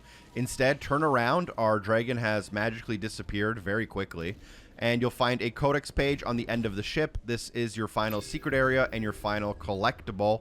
Let's do a quick double check before we enter into the ship. We should have all of the mission challenges, all of the secrets, gold, rubies, Wraithstones, demonic essence, 5 out of 5 collectibles, and now we can finish off the mission, which there is a boss battle. Personally, I had a lot of luck with the chain shot, and there will be a few enemies on the way to the boss battle where you can quickly work on some pulverizer weapon masteries. Just grab a melee on the first set of enemies and then just keep walking through the hallway. Hopefully your pulverizer is now empowered, and as it's empowered, you can pretty much just walk through these cannon fodder. You should be able to easily mop up 20 to 30 of the enemies on your way to the final boss. And then once we start the final boss, I'm going to explain it pretty quick, but honestly, this boss battle is pretty standard, pretty easy to understand, and pretty easy to complete, in my opinion. I use the chain shot. I think it does like quite a bit of damage, and it's also the easiest to actually hit the boss with. The rocket launcher does more damage, but the boss moves around quite a bit, so it can be a little bit harder to aim. Occasionally, the boss will throw these mines at you. Just dodge them. It'll occasionally throw out some shields, which start rotating around the map. Use your shield charge in order to throw your shield and destroy those. And here I made a pretty big mistake. If the boss is ever in a scenario where you're able to execute them because they're dazed, you want to take that opportunity. It does a lot more damage. I tried to like min-max the boss battle and do some extra damage before landing in my melee. Bad idea. Generally, if they are dazed, go in with the melee, and then go in with your Dread Mace. Back-to-back melee, and then Dread Mace does like half of their health bar, and the chain shot itself is also doing some pretty good work on them. This will get you into phase 2.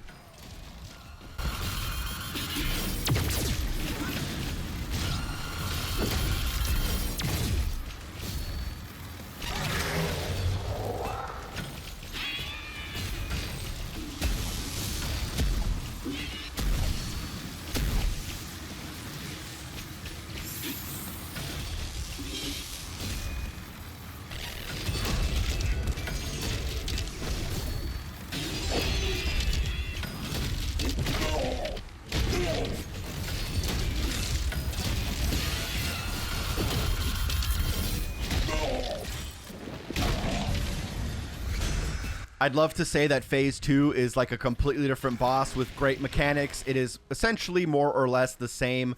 There are a couple of walls that you'll need to kind of avoid as they rotate, but the boss will be shielded in the center.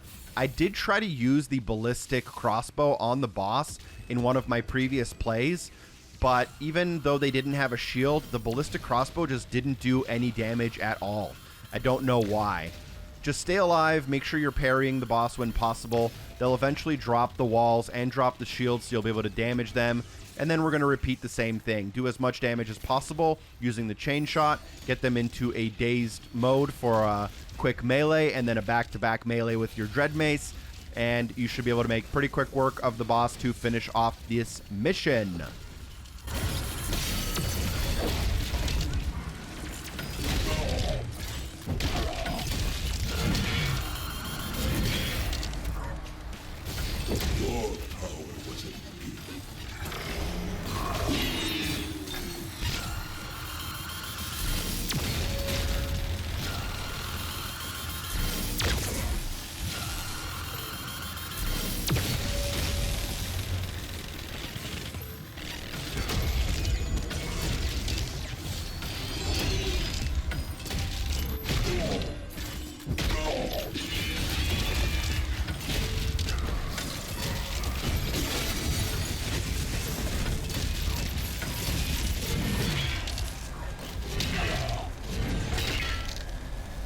The mission will close out with a short cutscene, which I'll skip. You can watch that for yourself. And the chapter complete screen, an achievement or trophy unlocks at the end of this mission, and we should have everything done.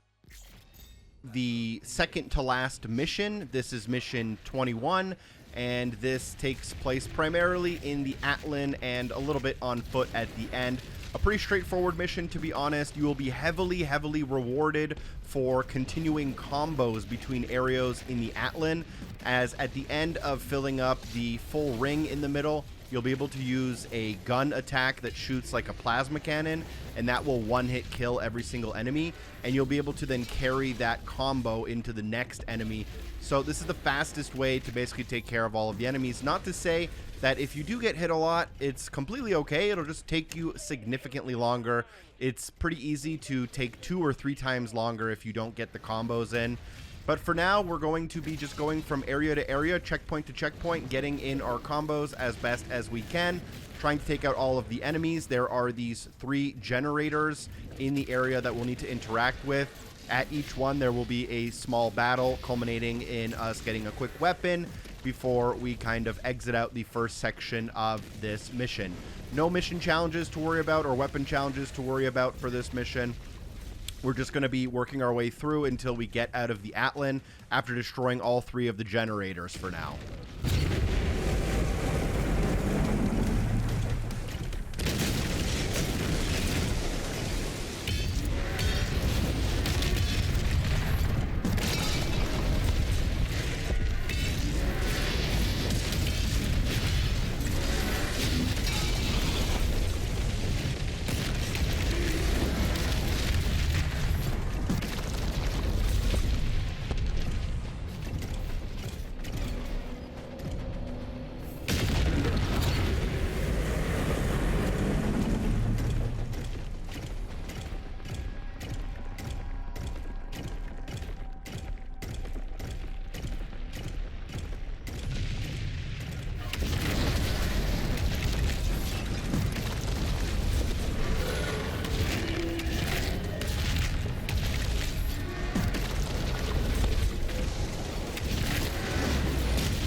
After completing all 3 of the generators, we'll be able to move to like the first phase of a quite lengthy boss battle, and you'll go towards your mission objective here. I think I had a little bit of a glitch where I like flew from wall to wall. I don't think you're supposed to go this far, but the first battle here is against an enemy called the Old One. It's an Atlan v Atlan battle, and we will be on foot after this one. All you want to do is continue what we've kind of been learning. Try your best to keep your combo and use your siege cannons as much as possible, which is that third attack. If you can basically link these combos as frequently as possible, you'll be able to take out this enemy in only a matter of a minute or two. Now, for some reason, I did so well that I actually completely drained the life bar and the boss just wouldn't die. There must be some form of attacks that it has to go through and a script it has to complete before you can completely finish it off. So even if it does have a full health bar, just keep going until you wrap up this section of the boss battle.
We then move on from the Old One to Enhanced Azrak. This is a multi-phase boss battle where I'd recommend personally 2 weapons. Your first weapon is the combat shotgun.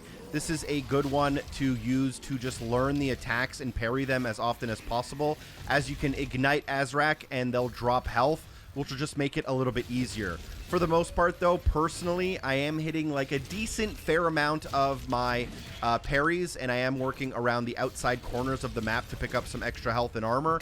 So I'll be using the chain shot, which I personally found probably the best option. The rocket launcher can do more damage, but I just found that it's a little bit harder to hit the boss with, and ultimately that ends up taking quite a bit longer. You can use your ballistic crossbow, but you don't get any weapon ammo refills for it. And to be honest, it doesn't really do that much damage, probably only 5%, maybe 10% of the boss's phase in terms of its life bar. Maybe it does more damage if the boss is dazed. When it is dazed, you can go in for a quick melee, but you will get kind of thrown away from that via an animation. And your melee doesn't actually do any damage, but I guess that's kind of just how it's programmed. Feel free to use your Dread Mace as well. It's something that can do quite a bit of damage. And if you get a couple of parries here and there, you can recharge that every now and again, which isn't a bad idea. There will be these kind of red priest walls that come towards you. Just make sure you blow them up, as if they reach you, I believe they damage you and empower the boss in some meaningful way.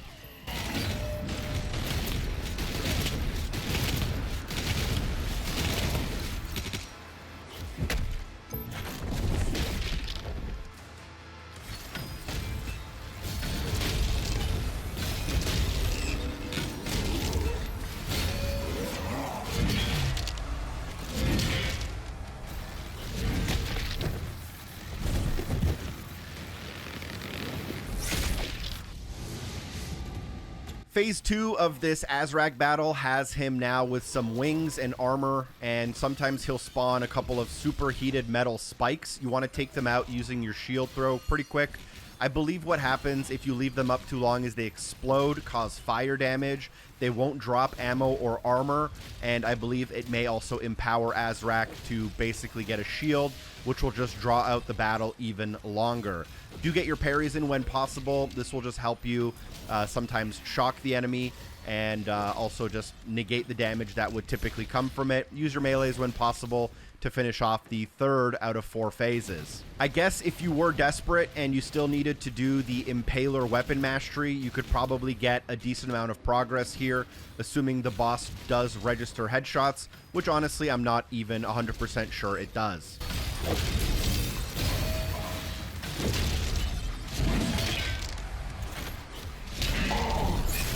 Enough of this!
For the final phase of the boss fight, a lot does stay the same, but there are some new attacks. Occasionally, Azrak will fly up, and those kind of red sculptures will form a circle around you, and you'll have to basically parry them if you don't want to take damage.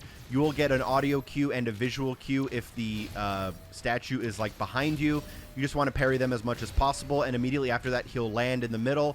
Watch out for the green spikes so you can parry those back at him, and then just continue laying in with the chain shot, continue getting your parries. I do end up using my ballistic crossbow ammo here, just so that I didn't have to like restart anything, and I wanted to make quick work of the boss, even though the ballistic crossbow doesn't really do much damage.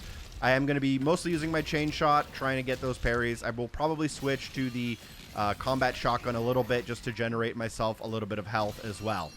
And just continue doing that until you finish off this last health bar.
As this boss battle concludes, you'll be able to watch a cutscene if you so desire. This will transition you into the end of the chapter.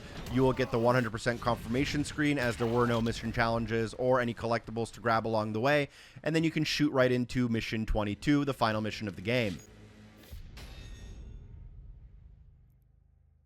the final mission of our Doom the Dark Ages 100% walkthrough. This is mission 22. We'll be primarily using the Pulverizer and the Combat Shotgun for now, and we will be working towards our final Masteries. We will have a mission challenge for defeating 2 Cosmic Barons in 5 seconds. There's only one place to do that, and we will also have to kill 25 enemies in a quick period of time, but that is very easily done near the end of the mission.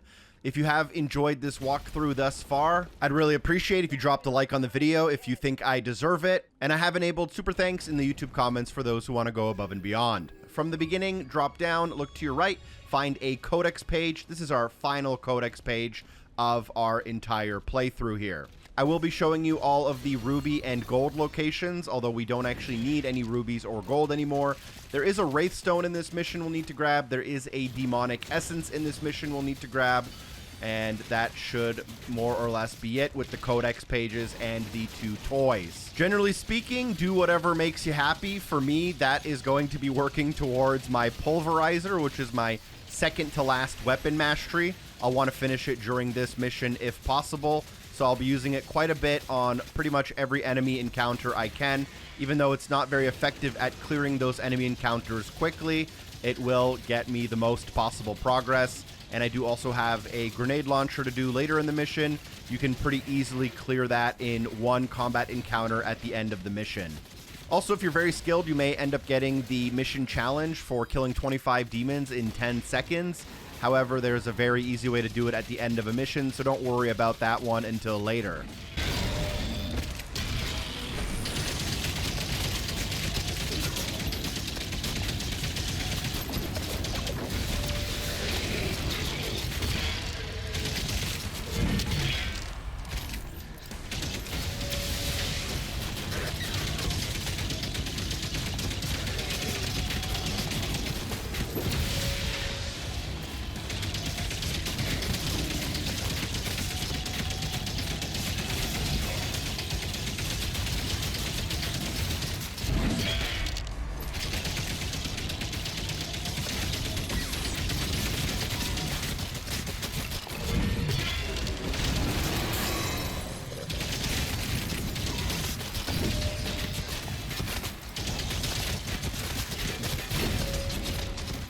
I'm now up to 150 out of 250 for my Pulverizer, which is not bad. Should have plenty of time to wrap up everything else.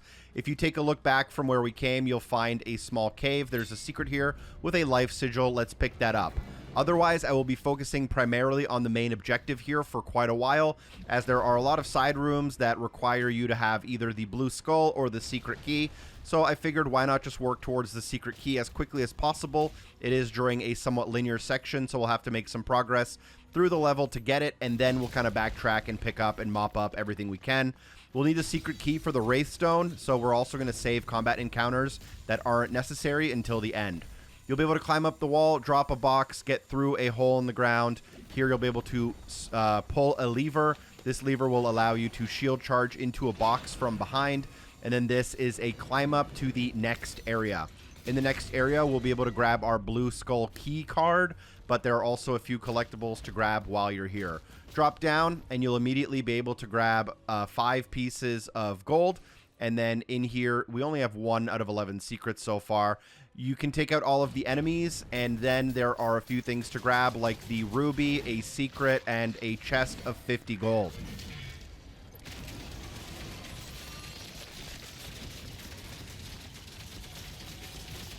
Once ready, not far from where we entered, there is a door on the opposite side of the ruby, and here you'll be able to go and find a hole in the ground that leads to a man cannon. Take the man cannon up, and as you land, spot the breakable wall right near you. Break through that wall, and behind it, you should find a golden chest worth 50 gold.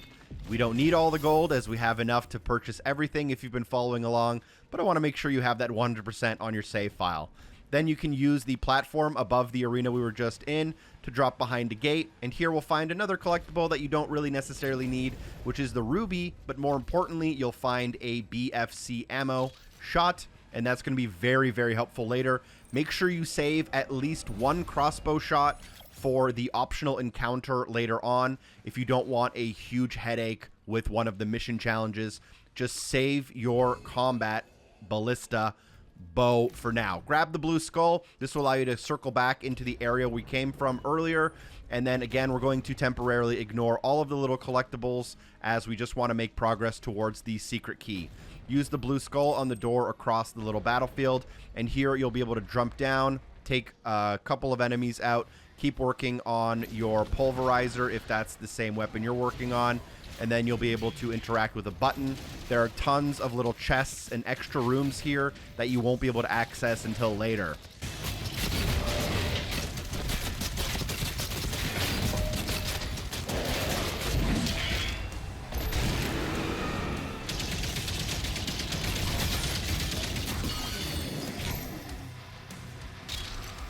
Once the Enforcer is no longer with us, we can follow the main path here, and as we come around the corner, there will be a small hole in the wall. You can actually try to go in here, but there is a lever to our right. There's also a door that requires us to have a secret key, so that means we'll be back here, so don't worry about anything you might miss.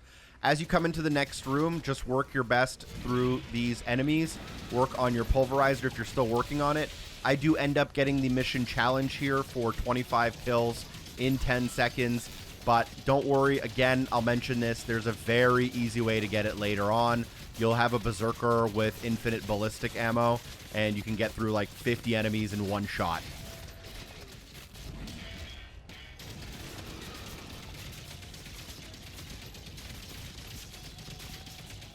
After that, we'll follow the main mission marker, and as we do, there will be 5 pieces of gold up a ramp, and then a mancubus, oh no, sorry, this is an arachnotron at the top. If you walk past it, there are 5 more pieces of gold on the other ramp. I get a little bit confused here, and I take an extra turn that I didn't really need to take. You will find a crate that you can shield charge into after you drop it from the latch, and then after you push it into the next room, make sure you grab the other 5 pieces of gold nearby. This is the mancubus I was mentioning. I guess it was here. I just misremembered the order. Just past the mancubus, there is the gold. Not doing my greatest work here. I'm just trying to work on that pulverizer, which, to be honest, not one of the best weapons in the game. At the top, you can also find a full health, but that does not count as a secret for us. Now that we've pushed the box through, let's take a look. For our secrets, we should be at 3 out of 11, and for resources, you should be at 65 gold. I'm at 15 because I picked something up in a slightly different order than you probably did if you're watching this video. Sometimes I edit things in so that to save you time, basically. Go along that main story path, a couple more pieces of gold as you come around the corner and find the Revenant in front of us. We'll take out that Revenant and then continue and drop down the hole. Once you drop down the hole, you'll be able to find that there is like a Wraithstone nearby. We can't access it. Instead, just stand on the push plate. An enemy will spawn. At the end of the hall, there are some pieces of gold. I'm going to ignore them as we have to come back here for the Wraithstone. No point in wasting time. And enemy encounters since we don't have our Wraithstone. With the pulverizer, let's move to the next room. As you walk in, you'll have to use the energy node with your shield to open up the door. An arachnotron will spawn in front of you. And just a little bit to the right, as you enter the room, you'll find a breakable wall. If you go through that breakable wall, you'll find a chest with 50 more gold. Make sure you grab that. It does also count as a secret area. And then after you grab the secret area chest, you can move to the next room to begin your next combat encounter. There will be a lot of pretty tough enemies in here. I would highly recommend that you do save your ballistic crossbow ammo for later, as there is a mission challenge that will be made significantly easier with a ballistic crossbow shot, and it can be very tough without it. As you come in here, I would just recommend still working through on your mission challenge of trying to maybe get 25 enemies in 10 seconds. Otherwise, your weapon mastery. I'm still working on my pulverizer here. I'm using my melee on a pretty good big enemy and then trying to grab some fodder with some of the peppering bullets and just get through this as quickly as you can.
Once the encounter is done, you can walk forward towards the mission marker. Feel free to pick up some health, ammo, and the works in the arena before we move forward.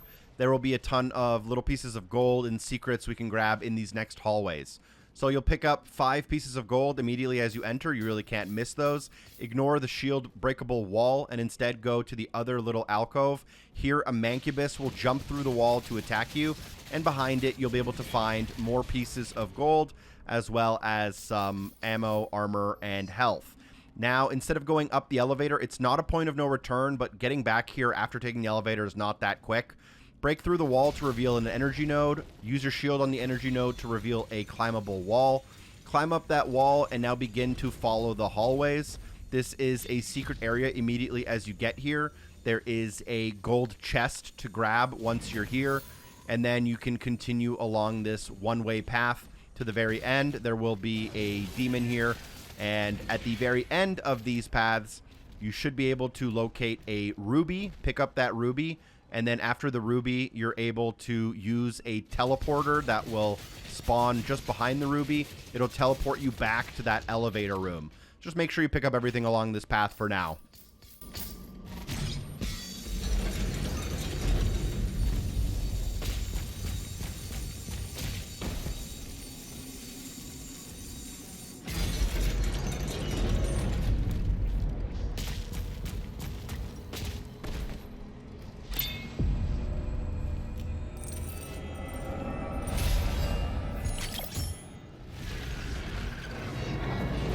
As soon as we grab that ruby, which we technically don't need, as we don't need any more rubies for weapon upgrades, you can go through the portal. You'll be teleported in front of the elevator, ride the elevator up, and here you could move forward in order to basically round out, beat the game, but we do have a Wraithstone, very importantly, behind us, as well as some collectible toys to grab. So turn around as soon as you're at the top of the elevator. Here you'll find a couple pieces of gold and our secret key. The secret key is going to open up a ton of the map for us, a ton of pieces of gold, most importantly for us, a couple of toys, and a couple of the Wraithstone as well. So go through the gate. We are at 6 out of 11, 192 gold, 2 rubies. Let's go ahead and start collecting things. Drop down from the gate after we just grabbed the secret key, and to the right, you'll be able to find a secret key door. Go inside here, get 16 gold, as well as an onslaught, or whatever this upgrade is actually called, a secret area here as well. So we'll grab that and then move towards the center. And as we go towards the center, go towards where we use the blue skull keycard, which is to the right. And here we're going to mop up a bunch of doors we missed on our first time through, as well as the Wraithstone, now that we have that secret key. It's unfortunate we couldn't get the secret key earlier. This level feels open world, but it's actually pretty linear. As you come down into the area to your left, go through 2 doors, and here you'll be able to find a golden chest. So we'll grab the golden chest just past the secret key door here. And once we grab that, that's also a secret area. We'll then backtrack a little bit to the room we entered. There's only one way to go, and that's to exit out through this door right here next to the climbable wall. As you approach, go to the left, open up the secret keycard area, and here you will find your final Wraithstone, which we will apply to our final weapon, which in my instance is the grenade launcher, a pretty easy one to finish off as we complete the level. 16 pieces of gold as you exit. You'll be able to activate the switch, use your shield throw to open up the door, and connect yourself back to the Sentinel Shrine area in the middle of the map where we got our key earlier. We're basically going to do a huge circle now that we have the Wraithstone, and we're going to go and use the Wraithstone at a Sentinel Shrine.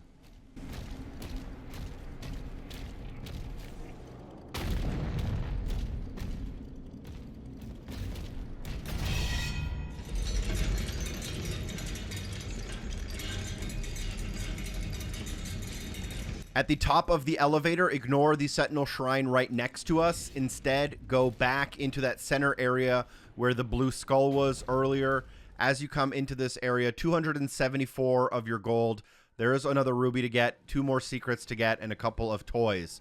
So drop down forward and in front of us, and in this castle, immediately as you enter to the left, let's go ahead and interact with the Sentinel Shrine here and get our final weapon into its Mastery Challenge. For me, that is the Grenade Launcher, which requires you to damage 100 enemies using the Cataclysm. Cataclysm is when you get a direct hit with the Grenade Launcher, it will drop grenades around, and then those grenades can damage enemies.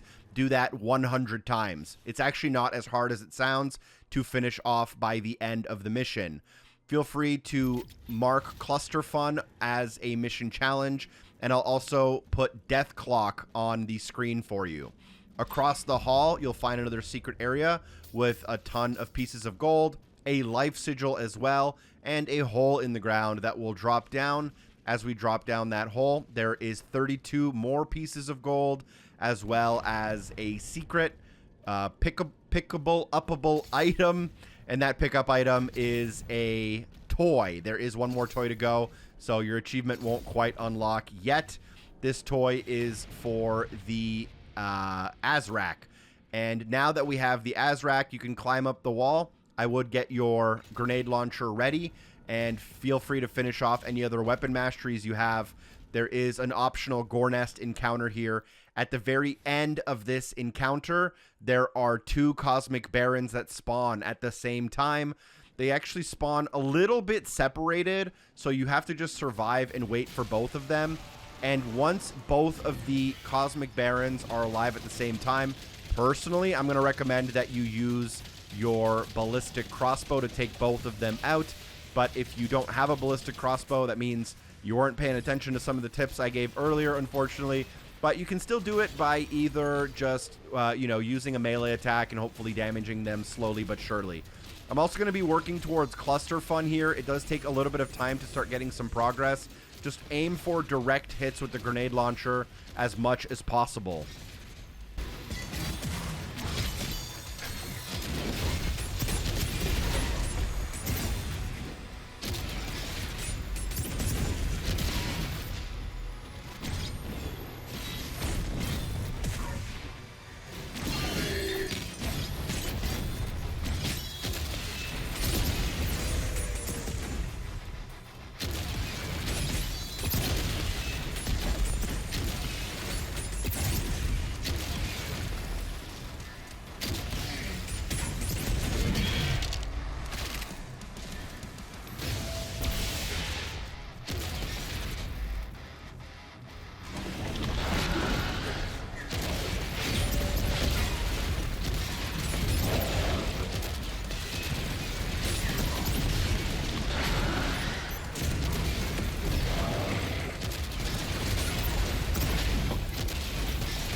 So here, there is a Cosmic Baron already chasing me. I'm just basically waiting for the next one to spawn. I did get rid of all of the other fodder enemies, and I'm just trying to stay alive for as long as I can until the next one does spawn. When the next one does spawn, I'm going to obviously equip my ballistic crossbow, and I'm going to quickly get both of them done to get this mission challenge. Personally, this is my last mission challenge of the game, so you do see my achievement unlock here. There might be another one where you have to get 25 kills in 10 seconds. We'll get that in a second if you don't already have it. And this will also open up a toy, my final toy collectible in the game, to get that achievement or trophy done as well. We are at 42 out of 100 for Cluster Fun, and there is one more secret to grab before we move on a little bit. As we leave this area, you'll run past the Sentinel Shrine, and immediately to your left, you'll be able to find a secret key path that would have previously been locked. We'll go in there, and here we'll find a couple of pieces of gold, and also importantly, we'll find a ruby. You don't need the gold or the ruby, but you do want to grab the secret area. And I believe there was 24 total pieces of gold in this room, bringing us to 335 out of 335. We do have a demonic essence upgrade to go, as well as some weapon masteries and a mission challenge potentially if you don't already have those done. But for now, go ahead and walk towards the main mission objective.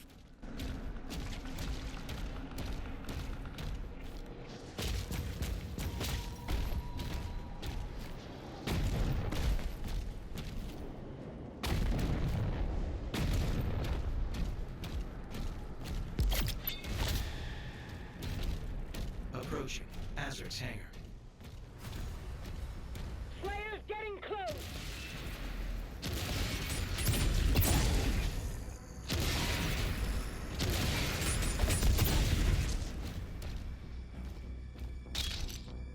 As you come into the next arena, I just recommend working towards your grenade launcher weapon mastery. You don't see my tracker on screen because unfortunately I had a glitch, but all you want to do is just use your grenade launcher to get as many direct hits as possible, and you should very quickly be able to fill up the 100 requirement in this one combat section alone. If for some reason you're struggling, that's okay. Once you reach the end of this combat section, you can pause the game, reload your last checkpoint, and it should save the progress you've already made, allowing you to just do this battle over and over and over again until you complete your weapon mastery. For some people, that may also mean they have to work on things like the Impaler or the Pulverizer as well. So you can basically get all of your weapon masteries done in this, which is basically our final really large combat arena, as there is a couple more enemies to fight, but this is where you can make a lot of progress very quickly. At the end of this battle, there is a leader, there's a couple of enforcers, and I would recommend once the Vagary champion spawns to use your ballistic crossbow. We don't really need the ballistic crossbow for anything else later in the game, so it's not a bad idea just to use a couple or one or two crossbow shots to end off this area a little bit faster. But for now, weapon masteries, and then don't worry if you're still missing a mission challenge. Plenty of opportunity to finish that coming up soon.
So here you'll see me take out my final leader of the game, which is also my final demonic essence upgrade of the game.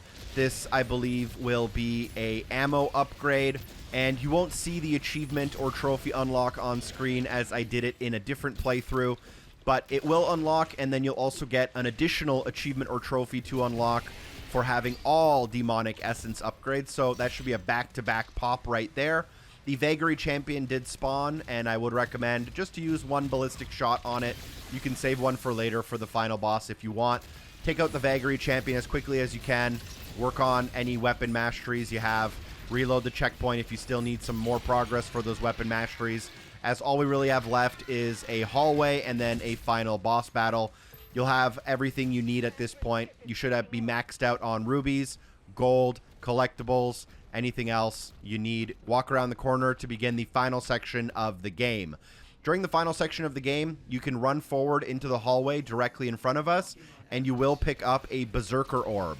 Once you pick up the Berserker Orb, equip your Ballistic Crossbow, which even if you don't have ammo, you will automatically get ammo for it, and just go crazy with your Ballistic Crossbow in this room, easily getting your 25 kills in under 10 seconds in this room as your last mission challenge if you didn't get it earlier. Then what we can do is enter into the final boss room, making sure we have as much ammo and health and armor as possible. For the final boss battle, it's actually, unfortunately, a little bit underwhelming in my opinion, and it's pretty easy, at least with some of these tips and tricks. What I would recommend is using the super shotgun for the entire battle. Unless you are really starving for health, you can use the regular combat shotgun in order to ignite the bosses to get yourself to drop a little bit more health and armor from the bosses. Generally, all you'll want to do is close the distance with a shield charge, lay out into the boss whenever possible with your super shotgun. Then you'll want to also use your melees very often, pretty much as often as they recharge. Use your Dread Mace for really great damage, especially if you go back to back with a Dread Mace, and then you can kind of like stun lock the enemy. You will have to do a couple of successful parries, but if you are very aggressive with the damage, the boss barely has enough time to actually do attacks that you'll need to parry. The boss will also switch between Azrak and the Witch, so whichever one doesn't have the immediate armor on them, that's the one you're going to want to attack. Again, as a reminder, close the distance with a shield charge, use your super shotgun, use your combat shotgun if you are starving for health to ignite the bosses, use your Dread Mace as often as possible, and just switch between the enemies to make quick work of the bosses.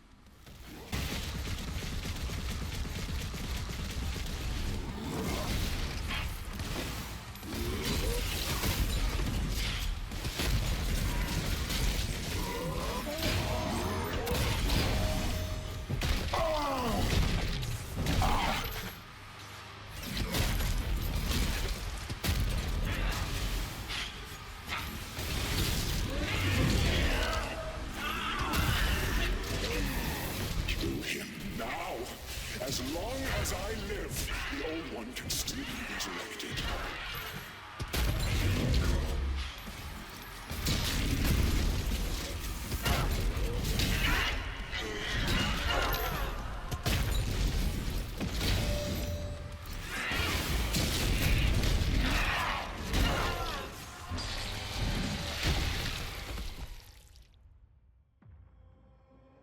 I command the Horde. Kill me, and this war will never end.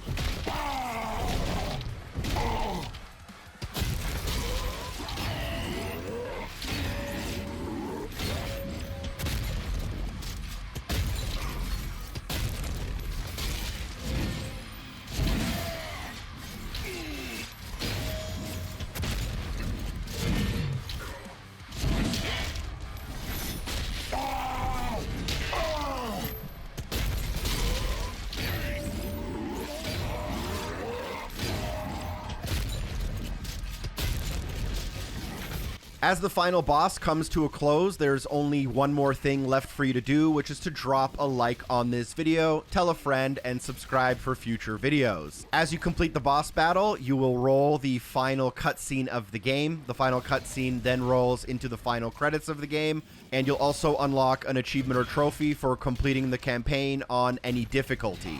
If you followed along, you should have nothing left, as we did all of the collectibles, codex, toys, all of the weapon upgrades, weapon masteries, shield ruins, and melee upgrades. We also grabbed all of the demonic essence, so we are locked in at the 100%. Thank you so much for watching. I hope the video was helpful. Special thanks to everyone on Patreon for supporting the show.